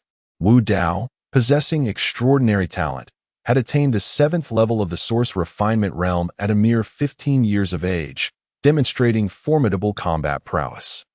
Zhang Yuetian understood that the Wu family would never easily relinquish Wu Dao. However, it was precisely due to Wu Dao's exceptional abilities that he resolved to eliminate him, determined not to allow the Wu family any chance to surpass the Zhang family. Upon hearing Zhang Yuetian refer to him as a little wretch, a glint of cold light flashed in Wu Dao's eyes, and a dark aura flickered across his brow. The expressions of the elderly gentleman shifted subtly as they turned to Wu Dao, inquiring, Dao, what precisely have you done? What transpired in the heavenly Xian mountain range? Nothing much, merely crushing a few blind ants. Wu Dao waved his hand dismissively, his nonchalant demeanor inciting Zhang Yuetian's ire. To capture Wu Dao, the Zhang family had suffered considerable losses, yet to Wu Dao, they were merely insignificant ants. How dare you, little wretch, insult my Zhang family? Zhang Yuetian bellowed. Raising his hand as spiritual energy coalesced into a massive palm, aimed at Wu Dao. "Shameless old man, what do you intend to do?" the elder roared, suddenly launching a punch, the winds of his fist roaring as he appeared before Wu Dao, coldly regarding Zhang Yuetian, saying, "You dare lay a hand on Dao? Do you still have any shame?" Wu Dao is the hope of the Wu family, and behind him stands that enigmatic master. If anything were to happen to Wu Dao, the consequences would be dire. This little wretch is insidious and ruthless. It is one thing to have shattered Zhang Hui's leg before the Tianxian mountain range, but to have stealthily slain Zhang Jie and even colluded with others to massacre over 10 of my Zhang family's prodigies. Only Zhang Ming managed to escape.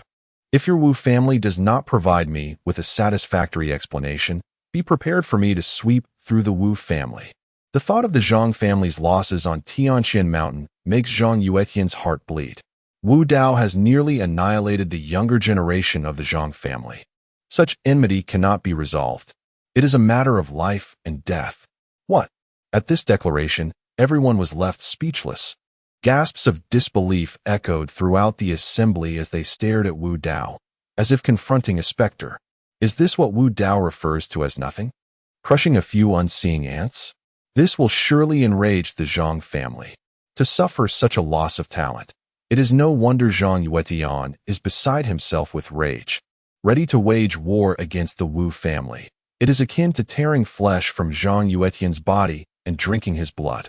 Wu Dao appeared utterly unfazed, showing no awareness of the peril he faces, while many younger members of the Wu family looked on with admiration. Wu Dao had indeed performed astonishing feats within the Tianxian mountain range, vindicating the Wu family. Yet, despite having vented his anger, this situation is exceedingly precarious and difficult to resolve. With a single misstep, Wu Dao could be sacrificed, leading to his inevitable downfall. Haha. Now, let us see if you can escape your fate. Even if your grandfather wishes to protect you, it will not be an easy feat. A cold smile adorned Wu Xing's face as he cast a venomous glance at Wu Dao. Indeed, I implore the esteemed elder Wu to provide an explanation. At that moment, another voice emerged, causing the elder's brow to furrow. It was Lin Rui, the head of the Lin family, who rose to his feet, his gaze sweeping over Wu Dao with a hint of icy disdain. Witnessing this scene, the elder's heart sank. What had Wu Dao done to incur the wrath of the Lin family? Just then, a sigh echoed through the air, and the elder's pupils constricted in dread as the last thing he wished to see unfolded before him. Lu Ji, the patriarch of the Lu family, also rose slowly, lamenting, "Brother Wu, my Lu family too seeks an explanation from you." "Lu brother, what brings this on?" The elder's expression shifted, confusion washing over him. For as long as he could remember, the Wu and Lu families had maintained a harmonious relationship, sharing resources and support. Why, on this day, would the Lu family choose to exacerbate the situation and suppress the Wu family? To speak candidly, Wu Dao is quite remarkable. He has slain numerous individuals within the Tianxian mountain range, including our own prodigy, Lu Sheng. Surely, you have heard of this young lad. Yet alas. Lu Ji sighed, his gaze towards Wu Dao laden with complexity, lost in thought. The elder's expression shifted once more, leaving him momentarily speechless, uncertain of how to respond. He had indeed heard of Lu Sheng, who nearly entered into a union with Wu Wei, a celebrated genius of the Lu family. How could it be that he perished at Wu Dao's hands? This was simply unfathomable. The blood jade adorning Wu Dao, a prized possession of our Lin Kuan, has been absent for some time. It seems that young man has also faced misfortune. Lin Rui also fixed his gaze on Wu Dao, a glimmer of murderous intent flashing in his eyes. Lin Kuan was the prodigious disciple of the Lin family. Should he fall, the Lin family would not simply let it go. Upon hearing this, the elder and other dignitaries of the Wu family all changed their expressions, turning in unison to glare at Wu Dao, as if to say, "You have stirred trouble. What do you propose we do?" Others were utterly astonished. Whether it was Lu Sheng or Lin Kuan, both were renowned prodigies, and now they too had fallen at Wu Dao's hands. How was this possible? Moreover, with so many talents from the Zhang family slain by Wu Dao, leaving only Zhang Ming alive, A chill crept into the hearts of the onlookers as they observed Zhang Ming's pitiful state, filling them with trepidation and respect towards Wu Dao. Those who had once bullied Wu Dao were now filled with regret, their hearts heavy with fear. Had they known Wu Dao was so formidable, would they have dared to offend him? Under the scrutinizing gazes of the crowd, Wu Dao merely smiled coldly, his expression remaining placid and unperturbed, even as if a mountain were collapsing before him. Now, the three great families, the Zhang, Lu, and Lin, were all pressuring the Wu family to surrender Wu Dao. The elder found himself in a dilemma. Had it been just the Zhang family, he would not have been worried and would certainly not have compromised. But now, with three families involved, how could the Wu family possibly endure? Wu Dao, do you acknowledge your crimes? At that moment, a chilling pressure suddenly descended upon Wu Dao, as an elder coldly fixed his gaze upon him and demanded an answer. Elder, what crime have I committed? Wu Dao furrowed his brows upon seeing this man. Sensing the terrifying aura of spiritual power, indeed, he was a master of the transcendence realm, a pressure that Wu Dao currently struggled to withstand. What crime have you committed? Wu Dao, do you still dare to be obstinate?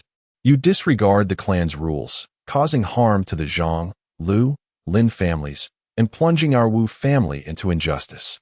You are bringing disgrace upon us. The Grand Elder Wu Nen exclaimed coldly. Faced with these undeniable facts, he sought to solidify the accusations against Wu Dao. In his eyes, a mere junior, no matter how gifted, remained insignificant as long as he had not matured. His life and death were entirely at the mercy of others. He was even willing to tarnish Wu Dao's reputation, dismissing the long-standing enmity between the Zhang and Wu families. Convinced that Wu Dao was heedlessly inviting disaster upon the Wu family. Hearing this, Wu Dao narrowed his eyes slightly, fixing his gaze upon the Grand Elder with a hint of a chilling smile playing on his lips. What was the Grand Elder so eager to achieve by handing him over?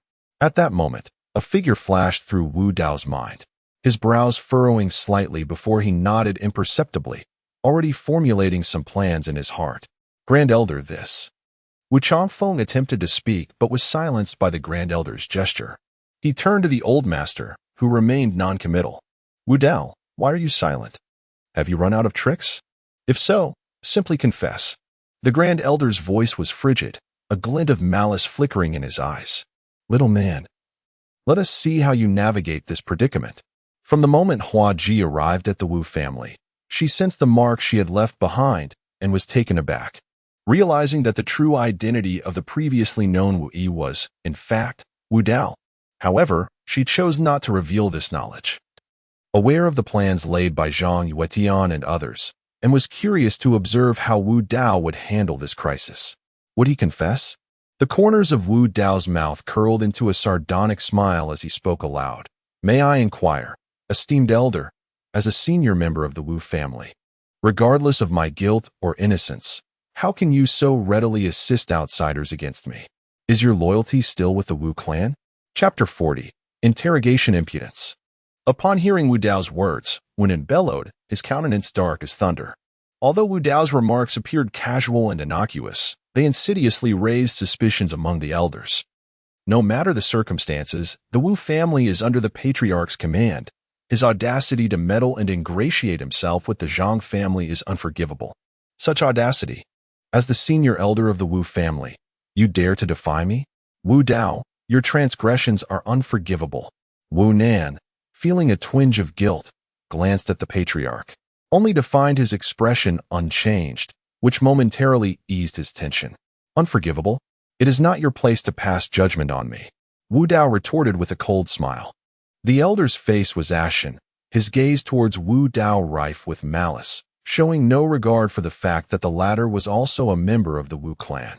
Moreover, our family ought to stand united. When did the elder's loyalties begin to waver?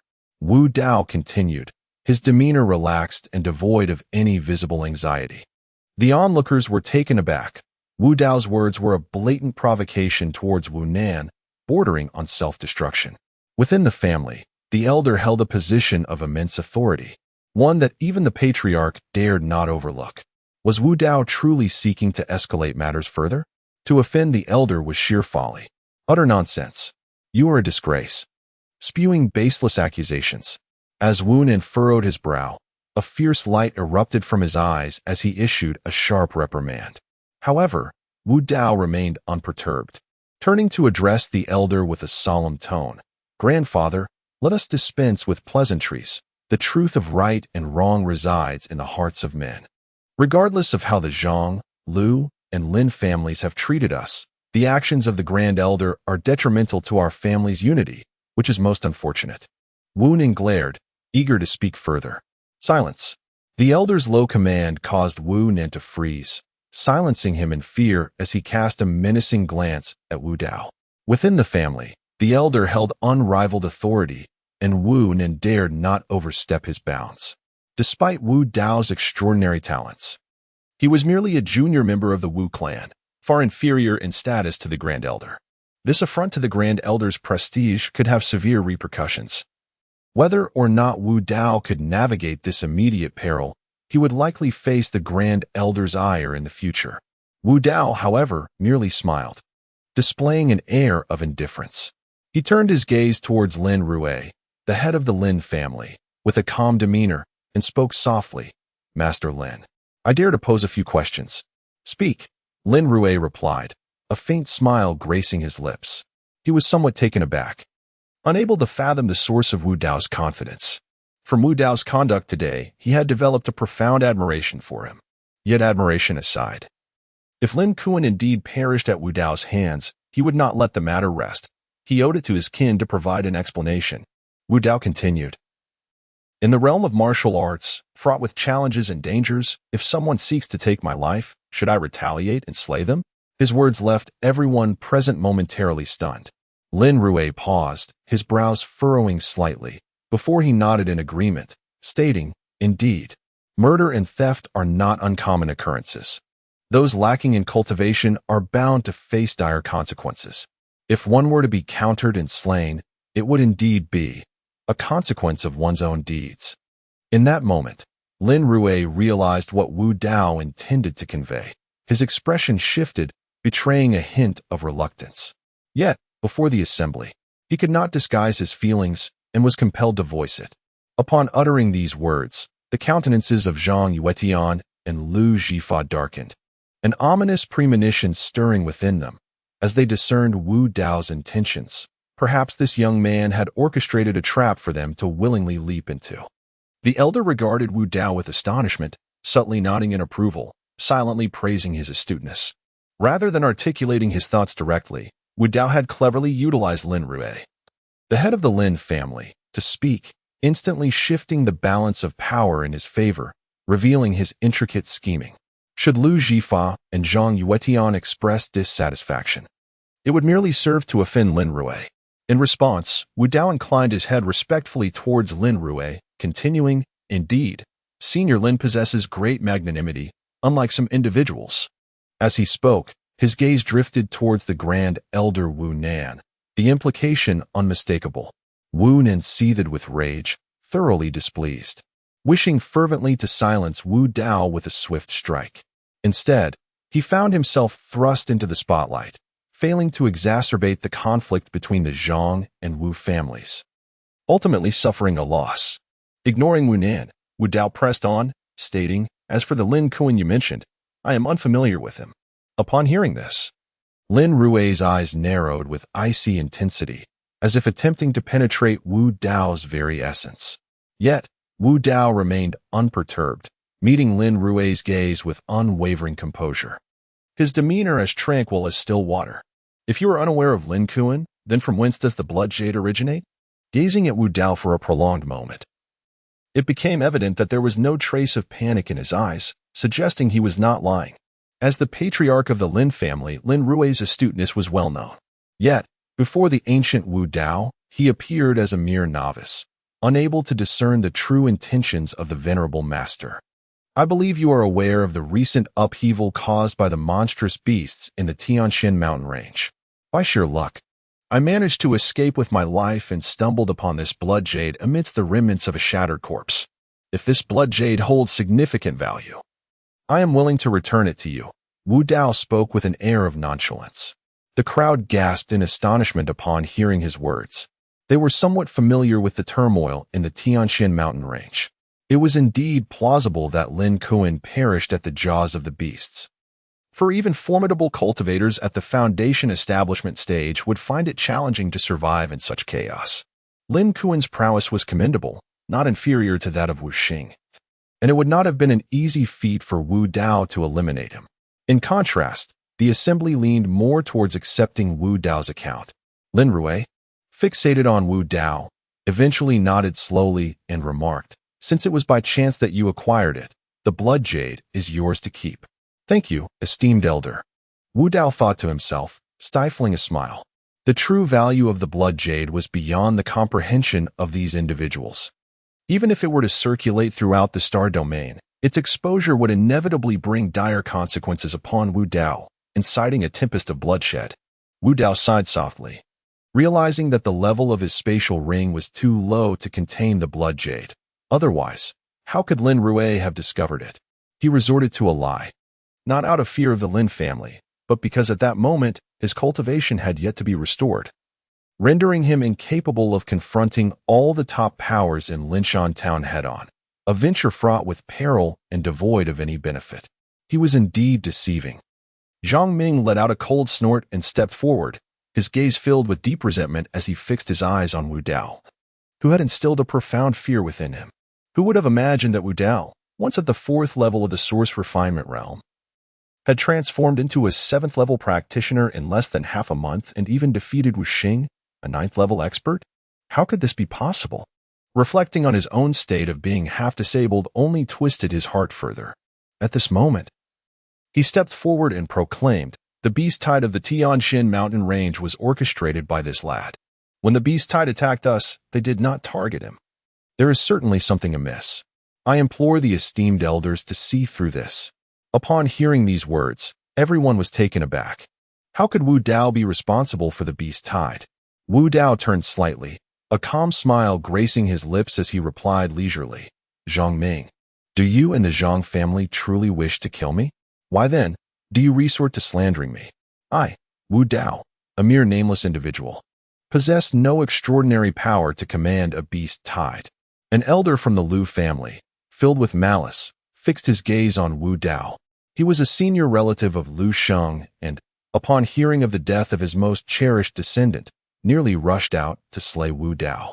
"Lu Xing has made several attempts to ambush me, seeking to coerce me into a life-and-death battle. I vanquished him. Who else can be blamed?" As Elder Lin had previously stated, in the realm of martial arts, it is a fundamental principle. If I do not exert my full strength, it is I who will meet my demise.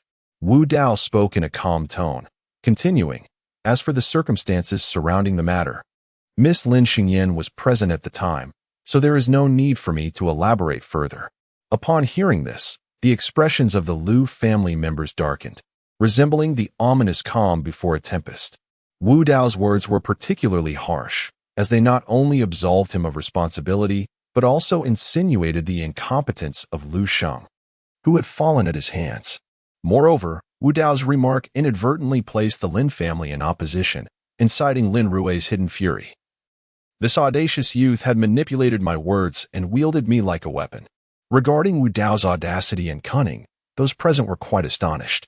If Lu Xing truly brought this upon himself, coupled with Lin Rui's earlier comments, even the Lu family would be in the wrong should they choose to retaliate against Wu Dao.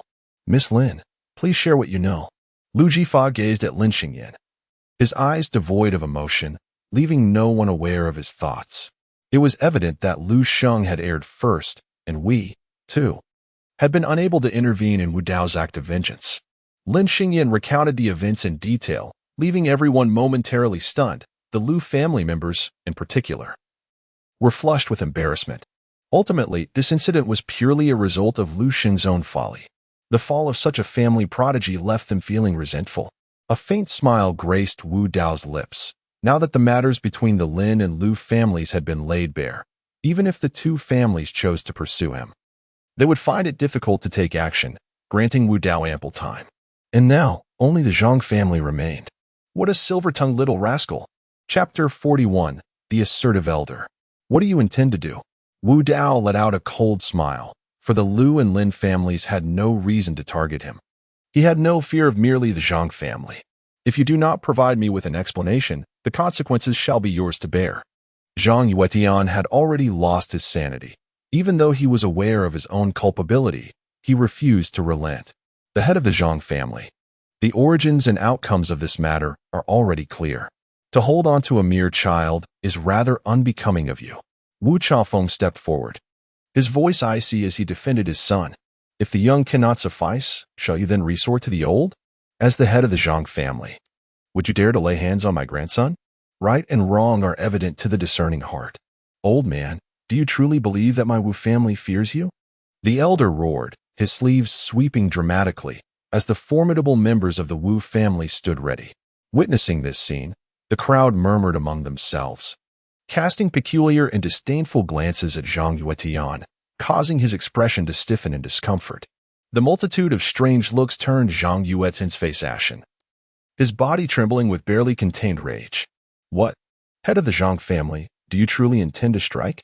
Wu Dao chuckled coldly, his demeanor composed, and remarked, think carefully before you act. The Zhang family is hardly of consequence. Wretched beast, do not be so arrogant. How can you insult my Zhang family and expect to go unpunished? Zhang Yuetian bellowed, suddenly stepping towards Wu Dao, his spiritual energy shimmering as he struck out with a palm, the force causing his robe to billow. Old man, please show some restraint. This is my Wu family, and it is not your place to wield power here. At this moment, the old man stirred, a fierce glint flashing in his eyes, accompanied by a trace of malevolence. In but an instant, he stood before Wu Dao, letting out a cold snort as a formidable aura erupted from him, matching Zhang Yuetian in intensity. With fists raised, a sound reminiscent of a tsunami emanated from the two, leaving all present in awe, their faces etched with shock. Both Zhang Yuetian and the elder Wu Zhen represented the pinnacle of combat prowess in Linshan town, and their clash was bound to be extraordinarily terrifying. The crowd hastily retreated, fearful of being caught in the crossfire. The elder met Zhang Yuetian's onslaught head-on. Each step he took and every palm he struck carried the weight of 1,000 Jun, rendering it almost unbearable. Zhang Yuetian's expression shifted as well. His earlier impulsive strike at Wu Dao had indeed provoked the elder's counterattack, and with their strengths so closely matched, success today seemed elusive. Well, old Wu, are you truly intent on protecting this little wretch? Zhang Yuetian withdrew his hand, his gaze darkening as he coldly regarded Wu Dao, a flicker of murderous intent lurking beneath the surface. Old dog, have you had your fill of calling me a little wretch? Before the elder could respond, Wu Dao spoke calmly, his eyes meeting Zhang Yuetian's with a flash of darkness, a hint of danger seeping through. Do you dare to insult me? Zhang Yuetian roared, the temperature around them plummeting in an instant. The elder Wu cast an unhappy glance at Wu Dao, secretly thinking that this little rascal was indeed a harbinger of trouble. Did he wish to provoke Zhang Yuetian to the point of fury? Once the Zhang family unleashed their wrath, even the Wu family would find it difficult to withstand. Was it truly worth it for Wu Dao? Humph. Those who insult others shall themselves be insulted, Wu Dao replied flatly, his expression unwavering. You worthless fool. You are courting death. In Zhang's household, a young man at the Foundation establishment stage directed his ire at Wu Dao, his eyes ablaze with malice. In an instant, he surged forward, and given his proximity to Wu Dao, even the venerable Wu Zhen would be unable to intervene in time to save him. The onlookers gasped. This was a formidable adversary of the second level of Foundation establishment. Should his assault connect with Wu Dao, it could very well result in grievous injury or even death for him. Humph. Upon sensing the ambush, Wu Dao scoffed coldly, fully prepared for such an eventuality. He unleashed the power of the eternal demon body, channeling his spiritual energy with ferocity. Simultaneously, he flipped his hand, and several demon crystals soared forth, swiftly arranging themselves into a hexagram at his feet, radiating resplendent light. Clenching his fists tightly, his spiritual energy surged like a tempest, and in that fleeting moment, Wu Dao's aura swelled dramatically, akin to a lion awakened in fury, as he struck out towards his assailant. Be cautious. Zhang Yuetian's expression shifted as he sensed the fluctuation of spiritual energy from that punch, prompting him to urgently call out. Boom. A deep roar reverberated as Wu Dao's fist expanded with the wind, luminescence swirling, dark mist coiling around him. In the blink of an eye, his attack reached the foundation establishment level, and coupled with the eternal demon body, his fist collided with his opponent. Ah! A harrowing scream echoed as the man was sent hurtling through the air by Wu Dao's strike. Yet, Wu Dao was far from finished. He leaped forward, his right leg crashing down upon the man's chest, sending him plummeting from the sky. "You little wretch, how dare you?" Zhang Yuetian exclaimed, his face paling in shock as he rushed to intervene. However, an aged figure materialized before him, blocking his path. "You old fool, your audacity knows no bounds," the elderly man exclaimed in a deep voice, his eyes brimming with disbelief. How could Wu Dao possibly confront a Foundation establishment expert head-on? What could have enabled him to achieve such a feat? In that fleeting moment, although Wu Dao's cultivation level remained unchanged, his combat prowess undoubtedly matched that of a Foundation establishment practitioner. Otherwise, he could not have seriously injured the assailant with a single punch. It was nearly flawless. His physicality, strength, and timing, coupled with his fearless counterattack, earned him the admiration of all present. The elderly man reacted instantly. Wu Dao's display of talent compelled him to resolve that even at the risk of offending the Zhang family, he could not allow any harm to come to Wu Dao. Moreover, the Wu and Zhang families were inherently adversaries, thus he felt no trepidation. The several demon crystals from earlier were part of Wu Dao's meticulously arranged spirit transformation array, a contingency he had prepared, anticipating unforeseen circumstances. The spirit transformation array is a fundamental formation, yet few are familiar with it. By refining the energy within the demon crystals, one can enhance their attacks, though it does not elevate one's cultivation level.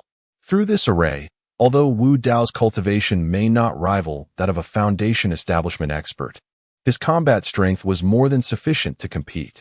Even if the assailant had reached the Foundation establishment stage, caught off guard, he was severely injured by Wu Dao. Despite his profound cultivation, his physicality could not surpass Wu Dao's. At this moment, Wu Dao's enhanced combat strength saw him deliver a kick that sent his opponent crashing down, fracturing ribs and causing his chest to cave in, blood gushing from his mouth and nose. Indeed, the Zhang family was a prominent clan. Wu Dao smiled slightly, then turned to Zhang Yuetian, placing a foot directly upon the fallen man, rendering him immobile. Everyone stared in astonishment, speechless. Wu Dao, had he truly defeated a Foundation establishment practitioner? How could he possess such strength? Wu Xing murmured to himself, his gaze vacant and devoid of spirit. Initially, he had planned to break through to the Foundation establishment stage before challenging Wu Dao to a duel, but now, Wu Dao's formidable strength had utterly shattered his confidence. Lin Xingyan's eyes shifted, revealing a flicker of emotion. The typically aloof and ethereal scion of the Lin family was visibly taken aback by Wu Dao's prowess. She had assumed that Wu Dao's victory over Wu Xing would align closely with her own capabilities, but the current realization was starkly different. Hua Ji also showed a subtle change in expression, followed by a gentle smile that resembled the blooming of myriad flowers, her eyes shimmering with a faint, otherworldly brilliance. "Little one, what secrets do you harbor? Release him." Zhang Yuetian's expression shifted dramatically, disregarding Wu Dao's jibes, as he was profoundly astonished. "This man launched a surprise attack against me, and you expect me to release him? Are you jesting?" Wu Dao offered a slight smile, his eyes betraying no hint of emotion. With a sudden surge of force, he crushed the man's shoulder beneath his foot, eliciting a scream that echoed in the air. The assailant's eyes rolled back, and he succumbed to unconsciousness from the pain. "You." Zhang Yuetian trembled with rage, pointing an accusatory finger at Wu Dao. However, the elder Wu consistently obstructed him, leaving him powerless and engulfed in frustration. He knew he had to seize this opportunity, otherwise, he feared it would elude him for a lifetime. "Old Wu, I wish to say little more. Hand this brat over to me, and I shall withdraw immediately. Otherwise, prepare for war between the Zhang family and you." Zhang Yuetian's fury reached its peak. After being repeatedly provoked by Wu Dao and humiliated, he was ablaze with wrath, his face a portrait of cold malice and murderous intent. His fate was sealed. In the hearts of the crowd, there was a sense of regret. as many believed that Wu Dao had brought this upon himself by defying the head of the Zhang family. It now seemed highly probable that he would incite a conflict between the two clans, a consequence that the Wu family might not withstand. Under immense pressure, it was likely that they would be compelled to surrender Wu Dao. The old patriarch of the Wu family took a deep breath, and a fierce light suddenly ignited in his eyes, causing those around him to avert their gaze. His voice, weathered yet commanding, resonated in the ears of the assembly. Surrender Wu Dao? Never. If the Zhang family seeks war, the Wu family shall stand firm to the end. At this proclamation, a wave of astonishment washed over the crowd, their expressions shifting as they regarded the elder with shock. Was the Wu family truly willing to sever ties with the Zhang family? The repercussions of such a clash between these two formidable forces would be catastrophic, ultimately benefiting none but outsiders. Lin Rui, Lu Jifa, and Wei Kuang exchanged glances, their faces paling as a glint of intrigue flickered in their eyes. If these two powers were to engage in a decisive battle, they could reap the rewards, and thus they secretly welcomed the unfolding drama. Patriarch, we cannot act so hastily. Wu Dao is merely a young descendant. What merit does he possess? The elder, Wu Nan, interjected, his expression grave, attempting to dissuade the patriarch. I have made my decision. The elder interrupted, then turned to Zhang Yuetian, stating, the truth of the matter is clear to all present. If your Zhang family truly desires war with the Wu family, then let us see. Even if the Wu family faces annihilation, we shall ensure the Zhang family suffers decline. With that, the elder's unwavering resolve startled Zhang Yuetian, his countenance shifting as regret seeped into his heart. Yet, finding himself in a precarious position, he could only cast a sinister gaze upon Wu Dao. After this battle, Wu Dao showcased his remarkable talent, destined to become a significant figure within the Wu family. A person few would dare to offend, making him even more formidable in the future. Observing Zhang Yuetian's sinister gaze, Wu Dao's expression turned serious. His sword-like brows furrowed as he subtly adjusted his stance, focusing intently on Zhang Yuetian. Let us depart. Zhang Yuetian spoke calmly, turning away with the others. Yet, in the next moment, he suddenly charged towards the elder, bellowing, attack. In the crowd, a figure sprang forth with astonishing speed, darting towards Wu Dao, moving so swiftly that it rendered onlookers momentarily speechless. Chapter 42. Surprise attack. Wei Kuang, what are you doing? The elder was both astonished and furious, never anticipating that Zhang Yuetian would strike out as he departed, entangling him in a scheme alongside Wei Kuang, the leader of the Proud Gun Alliance, to eliminate Wu Dao. Expressions of horror adorned the faces of the crowd. The leader of the Proud Gun Alliance attacking a junior like Wu Dao meant certain death for him. A collective sigh arose, as many had believed Wu Dao had successfully navigated his trials, envisioning him as a rising star in the martial world of Linshan Town, only to witness his impending doom instead. Young man, grievances have a source, and debts have a master. Do not blame me for this. Wei Kuang sneered coldly, brandishing a long spear that sliced through the air with a sharp whistle, thrusting it suddenly towards Wu Dao. I have only one chance. Wu Dao's eyes reflected a hint of seriousness, yet fear was absent. Even in the face of Wei Kuang, a formidable expert, he remained undaunted. A wooden token appeared in Wu Dao's palm, his demeanor unruffled as he calmly regarded Wei Kuang, exuding an air of tranquility as he infused spiritual energy into the token, before abruptly unleashing it. The wooden plaque, bestowed upon Wu Dao by the enigmatic recluse of the heart-searching path, serves as a formidable attack token, refined to a level where Wu Dao can wield its power. Though the formation appears unremarkable, it undeniably emanates from a practitioner of the spirit transformation realm. Thus its potency should not be underestimated. As the array plate strikes the ground, a tempest erupts, unleashing a myriad of luminous streaks that flash through the void, accompanied by a ferocious aura. This energy coalesces into dozens of terrifying swords, imbued with unparalleled sharpness, seemingly poised to rend the fabric of reality itself. Resonating with a sonorous clang as the wind howls fiercely. The onlookers, sensing the dread emanating from these formidable swords of spiritual energy, find their expressions shifting dramatically. In an instant, These swords surge forth towards Wei Kuang with alarming swiftness, a sharpness that causes him to falter, his countenance paling. From these ethereal blades, he perceives an unsettling danger, the intensity of which reaches the threshold of the profound insight realm. How could Wu Dao possess such an artifact?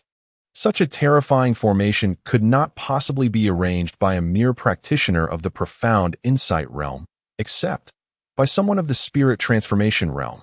Yet, it has been a millennium since a practitioner of the spirit transformation realm has emerged in Linshan Town. How did Wu Dao acquire it? Despite the myriad questions swirling in his mind, he resolves to unleash his full strength to dismantle the swords of spiritual energy one by one. He is indeed a genuine practitioner of the profound insight realm, and this formation cannot hinder him. However, in the next moment, Wei Kuang's expression tightens as he senses a wave of perilous energy. Before him stands the youth, his eyes glimmering with an ominous darkness, wielding a sword that radiates a chilling, cold light, slicing towards him. This is dire. From the sword in Wu Dao's grasp, Wei Kuang feels a piercing aura, as if it seeks to cleave him in twain, prompting him to hastily raise his spear in an attempt to pierce through Wu Dao and eliminate him. In Wu Dao's eyes, there was a serene indifference as the long spear charged towards his physical form, his Tianhong sword remaining unchanged in his grasp. Yet, in the next moment, the Tianhong sword erupted with boundless radiance, its blade extending a full foot, exuding divine might, while an aura of terrifying Asura intent subtly permeated the air. This was a meticulously prepared strike by Wu Dao, originally intended for Zhang Yuetian, but unexpectedly met with Wei Kuang's assault. For this decisive blow, he directly activated the array token left by the Tianxian sage, igniting several droplets of Asura blood within himself to exchange for formidable offensive power, and thrust forth this sword. The sword light descended, carving into Wei Kuang's forearm, leaving a grotesque wound that nearly severed his limb, blood gushing forth in a horrifying spectacle. Simultaneously, Wei Kuang's long spear pierced into Wu Dao's chest. However, he remained unfazed, his expression tranquil as he swiftly retreated. How could this be? At that moment, the pupils of all present constricted in shock, disbelief washing over them as Wu Dao had wounded the proud leader of the Spear Alliance, nearly severing his arm. The scene froze in time, every onlooker rendered speechless, their gazes fixed upon the bloodied youth in the arena. Leave him. Zhang Yuetian's eyes mirrored incredulity as he exerted all his strength to detain the elder, providing Wei Kuang ample opportunity to eliminate Wu Dao. What a treasure! Simultaneously, he glanced at the Tianhong sword in Wu Dao's hand, a glimmer of intrigue sparking in his gaze. With his discerning eye, he could naturally perceive the sword's extraordinary nature, and a trace of avarice surged within the depths of his eyes. Not only he, but many present were able to perceive the extraordinary nature of the rainbow sword. Otherwise, with Wu Dao's cultivation at the 7th level of the source refinement realm, even with ample preparation, it would have been impossible to injure Wei Kuang. However, with the atmosphere charged with tension, even though thoughts brewed in the hearts of the crowd, none dared to act recklessly. Wei Kuang, his face contorted with fury, harbored intricate thoughts. Upon seeing the rainbow sword in Wu Dao's grasp, a glint of brilliance flashed in his eyes, and his attacks grew increasingly ferocious. Wei Kuang, you have gone too far. At that moment, an ancient figure emerged, a fleeting silhouette clad in azure that swiftly intervened, preventing Wei Kuang from advancing toward Wu Dao. Upon witnessing this individual, the expressions of the crowd shifted dramatically, particularly those of Zhang Yuetian and Wei Kuang, who turned an ashen hue. Zhu Cheng, are you obstructing me?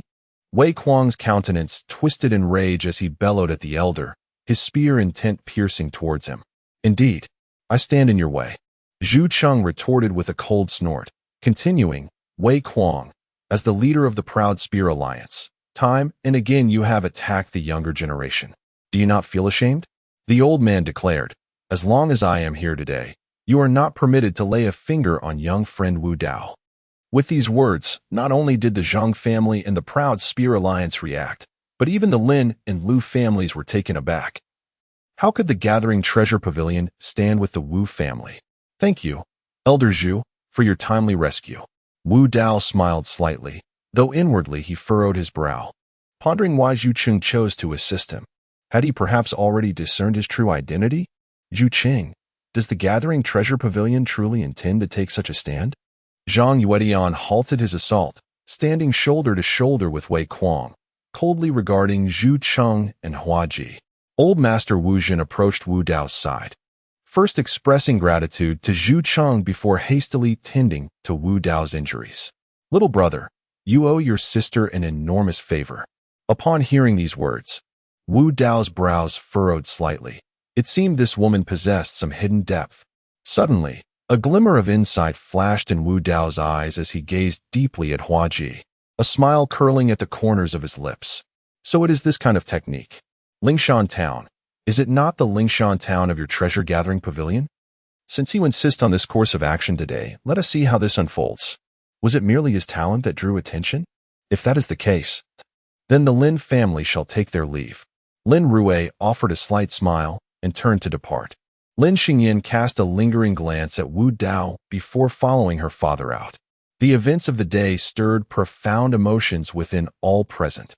It would not be long before the name Wu Dao would resonate throughout Lingshan Town. I am deeply grateful for your assistance. Otherwise, Daoer would have faced grave peril. The old master expressed his heartfelt thanks once more to Zhu Cheng and Hua Ji, feeling a wave of relief wash over him.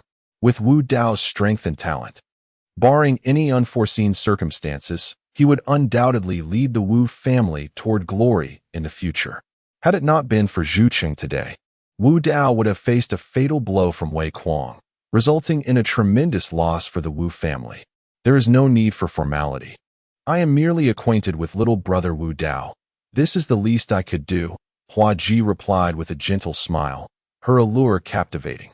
She turned to Wu Dao and said, Little brother, I must take my leave now, but do come to visit your sister in a few days. As she spoke, her eyes held a depth of meaning that stirred jealousy among the onlooking youths, who gazed at Wu Dao with envy, wishing they could take his place. A subtle smile graced the corners of Wu Dao's lips as he regarded Hua Ji, his expression unperturbed.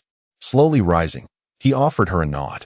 He was aware that this woman had likely recognized his identity, and there was no longer any need for concealment. The members of the Gathering Treasure Tower had departed, leaving the training ground considerably quieter, with only the Lu family remaining. Haha. Brother Wu, congratulations on acquiring such a prodigy for the Wu family. Truly commendable. Lu Zhifa approached, a beaming smile adorning his face. Lu Ruyin followed closely behind, her eyes glimmering with allure as she playfully winked at Wu Dao. Yet he remained utterly unaffected, feigning ignorance. Witnessing this scene, Wu Xing's eyes blazed with fury as he coldly glared at Lu Ruyin, his anger boiling within him, feeling as though he had been betrayed. Humph. The old master silently huffed. The Wu and Lu families had once sought an alliance. Yet when the Wu family faced hostility from the Zhang and Lin families, the Lu family had not only refrained from offering assistance, but had instead added to their woes. Now that the Wu family had emerged from peril, Lu Zhifa returned to offer hollow words of goodwill. How could the old master find satisfaction in that? Lu, my dear brother, you jest. Dao accidentally caused the demise of young Lu Shang, and I hope you can forgive this unfortunate incident. The old master replied with a smile that did not reach his eyes. Lu Zhifa understood the old master's dissatisfaction, but, being the cunning fox that he was, chose to overlook the past grievances against the Wu family. With a beaming demeanor, he said, No matter, we are all family now. This matter is merely a misunderstanding. He then turned to Lu Ruyin beside him, saying, Dao and Ruyin are no longer children. It is time for them to wed. Brother, let me choose an auspicious date for their marriage, shall we? This will further strengthen our ties. Chapter 43. The divorce decree. Upon hearing that she was to be wed to Wu Dao, a radiant joy illuminated Lu Ruyan's face. Her eyes glistened with unshed tears, imbued with a hint of springtime longing as she gazed at Wu Dao. Witnessing this scene, the elder chuckled heartily, dismissing earlier grievances from Lu Zhifa regarding the Wu family. Should the Lu and Wu families unite in marriage, The Zhang family and the Ao Chong alliance would think twice before overstepping their bounds. Thus, the dominance of Linshan town would rightfully belong to their two clans. Truly splendid. The elder felt a profound sense of contentment and turned his gaze towards Lu Ruyin, pondering how she felt about the matter. Would she be willing to marry his grandson? With a bashful smile, Lu Ruyin disregarded the fuming Wu Xing beside her and, blushing, declared, "Everything shall be decided by grandfather. I will certainly uphold filial piety and take good care of my Wu Dao brother." Upon hearing this, a cold smirk crept onto Wu Dao's lips. Indeed, Lu Ruyin's cunning ran deep, having already addressed the elder as grandfather. At that moment, Wu Xing's eyes blazed with disbelief as he stared at Lu Ruyin, recalling how she had spoken differently to him before. Had she truly changed her affections after his defeat to Wu Dao? His fists clenched tightly, filled with resentment as he glared at both Wu Dao and Lu Ruyin. "Huh, brother, are you satisfied now?" Lu Zhifa laughed, moved by the talent and intellect displayed by Wu Dao today. It was a pity he was not of the Lu family. Otherwise, he would have devoted himself to nurturing such potential.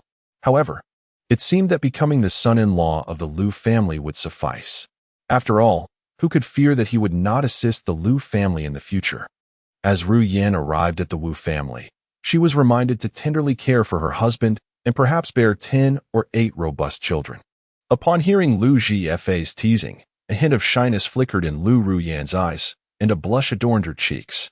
Stealing a glance at Wu Dao, she nodded gently and assured, "Grandfather, rest assured, Ru Yin." At that moment, Wu Dao stepped forward, a cold smirk gracing his lips as he surveyed the crowd, stating, "Who said I intend to marry her?" At his words, the attendees furrowed their brows in astonishment, especially Lu Zhifa, whose expression darkened as he glared at Wu Dao, anger surging within him. The elder, equally bewildered and displeased, frowned and remarked, "Dower. Ru Yin has long been betrothed to you. Of course, you must take her as your wife. Who else would you consider?" Wu Dao smiled faintly, then produced a piece of paper from his pocket, which he handed to Lu Ruyin, calmly declaring, "An engagement? Perhaps it existed in the past. But from this moment forth, it is no longer valid. Brother Wu Dao, Lu Ruyin's expression shifted dramatically. Once accustomed to his affectionate treatment, she longed to act coyly towards him. However, upon seeing the bold characters of the divorce decree on the paper, her face turned deathly pale. The words she wished to utter fell silent, her eyes brimming with tears as she gazed at Wu Dao in disbelief. You dare to divorce me?" Lu Ruyin exclaimed in shock, her voice piercing as she trembled, still unable to comprehend Wu Dao's actions, even resorting to calling him a wastrel. Not only Lu Ruyin, but even the elder and Lu Zhifa were taken aback by this scene. This marriage contract had been established between the Wu and Lu families since childhood, serving as the cornerstone of an alliance between the two powerful factions. Yet now, Wu Dao had produced a letter of divorce, nullifying this engagement and directly dismissing Lu Ruyin. This was a situation spiraling out of control. "Dao, do not act recklessly." The elder's expression darkened, but upon reflecting on Wu Dao's remarkable talent, he refrained from expressing excessive anger, though his tone was tinged with discontent. "This is a marriage you have been bound to since childhood. How can you simply declare your intention to withdraw from it? You cannot abandon Ruyin." It was absurd. Their engagement was intrinsically linked to the future of the Wu family. Even considering Wu Dao's extraordinary abilities, the pragmatism of the situation left no room for tolerance. "This was merely your agreement. I never consented to this marriage. Furthermore, Lu Ruyin is unworthy of being my woman. Even to serve as a maid by my side, she falls short." Wu Dao spoke slowly, casting a casual glance at Lu Ruyin. She had once conspired with Wu Xing to assassinate the former Wu Dao, yet regardless of the circumstances, Wu Xing was still a member of the Wu family, and Wu Dao was reluctant to take his life, hoping he would act wisely. However, Lu Ruyin was different. She was not of the Wu lineage, and since she had sought to take his life, Wu Dao would not extend her any courtesy. The temperament of Asura is not to be trifled with. "Wu Dao, repeat that." Lu Zhifa's face instantly turned icy, his gaze seething with fury as he fixed his eyes on Wu Dao. The old gentleman was taken aback, standing before Wu Dao, fearful that Lu Ji would, in his fury, harm the prodigy of the Wu family. Although he felt an immense anger himself, he sternly declared, "By the command of your parents and the words of the matchmaker, this matter is no longer your decision. You must take Ru Yin as your wife." Indeed, Ru Yin is a captivating beauty, and as a daughter of the Lu family, she is more than worthy of you. Do not provoke your grandfather's wrath. Witnessing the old gentleman's fury, Wu Changfeng was startled and hastened to speak, his eyes betraying a hint of concern. "Father, there is no need for further discussion. I shall not marry Lu Ruyan. I have said before, she is unworthy of being my woman." Wu Dao shook his head, his tone resolute. "Very well. Wu Zhen, is this the grandson you have raised? How dare he insult my Lu family?" Lu Ji exclaimed, nearly beside himself with rage. Lu Ruyin remained silent, her gaze filled with resentment as she glared at Wu Dao. Today, in front of so many, he had publicly humiliated her with a divorce decree, leaving her utterly humiliated and unable to hold her head high in the future. How could she not harbor hatred in her heart? In contrast, Wu Xing wore a look of satisfaction. Lu Ruyan's previous attitude had left him disheartened, but witnessing Wu Dao's humiliation of Lu Xing brought him a sense of relief. "Dower," the old gentleman roared, resembling an enraged lion. Yet, Wu Dao stood unflinching, gazing at his grandfather and calmly stating, "Grandfather, do you recall the promise you made to me?" The old gentleman was momentarily taken aback, his heart skipping a beat as he recalled the time when Wu Dao had defeated Wu Yang and mentioned having a mysterious mentor. For the sake of the Wu family's interests, he had once made a promise to Wu Dao. Had he not brought it up until now precisely for this moment? Suppressing the fury within, the elder spoke in a deep voice. "Indeed. However, this matter must not compromise the interests of our family. Have you succeeded?" "Naturally," Wu Dao replied with a faint smile, momentarily startling everyone present. In his gaze, they perceived an overwhelming confidence and composure. Those privy to the details were left in profound confusion. Wu Dao's divorce from Lu Ruyan not only jeopardized the Wu family's interests, but also propelled them towards the abyss. The elder was about to reprimand him when Wu Dao stepped before Lu Ruyan, disregarding the hateful glares from her family, his calm eyes radiating confidence and serenity. Observing Wu Dao's unflinching demeanor in the face of the Lu family, the younger members of the Wu clan looked upon him with growing admiration. Confronted with the head of the Lu family and numerous formidable figures, any other youth would have trembled in fear, yet Wu Dao strode forward with remarkable ease. "Why have you divorced me? Have I done something wrong?" Lu Rian stammered, her mind a blank, a chill creeping down her spine, accompanied by a flicker of dread. Beside her, Wu Xing shuddered involuntarily. Li Chong? Wasn't he the one they sent to assassinate Wu Dao? Is he dead? Killed by Wu Dao? And has he revealed our conspiracy? Shame and fear enveloped their hearts. Others remained oblivious to the underlying secrets, yet the two understood all too well that if this information were to leak, the consequences would be dire. "Very well, I consent. The betrothal is null and void." Lu Rian's countenance shifted dramatically as she spoke venomously. Considering the gains and losses at hand, she promptly made her judgment. Rather than suffer disgrace and be scorned by all, it would be preferable to abandon this marriage contract. "Wu Dao, this matter is far from over. The humiliation you have inflicted upon me shall one day return to you 1,000-fold," Lu Ruyan coldly declared, turning on her heel to depart. "Wu Dao, the Wu family. Very well. Humph." Lu Ji sneered icily, leading the Lu family away, casting a frigid glance at Wu Dao before leaving, the murderous intent unmistakable. Wu Dao smiled faintly, remaining remarkably composed, shaking his head slightly before casting a brief glance at Wu Xing. That single look caused the latter to tremble, filled with trepidation, too fearful to meet Wu Dao's gaze. "Humph." A chilling voice rang out from behind, as the elder's hair stood on end, his spiritual energy in disarray, startling everyone present. A deep, thunderous roar followed. "Dower, you had better provide me with a satisfactory explanation, or the clan rules shall be invoked." Witnessing this scene, everyone felt their hearts leap into their throats. They understood that the clan leader was genuinely enraged. If Wu Dao could not furnish an adequate explanation, the consequences would be dire, potentially leading to the forfeiture of his cultivation to be delivered to the Liu family for punishment. All were aware that an alliance with the Liu family could elevate the Wu family to the pinnacle of power in Linshan Town. Yet, this prospect had been utterly shattered by Wu Dao's letter of divorce. How could the elder not be furious? He, who always prioritized the family's interests above all else, would never permit such an event to transpire. Clan leader, this child has ensnared the family in injustice and peril, in my view. He ought to have his cultivation stripped and be sent to the Liu family to atone. The grand elder Wu Nen felt a surge of delight within, and advised the old patriarch, this youth disregards rank and status, flouts family rules, and shows no concern for the interests of the clan. His arrogance is beyond measure. Should he remain within our family, he poses a greater threat to us all. Earlier, Wu Dao had continuously opposed him, and he now sought to retaliate, wishing to add insult to injury. Dao, what further words do you have? The patriarch, ignoring Wu Nan, fixed his gaze sternly upon Wu Dao and spoke in a grave tone. Chapter 44, Conspiracy in Response to the Patriarch's Inquiry. The Grand Elder Wu Nan's cold smile only deepened. Wu Dao, however, merely returned a composed smile and replied leisurely, Grandfather, my decision to part ways with Liu Ruoyan is not solely due to her unworthiness, but also for the benefit of the family. Dare you speak such nonsense and confuse the matter?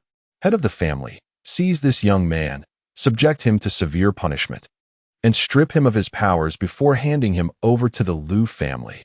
Wu Nen shouted angrily, fanning the flames of discord. Silence! The patriarch roared, his voice resonating with a terrifying authority akin to an enraged lion, causing all present to pale in fear. They understood that the head of the family was enraged. He was not to be provoked or contradicted. Dao, is this truly your explanation to me? The patriarch thundered, genuinely incensed. Despite Wu Dao's remarkable talents, he could not escape the patriarch's desire to punish him. If you have no further justification, then confess your guilt. I implore you, Grandfather, allow me to finish my account. Wu Dao spoke slowly, unfazed by the imposing aura of the elder. After a brief pause, he continued, the reason I divorced Liu Ruyin is twofold. First, she betrayed me. During my time of insufficient talent, she conspired with others to assassinate me, though they failed. Second, it is undeniably for the good of the family. Upon hearing these words, everyone was taken aback. Liu Ruyin, in collusion with others, sought to take Wu Dao's life? How could this be possible? However, upon observing the expression in Wu Dao's eyes and recalling his last words exchanged with Liu Ruyin, the elder and Wu Changfeng's eyes darkened, indicating the likelihood of truth in his claim. Otherwise, Liu Ruyin would not have so easily relinquished her position. Wu Xing, what troubles you? Wu Jia inquired, glancing curiously at Wu Xing, who appeared pale, beads of cold sweat dotting his forehead. Humph, this is clearly for selfish gain. How can one speak of family welfare? The elder Wu Nen scoffed, a chilling smile gracing his lips. Casting a subtle glance at Wu Nan, Wu Dao's conviction solidified, a faint, cold smile playing on his lips as he regarded the puzzled expressions of those around him. He continued, Grandfather, do you truly believe that the gathering of numerous forces at the Wu family today is merely for the Feiyun Grand Competition? Others, too, wore expressions of shock, some beginning to grasp the crux of the matter. Are you suggesting? Wu Dao nodded lightly. Indeed. This is a deliberate act. The 5 major forces of Linshan Town stand in opposition. Should the Wu family collapse, the other 4 would undoubtedly benefit. Why would they not seize the opportunity? The rapid development of our family has instilled a sense of threat among these major forces. I am merely a point of breakthrough, even in my absence. They would eventually unite. If I am not mistaken, the Lin family does not target the clan, but, upon seeing the Bloodshade, mistakenly believes I have slain Lin Kuan, prompting their intervention. However, the Zhang and Liu families have ulterior motives, and the Proud Gun Alliance is merely a strategic maneuver by the Zhang family. Furthermore, after I triumphed over my cousin Wu Xing, and the Alchemy Guild announced the departure of the Feiyun Grand Competition, they were eager to emerge. There exists another crucial reason. Wu Dao elaborated, leaving everyone present momentarily stunned. It was only through his insights that they recalled various pivotal details, and cold sweat dampened their backs. Perhaps many families only regarded Wu Dao as a point of breakthrough. They had long intended to target the Wu family. What is the reason? The elder inquired, his eyes betraying a hint of astonishment. He had never anticipated that the young Wu Dao could discern such profound intricacies, even with his own sagacity. He had failed to perceive so much. Wu Dao smiled slightly and replied without hesitation that he had traversed more paths and encountered more people than the elder had grains of rice. The Zhang family's schemes could hardly evade his discerning gaze. It is well known that Wu Xing possesses extraordinary talent, ranking alongside Lin family's Lin Xingyan. Now, at the clan meeting, my fortuitous victory over Wu Xing is bound to provoke the apprehension of the Zhang family. With the Feiyan Grand competition approaching, and only a month remaining until the martial assembly, given the qualifications of my cousin and myself, it is not beyond possibility that we might secure a spot. Once we capture the attention of the Lord of Tianyan City, the Wu family shall undoubtedly reap the rewards. At that time, the Zhang family and others would find their status threatened, a prospect they were most unwilling to confront.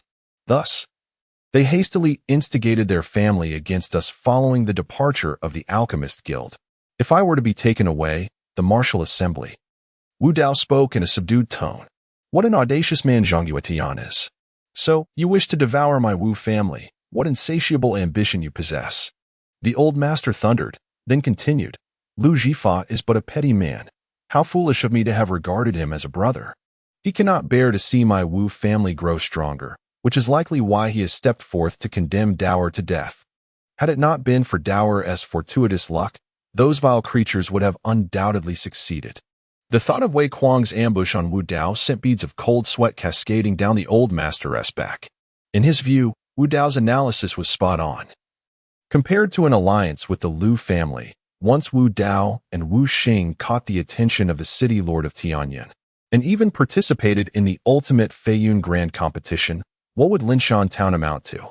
Even though Wu Dao currently stood at the 7th level of the refinement realm, the prowess he had previously displayed would render even a foundation establishment cultivator wary.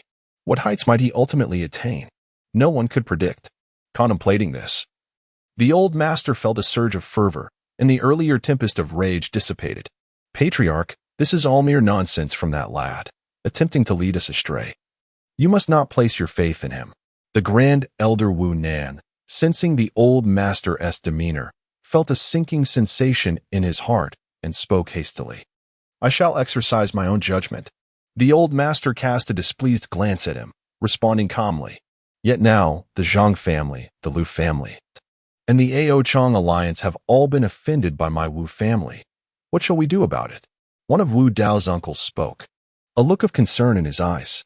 Upon hearing this, the elder's face also bore a hint of sorrow, which caused the grand elder to feel a surge of hope. He proposed once more to offer Wu Dao to the Lu family in exchange for an alliance. The Zhang family, the Lu family, and the Proud Gun alliance? What are they but trifles to be effortlessly extinguished? Wu Dao smiled serenely, appearing utterly unconcerned with the three major forces. Impudence, the grand elder bellowed, pointing a finger at Wu Dao. You bring calamity upon the family and dare to speak such nonsense.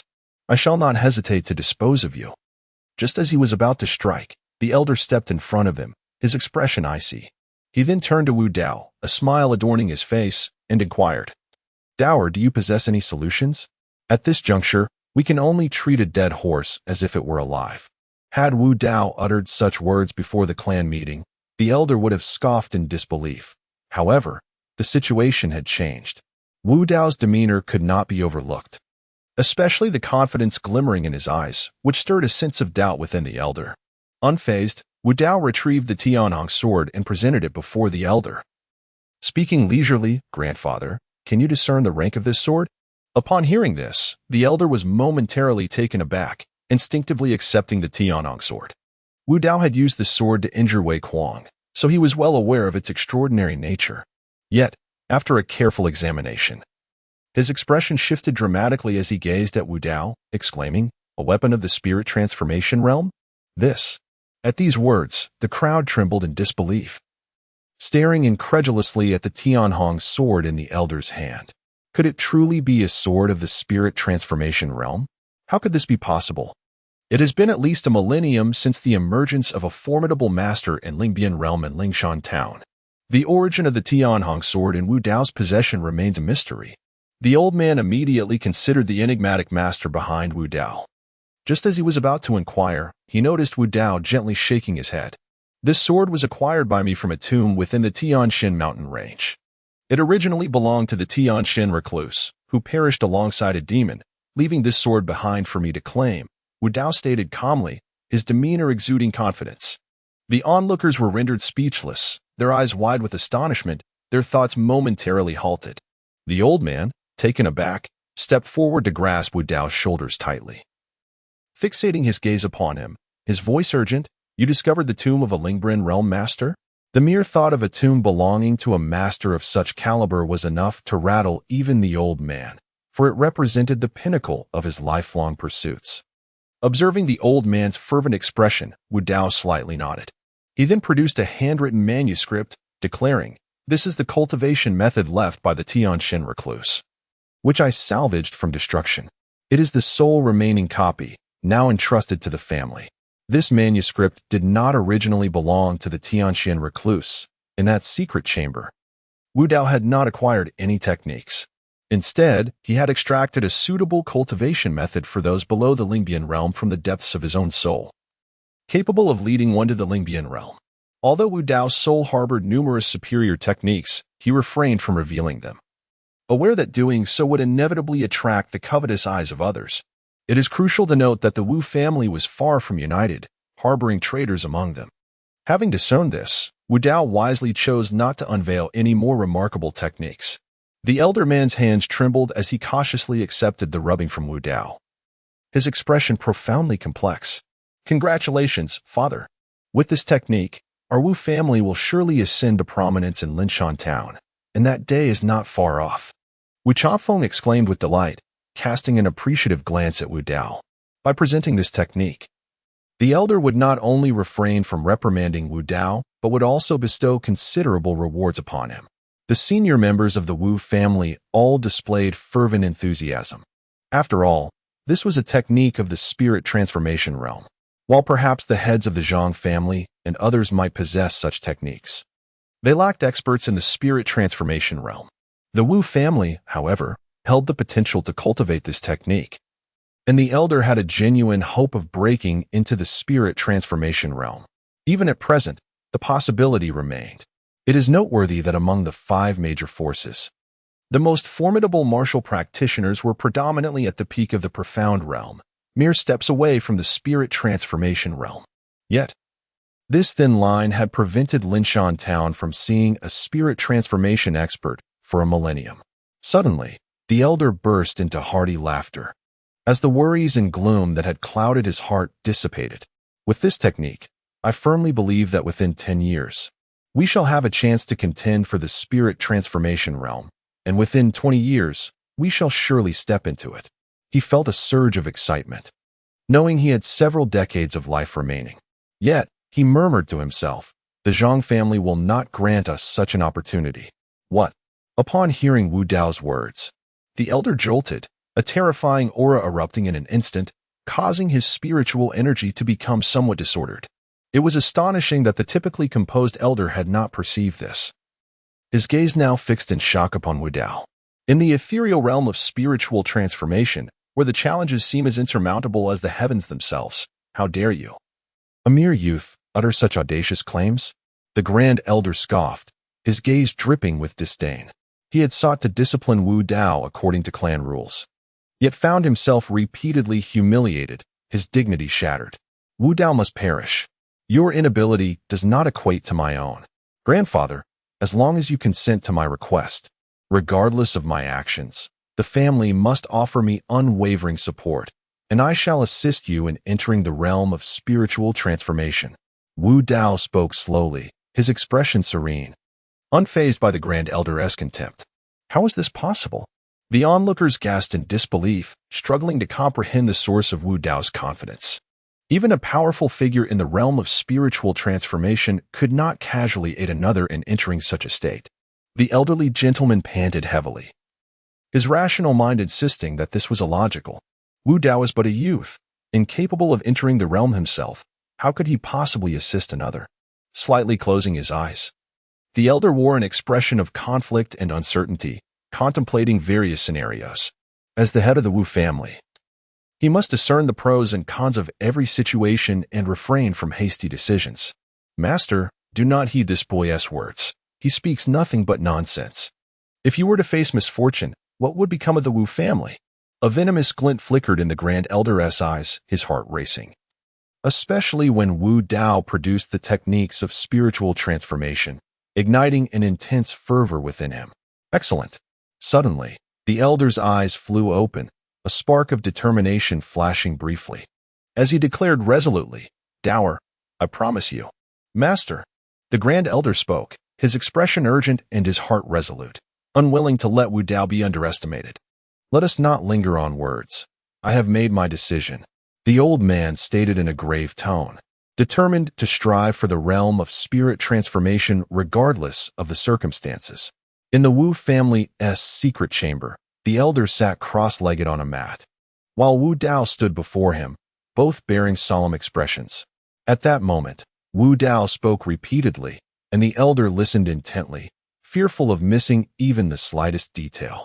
The term spirit transformation implies a fundamental metamorphosis of the soul, wherein a sea of consciousness is formed, enabling the wielding of soul attacks, striking from the unseen, making it nearly impossible to defend against. As for the adept of profound mysteries, it requires merely a small step forward. If I am not mistaken, grandfather, there must be countless tiny points of light, or fragments, deep within your soul, Wu Dao remarked, with his status as the Asura Immortal King. Elucidating the intricacies of the realm of profound mysteries and spirit transformation came effortlessly to him. Indeed, the elder was taken aback, nodding repeatedly, momentarily disregarding how Wu Dao possessed such knowledge. He quickly inquired, what are those? And what is the sea of consciousness?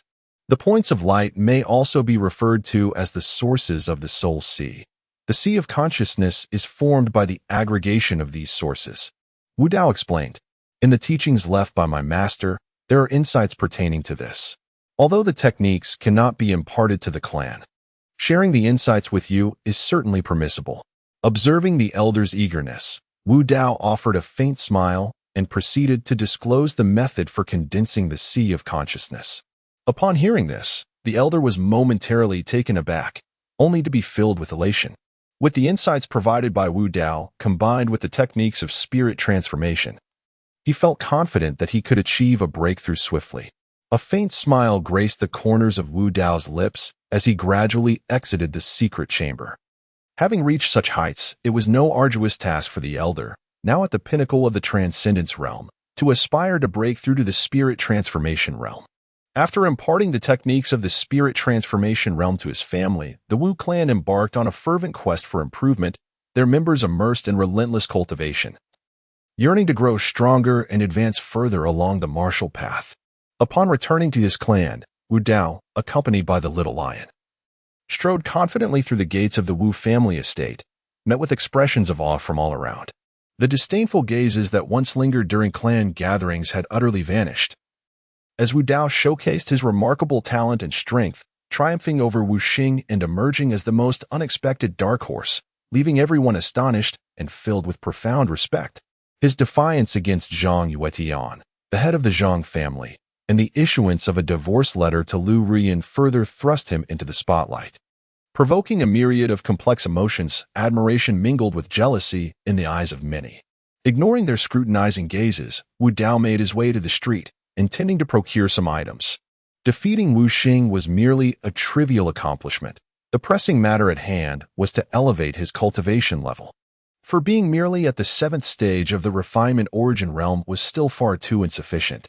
The little lion, ever restless, glanced around curiously but refrained from causing any trouble, faithfully trailing behind Wu Dao. Suddenly, Wu Dao's brow furrowed slightly, sensing an unusual presence. A faint ripple of energy had flashed momentarily in the depths of his awareness, prompting him to pause. From this subtle disturbance, he recalled an old acquaintance, an unparalleled powerhouse who once dominated a corner of the starry realm. With his eyes gently closed in contemplation for a brief moment, Wu Dao then proceeded to enter a nearby marketplace. The scale of the market was modest, and the items within were rather commonplace, with few offerings tailored for martial practitioners. Most visitors were ordinary townsfolk. The earlier surge of energy had emanated from this very market, leaving Wu Dao somewhat astonished that such a phenomenon could arise from here. Without a moment's hesitation, he stepped inside. "Young sir, are you here to pawn something or to trade?" Upon Wu Dao's entrance, the proprietor greeted him with a beaming smile. Wu Dao waved his hand dismissively and replied, "Please, tend to your affairs. I shall browse on my own." After perusing the entire market, he found no trace of the energy he had sensed earlier, which left him perplexed. Could it be that his perception had been misleading? He reassured himself once more, yet still found no clues. Shaking his head, just as Wu Dao was about to depart, a dozen burly men suddenly surged in, transforming the already modest market into a bustling throng. "Old he, why don't you come out here?" The leader of the group bellowed, his expression fierce, causing many patrons to shudder and hastily flee, eager to avoid trouble. "What brings you here again?" The proprietor emerged, his face betraying a flicker of fear.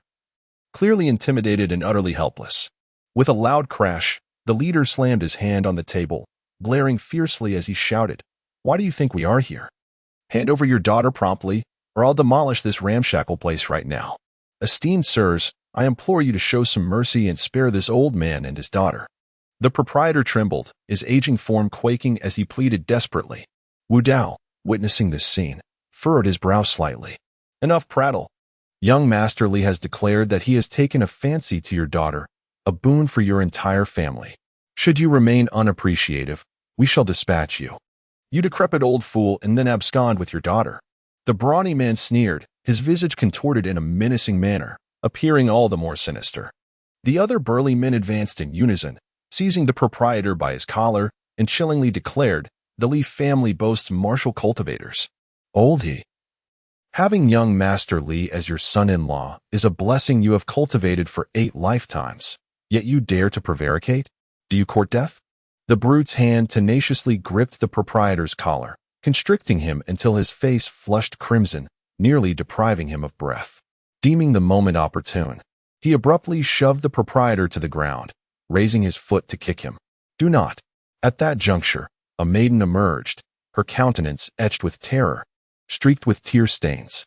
She rushed to the proprietor's side, pleading with a sob, "Please, do not strike my father. I implore you, do not strike my father. I am willing to accompany you, to wed Li Hao, to become his concubine." The maiden assisted her father to his feet, gazing up at the throng of burly men.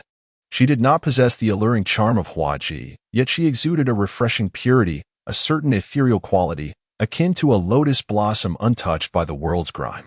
Particularly captivating were her eyes, which seemed to speak volumes, stirring compassion in the hearts of onlookers.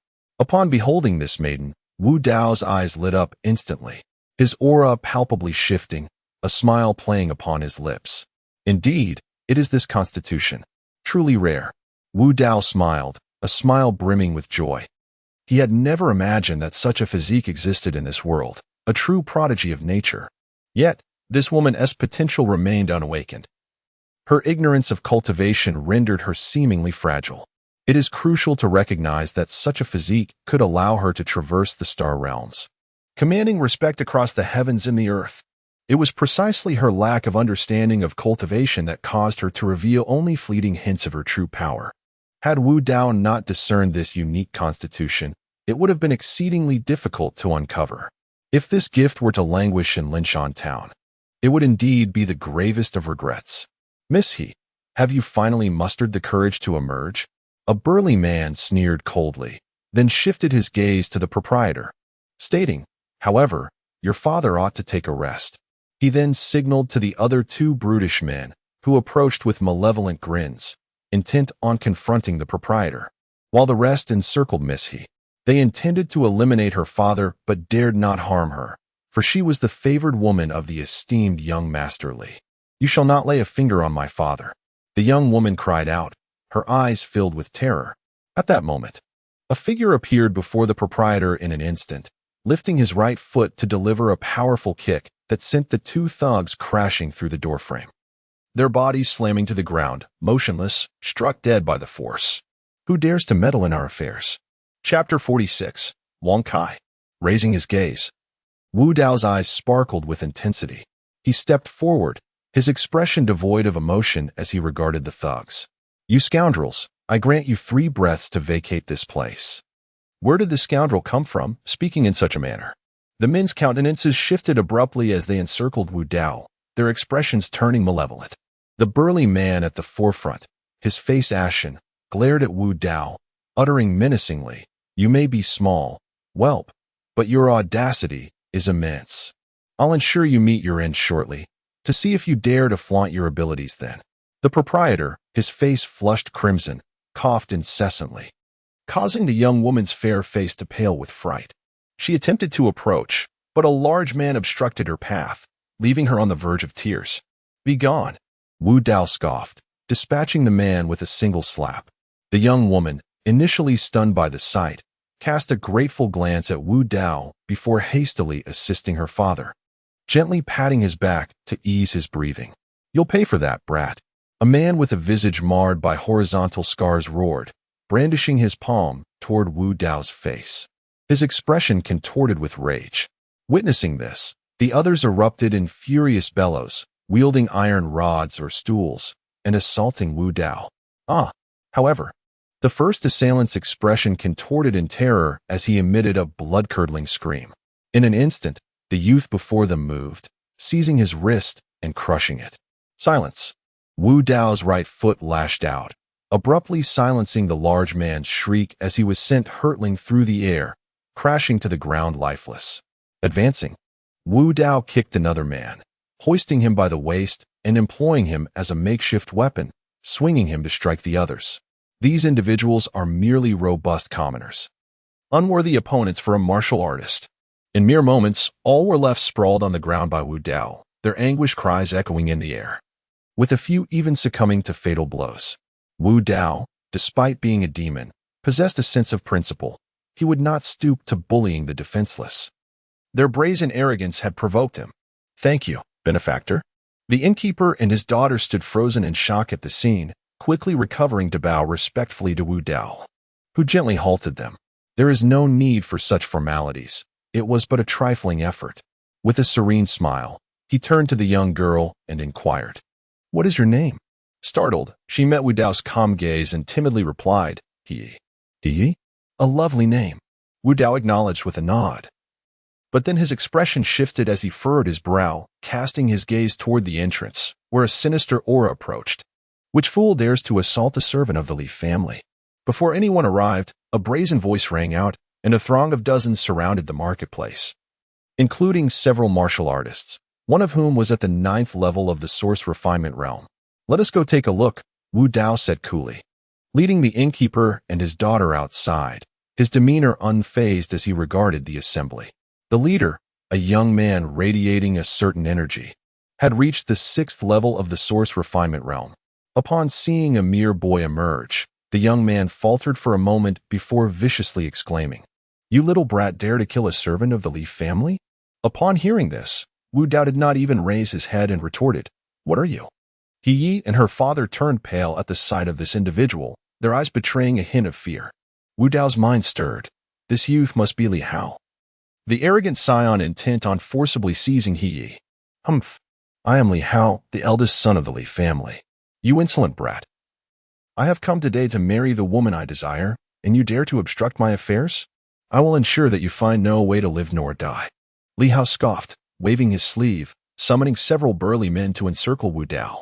Unlike the previous group, these men emanated a faint aura of spiritual energy, barely qualifying as martial practitioners, yet they had not even stabilized at the 1st level of the refinement realm. "Eliminate him," Li Hao commanded. And as the thugs advanced with wicked grins, they launched a relentless assault upon Wu Dao. Young master, be careful," He and her father exclaimed in alarm, their faces etched with terror as they warned him. "You who assist the tyrant, you all deserve to perish." Just as their attacks were about to strike Wu Dao, he spoke calmly, then suddenly stomped his right foot down. A fissure immediately appeared in the azure stone ground. eliciting horrified gasps from the onlookers as a menacing crack formed beneath them. With a swift motion, Wu Dao waved his hand, sending the attackers flying, crashing heavily to the ground, motionless. What immense strength Wu Dao possessed. Without holding back, he had dispatched these men with fatal blows. So, he is indeed a martial practitioner. No wonder he dares to provoke the Li family. With a disdainful snort, Li Hao, incensed by the glimmer of solicitude he perceived in He Ye's eyes, proclaimed, "Having incurred the wrath of the Li family, you are destined for a grim demise."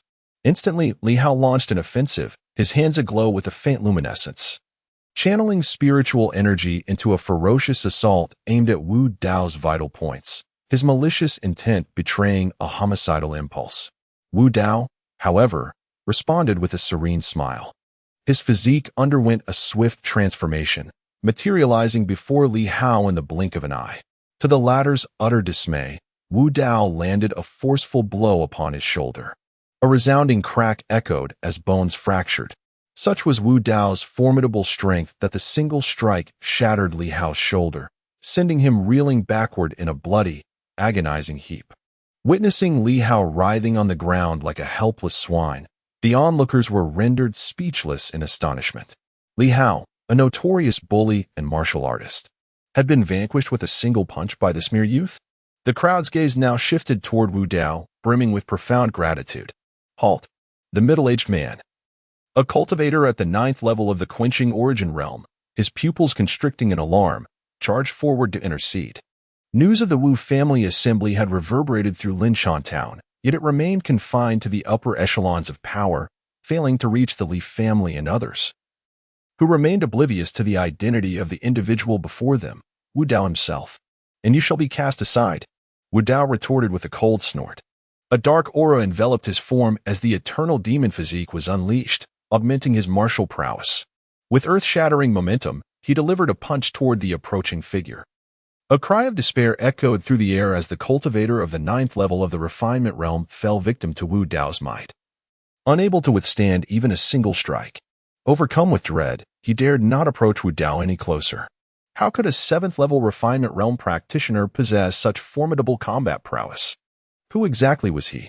Observing Li Hao's pallid countenance and terrified gaze, Wu Dao slowly approached him, softly proclaiming, "The source of evil.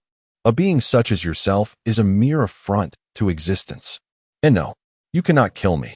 The Li family is a subordinate clan of the Proud Gun Alliance.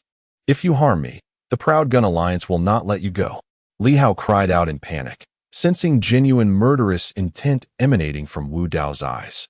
He comprehended that Wu Dao was not jesting. He truly intended to end his life. The Proud Gun Alliance? Wu Dao paused momentarily, realizing that the Li family was indeed a subordinate clan of this alliance, which explained their audacity. Yet, the leader of the Proud Gun Alliance, having sustained an injury to his arm at Wu Dao's hands, would require time to recuperate. A cold glint flickered in Wu Dao's eyes as he contemplated this. He would eventually claim Wei Kuang's life. Humph. The Proud Gun Alliance is one of the 5 great powers. Who, besides the Zhang and Wu families, would dare challenge them?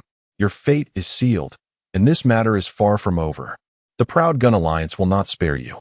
Seeing Wu Dao's expression, Li Hao mistakenly believed that Wu Dao feared the alliance's reputation. Struggling to his feet, he spoke with a fierce expression. However, the next moment, Wu Dao delivered a resounding slap across his face.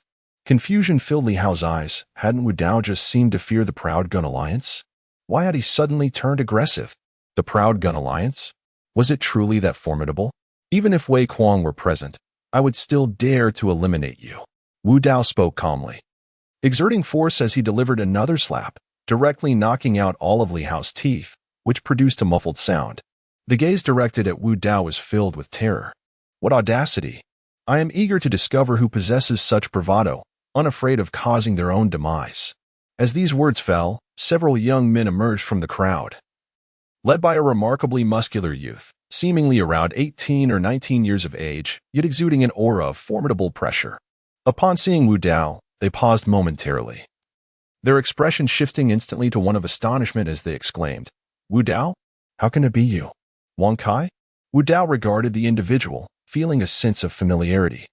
He had seen him at the Wu family gathering, seemingly the foremost among the younger generation of the Ao Chang alliance, once on par with Wu Xing. If not even more formidable, renowned for his combative nature and penchant for attracting trouble. Wang Kai, you. Li Hao clung to Wang Kai's leg, mumbling his grievances incoherently. Get lost. Wang Kai scoffed, delivering a swift kick that sent Li Hao flying, his expression one of disdain. Wu Dao, are you attempting to provoke the Ao Chang alliance? Wang Kai's eyes sparked with intense combativeness as he glared at Wu Dao. And what if I am? What if I am not? Wei Kuang's shameless ambush against me.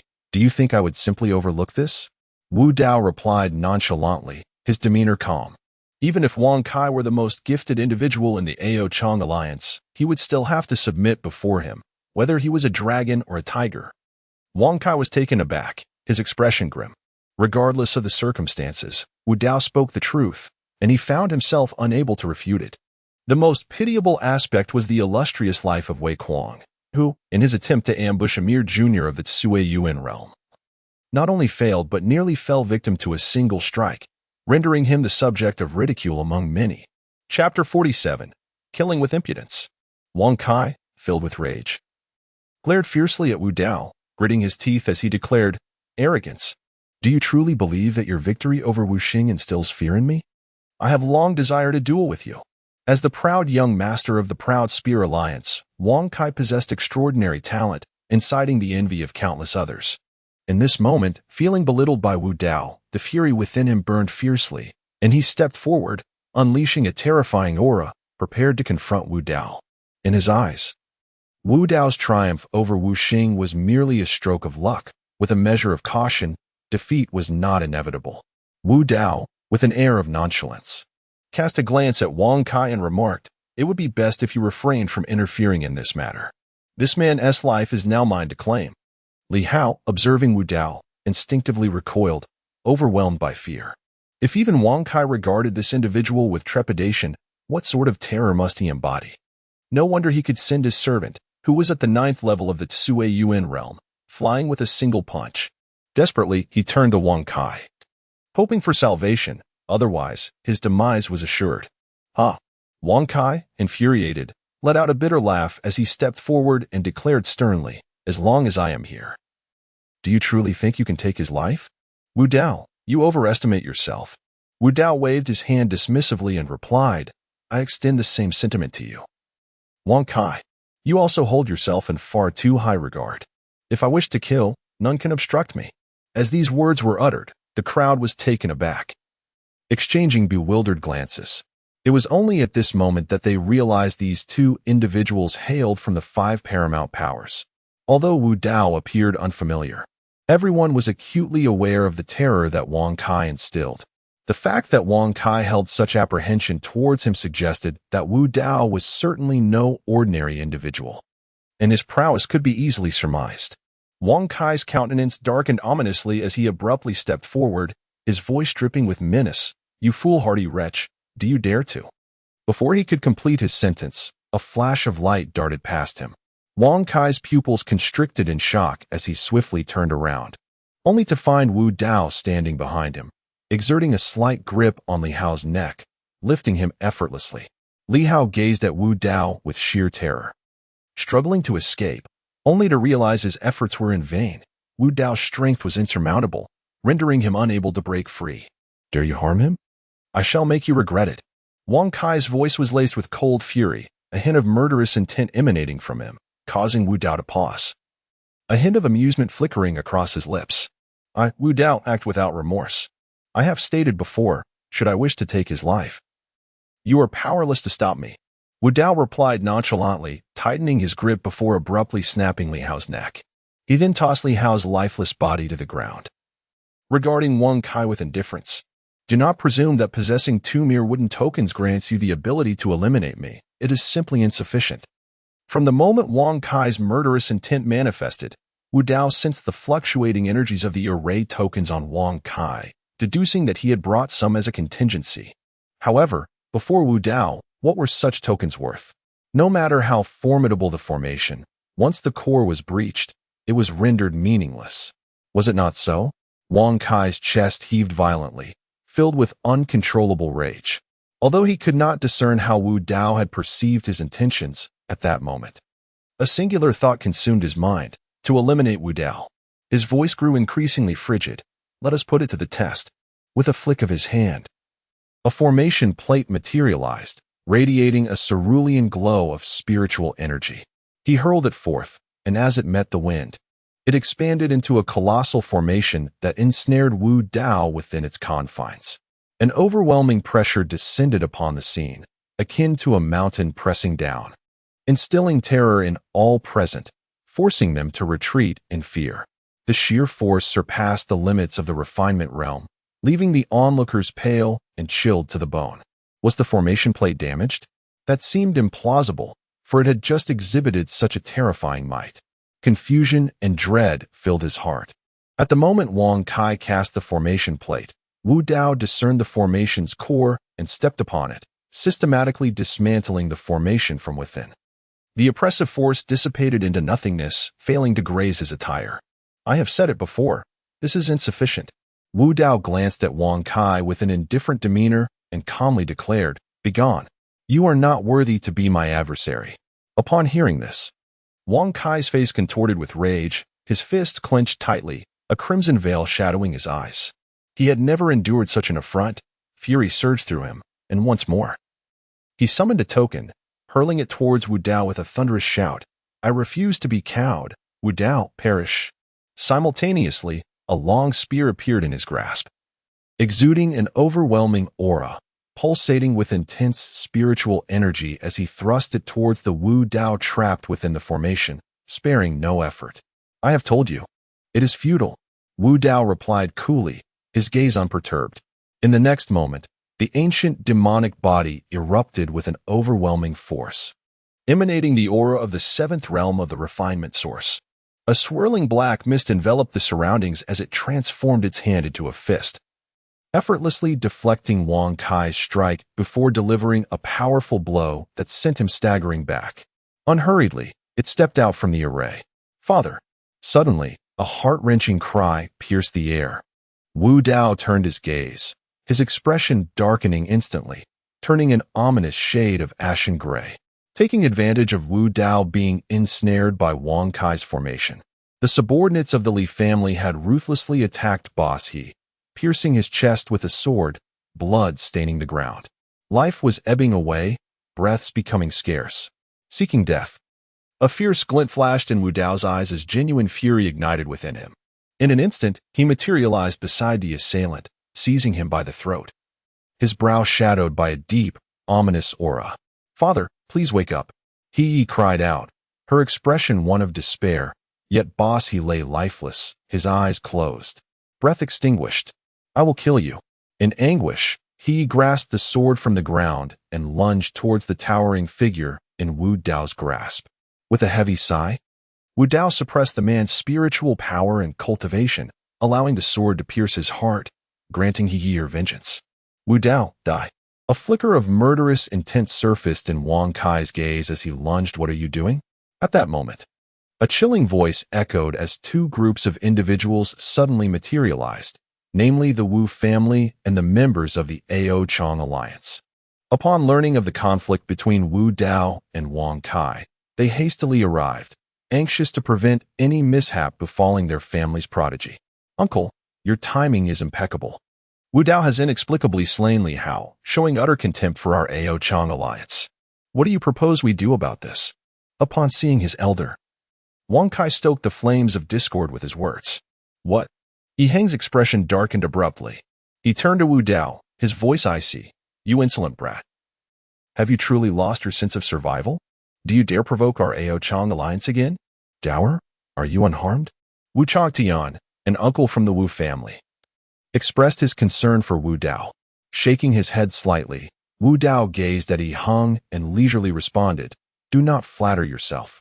The mere Ao Chong alliance is hardly worthy of my initiation of provocation. Your subordinate family bullies the weak and exploits the local populace, which is a blight. I shall eradicate it. If this is considered provocation, then I, Wu Dao, shall indeed relish in provoking your Ao Chong alliance further. The so-called geniuses of your alliance are inconsequential. They are merely stepping stones on my path to greatness." Upon hearing these words, the crowd gasped in astonishment, exchanging glances filled with disbelief, their thoughts echoing, "Arrogance." Many cast scornful looks at Wu Dao, scoffing at his audacity. Even talents like Wang Kai and Lin Xingyan lacked the confidence to utter such declarations. What audacity did Wu Dao possess? Yet, Wu Dao was different. As the former Asura Immortal King, his pride was formidable enough to shake the heavens. Having been reborn, he was destined to command the rise and fall of destinies. Wang Kai was merely a renowned prodigy in Linshan Town, perceiving everything around him as insignificant, akin to mere grass, sand, or ants. "You seek your own demise." Yiheng's expression shifted as he extended a large hand towards Wu Dao. "You dare." Wu Cha Tian glared, retaliating with a slap. Regardless of Wu Dao's current standing within the Wu family, the very identity of the Wu clan members forbade any harm to come to him by Yiheng's hand. Given the emergence of these two factions, the matter was destined to conclude inconclusively. Although Wu Dao had slain Li Hao and others, he had acted to rid the world of evil. Prolonging the conflict would only serve to further embarrass the proud Gun Alliance. After weighing the consequences, Yiheng reluctantly withdrew, leaving in disgrace under the disdainful gazes of the townsfolk. "Wu Dao, this matter is far from resolved. I shall ensure you pay the price," Wang Kai declared fiercely before departing. Wu Dao merely smiled, his countenance unflinching and composed. He glanced gratefully at He, whose eyes were swollen and tear-streaked, appearing exceedingly fragile. Wu Dao stepped forward to carry the body of Boss He, walking towards the horizon, with He trailing silently behind, resembling a soulless figure, a palpable sadness enveloping them. After laying Boss He to rest, Wu Dao observed He's vacant gaze and furrowed his brow slightly, slowly approaching her. Chapter 48, The Pure Jade Body. Upon hearing his words, He involuntarily smiled, yet her beautiful visage was laced with bitterness, an indescribable sorrow reflecting her once pure essence now rendered tragically beautiful. "Me? Even if I wished for it, what difference would it make? Mortal beings ultimately cannot contend with the heavens. They are but grains of sand in the vast river of time." He offered a bittersweet smile, as if she had already discerned the essence of all things. Wu Dao furrowed his brow. At this moment, He appeared to perceive the cycles of life and death, lamenting that there is no greater sorrow than the death of the heart, which is indeed troubling. Gradually, Wu Dao's furrowed brow began to relax. Yet He's demeanor turned desolate, her state of mind undergoing a profound transformation. Fortune and misfortune are intertwined.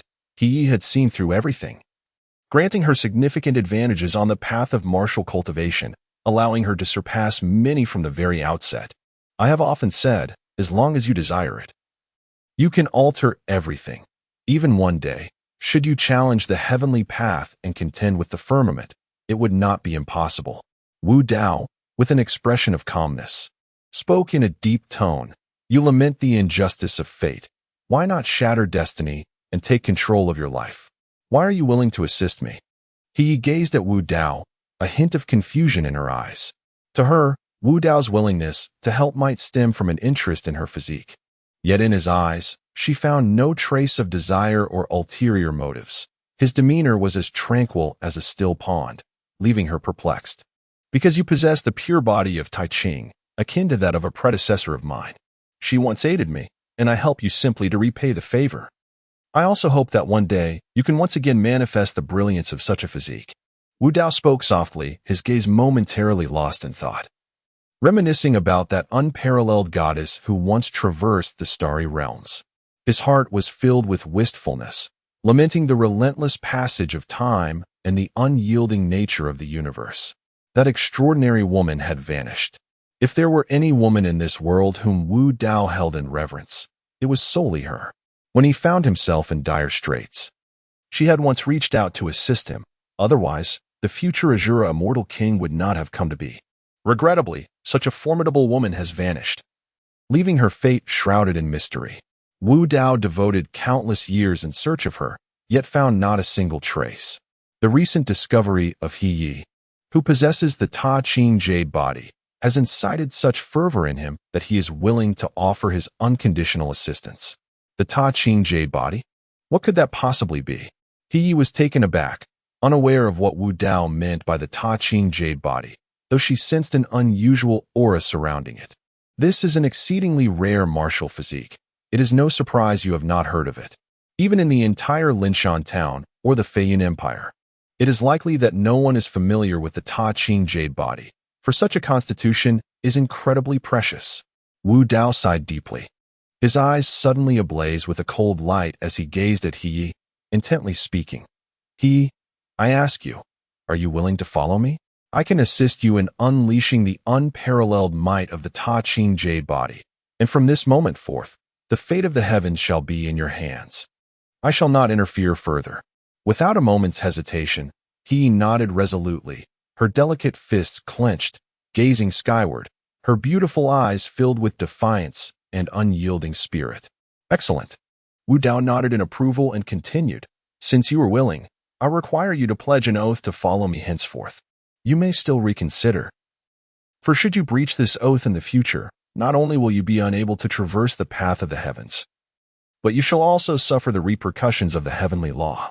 Think carefully. I have no regrets, He declared with conviction, rising steadily to her feet to follow Wu Dao. Wu Dao nodded, a hint of joy illuminating his gaze, his heart stirred with reflection.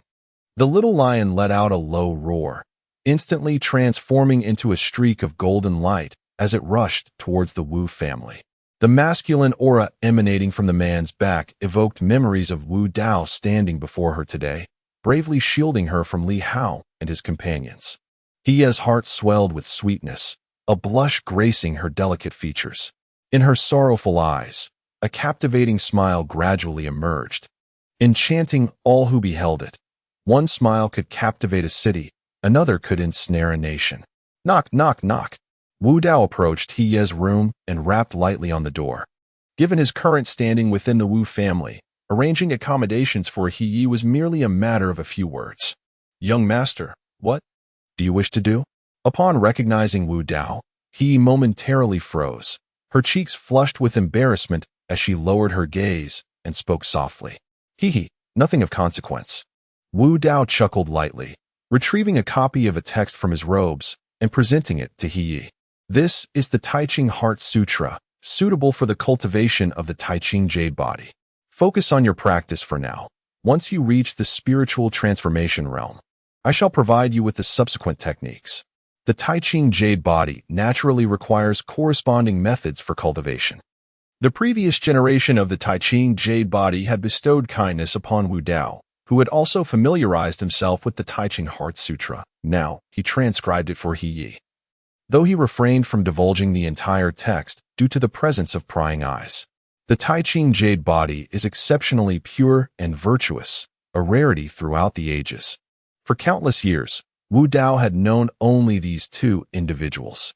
Cultivating the Tai Ching jade body is remarkably smooth, with scarcely any obstacles. Such prowess would inevitably attract attention, and he wished to shield He from any potential danger. Thank you very much, young master. He held the Tai Ching Heart Sutra in her hands, her eyes glistening with gratitude as she gazed up at Wu Dao, her expression softening immensely. Having just endured the profound sorrow of losing her father, the way Wu Dao treated her filled her heart with immense warmth. Tonight, you shall employ the meditative techniques from the Ta Ching Heart Sutra in lieu of sleep, embarking upon the path of martial cultivation. Tomorrow morning, I will venture out to procure some items to facilitate your swift growth. Wu Dao spoke, saying, the Ta Ching jade body is the epitome of goodness and purity. Devote yourself to your practice, and do not disappoint my expectations. Upon witnessing the encouragement in Wu Dao's eyes, He nodded, her beautiful gaze brimming with determination. She silently resolved to never let her master down and to dedicate herself diligently to her training. Returning to her chamber, Wu Dao sat cross-legged at the head of his bed, commencing his meditation practice. He had not anticipated discovering the Ta Ching jade body.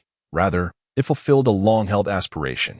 The cultivation speed of the Ta Ching jade body served as a motivation for him, for a moment's inattention could lead to He surpassing him. A swirling, ethereal black mist emanated from him, imbued with a faint dark luminescence, while a unique rune flickered between his brows, dancing into the void as though it possessed life. The very essence of the world began to stir, revolving around him and forming a small vortex. A silent night passed. On the following morning, Wu Dao approached He Ye's door and gently knocked. As the door opened, he was momentarily taken aback, his eyes betraying a hint of astonishment. Before he shook his head slightly and chuckled softly. The Ta Ching jade body was indeed extraordinary. He silently marveled. At this moment, He Ye appeared transcendent and ethereal. The delicate and sorrowful beauty of yesterday had transformed into a figure untouched by the mundane world, radiating unparalleled grace. She looked gentle and approachable, yet simultaneously unattainable. Akin to a celestial being from the Moon Palace, lovely to behold, yet unapproachable. Wu Dao was greatly impressed. The Tai Ching jade body was indeed transcendent. When such a supreme physique embarked on the path of martial cultivation, even his Asura lineage would find it challenging to compare. Upon noticing the appreciative gaze of Wu Dao, He Ye's cheeks flushed with a delicate crimson, her fingers nervously twisting the hem of her garment, her eyes briefly flickering with shyness, unable to meet Wu Dao's gaze. Her heart raced with excitement. After meditating with the Tai Ching Heart Sutra the previous night, she felt a refreshing clarity and boundless energy. As if she were floating like an immortal, her perception of the mundane world becoming remarkably sharper at dawn. Wu Dao smiled, recognizing that He Ye possessed an admirable character, particularly her willingness to heed his guidance, which he believed would prevent significant issues on her martial journey. Nodding in approval, he retrieved a jade vial from his storage ring and said, "Use this to infuse your bathing water. It will greatly benefit you. I have instructed Bai to guard you during your bath, ensuring no one approaches. Remember, the bathing process may be exceedingly painful. You must endure." The small lion, Bai, tilted its head in confusion, prompting a gentle smile from He Ye, her cheeks slightly flushed. She affectionately patted Bai's little head and turned to Wu Dao, nodding resolutely. The jade vial he had given her contained a body-tempering elixir, albeit significantly diluted. Given He Ye's current physical state, she was not yet ready to withstand its ferocious potency. She needed to progress gradually and methodically. Although the Tai Ching jade body was pure and virtuous, with minimal physical impurities, the aid of the body-tempering elixir would elevate He Ye's foundation, laying a solid groundwork for her future cultivation, ensuring a smoother path ahead. In the town of Linshan, an exchange meeting for cultivators was being held, which was said to be quite lively. "Shall we go and take a look?" Wu Yu and Wu Jie approached Wu Dao with smiles. An exchange meeting? Wu Dao was momentarily taken aback, as numerous thoughts flooded his mind. Before each martial event in Linshan, a small exchange gathering would invariably accompany it, attracting most of those qualified to participate in the martial competition. Furthermore, various treasures frequently made appearances there, available for trade or sale. It could be said that this exchange meeting was a highly anticipated event for the younger generation of Linshan.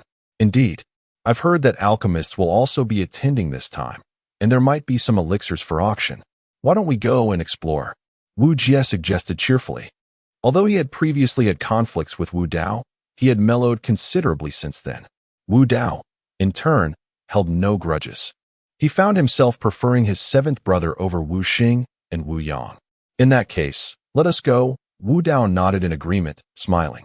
Currently, his cultivation level stood at the 7th layer of the refining origin realm, and he urgently needed spiritual herbs to enhance his abilities.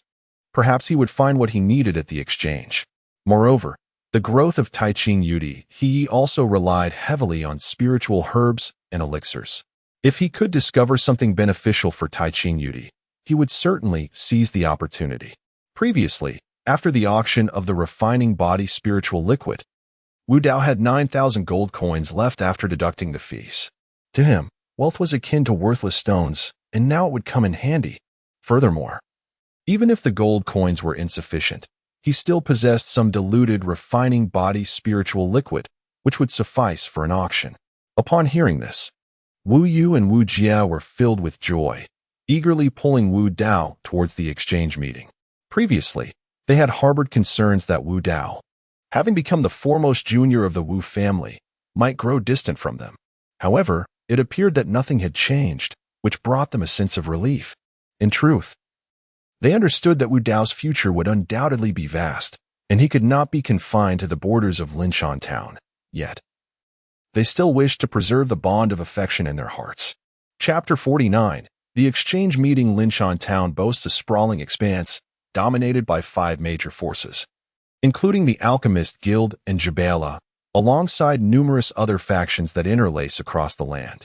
The exchange meeting, situated within the territory of the Alchemist Guild, is clandestinely supported by both the Guild and Jabala, backed by the 5 great families. After all, there are numerous benefits at stake during this exchange meeting, and various forces could not afford to miss out. Before each martial conference in Linshan Town, the exchange meeting unfolds with great fervor, attracting many young prodigies who engage in martial arts and philosophical discussions. These individuals are all formidable beings qualified to participate in the martial conference and are held in high esteem. Not only locals from Linshan Town attend, but even wandering cultivators come here to trade, resulting in a vibrant mix of individuals. From the major factions, many individuals under the age of 22 have arrived. Previously, the martial conference was restricted to those under 20, but in light of the Feiyun Grand Competition, the age limit has been extended to 22. It seems some geniuses may face challenges ahead. However, that is not necessarily the case.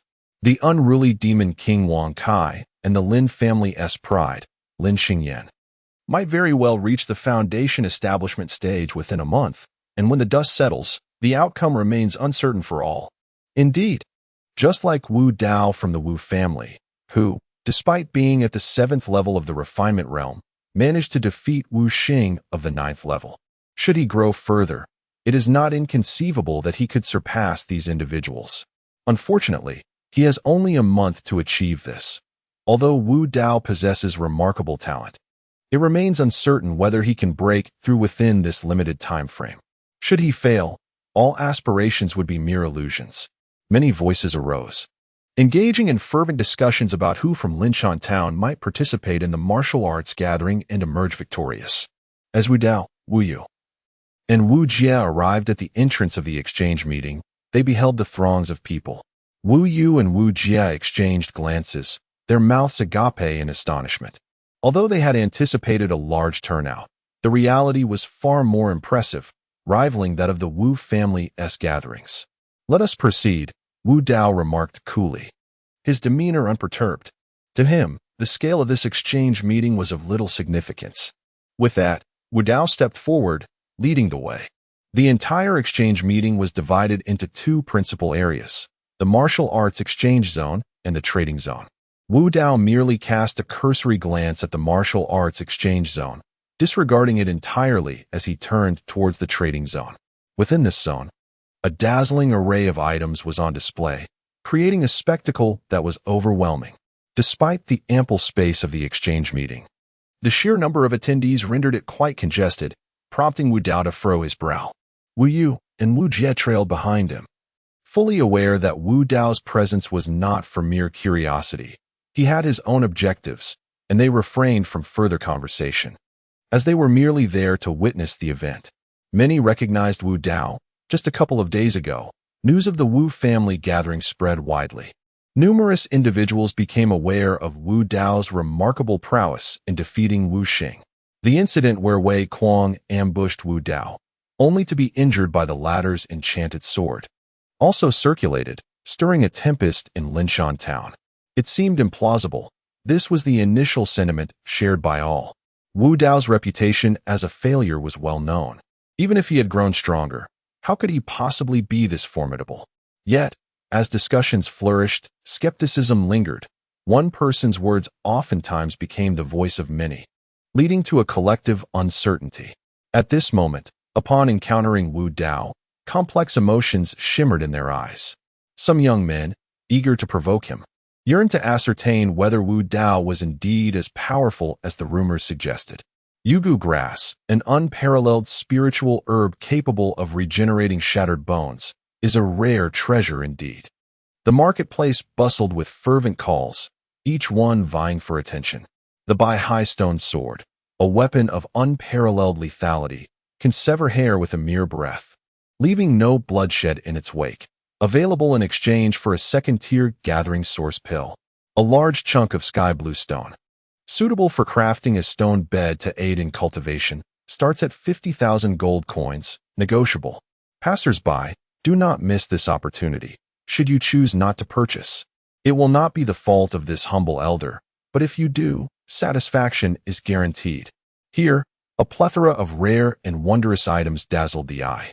However, Wu Dao merely smiled faintly, recognizing that while there were indeed some valuable treasures, the majority were mere fakes, crafted to deceive the unwary.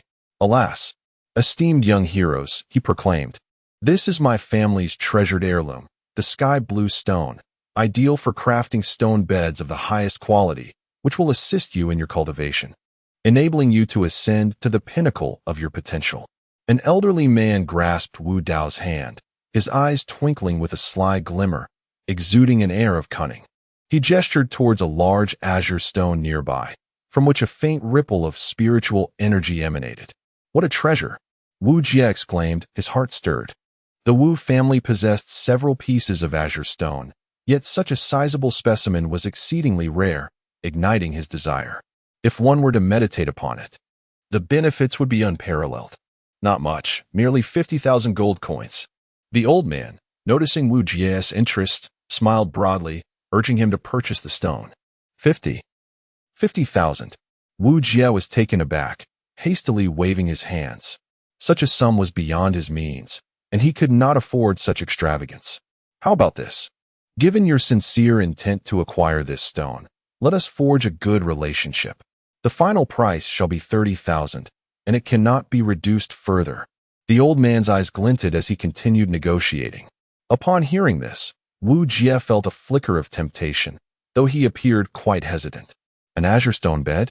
Wu Dao smiled slightly at the old man and remarked, azure stones are formed by the slow accumulation and transformation of blue rock, adorned with natural patterns that enhance one's cultivation and elevate one's spirit. However, I observe that this stone lacks any such patterns. Could it be that they are hidden? The old man's expression shifted at these words, and he stammered, this azure stone is a family heirloom. Do not speak carelessly. If it were false, how could it exude spiritual energy?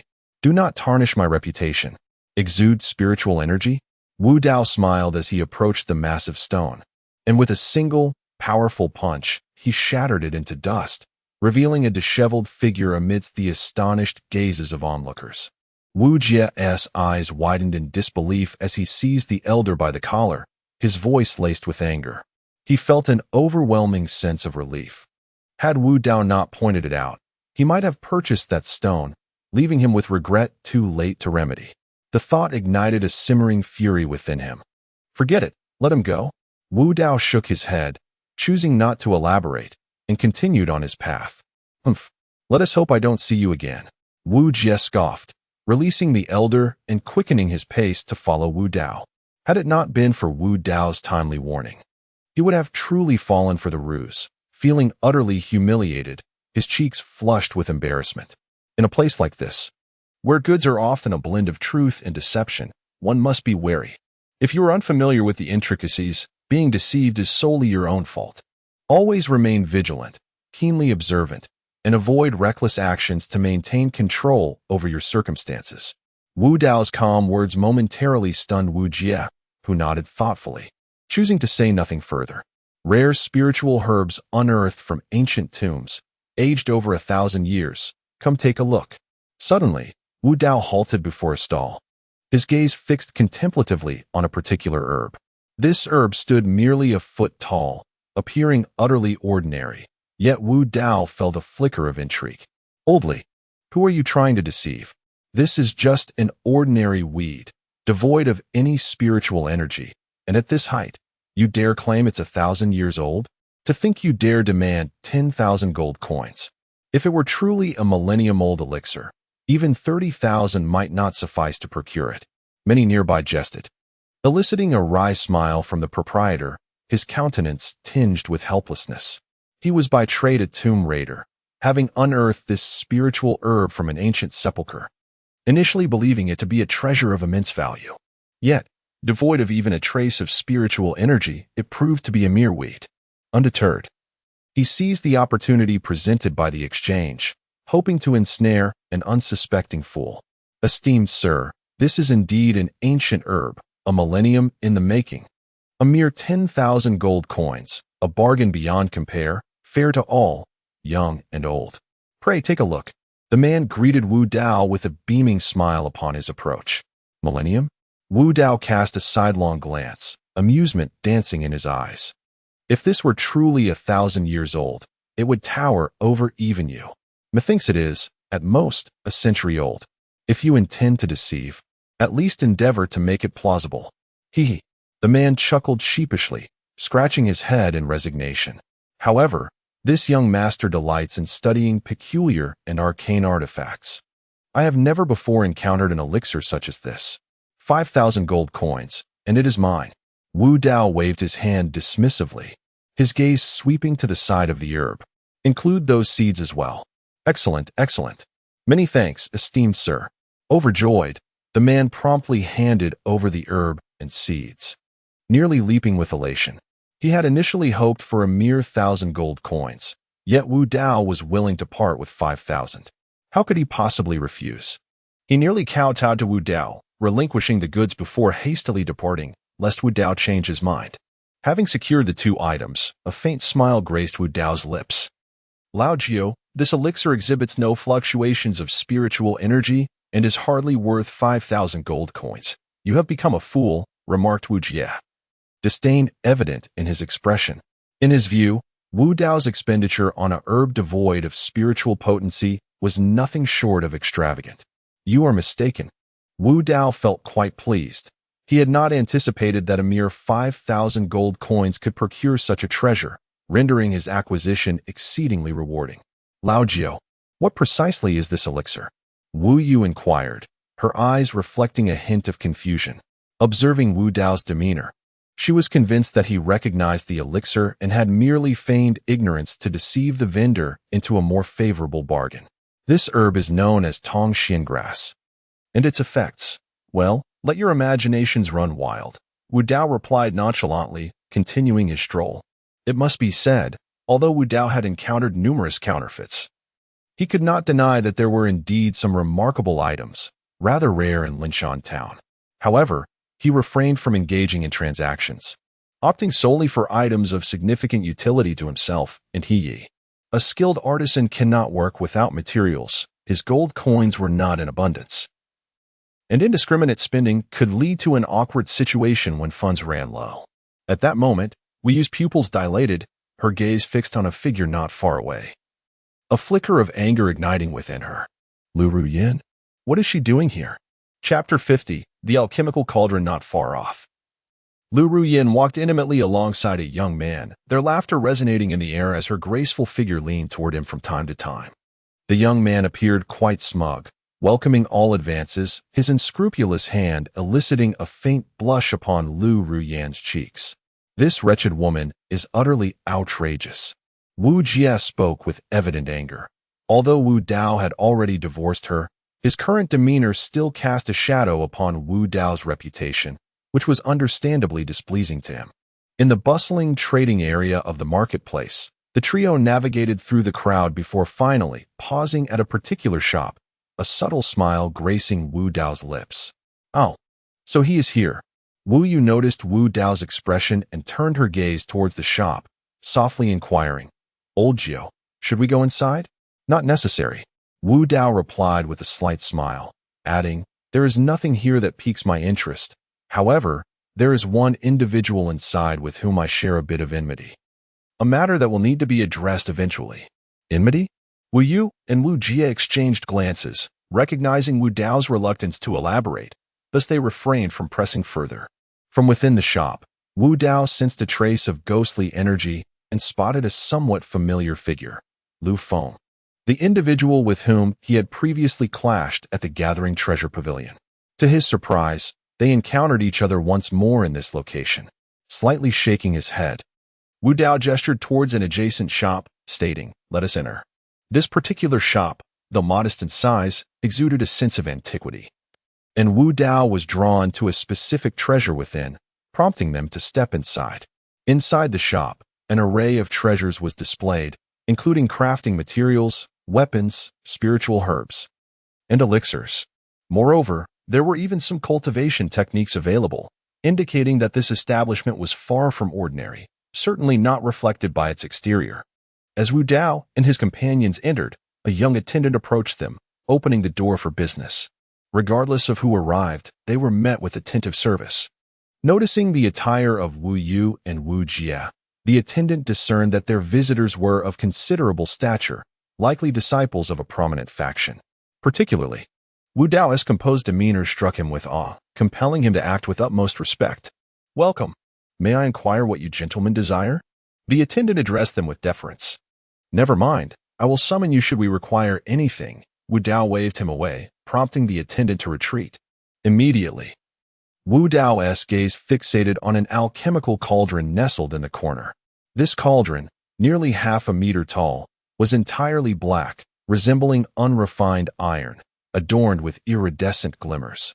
Beneath the cauldron, two formidable dragon heads were intricately carved, their mouths agape, leading to two identical cavities, each concealing profound mysteries. Atop the cauldron's lid, a diminutive dragon coiled majestically, its mouth open, creating a unique cavity designated for the placement of medicinal materials, with the fire chamber remaining unscathed. The entire surface of the cauldron was embellished with vivid depictions of auspicious beasts, appearing remarkably lifelike, as if they were animated. There were images of a true dragon emerging from the sea, a phoenix in flight, and even mythical creatures like the Qilin. Wu Yu and Wu Jie exchanged puzzled glances, uncertain as to why Wu Dao was so captivated by the alchemical cauldron. "Old Jiao, what draws your attention to this cauldron? Such matters are for alchemists to consider." Wu Jie inquired, his confusion evident. Wu Dao smiled faintly, choosing not to elaborate further.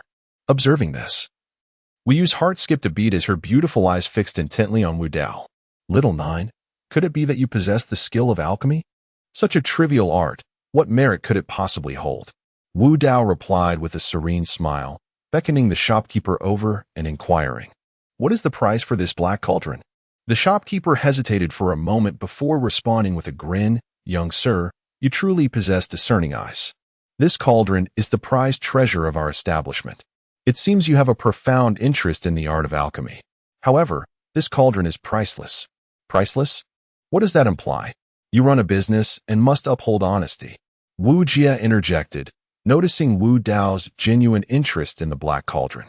"Do not be impatient, young sir." The shopkeeper continued. "What I mean is that this cauldron has no price, but it can be exchanged for something.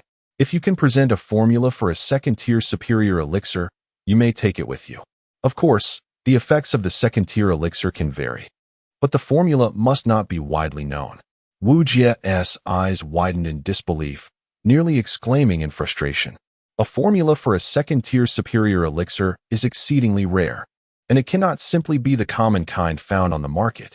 In the current Linshan town, only the Alchemist Guild might possess such a thing. How could the Wu family possibly have access to it? Wu Dao slightly furrowed his brow, yet his expression remained unchanged, calm and composed. With a casual glance at the shopkeeper, he remarked, "While the cauldron is indeed commendable, it possesses its flaws. Without exceptional alchemical skills, it is merely a heap of scrap metal. To demand a formula for a second-tier superior elixir as the price seems rather excessive, does it not? Priceless does not equate to extortionate demands." He chuckled. Since the young master possesses such discerning insight and speaks with reason, the old man shall refrain from further elaboration. "Here is the proposition. If the young master can present a recipe for a second-tier inferior-grade elixir that satisfies me, then this alchemical furnace shall belong to you." The proprietor chuckled slyly, swiftly altering the terms. The previous price was merely a ruse. Upon hearing this, Wu Dao nodded. Although he did not regard this alchemical furnace highly, its true utility far exceeded the imagination of those around him. Even a recipe for a third-tier elixir would not be considered a loss. However, Wu Dao did not immediately acquiesce. Instead, his gaze drifted to a stone nearby, his eyes momentarily pausing, a subtle smile gracing his lips. This stone appeared utterly unremarkable, cloaked in darkness, lacking any extraordinary features. Yet, Wu Dao sensed a unique aura emanating from it.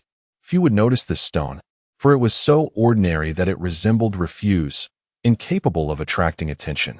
"What is the origin of this stone?" Wu Dao inquired of the proprietor. The old man was unaware, but he offered, if the young master could present a recipe that pleases him, this stone could be considered a gift. The proprietor smiled, not having discerned anything unusual about the stone, and thus remained indifferent. Wu Dao contemplated for a moment and requested the proprietor to fetch paper and ink. He then recalled a recipe for a second-tier medium-grade elixir from memory and handed it to the proprietor. Upon receiving the recipe, the proprietor's eyes flickered with intrigue. Could it be that Wu Dao and his companions hailed from the Alchemist Guild? How else could they so effortlessly transcribe an elixir recipe in the entirety of Lingshan Town? Such advanced alchemical recipes can only be obtained from the Alchemist Guild. Please wait a moment, young sir. This old man must verify the authenticity of the recipe, the proprietor said. Wu Dao nodded, choosing not to elaborate further. This was the truth. Without the owner confirming the recipe's legitimacy, how could business be conducted? After a brief interval, the owner returned, his eyes betraying a look of astonishment. Young sir, the recipe is genuine, and this alchemical cauldron is yours. Wu Yu and Wu Jie gazed at Wu Dao in shock, unable to comprehend how he possessed such knowledge, especially of a recipe so rare that even the Wu family could not procure it.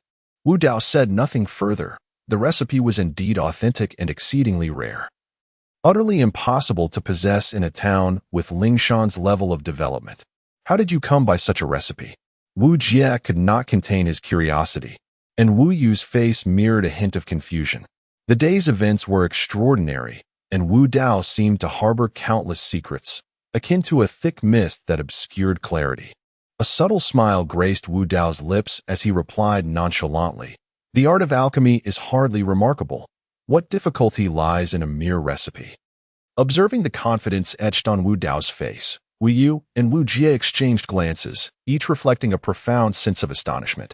Wu Dao stepped forward, first securing the stone before placing his hand on the alchemical cauldron, intending to take it with him. However, at that moment, a delicate hand appeared, pressing firmly against the cauldron while another hand struck towards Wu Dao. With a furrowed brow, Wu Dao felt a surge of dark energy flicker between his brows. His steps were light as he suddenly unleashed a powerful punch, colliding with the outstretched palm. A deep thud resonated through the air, accompanied by a tremendous backlash that caused Wu Dao to stagger slightly, while his opponent retreated 3 steps. "Brat, I have set my sights on this alchemical cauldron. Be wise and step aside," the man declared, his eyes glinting with a frigid disdain, exuding an air of arrogance as though he were issuing a command to Wu Dao. Wu Dao turned his head slightly to regard him. The man was clad in a flowing white robe, a chilling smirk adorning his face, exuding an aura of femininity that marked him as the individual they had previously seen alongside Lu Ruyan. At that moment, Lu Ruyan stood behind him, her expression venomous as she cast a baleful gaze at Wu Dao, her alluring figure leaning provocatively towards the man, taunting Wu Dao with her look. Wu Dao, however, chose to ignore her, which ignited a smoldering fury within Lu Ruyan. She cursed inwardly, vowing, "Wu Dao, one day, I shall compel you to kneel before me, forcing you to regret your past decisions. This young master has already purchased this cauldron. I kindly ask you not to stir trouble." The shopkeeper interjected, his countenance darkening as he spoke, a formidable presence emanating from him. Though he had not yet reached the profound realm, he was certainly a concealed expert. "Regardless of the price this lad offers, I shall pay double. I have stated my intent. This alchemical cauldron is mine," the man retorted brazenly, completely dismissing Wu Dao. The audacity of the youth sent a chill through the crowd, their expressions turning cold with disapproval. The shopkeeper's expression darkened as he declared, "I have already stated that this alchemical cauldron has been sold. If you desire it, you must inquire with this young gentleman." Wu Dao could not help but nod. The shopkeeper's integrity was commendable. Had it been someone else, they might have succumbed to temptation and reneged on their word. "Humph," the man scoffed coldly, casting a disdainful glance at the shopkeeper before shifting his gaze to Wu Dao. "This is 10,000 gold coins. I shall take this alchemical cauldron." With that proclamation, the man tossed a pouch of gold coins onto the ground and reached directly for the cauldron. Wu Dao regarded him with indifference, a flicker of light emanating from his hand as he swiftly stored the black cauldron within his spatial ring. The sudden disappearance of the cauldron left everyone momentarily stunned, their eyes drawn to Wu Dao's finger, which now adorned a sleek black spatial ring. Ah, a spatial ring. How fortunate. A glimmer of greed flickered in the man's eyes as he lunged for Wu Dao's hand, intent on seizing the ring. Such artifacts were rare, usually possessed only by the elders of the Alchemist Guild or the heads of major factions.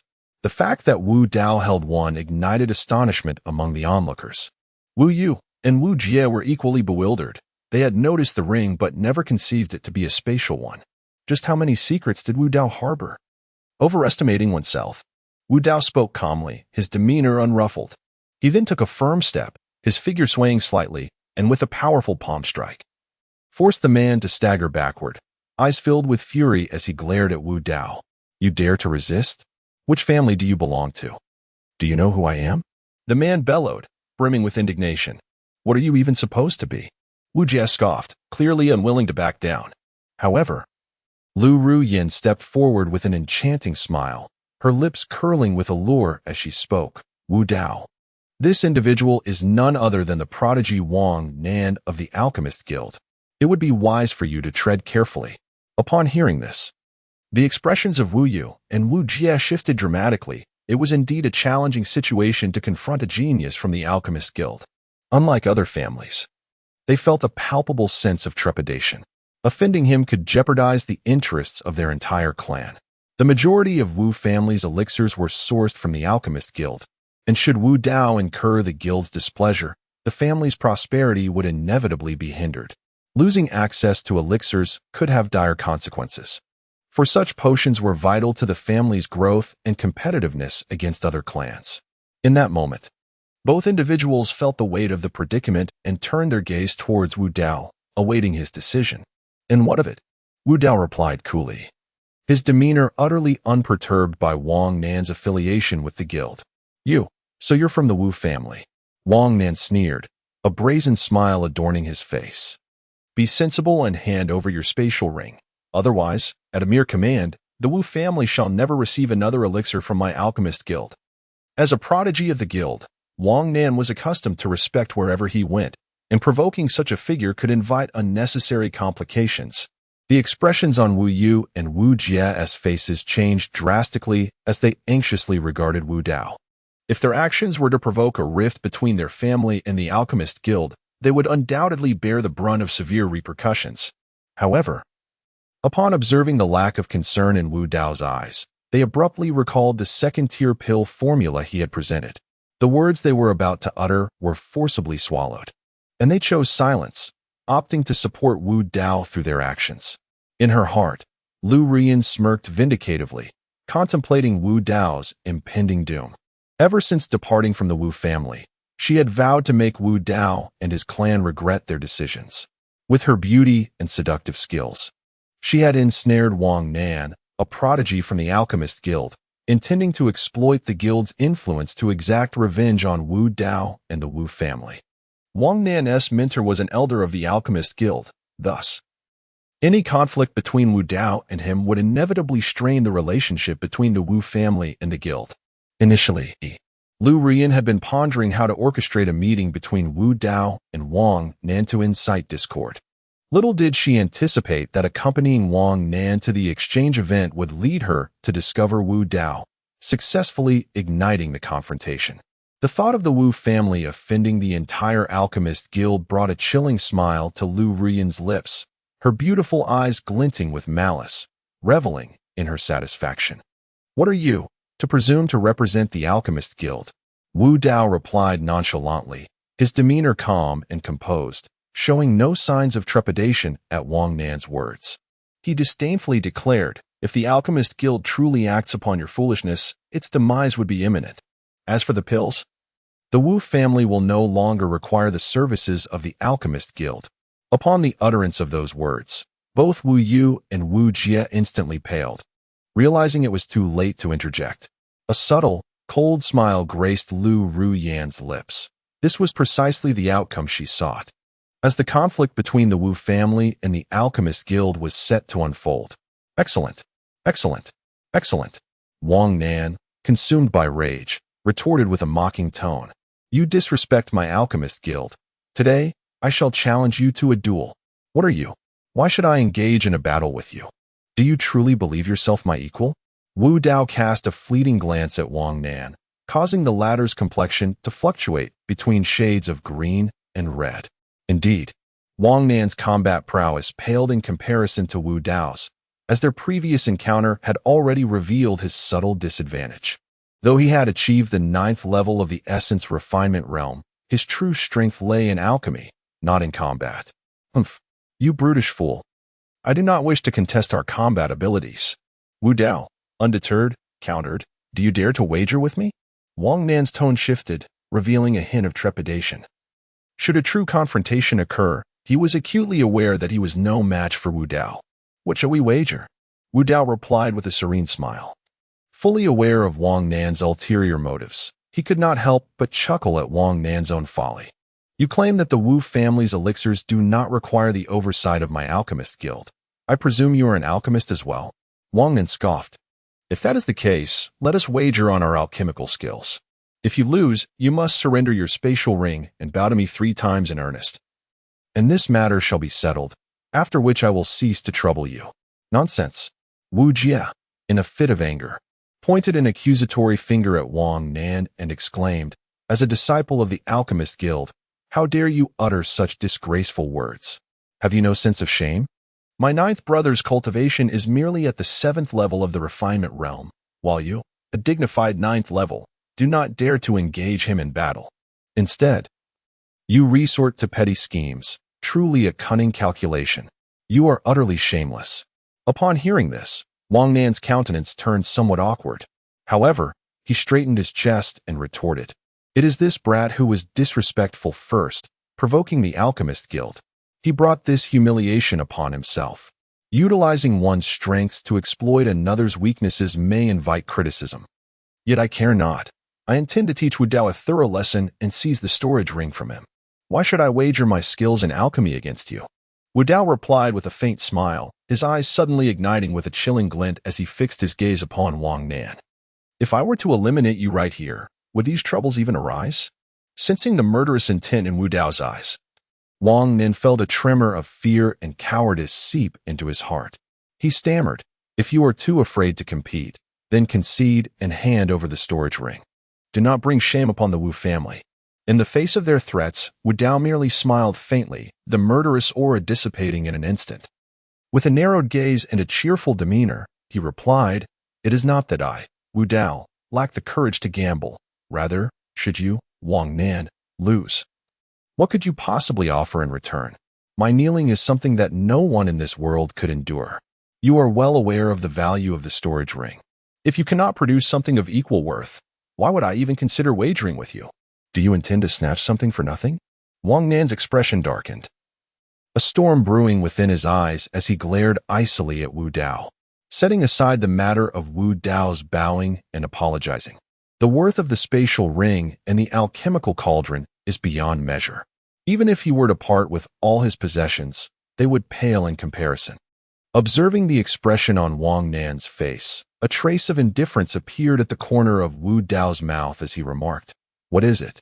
Are you unable to produce the wager? As a prodigy of the Alchemist Guild, is it not a matter of shame that you lack the means to stake a bet against my alchemical prowess? How ridiculous! Wang Nan's complexion turned an ashen hue, as though he might weep. Wu Dao's relentless pressure was pushing him to the brink of madness, and he glared furiously at Wu Dao, with a pained expression.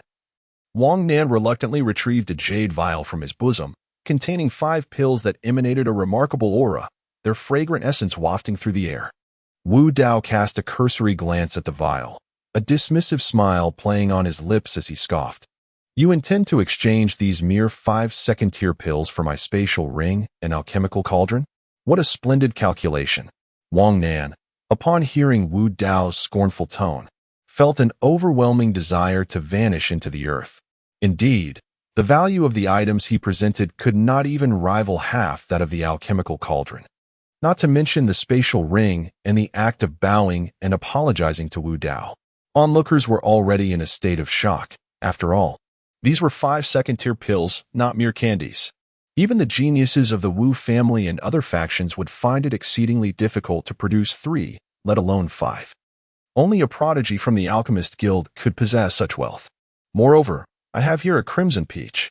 Lu Ruyan frowned, gritted her teeth, and produced a vibrant red peach that radiated potent spiritual energy, clearly a fine spiritual herb.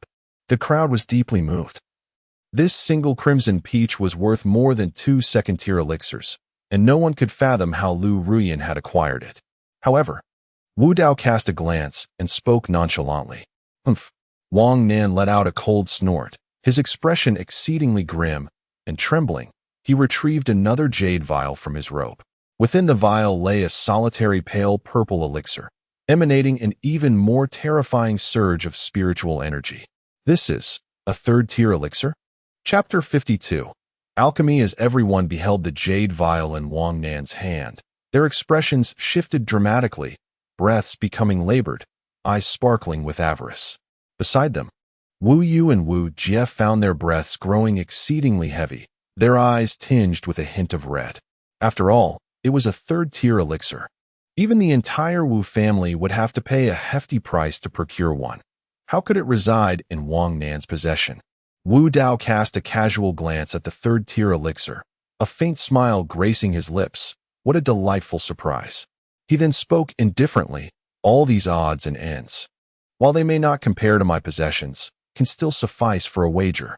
These words nearly caused Wang Nan to spit blood in utter frustration. The 3rd-tier elixir was not even his. It belonged to his senior brother, who had entrusted it to him. Such treasures were rare in the entire Linshan town. And yet Wu Dao regarded it with such disdain. Were it not for his unwavering confidence in his alchemical skills, he would never have dared to present the 3rd-tier elixir. Losing it would spell dire consequences. You, boy, are merely a martial cultivator. When it comes to alchemy, your defeat is inevitable. Wang Nan's lips curled into a sinister smile, as if victory were already within his grasp. Old Jiao, do not gamble with him. It is not worth it. With a cold smile, Wang Nan remarked. If that is the case, let us depart. No need. Let us remain here. Wu Dao spoke calmly. You propose the challenge, and the 2 of us shall refine pills here, with all present as judges. You are quite audacious. Wang Nan regarded Wu Dao with a piercing gaze. Allowing him to set the challenge would indeed provide an advantage, as he could select a pill he excelled at, thereby overshadowing Wu Dao. However, I did not bring a pill-refining cauldron, Wang Nan stated, narrowing his eyes slightly. That is easily resolved. I have several available for your selection, the shopkeeper interjected, causing Wang Nan to pause in surprise. He cast a scrutinizing glance at the man, nodded, and said nothing further. Wu Dao offered a slight smile and acknowledged the shopkeeper with a nod. Once both had chosen their cauldrons, a spacious area was cleared for the contest. Wu Dao, since you seek your own demise, do not hold me accountable. A frigid smile graced Wang Nan's lips as he flung several spiritual herbs aside, declaring, these are the ingredients for the blood revival pill. Within 2 hours, whoever produces a higher-grade blood revival pill shall be deemed the victor. As his gaze swept over the herbs, a mocking smile appeared on Wu Dao's lips. Wang Nan, if we are to refine the blood revival pill, where is the vitality grass? What a scoundrel, utterly despicable. Wu Jie erupted in anger. The onlookers regarded Wang Nan with expressions of disbelief, recognizing his cunning nature. By withholding key ingredients, even if Wu Dao's alchemical skills were extraordinary, he could not possibly produce the blood revival pill. Indeed, this genius of the Alchemist Guild proved to be both contemptible and shameless. Faced with the pointed fingers of the crowd, Wang Nan's countenance turned pale, feeling as though he were being pricked by thorns. He had initially believed that Wu Dao was merely a mediocre practitioner, unlikely to discern the truth, and that the resuscitation pill was a rare concoction, making it improbable for Wu Dao to possess knowledge of such a formula. Thus, he had kept a backup plan. not anticipating that Wu Dao would openly call him out, leaving him utterly humiliated. "Humph, even if I provide you with the blood-reviving herb, you shall not succeed in refining the resuscitation pill," he declared, casting aside another precious herb. Nevertheless, the disdainful gazes of the onlookers remained fixed upon him, their sentiments clearly weighing in favor of Wu Dao. "Let the contest begin," bellowed the shopkeeper, and the once bustling trading area fell into a hushed silence. Many were captivated by the alchemical duel between Wu Dao and Wang Nan, particularly astonished to witness Wu Dao's involvement. The black horse of the Wu family could actually refine medicine? "I shall relish your downfall," Wang Nan retorted coldly, his hands deftly moving as he cast the herbs into the alchemical furnace, channeling his spiritual energy which transformed into ethereal flames within the furnace's chamber. Commencing the refining process, his technique was fluid and graceful, his spiritual energy continuously emanating a soft glow, creating a visually pleasing spectacle amidst the clamor. Moreover, Wu Dao was merely a junior member of the Wu family. It had never been heard that he possessed any knowledge of alchemy, even with extraordinary potential. Could he truly master the art of alchemy? Wu Dao was in peril. Wang Nan's skills were remarkable, and it appeared he was destined to prevail. The crowd's expressions were tinged with regret, yet none dared to voice their thoughts. The Alchemist Guild was a formidable entity, relying heavily on their numerous potions. To provoke them would be to invite dire consequences. At that moment, Wu Dao stood with his hands clasped behind his back, gazing at the alchemical furnace before him with an air of contemplation, leaving onlookers speechless. Observing this, the crowd shook their heads in unison, pondering whether Wu Dao possessed any genuine alchemical skills or was merely subjecting himself to ridicule, utterly unaware of the art of potion making. "Humph. It seems he has finally revealed his true colors. He cannot possibly be an alchemist. He is simply putting on a facade, daring to compete with Master Wang Nan in the realm of alchemy. I suspect he does not even know how to summon the spirit flame."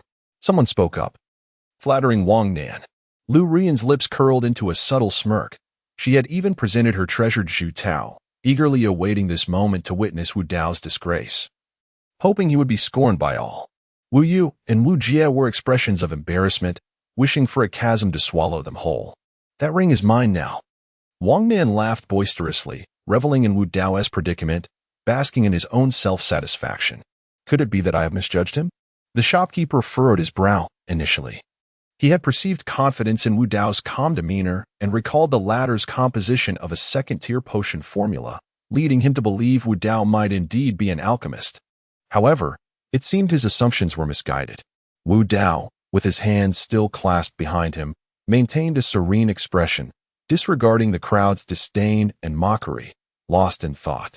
Meanwhile, Wang Nan methodically engaged in potion making, his gaze fixed upon his alchemical furnace, exuding a sense of gravity as he deftly controlled the output of the spirit flame, acutely aware that even the slightest misstep could culminate in failure. Fortunately, the blood revival pill was a concoction he excelled at, and he navigated its preparation with remarkable ease, encountering no hindrances whatsoever. A mere half-hour later, a fragrant aroma wafted through the air. Master Wang Nan's alchemical cauldron was exuding the delightful scent of medicinal herbs. Excitement filled the crowd, and they clamored for Wang Nan's favor. The emanation of this fragrance signified that the impurities within the spiritual herbs had been entirely eliminated, and the process of pill formation was about to commence. Although Wang Nan's execution was not flawless, it was commendable, eliciting murmurs of admiration from the onlookers. At this juncture, no one believed that Wu Dao had any chance of turning the tide. Wang Nan had already advanced far beyond him. What was old Jiu doing? Wu Yu and Wu Jie were filled with anxiety, perplexed by Wu Dao's lack of action thus far. Was he intentionally allowing himself to become a subject of ridicule? Young man, if you cannot refine pills, it would be wise to concede early. Wang Nan laughed heartily, his hand seals shifting as the pace of his alchemical work accelerated. The crowd echoed their agreement. The outcome seemed nearly predetermined. Wang Nan was destined for victory, and they naturally sought to curry favor with him while diminishing Wu Dao's standing. Suddenly, in a moment of dramatic revelation, Wu Dao, who had previously stood with arms crossed and eyes shut, opened his eyes wide, a brilliant spark igniting within them. And a hint of a cold smile graced his lips as his gaze shifted to the cauldron before him. He moved. Wu Dao had finally taken action. Gasps of astonishment rippled through the crowd. Nearly an hour had passed, and Wu Dao had at last stirred, but was it still within the realm of possibility? Humph. Even if he had begun now, what difference would it make? Master Wang Nan was on the brink of successfully forming the pill, leaving Wu Dao with no opportunity whatsoever. A mere fool dares to provoke Master Wang Nan, truly unaware of the peril they invite. Wu clenched her fists tightly, her face etched with concern. In contrast, Wu Dao wore a serene smile, displaying no hint of anxiety despite the passage of time. Suddenly, he was jolted into action, his hands sweeping through the air, causing the precious medicinal herbs to soar before deftly landing within the alchemical furnace. At that moment, Wu Dao extended a hand, channeling his spiritual energy into the furnace's flame chamber, where a swirl of black-red flames erupted instantaneously, dancing with a life of its own. A unique aura began to circulate, as Wu Dao discreetly invoked the Shura devouring technique, harmonizing it with his alchemical skills in the spiritual flames to expel impurities from the herbs. His hands moved with remarkable speed, a trace of ease on his face, undeterred by the relentless passage of time. Witnessing this scene, everyone was momentarily stunned, a peculiar sensation washing over them. Could it be that Wu Dao truly grasped the art of alchemy? Judging solely from his technique, Wu Dao appeared to surpass Wang Nan, causing those who had previously fawned over Wang to wear expressions of dismay. Within the span of mere moments, as all eyes shifted to Wu Dao's alchemical furnace, astonishment gripped them, rendering them speechless, as if confronted with an extraordinary spectacle. How could this be possible? Chapter 53.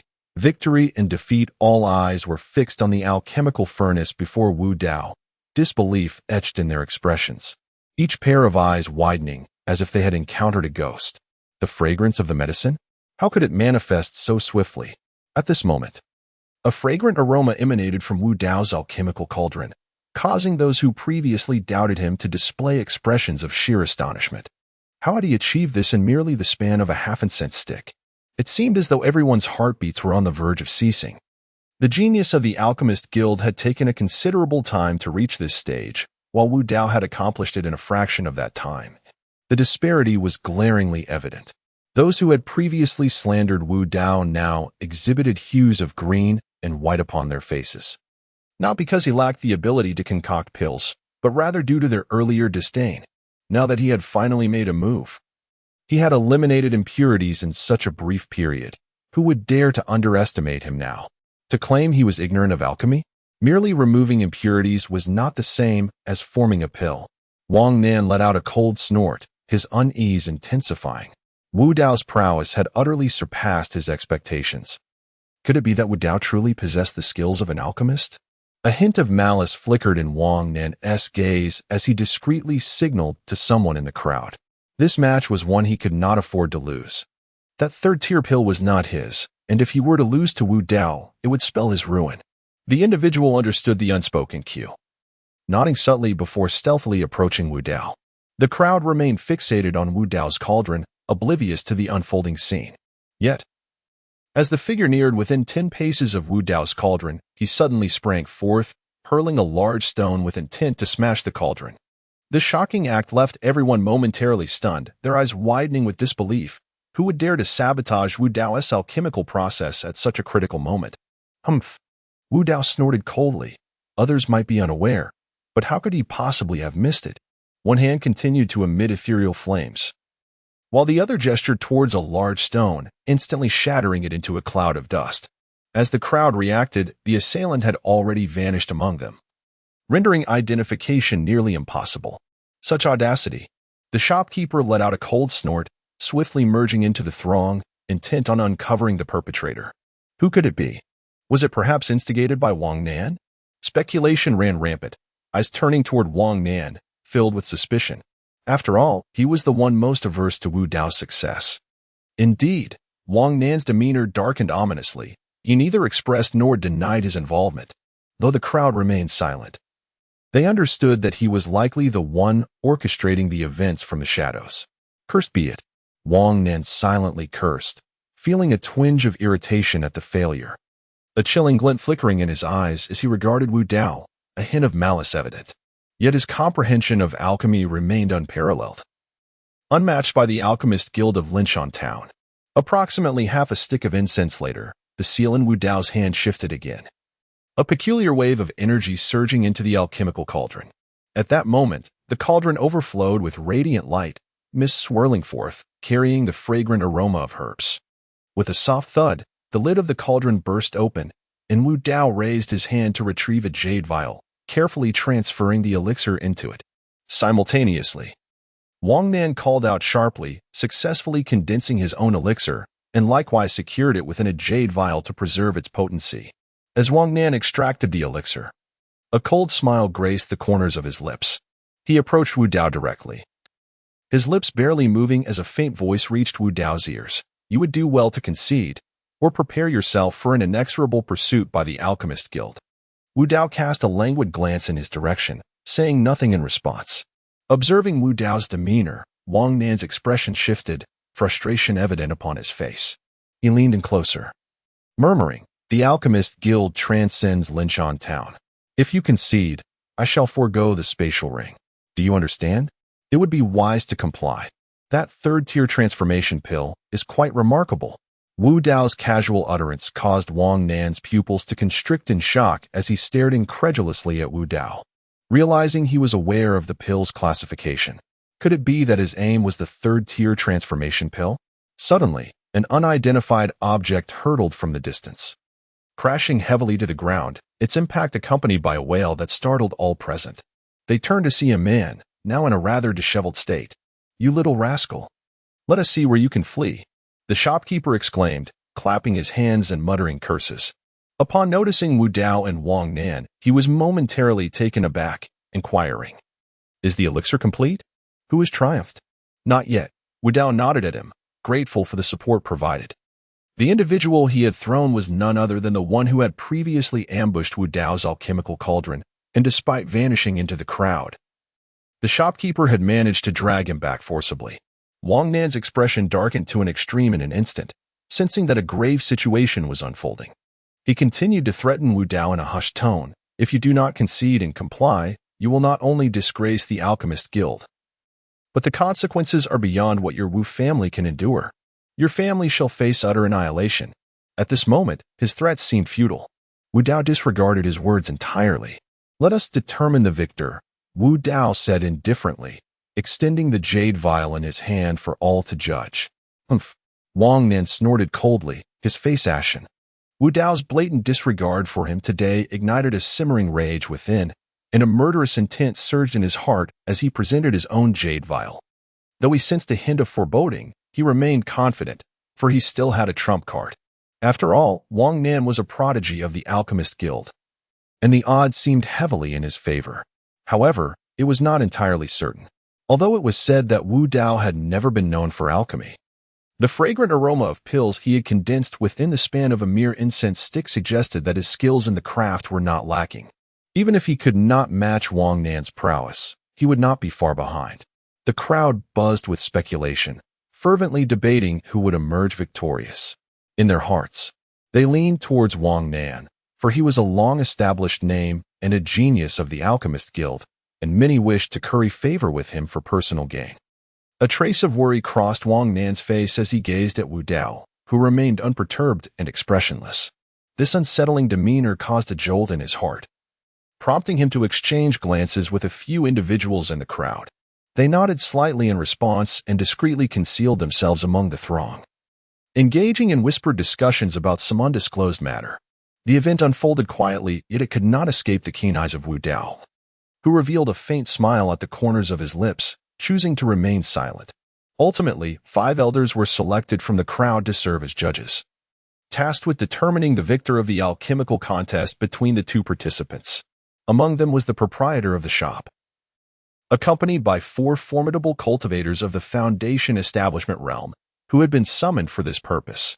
The elders stepped aside to retrieve the elixirs from their jade vials, scrutinizing them for their quality, fragrance, and other attributes. After a fervent deliberation, it was at this moment that a frigid smile graced Wu Dao's lips. Just as the elixirs were being examined, he observed one elder named Li Yin subtly replacing the elixir with another, all without anyone noticing. Whispers rippled through the crowd as they speculated on who would emerge victorious in this alchemical duel. After approximately half a stick of incense had burned, the results were announced. The shop owner who had previously aided Han Lang sighed, casting a glance at him that conveyed a sense of regret. In an instant, the crowd understood. It appeared Wu Dao had lost, and Wang Nan from the Alchemist Association had triumphed. Clearing his throat, the elder Li Yin spoke, after deliberation among the five of us. The victor of this alchemical contest is Wang Nan from the Alchemist Association. The other four nodded in agreement, acknowledging their unanimous decision. Though they too felt a twinge of regret, for the quality of the elixir had indeed shown promise, yet ultimately fell short. Or rather, the quality of another medicinal pill was astonishingly remarkable. As these words were spoken, a wave of murmurs erupted from the crowd, filled with gasps of admiration, expressions of regret, and even mockery. The gazes directed towards Wu Dao were varied. Many bore the frigid smirk of derision. I had predicted it. How could a mere wastrel ever be compared to Master Wang Nan? Truly, he is oblivious to his own insignificance. Indeed, a wastrel shall forever remain a wastrel. Even if he occasionally emerges as an underdog, he will inevitably be cast down from his pedestal. The crowd's icy jeers caused Wu Yu and Wu Jie, standing nearby, to flush with indignation, while Wu Dao maintained a faint smile, seemingly unperturbed by the scorn directed at him. Our observations indicated that the revitalizing blood pill concocted by young Master Wang Nan had already attained the standard of a mid-grade second-tier pill. Truly, heroes emerge in youth. Such alchemical prowess is worthy of comparison to some elders within the Alchemist Guild. Li Yin continued, and a fresh wave of astonishment swept through the audience. All present gazed at Wang Nan in shock, their mouths agape, their eyes reflecting a profound respect. A mid-grade second-tier pill? Even some elders from the Alchemist Guild might struggle to produce such quality. Wang Nan had indeed accomplished this, suggesting that he very well may have the potential to craft third-tier pills in the future. Upon hearing Li Yan's words, Wang Nan's brow furrowed, a flicker of alarm crossing his features. He was acutely aware of his own capabilities. He knew precisely what tier the pill he had just created belonged to, and he was certain it was merely a high-grade first-tier pill, his utmost achievement. How could it have been mistaken for a mid-grade second-tier pill? Could it be? As Wang Nan's gaze shifted towards the composed Wu Dao, his eyes reflected a profound sense of astonishment and dread. Chapter 54. The Insidious Villain. A young hero. Wang Nan, at such a tender age, has managed to concoct a mid-grade second-tier elixir, his future boundless, with the potential to ascend to even greater heights. Li Yan's words momentarily thrust Wang Nan into the limelight, eliciting smiles from many, as they approached him to offer congratulations and forge connections, including some elderly individuals. An alchemist with limitless prospects is indeed a prize worth courting. You are quite remarkable. I have had some acquaintance with your master. Your current achievements suggest you will undoubtedly surpass him in the future, an elder remarked, placing a hand on Wang Nan's shoulder. Thank you, esteemed elder, for your kind words. I am merely a humble disciple, wishing to remain by my master's side and learn earnestly, Wang Nan replied. As long as Wu Dao perished, this matter would be resolved, and he would emerge as a celebrated genius. As for explanations, one could simply attribute it to his extraordinary performance. You may address me as uncle. There is no need for formality. In the future, I may seek your assistance, and I hope you will not refuse, the elder replied with a faint smile. Your nephew is honored to comply. Should you require anything, esteemed uncle, simply give the word, Wang Nan said with a smile. In contrast to the adoration Wang Nan received, Wu Dao found himself in a desolate state, shunned by all, with only mockery thrown his way. Alas, the elder from the shop approached Wu Dao, patting his shoulder with a tone of regret. You have successfully concocted a high-quality first-tier blood restoration pill, which is commendable. However, what a pity. Observing the unabashed regret in the elder's eyes, Wu Dao offered a faint smile and shook his head, choosing not to elaborate further. At that moment, Wang Nan pushed through the crowd and slowly approached Wu Dao, coldly stating, "Hand over the storage ring and kneel before me." He was acutely aware that the second-grade intermediate blood-replenishing pill was not of his own making. It must have been concocted by Wu Dao. The immediate necessity was to force Wu Dao into submission, to humiliate him thoroughly, and to provoke him into anger, thereby inciting others to strike him down. Only in this manner could his own position be secured. Upon hearing Wang Nan's aggressive remarks, the crowd erupted into mocking laughter, eagerly anticipating Wu Dao's response. "Wang Nan, do not overstep your bounds," Wu Jie interjected, his expression darkening. He loathed the thought of Wu Dao enduring such humiliation. Wu Dao gestured for Wu Jie to remain silent. Stepping forward with a slight smile gracing his lips, he declared, "You think to demand my kneeling? You, a mere scoundrel, believe you are worthy of such deference?" Wang Nan's brow furrowed at Wu Dao's words. Sensing an ominous turn of events, he was now even more resolute in his intent to eliminate Wu Dao. Convinced that the second-grade intermediate pill was indeed his creation. Haha, the prodigy of the Wu family is truly a farce. Having lost, you are obliged to uphold your promises. Otherwise, the heroes of Linshan Town will only hold the Wu family in greater contempt. Lu Rian stepped forward, relishing Wu Dao's disgrace and seizing the opportunity to further undermine him. Lu Rian, Wu Yu and Wu Jie clenched their fists, glaring fiercely at her. "Indeed, young friend, since you have lost, it is only fitting that you honor your promise and surrender the storage ring," bowing before Wang Nan in contrition. At that moment, Li Yin and others stepped forward to advocate for Wang Nan. Wu Dao gazed at Li Yin, his eyes glimmering with a keen light, causing the latter's expression to shift, revealing a hint of unease. Could it be that Wu Dao has already discerned his treachery? The fact that Wu Dao could concoct a second-tier mid-grade elixir astonished him. Yet as Wang Nan was a prodigy of the Alchemist Guild, he could not afford to offend him, thus resorting to such underhanded tactics. "Have I truly lost?" A cold smile crept upon Wu Dao's lips as he regarded Li Yin and Wang Nan. For some inexplicable reason, both felt a twinge of guilt. "Very well, Wu Dao, I shall spare you the humiliation of kneeling. Simply relinquish the storage ring, and we shall consider this matter settled, shall we?" Wang Nan declared, for he had indeed lost this alchemical contest and now only sought the ring, plotting for an opportunity to eliminate Wu Dao. "Wang Nan, you exhibit excessive mercy. A brash young one such as this ought to experience some hardship." Li Yin shook his head, speaking with palpable sorrow. "You speak true, esteemed elder. Yet I too wish to avoid offending the Wu family, hence my compliance." Wang Nan and Li Yin exchanged sentiments, and all present regarded Wang Nan with altered expressions. Their respect deepening, for they perceived him as the true genius, while Wu Dao appeared but a pretender seeking fame. "Wu Dao, it is best you surrender the storage ring. The eyes of the crowd are sharp, and since you have lost, you ought to uphold your promise." A subtle smile graced Wang Nan's lips, confident in his assured victory. "Young friend, it is time for you to surrender the betrothal ring. You have indeed lost, for he has concocted the second-tier mid-grade blood restoration pill." Even the shopkeeper who previously assisted Han Lang has voiced his disappointment in Wu Dao for not acknowledging his defeat, deeming it rather petty. "Are you certain that the pill was crafted by Wang Nan?" Wu Dao inquired, his gaze fixed upon him. The man was taken aback, a flicker of confusion crossing his features. Just as he was about to seek clarification from Wu Dao, Li Yin interjected with a cold smile. "Youngster, we witnessed the alchemy with our own eyes, and the 5 of us judged it together. That blood restoration pill still carries warmth. How could it possibly be false?" "Are you questioning the integrity of the 5 of us?" Li Yin issued a grave accusation, and the elderly men glared furiously at Wu Dao. "Wu Dao, you have crossed the line. The 5 esteemed elders are of high moral standing. How dare you speak so disrespectfully?" Wang Nan secretly chuckled, recognizing that Wu Dao was courting trouble.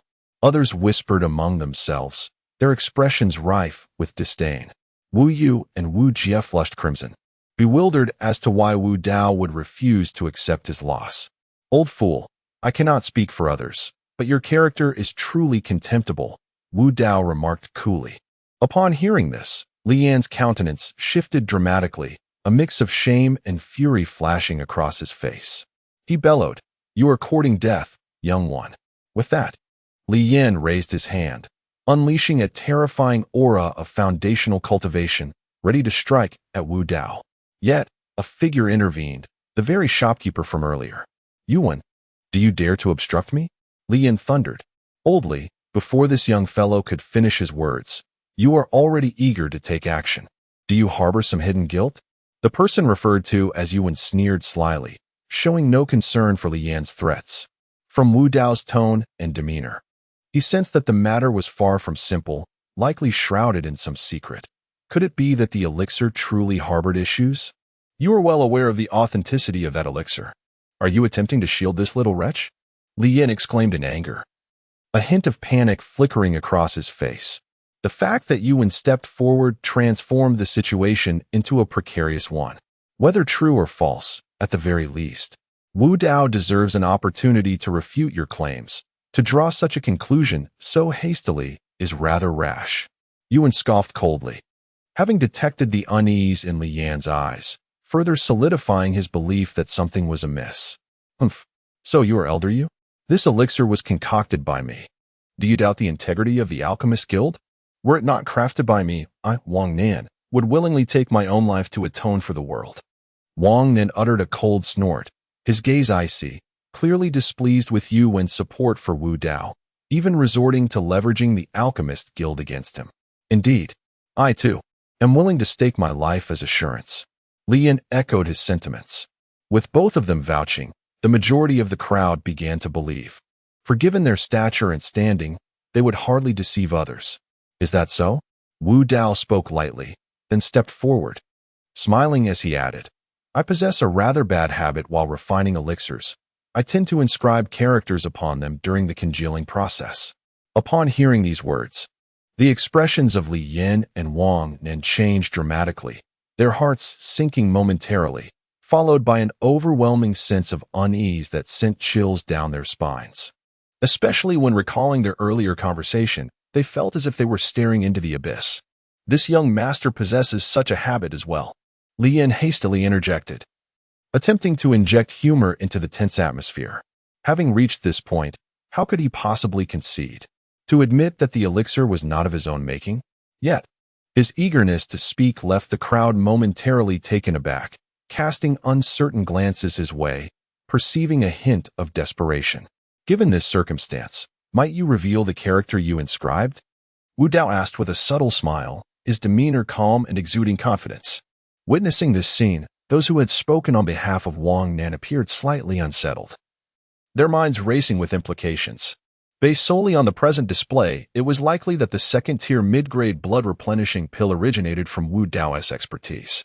Wang Nan, in collusion with Li Yan, not only sought to usurp Wu Dao's accolades, but also aimed to seize his spatial ring and alchemical cauldron. By siding with Wang Nan, they had inadvertently offended Wu Dao, a future alchemist of immeasurable potential, which caused a collective shiver of concern among them. Wang Nan merely cast a fleeting glance at him, choosing silence. "I inscribed the character I," Wu Dao stated coolly, a hint of disdain gracing his lips. The crowd gasped, their belief in his confidence solidifying. "Humph, you clever boy. You managed to guess correctly," Wang Nan retorted shamelessly, his voice laced with coldness. "As events have unfolded, it has become evident to all who stands in the right and who does not. Yet, if Wang Nan stubbornly refuses to admit the truth, there is little anyone can do. After all, the Alchemist Guild is a formidable entity, and they dare not offend it." Wu Dao chuckled coldly. He is a person of considerable experience, having faced numerous trials and encountered all manner of individuals. Countless figures, far more shameless than Wang Nan, have bowed before him. From the beginning to the end, Wang Nan has merely been a source of amusement in his eyes. Yuan retrieved a pill from the jade vial, glanced at it, and then turned to Wu Dao and the others, asking, "Are you two certain?" Wu Dao nodded affirmatively, declaring, "Absolutely." Without a doubt, Wang Nan interjected hastily. At this juncture, he had to hold his ground. If he tarnished the guild's reputation, the Alchemist Guild would not spare him. However, in the next moment, Yuan spoke coldly. leaving Wang Nan momentarily stunned and incredulous. Wang Nan, since you claim this is the pill you concocted, I shall grant you an opportunity. Elucidate what inscription is etched upon it. Yuan stated matter-of-factly. Wang Nan found himself at a loss for words, his complexion darkening. This was not a pill he had crafted, and he was at a complete impasse. Since you cannot articulate it, allow me to do so. Wu Dao interjected, speaking with a calm demeanor. Chapter 55. Did I permit you to leave? The crowd was drawn in by Wu Dao's words, their eyes reflecting a hint of confusion. Although they had surmised that the pill was indeed crafted by Wu Dao, they were taken aback by the revelation that he had actually inscribed upon the pill. How had he managed to accomplish such a feat? Could anyone have anticipated that Wang Nan would engage in such despicable acts? The crowd was left in utter bewilderment. I have concocted a total of 8 elixirs, and thus, I inscribed the words unrivaled Asura, sole sovereign upon them. If anyone doubts this, feel free to verify. Wu Dao spoke with a calm demeanor. The inscription on the elixirs was not an intentional act by Wu Dao. In the past, when he refined elixirs, he would leave behind his unique mark. However, at present, his cultivation does not yet permit such finesse, and it is the inscription that has unveiled the conspiracy of Wang Nan and Li Yin. No need to look further. I have already examined them. The 8 second-tier mid-grade blood recovery elixirs bear the exact inscription unrivaled Asura, sole sovereign. Not a single character is amiss, Yuan remarked with a smile, casting a deep gaze at Wu Dao, his heart profoundly shaken. From the moment Wu Dao entered the shop, Yuan discerned his extraordinary nature. He had not anticipated that the latter possessed such remarkable abilities. His character, temperament, and talent were all of the highest caliber, and even his alchemical skills were astonishingly formidable, truly a polymath. The moment Yuan announced his findings, the crowd collectively gasped, staring at Wu Dao in astonishment as though they had encountered a specter. He had refined the second-tier mid-grade blood recovery elixirs, surpassing the genius Wang Nan of the Alchemist Guild, with alchemical skills rivaling those of the guild's elders. This was simply unfathomable. He is merely 15 years old, the greatest dark horse of the Wu family, the foremost among the younger generation, and possessing such formidable alchemical prowess. How has he achieved this? Someone muttered to themselves, their shock lingering in their eyes. Damn it. Even if one were to train from the womb, this feat would seem unattainable. Is this young man even human? Many were indignant, their expressions marked by displeasure, unable to comprehend how Wu Dao had accomplished such a feat. Envy coursed through them. Wang Nan, you truly possess audacity, daring to alter the truth before all eyes. How has the Alchemist Guild produced such a despicable individual like you? Wu Jie exclaimed, his face flushed with fury. Initially, he believed Wu Dao had genuinely lost to Wang Nan, only to discover the latter's collusion with Li Yin, intent on orchestrating a deceitful ruse that incited collective outrage. Shameless. Wu Yu interjected coldly. Though her anger was not as pronounced as Wu Jie's, her gaze remained icy. Wang Nan faltered, having thought that by allying with Li Yin, he could execute his scheme flawlessly. Little did he expect that despite all his calculations, Wu Dao had inscribed markings on the medicinal pill, leaving an undeniable trace that led to his downfall. Now, even if he were to plunge into the Yellow River, he could not cleanse himself of this disgrace. The evidence lay bare before him, rendering any eloquent defense futile. He could only cast a resentful glare at Wu Dao, cursing the shame that the latter had brought upon him. And you, Li Yin? Yuan's gaze shifted to the elder named Li Yin, as he spoke with a frigid tone. To audaciously perpetrate such treachery before us at your age is truly disgraceful. Yuan, do not go too far. Li Yin, exposed without mercy, felt a surge of shame and anger, his face burning with embarrassment, realizing the gravity of the situation. Today, in his attempt to curry favor with Wang Nan at Wu Dao's expense, his scheme had been unveiled, inevitably incurring the wrath of the Wu family. If the Alchemist Guild did not intervene, he would face dire consequences. Am I being excessive? Li old man, do you still possess any shame? What was initially a mere alchemical contest among the younger generation has descended into a realm of ignominy, with your despicable actions nearly allowing you to evade accountability. which is utterly contemptible. Yuan scoffed repeatedly, unwilling to concede. The crowd murmured with disdain, emitting a chorus of hisses. Clearly, they regarded the clandestine dealings between Wang Nan and Yuan as beneath contempt. Yet, they refrained from further comment. For this matter entangled the formidable Wu family and the Alchemist Guild, realms beyond their involvement. If memory serves, Wang Nan and the esteemed elderly Yin had previously asserted that they would stake their lives on the authenticity of the elixir crafted by Wang Nan. Shouldn't the two now fulfill their promise? Wu Jie spoke coldly, exhilaration surging within him. Previously besieged by the crowd, he felt a sense of suffocation. Now, having turned the tide, he relished a profound sense of satisfaction. It was only at this moment that he understood Wu Dao's unwavering composure. He had evidently been well prepared. In that instant, Wu Jie felt an even deeper admiration for Wu Dao, whose talent, combat prowess, and strategic acumen were realms they could scarcely aspire to reach. Most astonishing of all was Wu Dao's alchemical prowess. As fellow descendants of the Wu family, they had never heard of his exceptional skills in alchemy, let alone of such magnitude. It is essential to recognize that alchemical abilities rivaling those of the elders within the Alchemist Guild hold monumental significance for the Wu family. They could potentially liberate the Wu family from reliance on the Alchemist Guild, enabling them to forge their own path in the realm of elixirs and facilitating rapid advancement. The mere thought ignited a fervor within Wu Jie and Wu Yu, as though they envisioned the Wu family soaring to greatness, dominating Linshan Town in the days to come. A mixture of alarm and indignation was etched on Wang Nan and Li Yan's faces as they fixed their gazes on Wu Jie. Their voices sharp with consternation. They felt profoundly aggrieved. They had once vehemently asserted, even staking their lives, that the elixir was crafted by Wang Nan. Now, with the imminent exposure of the truth and the menacing glares from the crowd, their faces paled. A sense of impending doom washed over them, stirring unease within their hearts. "And I," one of the elders interjected, his tone laced with resentment. "If you intend to drive me to my demise, I shall end you, you vile whelp." Wang Nan and Li Yan assailed Wu Dao in quick succession, their voices a blend of bluster and fear. They found themselves in a precarious predicament, caught between the devil and the deep blue sea. They realized that their only recourse was to influence Wu Dao.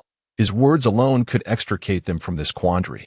If threats were effective, I would have met my end countless times. Wu Dao responded with a serene smile, unfazed by their intimidation. If the Alchemist Guild proves unreasonable and seeks to trouble me, then this Alchemist Guild of Linshan Town has no reason to exist. Arrogant. A collective gasp rippled through the crowd. Wu Dao's audacity was astonishing. In all their years, they had never encountered anyone who dared to challenge the Alchemist Guild so brazenly. Despite Wu Dao's confident demeanor, they were perplexed by his overweening pride, dismissing it as mere posturing. "Humph! Such bombast from a mere Wu family." Another voice scoffed. "Even the entire Wu clan is but a trifle compared to the Alchemist Guild." Wang Nan let out a loud exclamation, but inwardly he was filled with secret delight. Wu Dao's words clearly belittled the Alchemist Guild. If he stirred the pot just right, the news would undoubtedly reach the guild, compelling a formidable figure to confront Wu Dao, thereby resolving his own predicament effortlessly. Whether it was true or not was no longer his concern. Wu Dao waved his hand, a smile gracing his lips as he spoke. "As a man of honor, you ought to fulfill your promise and hand over that second-tier elixir, as well as the third-tier transformation pill. Once you have done so, you may take your leave." "Kid, I truly have no idea what you are talking about. I cannot comprehend you at all," Wang Nan replied with a slight smile, a hint of mockery dancing at the corners of his mouth. He then turned away, muttering to himself, "Nonsensical." The crowd's expressions froze, shaking their heads in disbelief. Wang Nan was indeed shameless, unwilling to acknowledge his defeat and attempting to flee. "Did I grant you permission to leave?" Wu Dao's smile turned frosty as he spoke indifferently. "If you dare to take another step, I shall ensure your promise is fulfilled prematurely." Upon hearing this, Wang Nan paused, turning to face Wu Dao with a scornful gaze. "You fool! I am a member of the Alchemist Guild. If you dare to lay a hand on me, prepare for the guild to declare war on the Wu family." After uttering these words, he glanced at the elderly Yin beside him and added, "Elderly, Should this brat provoke the Alchemist Guild again, feel free to eliminate him on the spot. You shall become a lifelong ally of the Alchemist Guild. Rest assured, if this rascal dares to make any move, I shall ensure he remains here forever. Li Yin spoke, a faint glimmer of malice flickering in his eyes. Secretly amused by the audacity of the young man who dared to provoke the Alchemist Guild, you will meet your demise in vain. Even that old curmudgeon, Wu Zhan, would not dare to utter a word against it. Sighing softly as he observed Wang Nin turning to leave, Wu Dao shook his head in resignation and remarked, "Since you are so intent on courting death, I shall oblige." With that, Wu Dao's gaze shifted towards Yuan, who nodded in affirmation and declared, "Leave this old fellow to me." Yuan then charged towards Li Yan, holding Wu Dao in high regard and eager to lend a hand. Wu Dao, fully aware of Yuan's sentiments, felt assured. Wu Dao, your audacity is truly remarkable. Should you dare to strike at me, prepare for the annihilation of your family. Wang Nan's expression darkened profoundly, anxiety gnawing at his heart. He had come merely to accompany Lu Ruyan and had not brought many attendants.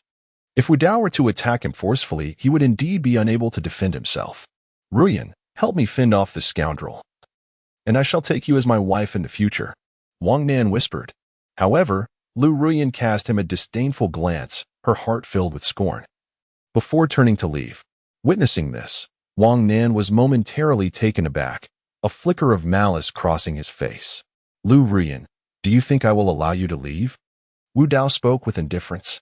Lu Ruyan had made numerous jabs at him, and to simply let her depart would not be in line with his nature. "What more do you intend to do? Are you not afraid of further offending the Lu family?"